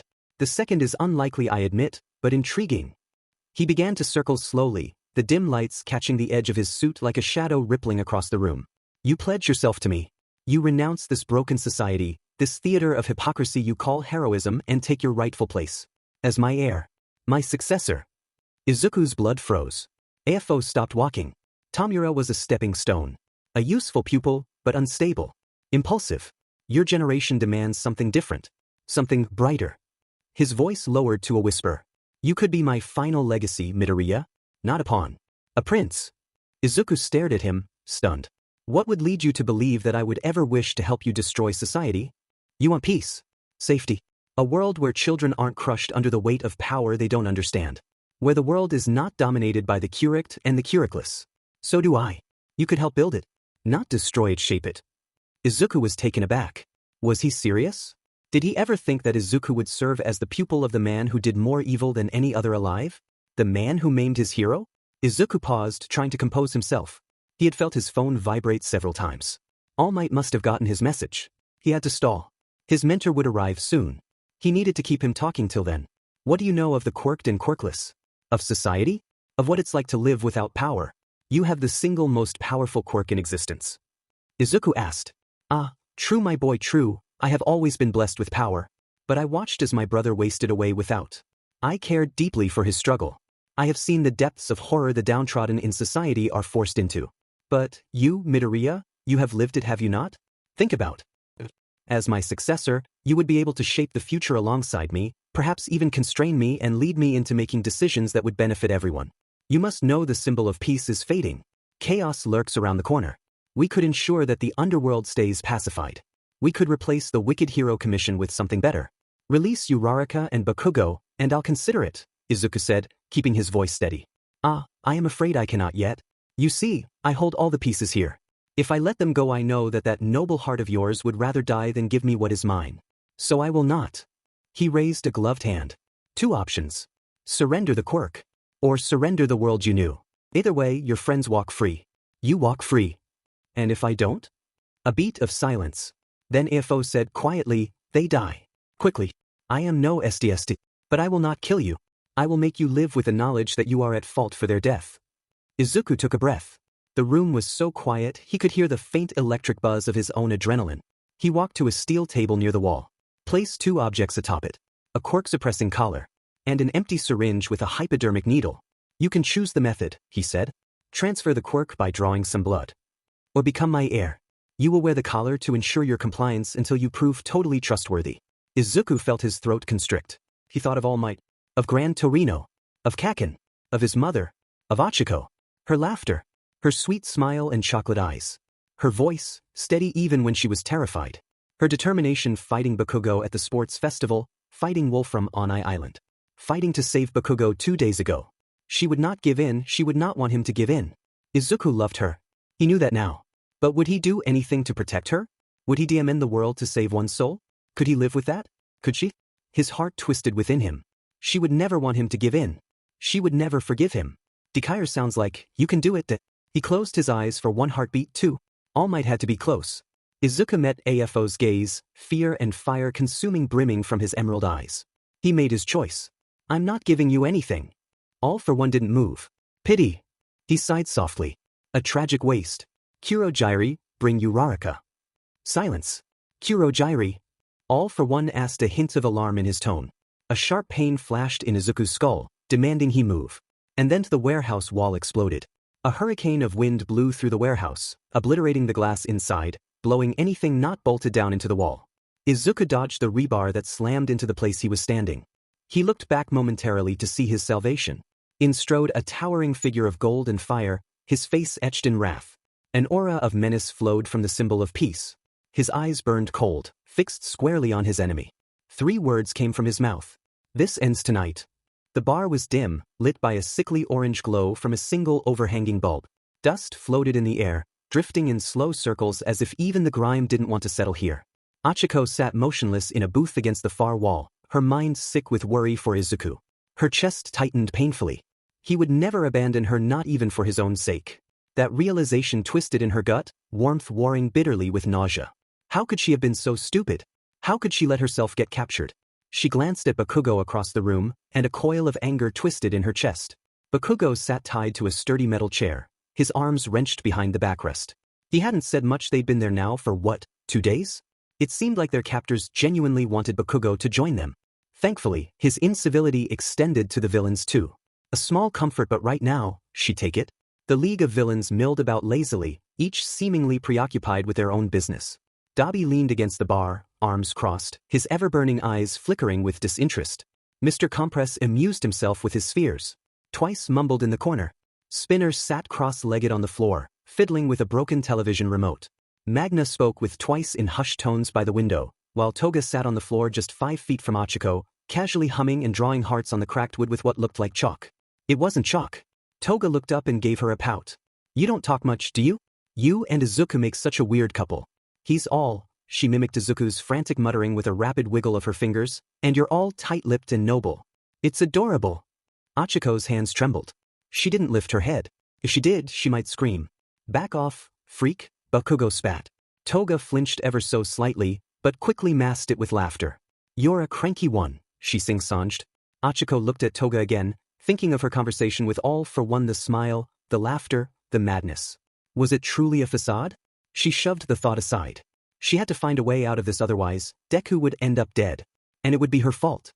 She shifted slightly, scanning the room again. A phone. A door. Anything. For the 100th time. "Stop sneaking glances at the exits," Dabi muttered without looking. "It's annoying." Toga smiled dreamily and rested her chin on her knees. "Don't worry.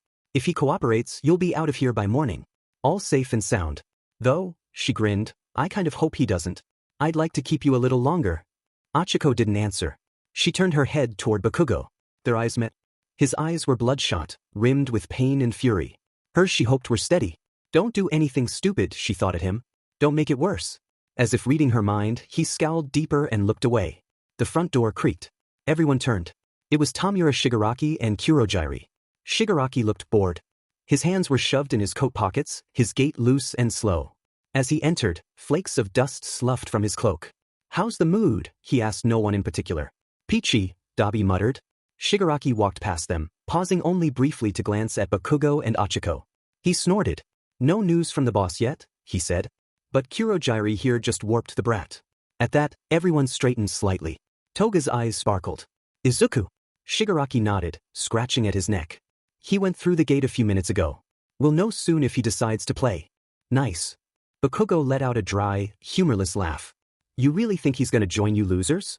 Shigaraki gave him a flat look. "Doesn't matter what we think. Just matters what the boss decides." He strolled to the bar, grabbed a glass and filled it from a dusty bottle. "It's been a long night," he said casually. Then, as if mentioning the weather, "Don't worry about your little girlfriend. She'll be fine. Assuming Midoriya doesn't make me mad." Ochiko's hands curled into fists. She couldn't scream. Couldn't cry. If she let them see weakness. But the helplessness, it gnawed at her like acid. "I shouldn't have chased Bakugo. I shouldn't have let go of Dabi's diamond ankle. I should have fought harder. I should have stopped him from going." Tears burned behind her eyes. "You're stronger than this," she told herself. But the weight in her chest wouldn't lift. Then the door opened. No, exploded. It blasted off its hinges and slammed into the far wall like a thunderclap. For one heartbeat, no one moved. Then the smoke cleared. And something moved like lightning. He darted through the gap like a blade of wind, driving straight into Kurojairi. The warp villain dropped like a lead weight. Simultaneously, the bar's far wall disintegrated in a wave of scorching heat. What? The spinner lunged for his weapon. Edge shot wasn't alone. Endeavor flew in, heat radiating off him in waves. The temperature of the room continued to skyrocket as fire pooled around his fists. His presence silenced the room like a guillotine blade. Kamui woods burst through the ceiling, vine chains lashing out, locking onto Spinner, Compress, Toga, Twice, Magna and Shigaraki before they could move. Shigaraki's hands bound as to not be able to activate his quirk. All were bound save Dabi. Ochaco's eyes widened seeing Dabi's face. A look of pure unadulterated hatred ripped across the man and he launched a torrent of flame towards the number 2 hero. Endeavor surged forward to intercept the fire, blasting the flames aside with one of his own. The two fire users collided, a storm of heat crashing through the bar as bottles shattered and furniture combusted. Toga shrieked with delight even as she was yanked backward by a tangle of chains. "Ooh! Uraraka Ochaco," a voice cried. It was Kamui Woods. He had spotted her. She bolted upright in the booth. "Here! On it!" With a twist of his torso, Kamui redirected a vine. It lashed out, curling around her, pulling her from the flame users and beside Bakugo at the edge of the room. "Are you all right, round cheeks?" Bakugo asked softer than she'd ever heard him speak. "Fine," she replied curtly. The heroes moved with ruthless efficiency. The villains imprisoned in seconds. They were saved. But Izuku was with that man. Ochaco's blood froze. Izuku was with All for One. A new sound shook the air. A scream. And a mew. "Fallback positions." Endeavor shouted. "Hold them, Woods will protect you." The bar shuddered. The far wall cracked. The growl started low, almost a vibration, and rose to a shriek. Then, without warning, a massive form tore through the wall and into the building. Eyes like molten pits. Chests that bulged with unnatural muscle. Bones where bones didn't belong. Their mouths hung open with no sound, but the pressure in the air said everything. "Get those kids out of here." Endeavor ordered. Edge shot grabbing Ochaco and Bakugo by their wrists. "We move now." They exited through the hole Endeavor had made, escaping the inferno behind them. The bar was gone. Just dust and war. Outside the police were engaged with several Nomo. Edge shot moved them away from the fighting. Until she began to cough. Did she inhale dust? No, it couldn't be. It was wet and cold. Filling her vision, she felt herself filled with sludge from the inside out. Her eyes went dark, unable to see. She felt herself slip from Edge Shot's hold and into the void. Elation and awe broke through Izuku's soul as he gazed upon the symbol of peace for the first time. The videos, the press releases, the posters, all captured his hero's determination, humor, kindness and resolve. Nothing prepared him for seeing what the truly wicked saw. All for One regained his composure quickly. All might good of yo. There was no call-out. No state or city. No quip or smile. Just a meteoric fist smashing through the sound barrier before connecting with a polished figure of All for One. The warehouse was obliterated by the concussive force. Izuku allowed 10% of One for All to brace through him to keep himself from being blown aside like everything else. "I have nothing to say to you, All for One. Izuku, clear the area, we will have words when this is over." All Might said flatly. Izuku began to comply. But a strange sensation rifled through his skull. A warning. An impression. He obeyed without hesitation, channeling 15% into his legs and launching himself out of the warehouse and into the clearing beyond. It saved his life. In the heartbeat it took All Might to speak. All for One unleashed a shockwave of power. Izuku had barely dodged in time. All Might braced against the blast, but the others weren't so lucky. To Izuku's horror, he watched MT Lady, Best Jeanist, and several other pro-heroes collapse in an instant. A squadron of police officers crumpled as well, unmoving. "If you will not be civil," All for One snarled, the veneer of politeness gone, "then I'll make this as painful as I can." All Might launched himself at the villain at a speed Izuku could barely follow. "Shock absorption +3, All for One shouted as All Might unleashed a Detroit smash. "How many hours do you have left, All Might? I barely felt that." "You're losing your edge." All for One laughed. "I can take anything you will throw at me." All Might responded, pressing his attack. "I can take anything you throw at me," All Might answered, pressing his attack. "Perhaps," All for One growled. "But they can't." He raised his left hand. Air cannon. A massive blast rocketed toward the downed heroes and police. All Might's eyes widened. He leapt backward, shielding them with his own body, gritting his teeth as he absorbed the brunt of the blow. "I think I'll call for backup," All for One said with a smirk. "We shouldn't keep all the fun to ourselves." Izuku hesitated. If backup was coming, could All Might do this alone? How much time did he have? Then figures began to materialize in the haze between the two titans. Through the cloud of dust, Izuku squinted. Shigaraki. W. Compress. Magna. Spinner. Kurogiri. A split second later, two more. Figures appeared bound and coughing. Kakin and Ochaco. Izuku moved without thinking. Lightning sparked around him as he activated One for All and rocketed toward them. In a blink, he seized them both and leapt back, putting distance between them and the League. What the hell was that? Kakin yelled through a fit of coughs. Ochako shouted upon gaining her bearings. Relief and resolve surged through Izuku. He nodded at her, eyes locked ahead. She was alive. She was with him. He hadn't failed. He would not fail. She was in danger because of him. He would protect her. All Might. Izuku called. Get them out of here. All Might bellowed, exchanging blow after blow with All for One. Tamura, All for One barked. Deal with the students. Kurogyri, prepare a warp gate. Master, Shigaraki growled, catching his breath. The heroes did something to Kurogyri, he's unconscious. No matter, All for One said, come again arrogant. He raised his hand and blasted apart a line of buildings beside All Might, sending debris flying. You yesterday. All Might roared, vanishing in a blur to rescue as many civilians as he could before the structures collapsed. Forced Quirk activation, All for One said coldly. A tendril of red and black energy snaked from his hand and slammed into Kurogyri's body. A warp gate tore open behind the League, swirling hungrily. We gotta stop those freaks. Bakugo shouted, firing off a barrage of explosions toward the portal. No! Izuku yelled, his voice thundering over the chaos. We're outmatched and in the way. Fall back, Bakugo! Shigaraki, All for One commanded, you must escape. I'll handle the heroes. Kill the children if you wish but get to safety. You're my prince. My greatest creation. You will finish what I began. Shigaraki's expression twisted with a mixture of pride and rage. Looks like we get to go for round 2, Dabi said, flames erupting from his palms. Bring it on, Patchface. I owe you for my arm. Bakugo howled, launching himself at Dabi with a deafening blast. Bakugo! Ochako shouted, furious. But it was too late, he'd leapt into the fray. Izuku saw red. While he was captured, Izuku had buried the anger boiling within him, blaming himself for his friend's capture. But this was the last straw. He reached out instinctively, powering One for All into his body, when something strange happened. A tendril of black and green energy raced from his palm and wrapped around Bakugo's torso. In one fluid motion, Izuku twisted and yanked with his mind and arm, slingshotting Bakugo high into the air, far away from the League. What the hell was that? Shigaraki exclaimed. Did you use a cheat code or something? Izuku didn't have time to answer. His instincts screamed again. He leapt backward, narrowly avoiding a blast of flame from Dabi. He took in the battlefield at a glance. Ochako 20 paces to his right. Defensive stance. Debris orbiting her. Facing down Magna, Twice and Toga. Dabi, Spinner, Shigaraki, and Compress fanned out around him. And at the center of it All for One. Watching. Smiling. Izuku's heart pounded. He had to get Ochako. Had to run. But without All Might keeping All for One busy, they'd be swatted like flies. I warned you what defiance would cost, All for One said, voice regretful, almost gentle. Izuku's eyes widened. A red tendril of energy shot toward Ochako. He didn't hesitate. A pain in his skull screamed at him to change direction to abandon her. He didn't.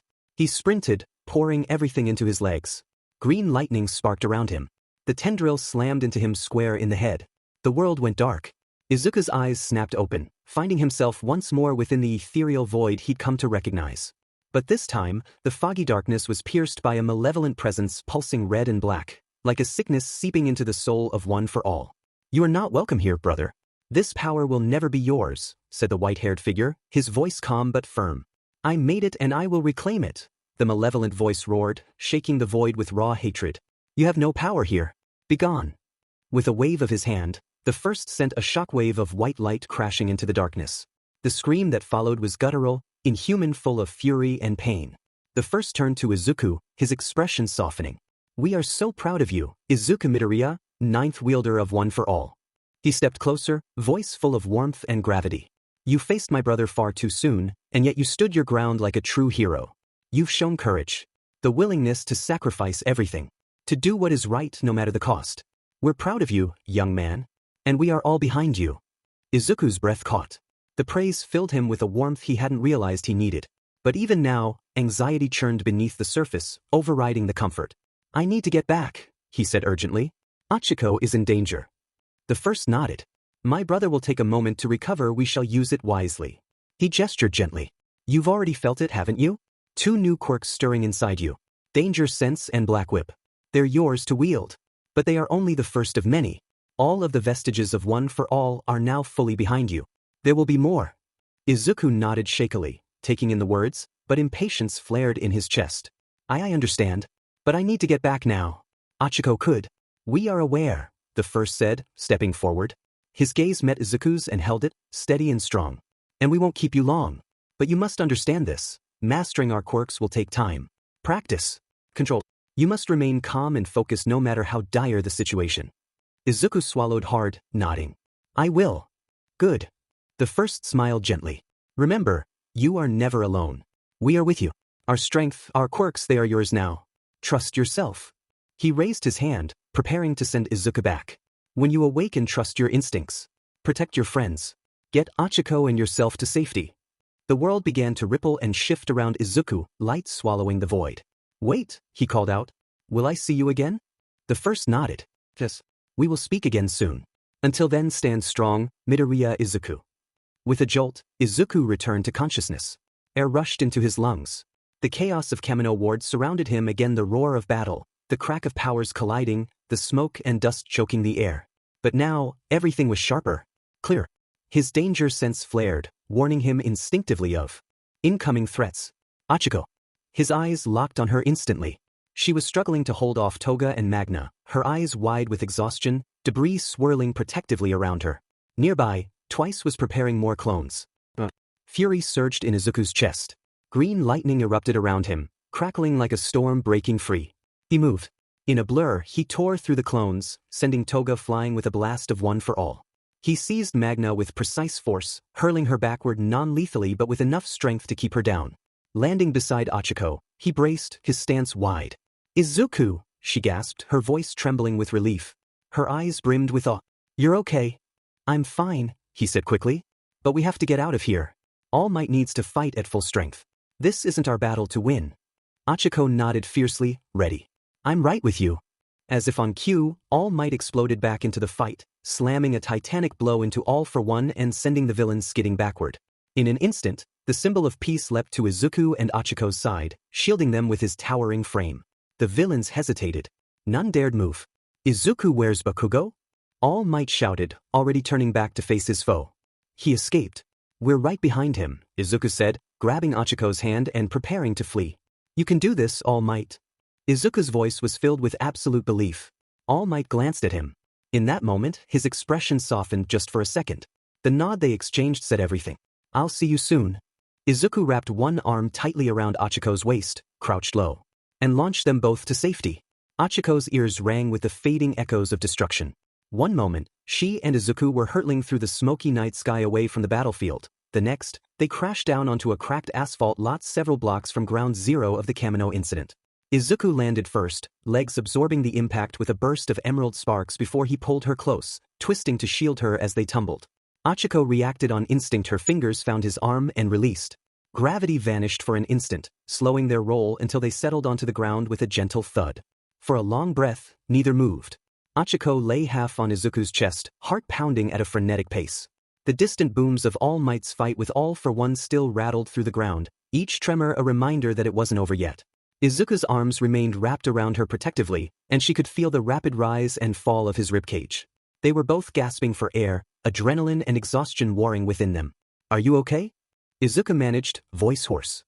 He loosened his hold just enough to look at her. In the dim orange glow of distant fires, his green eyes searched hers anxiously. Ochako pushed herself upright and nodded, swallowing hard. I'm fine. You? He nodded back, though his eyes were already darting toward the towering pillar of smoke and dust behind them.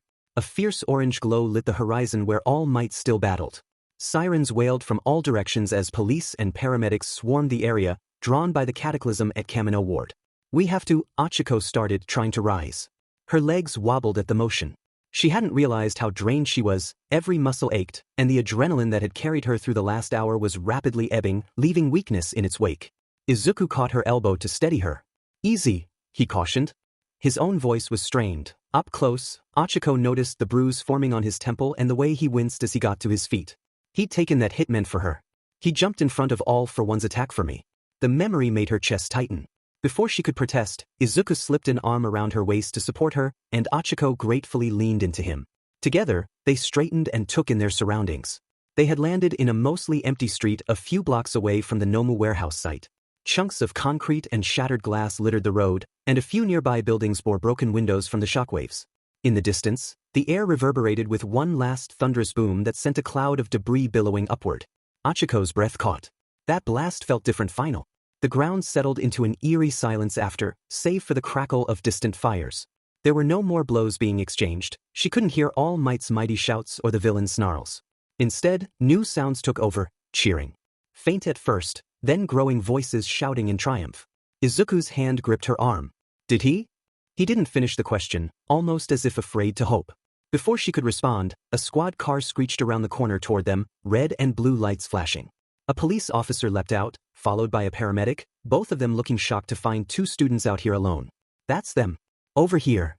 The officer called, rushing toward Ochaco and Izuku. Midoriya Izuku and Uraraka Ochaco, correct? He looked between them urgently. Izuku stepped forward on reflex, still keeping one steadying arm around Ochaco. Why, sir? You're safe now, the paramedic interrupted gently. We need to get you to the triage tent. Are either of you badly hurt? He was already guiding them toward the open ambulance at the back of the car. Only now did Ochaco notice the stinging cuts on her arms and the dull throb in her ankle. Small injuries from the earlier struggle and the crash landing were making themselves known. Just scrapes, she said softly. Her uniform was torn and bloodied in places, but nothing felt serious. She glanced at Izuku. He was limping slightly on one leg and that bruise on his head worried her. Izuku, your head. I'm okay, Izuku assured her quietly, though he winced as the paramedic shined a flashlight in his eyes to check his pupils. Really? It's just a bump. The officer held a hand to his earpiece, listening with a look of intense concentration. Over the crackle of his police radio, Ochaco could make out excited voices. All Might has defeated the villain. All for One is down, restrained, repeat. All for One is defeated. Izuku sagged in relief, a tremulous laugh escaping him. Ochaco felt a sob rising in her throat. It was over. All Might had done it. The nightmare that had begun at the training camp and spiraled into this horror was finally over. The paramedic helped them both sit at the back of the ambulance. We'll take you to the field hospital set. Up nearby, he said. He tried to urge Ochaco to lie back on a gurney, but she resisted, eyes still on the direction of the battlefield. Wait! Izuku pleaded, grabbing the man's sleeve. All Might, what about All Might? Is he okay? The officer smiled reassuringly as he climbed into the driver's seat. He's alive, young man. Exhausted but alive. His face was tired and covered in dust, but there was admiration in his eyes. All for One has been captured. We're getting reports All Might reverted to his, smaller form in front of everyone, but he managed to hold on until we secured the villain. He's being transported to a secure hospital now. Ochaco released a breath she hadn't realized she was holding. Alive. All Might was alive. Izuku closed his eyes and bowed his head, lips moving in silent thanks. They exchanged a look of mutual relief, some of the terrible weight of fear lifting off them at last. The ambulance started moving, weaving carefully back toward the secured perimeter. As they drove, Ochaco heard snippets from the front radio, mentions of casualties, injured heroes like Best Jeanist and MP Lady, and ongoing efforts to control fires. But the tone was hopeful. The greatest evil had been vanquished. Izuku reached over and took Ochaco's hand. She squeezed back, and only then did she notice how cold his fingers were, cold and trembling. He was keeping a brave face, but he had just gone through unimaginable stress, thinking he might have to surrender himself, facing All for One alone, unleashing a new power, and nearly watching friends die. Ochaco herself felt similarly on the brink. Her composure was a thin veneer over roiling emotions. Wordlessly, she inched closer on the bench and leaned her head against Izuku's shoulder. After a heartbeat of surprise, he leaned his head gently against hers. Eyes closed, they stayed like that the whole ride, anchoring each other. When the ambulance pulled up to the field hospital tent, a flurry of activity greeted them. Nurses and doctors hurried over. Ochaco was helped down and immediately fussed over by a nurse who began cleaning the cuts on her arms. Izuku was guided to a seat where someone started checking the swelling on his head. The medic's questions and instructions washed over Ochaco in a blur. She answered automatically yes, she was a UA student. Yes, she had been held hostage but was freed. No, she wasn't feeling dizzy, just tired. All the while, her gaze stayed on Izuku across the tent. He was cooperating with a doctor examining his leg, but she could tell his attention was elsewhere. He kept craning his neck looking at her. Midoriya, she heard the doctor say, snapping his fingers in front of Izuku's face. Hey, focus, son. Any nausea? Blurry vision? Izuku blinked. Sorry. I'm fine. Vision's fine. Just a little sore.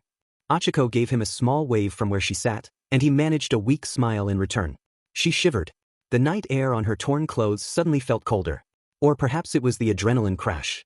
A medic noticed and hurried over with a blanket, wrapping it around Ochako's shoulders. As the medic finished taping a bandage on Ochako's last scrape, a familiar figure entered the tent at a run. Uraraka. She looked up just as Aizawa-sensei strode in, wearing a formal suit, his usually disheveled hair pulled back into a neat ponytail. There was unmasked worry in his eyes. "Sensei," Ochako breathed. She tried to stand to greet him properly, but her legs wobbled. Aizawa reached her in 2 long strides and gently pressed her back down onto the cot. "Don't get up," he ordered gruffly, but his tone softened immediately after. "I'm glad you're all right." His sharp eyes scanned over her bandages, checking for serious wounds. Satisfied she was mostly unharmed, he jerked his head toward the other side of the tent. "Midoriya?" "I'm here, Mr. Aizawa," Izuku called, raising a hand. He was sliding off his seat, limping only slightly as he made his way over. The doctor tried to protest, but Izuku thanked him quickly and moved away, clearly intent on rejoining Ochako. Aizawa met him halfway and unexpectedly pulled Izuku into a brief, one-armed hug, mindful of the boy's bruises. Izuku's eyes widened in surprise at the gesture. When Aizawa released him, his expression had returned to its usual stern neutrality aside from the relief flickering behind his tired eyes. "You two gave us all quite a scare," he said quietly. "We've been looking everywhere since you disappeared." Ochako bowed her head. "I'm sorry, Sensei." "You have nothing to apologize for," Aizawa interrupted firmly.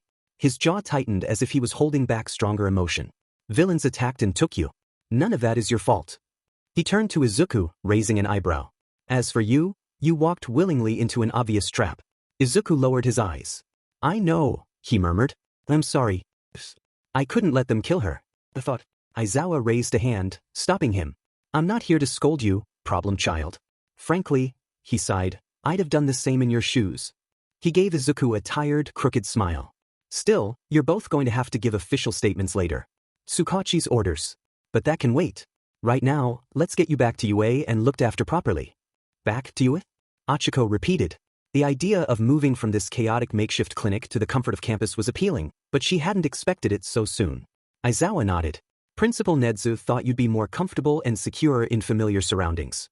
Recovery Girl is preparing the infirmary for you two and anyone else who needs it. The police have cleared it, so we're arranging transport." Izuku and Ochako exchanged a glance. Home UA felt like home in many ways. And to be with Recovery Girl who they knew and trusted, rather than a public hospital where reporters might swarm, it made sense. Is it really okay for us to leave?" Izuku asked hesitantly. "Did you find Bakugo? What about all of the heroes?" "Bakugo is fine. He has been transported to Muzutafu General. Best Genist and the others too. I promise, you'll be kept updated. But you two need rest, away from prying eyes." His gaze flickered toward the tent flaps, where Ochako could see camera flashes in the distance and hear murmurs of news reporters gathering beyond the police line. Ochako hadn't even considered the media. Of course they'd be swarming like vultures after something as huge as tonight. The thought of cameras and questions right now made her stomach twist. "Thank you, Sensei," she said earnestly. Aizawa only grunted in reply, already turning to signal someone outside. Within minutes, they were carefully bundled into a waiting UA van. The seats were plush, and Ochako nearly sank into sleep right then as the engine's gentle vibration and the night's events caught up with her. Despite the size of the Izuku sat close to her side, anxious to be close to her. His concern warmed her heart. In the dim light of the van's cabin, Ochako could make out streaks of dirt and dried tears on his face. She reached over and brushed some soot from his cheek with her thumb. He gave her a small, weary smile. She leaned into his ear and whispered, "I'm not going anywhere, Izuku," she said with every ounce of conviction that she could muster. He placed his hand on her leg and squeezed it gently. "I'm so sore." "What could you possibly be sorry for?" she whispered, cutting him off. He glanced forward and saw Aizawa chatting on his phone. He leaned in and whispered, "For all of this." His free hand gestured vaguely at her bandaged arms. "The van, the night. All for one targeted you because of me. Because he thought he knew that." Izuku trailed off, ears reddening even now. "It's my fault you were in danger." Ochako stared at him for a moment, then shook her head firmly. "That's not fair, Izuku. The only ones at fault are the villains. Don't you dare put what they did on yourself." Her voice came out fiercer than she expected, surprising even Aizawa in the front seat, who glanced back briefly. She lowered her voice but not her intensity. "All for one said a lot of things. He wanted to mess with our heads. Yes, he used me as bait because he knew you cared. But caring isn't a weakness. He's wrong. You saved me. She bit her lip, emotions welling up suddenly. If anything, I'm sorry. I chased after Bakugo that night at camp and got myself caught. If I hadn't, you never would have had to nearly sacrifice yourself. Izuku's eyes widened. Ochako, no. You were brave. The entire night was chaos. You fought so hard, I wasn't strong enough to save you. I have All Might's power and I was useless. He trailed off, expression pained. She took his hand and squeezed it tight. That's a lie, Izuku. You always try your best. You did so at the training camp and you did tonight, and your best saved me, don't forget that. I almost cost the world everything, he said darkly, shame thick in his voice. She remembered All for One's words. He'll choose you over any foolish notion of the greater good. He had come for her. He'd walked straight into a trap, ready to trade himself for her life. And she would have done the same without hesitation. You were a hero. My hero, she said, squeezing his hand. He started. She noticed Aizawa had gone quiet. Week later, Ochako murmured softly, eyes falling to their joined hands. She wasn't ready to unpack all of that here, in the dark van with their teacher eavesdropping. And from Izuku's nod, he understood. There was so much to say, but it would keep for a quieter moment. They rode in comfortable silence most of the way. Aizawa answered another call, speaking quietly in the front with the driver, likely relaying information to Nedzu. Ochako caught snippets. Yes, I have them. Superficial injuries. Very shaken up but stable. Nedzu, wait, both families? Already? Understood. Ochiko's ears perked up. Both families? Were her parents at UA? The thought jolted her out of her haze. Of course UA would have contacted their families as soon as the incident happened. Her parents must be worried sick. She reached to her pocket for her phone and remembered it who had it. She shuddered at the thought. Izuku had clearly heard too. He sat up straighter, tension evident in the set of his shoulders. Ochako tentatively placed her hand over his clenched fist. Your mom will be so happy to see you, she whispered. He nodded, trying to smile but not quite achieving it. Principal Nedzu stood calmly at the UA barrier, his usually cheerful expression tinged with deep relief. But Ochako barely registered the several people gathered around him when she caught sight of her parents. She raced to them. Ochako, her mom cried, rushing forward with open arms, Dad following close behind. Ochako meted into her mother's embrace, feeling the overwhelming warmth. Her father wrapped them both tightly, his strong hands trembling slightly. I love you so much, my darling, her father whispered, voice thick with emotion. We were so worried, Ochako. Are you okay? I'm okay, Ochako reassured softly, pressing her face into her mother's shoulder, the relief finally breaking through as silent tears filled her eyes. Everything else was lost to her for several minutes. She heard Izuku's mother crying softly, embracing her son. She moved over to the pair, wrapping the woman in a tight embrace. He saved me, Ochako whispered to her through tears. He saved me. Izuku flinched at her words, apparently not knowing how to respond. I'm so glad you're safe, dear, she replied through tears. Principal Nedzu stepped forward after giving the families their space, his eyes soft yet commanding attention. We are immensely relieved you have returned safely, Nedzu said warmly, his gentle voice carrying clearly. Rest assured, we are reviewing everything thoroughly to prevent such a tragedy from ever repeating itself. As a part of that process, and I am so sorry that I must ask, we must know of what happened to you too. Is Katsuki okay? Inko Midoriya asked worriedly. Mr. Bakugo is fine. His parents have met him at the hospital he was transferred to. He is being treated and debriefed there. Nedza said. These two will need to be checked again by me before you ask your questions. The quiet yet commanding voice of Recovery Girl broke in. Recovery Girl ushered them into the infirmary, her usually cheerful face now lined with a deep, motherly concern. Ochako moved silently, feeling oddly disconnected from her body, exhaustion and lingering anxiety tugging heavily at her limbs. She felt Izuku's presence closely behind her, reassuring yet cautious, his steady breathing audible amidst the quiet shuffling of feet. Her parents trailed closely behind her, their gentle whispers barely audible but soothing nonetheless. Recovery Girl stopped at the entrance to the main infirmary, turning with a firm expression. I'm going to check each of you individually. Midoriya first, and then you, Uraraka dear. Your parents can join you once I've made sure there's nothing severe. Ochako nodded. Quietly, she cast a glance towards Izuku, whose eyes met hers immediately. His face was pale, etched with exhaustion and guilt, his green eyes wide and shadowed. She offered him a small, reassuring smile. I'll be okay, she mouthed softly. Izuku hesitated, then nodded, a faint smile briefly tugging at the corners of his lips before he turned to follow Recovery Girl into the first examination room. Standing in the quiet hallway, Ochako felt a gentle hand on her shoulder. She looked back to see her mother, concern heavy in her eyes. Ochako, sweetheart, are you sure you're all right? I'm fine, Mom, she said quietly, leaning slightly into the comforting touch. Just tired. Her father stepped closer, eyes scanning her face carefully. You don't have to put on a brave face, you know. It's okay to feel scared or upset. Ochako swallowed hard, the warmth of tears prickling at the edges of her eyes. Her parents' kindness always made her heart ache. Ochako felt her chest tighten again, this time with love rather than fear. She stood quietly with them until Recovery Girl emerged from Izuku's room, motioning for Ochako to come forward. And Ochako stepped inside, heart hammering lightly in her chest. Sit here, dear, Recovery Girl instructed softly, guiding Ochako to the examination bed. The older hero's gentle yet professional demeanor calmed her nerves slightly. Any injuries, Ochako? Even small ones, please tell me. Ochako shook her head, thinking briefly. Nothing major, just bruises, soreness. They didn't really hurt me. Recovery Girl nodded, gently checking Ochako's pulse, her breathing, and looking carefully into her eyes. Physical injuries might heal quickly, but the emotional ones linger. Don't dismiss them, okay? Ochako nodded, swallowing hard. I won't. Good, Recovery Girl said softly, a warm, comforting smile appearing on her aged face. You've changed too much in a week. You're not the same girl that stormed into my office a few weeks ago. Ochako was taken aback by the comment, recalling the interaction. So much had happened. She chuckled softly to herself, thinking of what had brought her storming in. Worry and concern for Deku and being flustered by a crush. Well, I suppose the French boy was right in the end, she thought to herself. He's not alone anymore. She told the woman softly. He never was, dearie. But, I'm glad you two have grown closer. You're good for the boy and he's going to need you more than he knows in the coming days. Recovery Girl said. Moments later, her parents stepped into the room, taking seats close by. Principal Nedzu entered quietly behind them, offering a gentle nod of reassurance. Ochako, Nedzu began softly, pulling a small chair closer.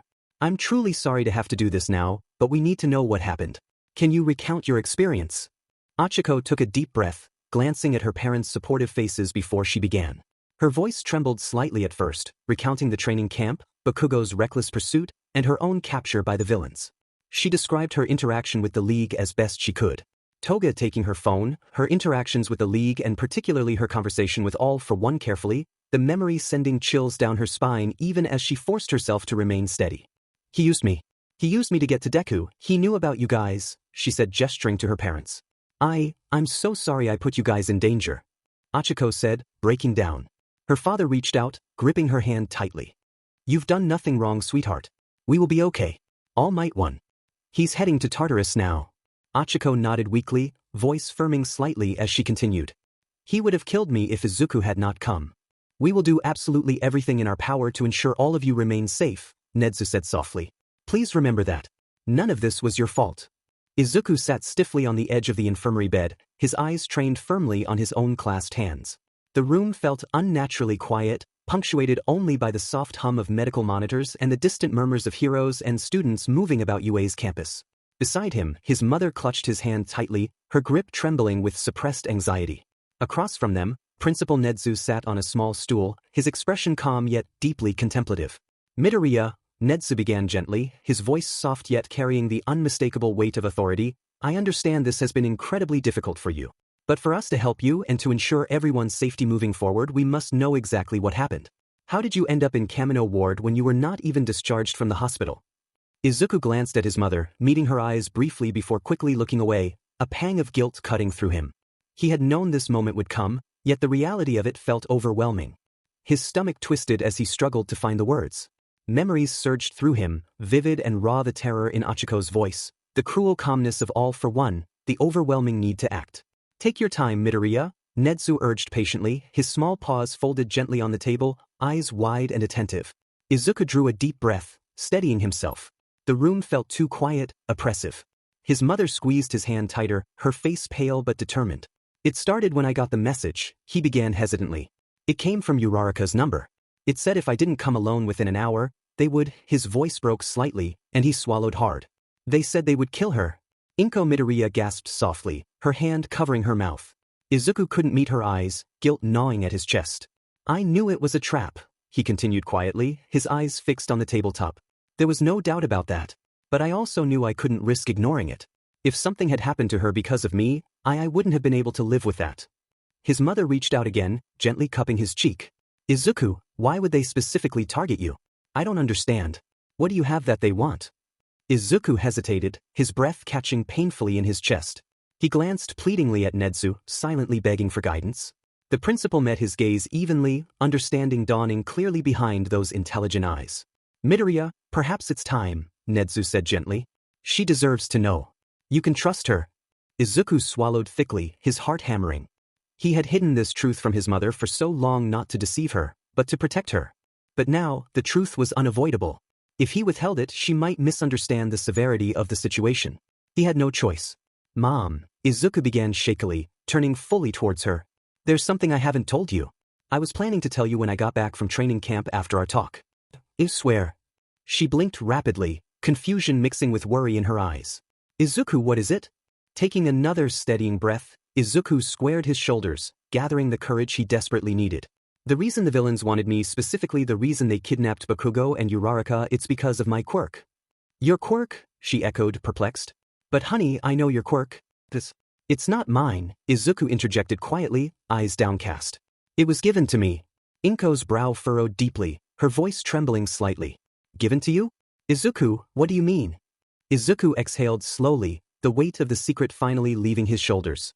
All Might gave me his power, my quirk won for all it was originally his. A heavy silence blanketed the room. Inko stared at him, disbelief etched into her features. Her eyes darted momentarily to Nedzu, who offered a solemn nod. One for all, she whispered, her voice shaking. But what? But why would he give it to you? Izuku closed his eyes briefly, memories flooding him. The moment All Might had first spoken those incredible words to him, you can become a hero. Those words had reshaped his world, his dreams, his identity.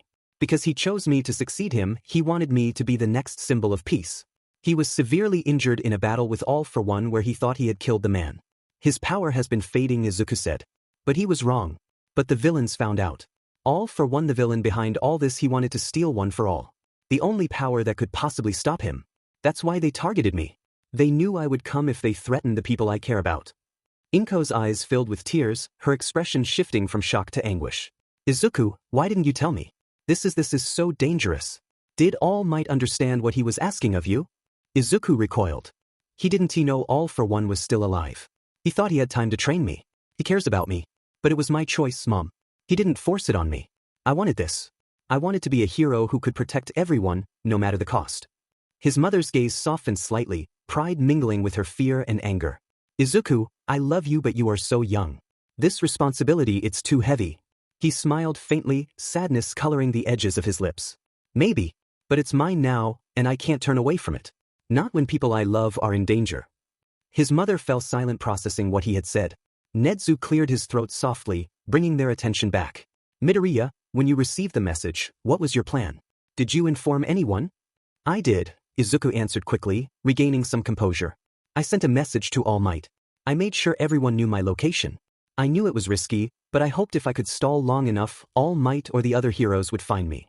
Then why didn't you wait? Nedzu asked gently. We were moving to rescue Uraraka and Bakugo. Why put yourself at risk alone? Izuku's hands clenched tightly beneath the table, the frustration and helplessness of that night flooding back. Because the message said they'd kill Uraraka if I didn't come alone. I couldn't wait. I couldn't take that chance. So I took precautions. I wore a tracker, but His voice broke slightly, determination mixing with desperation. I couldn't live with myself if I stayed. I understand if you have to expel me. I'll accept it. Inko squeezed his hand tightly again, silent tears streaming down her cheeks. Nedzu regarded Izuku quietly, understanding and compassion evident in his small features. You don't have to worry about that, Midoriya, Nedzu finally said softly, his voice reassuring. You made the best decisions you could under extraordinary circumstances. Now, our job is to ensure this never happens again. We'll protect you and your classmates. You're not alone in this. What about my mom? What if they go after her? Izuku asked. The Might Agency will continue to post a security detail, but we will be exploring more secure accommodations for the both of you. Don't worry about the cost, we will be taking care of it. While All for One is behind bars, the League is still active. We will not fail again. Nedzu said firmly. Izuku nodded slowly, relief washing over him. He looked again at his mother, whose expression was still fearful but now carried an undeniable pride and resolve. I'm sorry, Mom, he whispered softly. I'm sorry I didn't tell you sooner. She gently cupped his face again, shaking her head slowly. Izuku, this is a lot to take in. I'm scared for you. I need some time for all of this to settle in and I need to speak with All Might. Alone. Mom, Izuku started. No, Izuku, that is not a request. Inko said seriously. I am sure Toshinori will speak with you once he recovers from his battle. I've been told he is recovering currently, Nedzu said calmly. That is acceptable, Inko said firmly. Midoriya, you said you faced All for One. Did you learn anything in the encounter? Izuku steadied himself again, recounting the encounter in careful detail. He offered me 2 choices, surrender one for All willingly or pledge myself to him as his heir. He promised to release Bakugo and Uraraka unharmed if I cooperated. He said if I refused, they would die and it would be my fault. Inko's sharp gasp pierced his heart. Izuku. He nodded slowly, his voice shaking slightly. I tried to stall. I knew All Might and the others were coming. I couldn't betray them or everyone else counting on me. But Mom, I was scared. I was terrified that I might lose them, that I might lose everyone. You made an incredibly brave choice, Nedzu affirmed softly. You resisted immense pressure. Because of your actions, All Might was able to confront All for One directly, and we were able to rescue both Uraraka and Bakugo safely. I know Mrs. Midoriya has some feelings about this, but I must say I believe All Might chose very well in his successor. Nedzu said seriously. Thank you, sir. Izuku replied, not really knowing what else to say. Ochako watched as the Midoriyas exited the exam room and joined them in the hallway. Principal Nedzu leading the 2, his thoughtful gaze moving gently from one family to the next, allowing the heavy silence to linger for only a moment before he stepped forward and cleared his throat. I understand today has been difficult, exhausting both physically and emotionally, Nedzu said softly, the gentle timbre of his voice soothing and composed. Given everything that's happened, returning home tonight might not feel entirely secure. I'd like to offer you all accommodations here on campus, in our faculty dormitories. They're secure, comfortable, and you can stay as long as you feel necessary. Inko Midoriya hesitated, looking toward Izuku with concern evident in her eyes. Izuku, dear, what would you prefer? I'll do whatever makes you feel safest. Izuku, clearly weary yet resolved, glanced briefly at Ochako before returning his attention to his mother. I think staying here tonight is best, Mom. If that's okay with you. Inko smiled softly, relief evident in her gentle eyes. Then that's exactly what we'll do. Ochako's parents exchanged a quick look, her father stepping forward. Principal Nedzu, we'd appreciate staying here tonight as well. With everything going on, we feel better being close by. Absolutely, Nedzu replied warmly. I'll arrange for 4 furnished dorm rooms immediately. They'll be comfortable and private. I'll lead the way. As the small group was guided toward the dormitory building, Ochako's mother placed a gentle hand on her daughter's shoulder. Ochako, honey, would you prefer to stay with us tonight in our dorm? It might help you rest easier. That would be wonderful, Mom, but Ochako hesitated, exhaustion pulling at every part of her, yet there was something she needed to do first. She glanced toward Izuku, who walked quietly beside his mother, his head slightly bowed in thought. But can I talk with Deku first? Just for a little while? Her mother smiled understandingly. Of course, sweetheart. Take all the time you need. We'll get settled and you join us when you're ready. Ochako nodded, warmth filling her chest at her mother's supportive words. As they arrived at the neatly arranged dormitories, Nedzu personally handed out keys, indicating their respective rooms. After a quiet murmur of thanks and reassurance between families, Ochako caught Izuku's eye. Deku, she called softly, her voice carrying easily through the calm night air. Izuku turned, green eyes meeting hers with gentle curiosity. Ochako? He replied. Can we talk for just a moment? She asked quietly, stepping closer to him, taking his hand in hers and pulling him away from the rooms and towards the common space. Izuku nodded immediately, a soft expression crossing his face. Of course. Behind Izuku, a smile broke across Inko's face as she briefly caught Ochako's eye. Inko smiled and nodded her head in assent. She led him to a couch and sat down, gesturing for him to sit beside her. She leaned into his shoulder and her emotions overwhelmed her. Days of fear for herself, for Izuku, for her family. Keeping everything together for the last hours, she let the DMN break. Izuku, will you hold me? Ochako asked through tears. Izuku moved quickly, wrapping his arms around her and pulling her into his chest. She let her tears flow. Izuku did not speak, but she felt the hitch in his breathing, his tears joining her own. After several moments he spoke. I am so sorry, Ochako. Izuku said softly. She looked up straight into his red-rimmed eyes.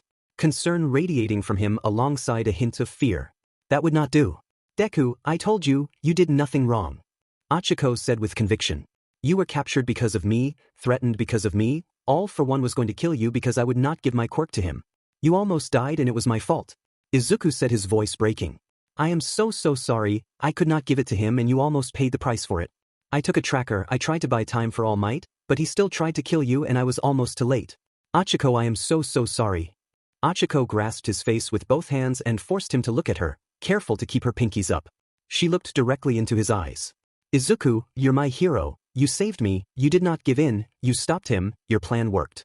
How could I ever be anything but in awe of you, Ochako said fiercely.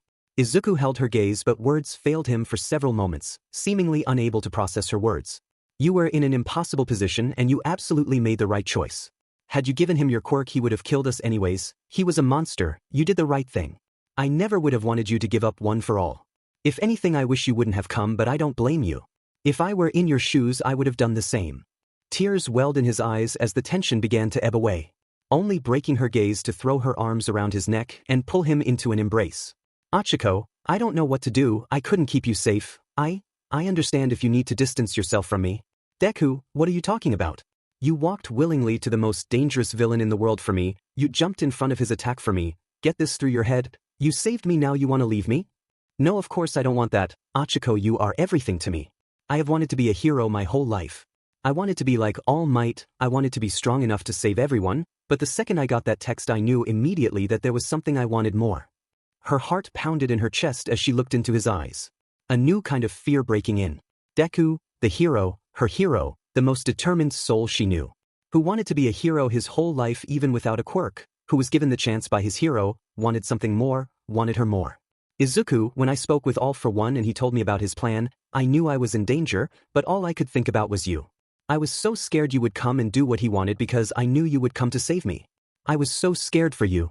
I'll always come for you. Izuku said seriously. And I will come for you. Izuku, get this through your head, dummy, I'm not going anywhere. I am locked in. I see you, I know you, and I am not turning away. The rest we can figure out together. A beat of silence passed between them until wonder broke across his face. The tension left his shoulders and the first smile she had seen since the training camp broke across his face. Her face matched his and she reached up to brush a curl of his hair from his forehead. This may sound stupid considering everything that's happened. But if you really want to be near me despite the danger. Would you want to be with me? The last words came out as almost a whisper. Of course I do, you dummy. Ochako responded without hesitation, pulling him into a fierce embrace. Their foreheads touched, breath soft and shared. They were floating and Ochako wasn't sure if it was her quirk or not. Ochako stood in the center of her now bare apartment, a half-filled cardboard box in her arms and a bittersweet ache in her chest. The mid-morning sun filtered through the lone window of the small studio, illuminating dust motes and the scuffed floor where her futon used to lie. This modest one-room apartment had been her home since starting at UA, the place her parents had scrimped and saved to rent so she could attend school without a long commute. It felt strange to see it so empty now. She felt strange, equal parts reluctant to leave this little piece of independence behind, and relieved to be moving somewhere she would never have to be alone.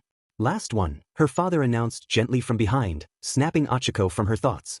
He took the box of kitchen utensils from her arms and placed it with the others by the door.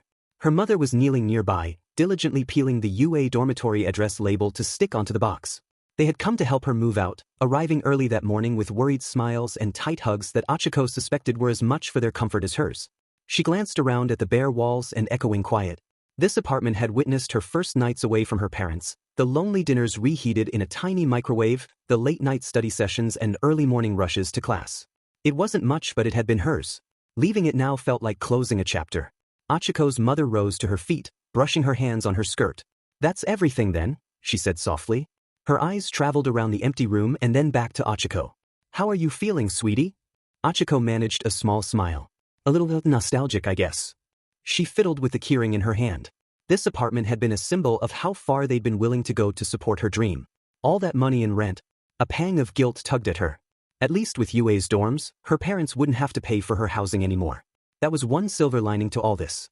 But I'm ready, she added, as much to reassure them as herself. It'll be safer at UA now. And I'll have all my friends around. Her father stepped forward and put a sturdy, warm hand on her shoulder.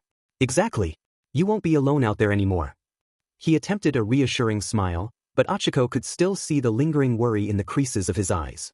She knew the memory of her being taken kidnapped by villains was never far from her parents' minds. It wasn't far from hers either. Flashes of that terrifying night at the training camp still snuck up on her in quiet moments. But she was safe now. We're all safe now, she reminded herself. All for One was in custody and All Might had triumphed. Her mother stepped closer, joining their little circle. Principal Nedzu was so kind to arrange all this so quickly, she said, voice hushed. She rubbed Ochaco's back in gentle circles. Not just the dorms for you kids, but offering us a place on campus too, at least for a while. Quite a feat of construction as well. That cementos is something else. Her father said jovially. Ochaco nodded. I know. You really wants to keep everyone safe after everything. After how the League of Villains had used her, threatened her life and even her family to get to Izuku, her stomach flipped at the memory. The school administration had gone into overdrive to ensure such a breach would never happen again. Having students move into supervised dormitories was a big part of that plan. And Principal Nedzu, ever the gracious host, had even invited her parents to stay on campus in case what was left of the League targeted them. Her father sighed, a conflicted sound. It's generous, but we can't. He shook his head, meeting Ochaco's eyes apologetically. We have to get back home and tend to the business. We've already been away longer than we ever planned. The construction project her parents were working on couldn't wait indefinitely, she knew. The police and heroes will be monitoring our area and giving us panic buttons, though, her mother added firmly. Principal Nedzu and Detective Tsukachi both insisted. The roads back home should be safe, but better safe than sorry. She tried to hide the tremor in her voice at that last part. Ochaco felt a surge of gratitude and worry. The idea that the League of Villains might target her parents made her nauseous. It'll be okay, Ochaco murmured, as much to herself as to them. She reached out and drew both her parents into a tight hug. Her mother's arms went around her instantly, and her father's enveloped them both a heartbeat later. Ochaco squeezed her eyes shut, absorbing the warmth and comfort of their presence. I love you guys. Her mother kissed the side of her head. We'll be fine. Yue's arranging for an officer to accompany us all the way home. And we expect a phone call every night for a while, young lady. Her father chuckled softly. Yes, let's not pretend we won't be hovering a bit. We just got you back safe and sound. I'll call, I promise, Ochaco said, smiling against her mother's shoulder. As much as they wanted to hover, she could tell they were also relieved that she would be under Yue's watchful eye from now on. They wouldn't have to lose sleep wondering if she was alone in this apartment, or if some villain could slither through a weak point in the city's security to find her. The dorms at Heights Alliance were as secure as a fortress, according to Nedzu. A soft honk from outside signaled the moving truck's arrival. Ochaco gently disentangled from the hug and wiped at the moisture gathering in her eyes. We should load these up, she said, clearing her throat. She grabbed one end of a heavier box while her father took the other. They worked in concert, carrying boxes and the few pieces of furniture she owned, mostly cheap shelves and cushions, down to the street. A pair of UA upperclassmen in campus security armbands were waiting by the truck, sent by the school to assist with moving. They greeted Ochaco with polite smiles and efficiently began transferring her belongings into the vehicle. Within half an hour, the apartment was empty and locked. Ochaco stood in the threshold for a moment, gazing at the vacant space that still held faint echoes of her life here. The scuff on the floor where she dropped a weight during training, the small pinpricks on the wall from posters she'd hung of her favorite heroes now rolled up safely in a tube in her luggage. Thank you, she thought silently, as if bidding farewell to an old friend. Then she slid her key off the ring. There was no landlord to return it to right now that would be handled later by someone from UA. So she simply placed it on the kitchen counter. It caught a glint of sunlight, a tiny, solitary thing left behind. Her parents waited by the doorway. Her father put a comforting hand on the small of her back as they turned to leave. Ready, honey? Ochaco took a final breath of the apartment's slightly musty air. Ready. She stepped out and pulled the door shut, the latch clicking with an air of finality. Outside, the moving truck driver secured the last of her items. The two upperclassmen helpers waved and said they'd meet her at Heights Alliance to unload. Ochaco's family piled in the cab for the ride to campus. As they drove through the city streets, Ochaco found herself growing quiet. Cityscapes blurred by familiar neighborhoods she'd walked on her way to the train station now reduced to backdrops. Her mother chatted softly with the driver about nothing in particular: traffic, the weather, little polite nothings to fill the space, but Ochaco stared out the window, her thoughts drifting. So much had changed so quickly. Just a little over a week ago she'd been living here, worrying about finals and hero training and whether or not to act on her growing feelings for Izuku. Then the villains had come like a violent storm, upending everything. Now, here she was, heading toward a new home, where he would be staying in the same building.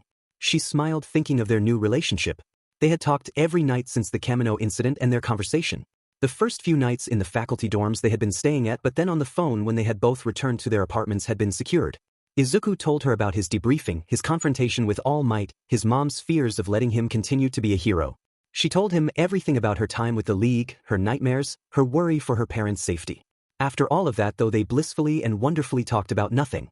Dumb would you rather scenarios, movies or music, mountains or beaches, udon or soba, idle hero chatter, favorite colors. She reveled in the normality of it. Hearing his voice, his thoughts, his heart and sharing her own, and she was on her way to him. Her phone buzzed gently in her pocket, snapping her out her thoughts. She pulled it out to see a short text. Izuku, just got to the dorms. Are you here yet? A smile warmed her face before she realized, and she quickly tapped back. Ochako, on my way. Be there in 10. A flutter flowed through her stomach. Her thoughts returned again to the night of her rescue, holding each other on a couch in a quiet corner of the faculty dorms, finally voicing the feelings that had long been growing between them. The memory of Izuku's whisper, "Would you want to be with me?" still had the power to make her cheeks flush with happy disbelief. She doubted she'd ever forget the look on his face when she'd said yes and thrown her arms around him. In some ways little had changed, they had not kissed yet or anything, no grand gesture had been made. Just the simple confession had transformed their world. She had always been taught to lead by example, by your actions, but now she knew more. Some sayings are actions. Some words are deeds. The words had been spoken, they were together. Boyfriend and girlfriend. Known only by them. Ochako. Her mother's gentle voice cut into her musings. You seemed a million miles away, sweetheart. Ochako realized the truck had pulled to a stop. Blinking, she saw the tall iron gates of UA high ahead, wide open. Just beyond, she could make out the peak of the new dormitory building, Heights Alliance, that would house Class 1A from today onward. Students and a few family members milled about the courtyard in front of it, a controlled sort of bustle. She spotted familiar faces, Ida's distinctive hand gestures as he directed someone carrying a heavy suitcase, Mina's pink form bouncing with excitement as she chatted at rapid speed to an exasperated-looking Jairu. A little off to one side, a group of teachers stood observing. She recognized Cementos, ectoplasm, and in their midst one gaunt but towering figure. All Might. Even though he was in his true form now, a willowy, sunken-eyed man in a yellow suit, he still exuded an aura of gentle authority. And right at the gate, jogging toward the truck as they rolled in, was Izuku. Ochiko's heart leapt at the sight of his familiar messy green hair and the freckled face she adored. He was in casual clothes, red trainers kicking up a little dust. The smile on his face when he caught her eye was pure, boyish joy. Oh, sorry mom. I'll get out and help unload, Ochako murmured, barely containing her own grin as she opened the passenger door before the driver had even fully parked, hopping down from the cab. Izuku skidded to a halt just a few feet away. Ochako, he panted, slightly out of breath as if he'd run the whole way from the dorm. His eyes flicked to her parents emerging from the truck's other side, and he gave them a polite bow. Mr. and Mrs. Uraraka. Ochiko's mother beamed and waved in return. Hello, Izuku dear. It's so good to see you. Her tone carried extra meaning. Ochako knew her mom hadn't missed the tenderness between them the night of their rescue. But being the tactful person she was, she didn't comment on it openly. Her father shook Izuku's hand firmly. Midoriya. Glad to see you doing well. There was a world of gratitude and approval in his voice. He knew what Izuku had attempted to do. Willingly exchanging his life for her own, Ochako loved her dad and knew he would give any boy in her life a hard time, but he spoke to Izuku with nothing but gratitude and approval. Something about her dad's approval just meant something. Ochako felt heat rise in her cheeks and she quickly became interested in the nearest box of belongings, avoiding everyone's eyes. Uraraka-san, need a hand with those? Tenya Ida marched up to the truck in perfect posture, already extending his arms toward a box. His neatly pressed shirt and the officious way he wore his class president armband made him look like an official moving coordinator. Which, knowing Ida, he might as well have been. Oh, thank you Ida, Ochako said, smiling. I think we've got it mostly but… Nonsense, Ida declared, adjusting his glasses. We, as your classmates, are here to help. It's our duty to assist one another. Allow me. He gently plucked a box labeled Clothes, Ochako from the pile and turned on his heel, nearly colliding with Mina, who had bounded over as well. Oof hey, careful, Tenya. Mina laughed, expertly sliding past him and looking Ochako up and down. Girl, we've been waiting for you. I was this close to sending out a search party. She winked dramatically. Glad to see you in one piece. Ochiko's chest warmed. The last time she'd seen Mina was training camp? The days after Kamino had been a blur of debriefings, recovery girl checkups, and stolen moments with Izuku and her family. She hadn't properly seen most of her classmates since before the training camp. Now Mina's concern shone bright in her amber eyes, and behind her, several others from 1A were coming over with welcoming smiles.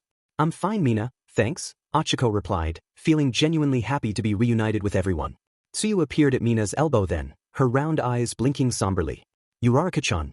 I'm really glad you're okay, Tsuyu said quietly. Without warning, she stepped forward and wrapped her arms around Ochako in a hug. Though surprised, Ochako immediately hugged back, patting Tsuyu's back reassuringly. The frog-like girl rarely initiated physical affection, which made the gesture all the more poignant. Thank you, Tsuyu, Ochako whispered. She realized as she said it that she was just as grateful to see Tsuyu safe. It's okay. We're all okay. Ochako cooed. Tsuyu nodded against her shoulder, then pulled back, wiping at her eyes. A small smile tugged at her lips. Yes, we are Karo.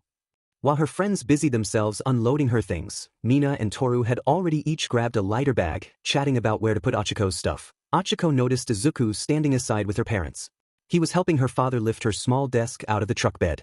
Her mother hovered nearby until the desk was safely on the ground. Then, to Ochiko's surprise and slight alarm, her mother touched Izuku's arm gently and said in a low, earnest voice, "Thank you, Izuku. Truly. For everything you did." Even from a few paces away, Ochako didn't miss the emotion thick in her mother's tone. Izuku nodded earnestly, bowing to her mother respectfully. I did what anyone would do in my place, he said humbly. Mr. Uraraka shook his head. Not anyone, he corrected firmly. Then, in a motion that startled Izuku and caused Ida to nearly drop a box on his foot as he gaped, her father pulled Izuku into a brief but hearty hug. Ochiko's eyes widened. She certainly hadn't expected her reserved, work-hardened father to suddenly embrace a her boy in front of everyone. But the corner of her father's eyes were damp as he released Izuku and cleared his throat. We won't ever forget it, son. Izuku's eyes watered and he bowed again. Ochako felt her heart twist in the best way. She stepped over, unable to resist sliding in next to Izuku and intertwining her arm with his in a casual gesture. Immediately she felt some of the tension ease from his muscles at her touch. He glanced at her and gave her a watery grin. Mina gave Ochako a sly waggle of her brows from behind a stack of pillows, but Ochako shot her a faux warning glare and Mina just giggled and looked away. Yo, Uraraka. Kirishima's voice rang out as he jogged over, grinning ear to ear. The redhead was carrying two of Ochiko's heavier boxes stacked, the words books and weights scrawled on them. Clearly, Kirishima had taken it upon himself to handle anything heavy. Where do you want these? Oh, I think my room is on the second floor, Ochako said, reluctantly releasing Izuku's arm. Duty called. She needed to get her things moved in and not leave all the work to her friends. Don't worry, we got it, Kirishima said, waving her off as Siro appeared to take one of the boxes from him. You should spend time with your folks for a sec. We'll put everything in your room's second floor, you said? Yeah, second floor, room 202, Ochako confirmed. UA had given every student their dorm and room assignments earlier. We'll take these up, Siro said with an easy smile, already walking backwards toward the building entrance. Kaminari and I set up the common room TV already. It's huge. You'll love it. Be right back. He and Kirishima trotted off, bantering about which video games to set up later. Ochako exhaled, a mixture of gratitude and mild exasperation at her friend's fervor. Then she turned back to her parents, realizing that this was at the moment to say goodbye, at least for now. Her mother must have sensed her shift in mood, because she stepped forward and cupped Ochiko's cheeks in both hands. We're so proud of you, Ochako, she said softly, eyes searching her daughter's face. And we want you to be happy here. We will be fine. A gentle smile curved her lips. It eases my heart knowing you have such good friends around you. And people who care about you very much. Her gaze flickered meaningfully to Izuku for just a second. Ochiko's blush returned full force. Moom, she mumbled, though it was hard to muster proper indignation. The truth was, she wanted nothing more than to take Izuku's hand right now and show her parents exactly how much he meant to her. But she held back, conscious of all the eyes around them. Instead, she covered one of her mother's hands with her own. I'll be okay. I promise. I'll study hard and train hard and I'll stay out of trouble. Her father chuckled. Just don't go charging into any more villain camps on your own, all right? Ochako winced internally. She had kind of done that. I'll be careful, she promised instead. We know you will, her mother said. She pulled Ochako into one last embrace. Over her shoulder, Ochako saw her father giving Izuku a firm pat on the back in farewell, and Izuku nodding respectfully. When her mom released her, Ochiko's father wrapped her in a hug of his own, whispering gruffly, You take care of yourself, sweetheart. And if you need anything at all, call us. We'll come running. I will, Dad, Ochako whispered, hugging him tightly. Part of her hated that they were leaving. Some irrational childlike part of her wanted to beg them to stay. Nearby forever, where no villain could ever threaten them again. But she knew she had to let them go. They separated, and Ochiko's father cleared his throat, discreetly wiping at his eye. Her mother wasn't as subtle, Tears openly glistened as she stroked Ochiko's hair one more time. "Our brave girl," she murmured. "We love you. Be good, okay?" "I love you too, Mom." Ochako blinked back her own tears. She stepped aside as her parents turned to Izuku once more. Mrs. Uraraka smiled at him, and Ochako noted a particular softness in her eyes, like she saw him almost as family already. "And Izuku," her mom said kindly, "you look after yourself too. No more making us all worry." There was a gentle teasing in her tone that made Izuku rub his neck sheepishly. "Yes, ma'am," he said. I'll do my best to stay out of trouble." There was the faintest quirk of a smile on his lips as he met Ochiko's gaze, and she bit back a laugh. Izuku Midoriya, trouble magnet extraordinaire, promising to stay out of trouble was almost comical. But she appreciated the sentiment. Ochiko's father gave a more formal nod to Izuku and any other students within earshot. "You all look after each other, all right? You're a team now more than ever." "Yes, sir," came the chorus from several of 1A behind Ochako. She turned to see that Ida had actually lined up in a sort of impromptu send-off stance, with Momo, Jai, Ojiro, and a couple others beside him. It seemed nearly the entire class had gathered to see off the Urarakas. At the sight, Ochako felt her throat tighten with emotion.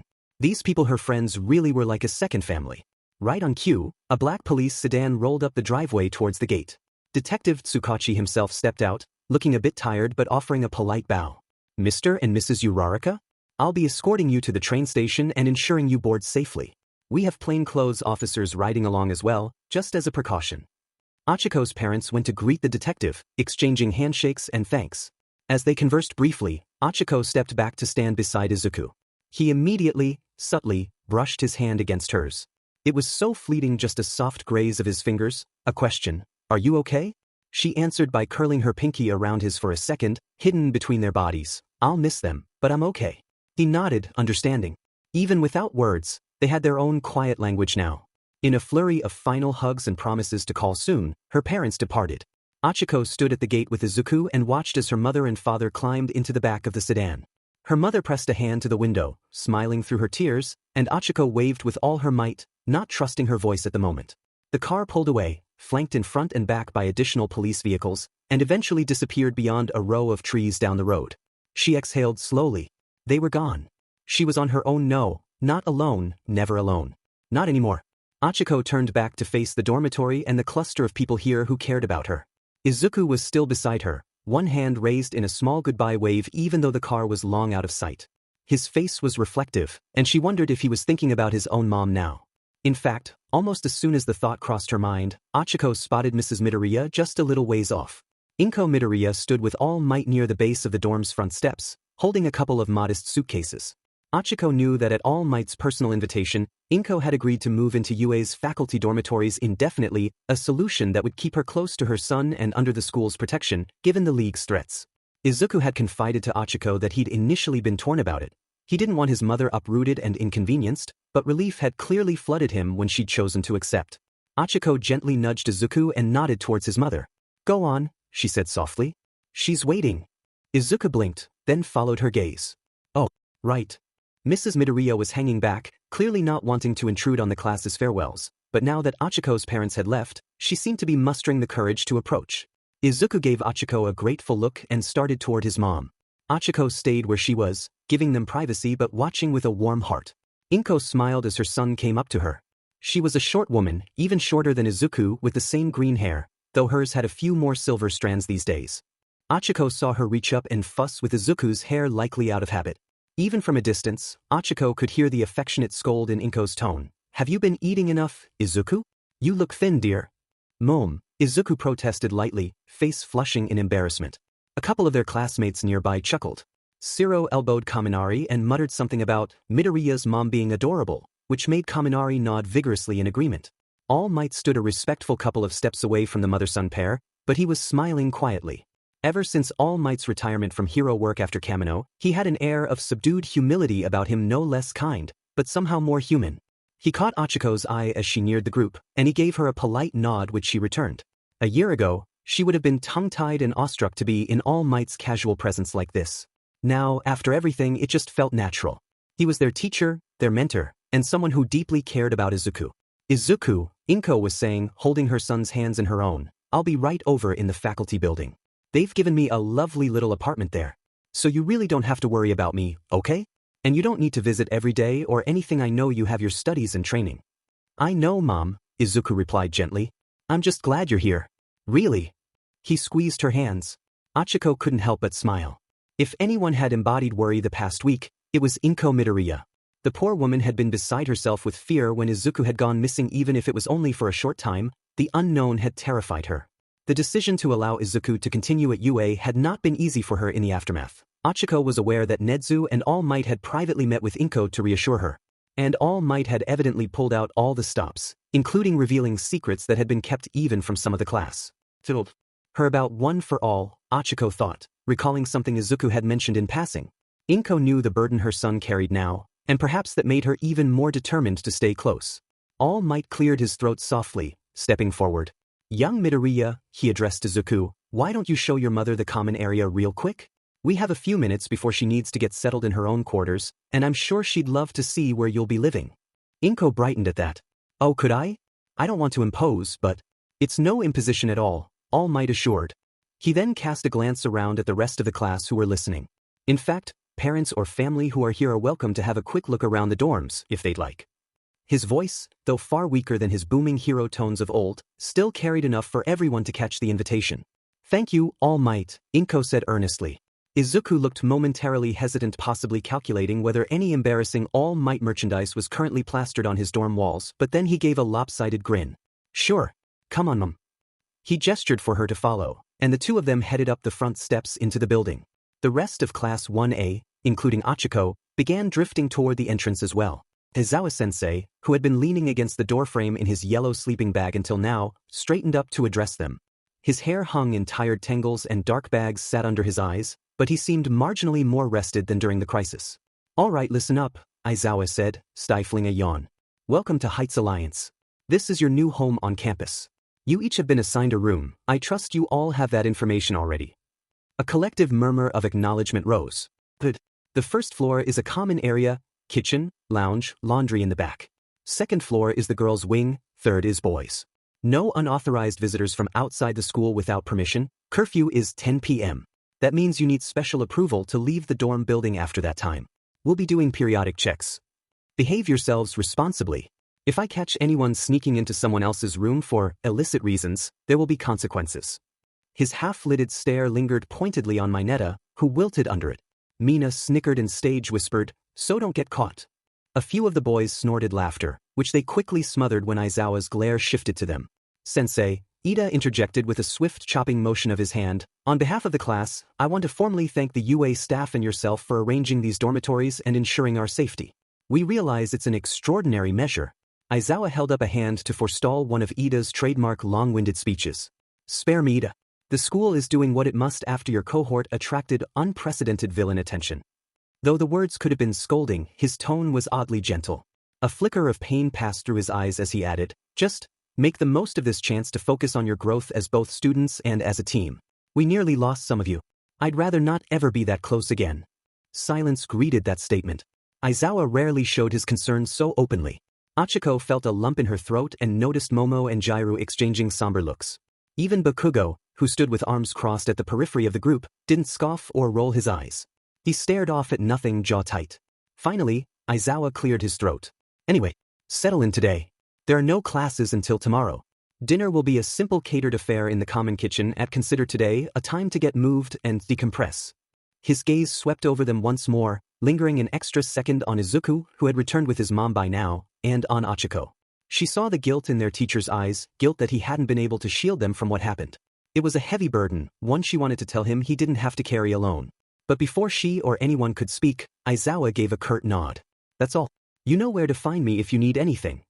With that, he shuffled off toward the faculty building without another word. A moment of stillness followed, and then the class began to stir with excitement. The tension broke as Kaminari hooped, "We live at school now, dudes. No commute. More sleep." He high-fived Siro, who laughed. "We'll see about more sleep," Jairu teased, flicking one of her earphone jacks at him. "I give it a week before you two are staying up all night gaming." Kaminari clasped his chest in mock offense. "Jairu, you wound me. I am very serious about my education." "Aha," she replied dryly, but a tiny smile tugged at her lips.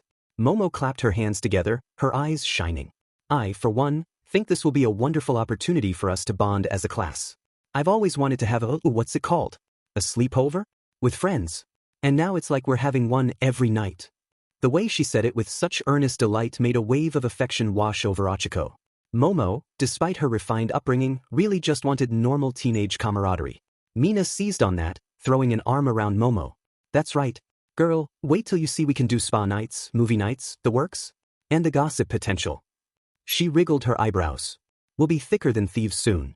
Thieves? Ojiro repeated, confused, which prompted Shoji to quietly explain the figure of speech. Nearby, Izuku was hovering protectively beside his mother as she took in the dorm's ground floor, her eyes scanning the modern kitchen appliances, the large sectional sofa and TV in the lounge, the polished dining table.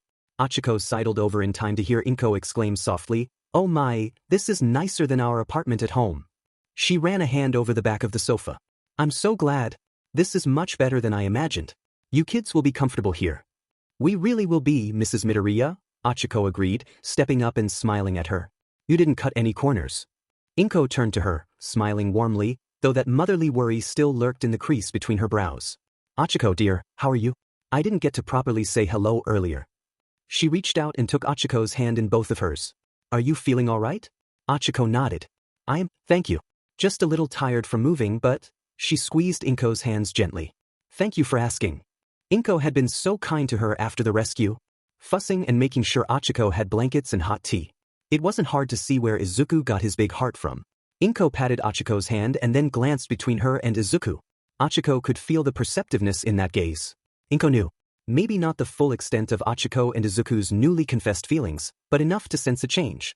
Thankfully, she didn't embarrass them by saying anything outright. She just gave a slight nod. "I should go get unpacked myself and let you settle in, Izuku." "Okay, Mom," Izuku said gently. Inko smiled. "It's all right. I'll be right across campus, and I expect to see you for dinner on Sunday at my place. Ochako, I would love for you to join us as well. I'll cook your favorites." She poked his chest lightly. "Mom." Now Izuku was definitely flustered. Ochako pressed her lips together to hide a laugh. He really was cute when he got all fidgety like that. "Mrs. Midoriya," All Might interjected gently, stepping forward. "May I help you carry your bags to your quarters?" "Oh, thank you, Toshinori-san," Inko said quickly. It was still a bit startling to Ochako to hear someone use All Might's real name so casually. "That would be lovely." All Might picked up Inko's suitcases with ease. He might have lost most of his muscle mass, but some hero habits never faded, and playing bellhop for his successor's mother was clearly no burden. "Young Midoriya, I'll escort your mother over. Why don't you finish unpacking and take the day to rest? You've all earned it." Izuku nodded. He and Inko shared one more quick hug. "Thanks, Ma. I'll see you soon, I promise." "Take care, sweetheart," she whispered. Then Inko turned and, with a final wave to Ochako, "Goodbye, dear, and thanks for being such a good friend to Izuku," she finished with a wink. She followed All Might out the front door. The common area erupted in chatter as soon as they departed, everyone spreading out to continue their moving in. Ochako let out a breath she didn't realize she'd been holding. As happy as this day was, it was also a lot. She suddenly felt the urge to sit down. Apparently, Izuku noticed. He gently touched her elbow. "There's an empty spot on the couch," he murmured. "We can finish unpacking later." She gave him a grateful smile. "Maybe just for a minute." They made their way to the big plush sofa that faced the television. Sato was already there, fiddling with something on the coffee table, setting out a plate of cookies, as it turned out. The sweet aroma drifted up. "Fresh baked," he announced with a grin when he saw Ochako eyeing them. "I christened the dorm oven earlier. Help yourselves." "Ooh, don't mind if I do." Kaminari plopped down on the opposite end of the couch, snatching a cookie. "Man, Sato, you're the real MVP. You'd better leave some for the rest of us," Jiraiya warned, nudging Kaminari aside so she and Hagakure, whose floating clothes indicated she'd sat next to him, could also get cookies. Ochako sank into the middle cushion with a sigh of relief. Izuku sat beside her, not too close, but just enough that their shoulders almost touched. If it had been just the two of them, she might have leaned into him completely. For now, she was content to let their knees brush, a tiny point of contact that no one would think twice about. Kirishima and Mina returned from upstairs, having deposited Ochako's things in her new room. "Mission accomplished," Mina declared, hopping over the back of the couch acrobatically to land next to Ochako. She tossed an arm around Ochako's shoulders and pulled her into a side hug. "Your room's a blank slate right now, girl. We gotta decorate later. I have, like, 50 ideas." Ochako laughed, cheeks warm from Mina's unabashed affection. "One step at a time, Mina." Kirishima set a box of what looked like video game consoles on the floor and stretched his arms. Man, this place is swanky. Did you see the fridge? It's huge. And the dorm rooms have their own AC control. Totally. Kaminari said through a mouthful of cookie. Way better than my room at home. I could get used to this. Others echoed the sentiment. Even Todoroki, who stood nearby with a thoughtful expression, remarked quietly, "It's homier than I expected." Amid the animated chatter, Ochako noticed one conspicuous absence, Bakugo. He wasn't in the common area with them. A quick scan found him by the far stairwell, hefting a box under one arm and his duffel bag over his shoulder, likely headed up to the boys' floor. He hadn't really interacted with anyone beyond gruffly grabbing his dorm key earlier. Ochako watched as Kirishima jogged over to him, offering help, only to be waved off. Bakugo muttered something. Kirishima flinched slightly, but then clapped his friend on the back in a "whatever you say bro" kind of way and let him go. Bakugo continued up the stairs alone, disappearing from sight. Ochiko's gaze drifted to Izuku. He was looking down at his hands, which were clasped tightly in his lap. The set of his jaw was hard. There it was again, that quiet fury radiating off him whenever Bakugo came up. Izuku hadn't said a word to or about his childhood friend since everything went down at Kamino, and Bakugo had been similarly mute toward Izuku. It was common from Bakugo, but from Izuku the change was unsettling. Ochako remembered the conversation at the hospital when she had recounted how she was captured. She knew Izuku blamed Bakugo for setting the tragedy in motion, blamed him for rushing the villains rather than retreating, for the chain of events that nearly got her killed and forced Izuku into an impossible corner. Frankly, Ochako was angry about it too. But seeing Izuku's tightly controlled expression now, she worried about how much he was bottling up. She gently bumped her knee against his, drawing his eyes. "You okay?" she whispered under the cover of everyone else's talk. Izuku managed a small smile that didn't quite reach his eyes. "I'm fine," he said with a forced smile. Ochako didn't press further. This wasn't the time or place. But she knew he needed to talk, and she was probably the only one to get him to. "Midoriya, Uraraka." A voice came from behind the couch. They turned to see Tokoyami, arms crossed, dark shadow peering curiously over his shoulder. The raven-headed boy looked as stoic as ever, but his tone was sincere. "It is good that you have returned to us. Unharmed." Dark Shadow echoed more brightly, "We missed you guys." Izuku blinked in surprise, then smiled gently. "Thanks, Tokoyami. I'm glad to be back. And thank you, everyone, for being so understanding." He spoke a bit louder, addressing the room. Immediately, conversations quieted and attention shifted toward him. Izuku's face flushed at being suddenly the focus, but he continued earnestly, "I know you all heard what really happened. That the League tried to force my hand." His fist clenched reflexively on his knee, and Ochako inched her hand closer, pinky ready to hook his if needed. "I never meant to make anyone worry or break anyone's trust." "Midoriya." It was Ida who interrupted now, stepping forward with a serious frown. "We will hear none of that. You have nothing to apologize for." He adjusted his glasses, eyes earnest. "Aizawa-sensei explained to us the circumstances. The League of Villains coerced you under threat of harm to Ochako and her family." He glanced at Ochako, regret flickering across his face. It was an unimaginable situation.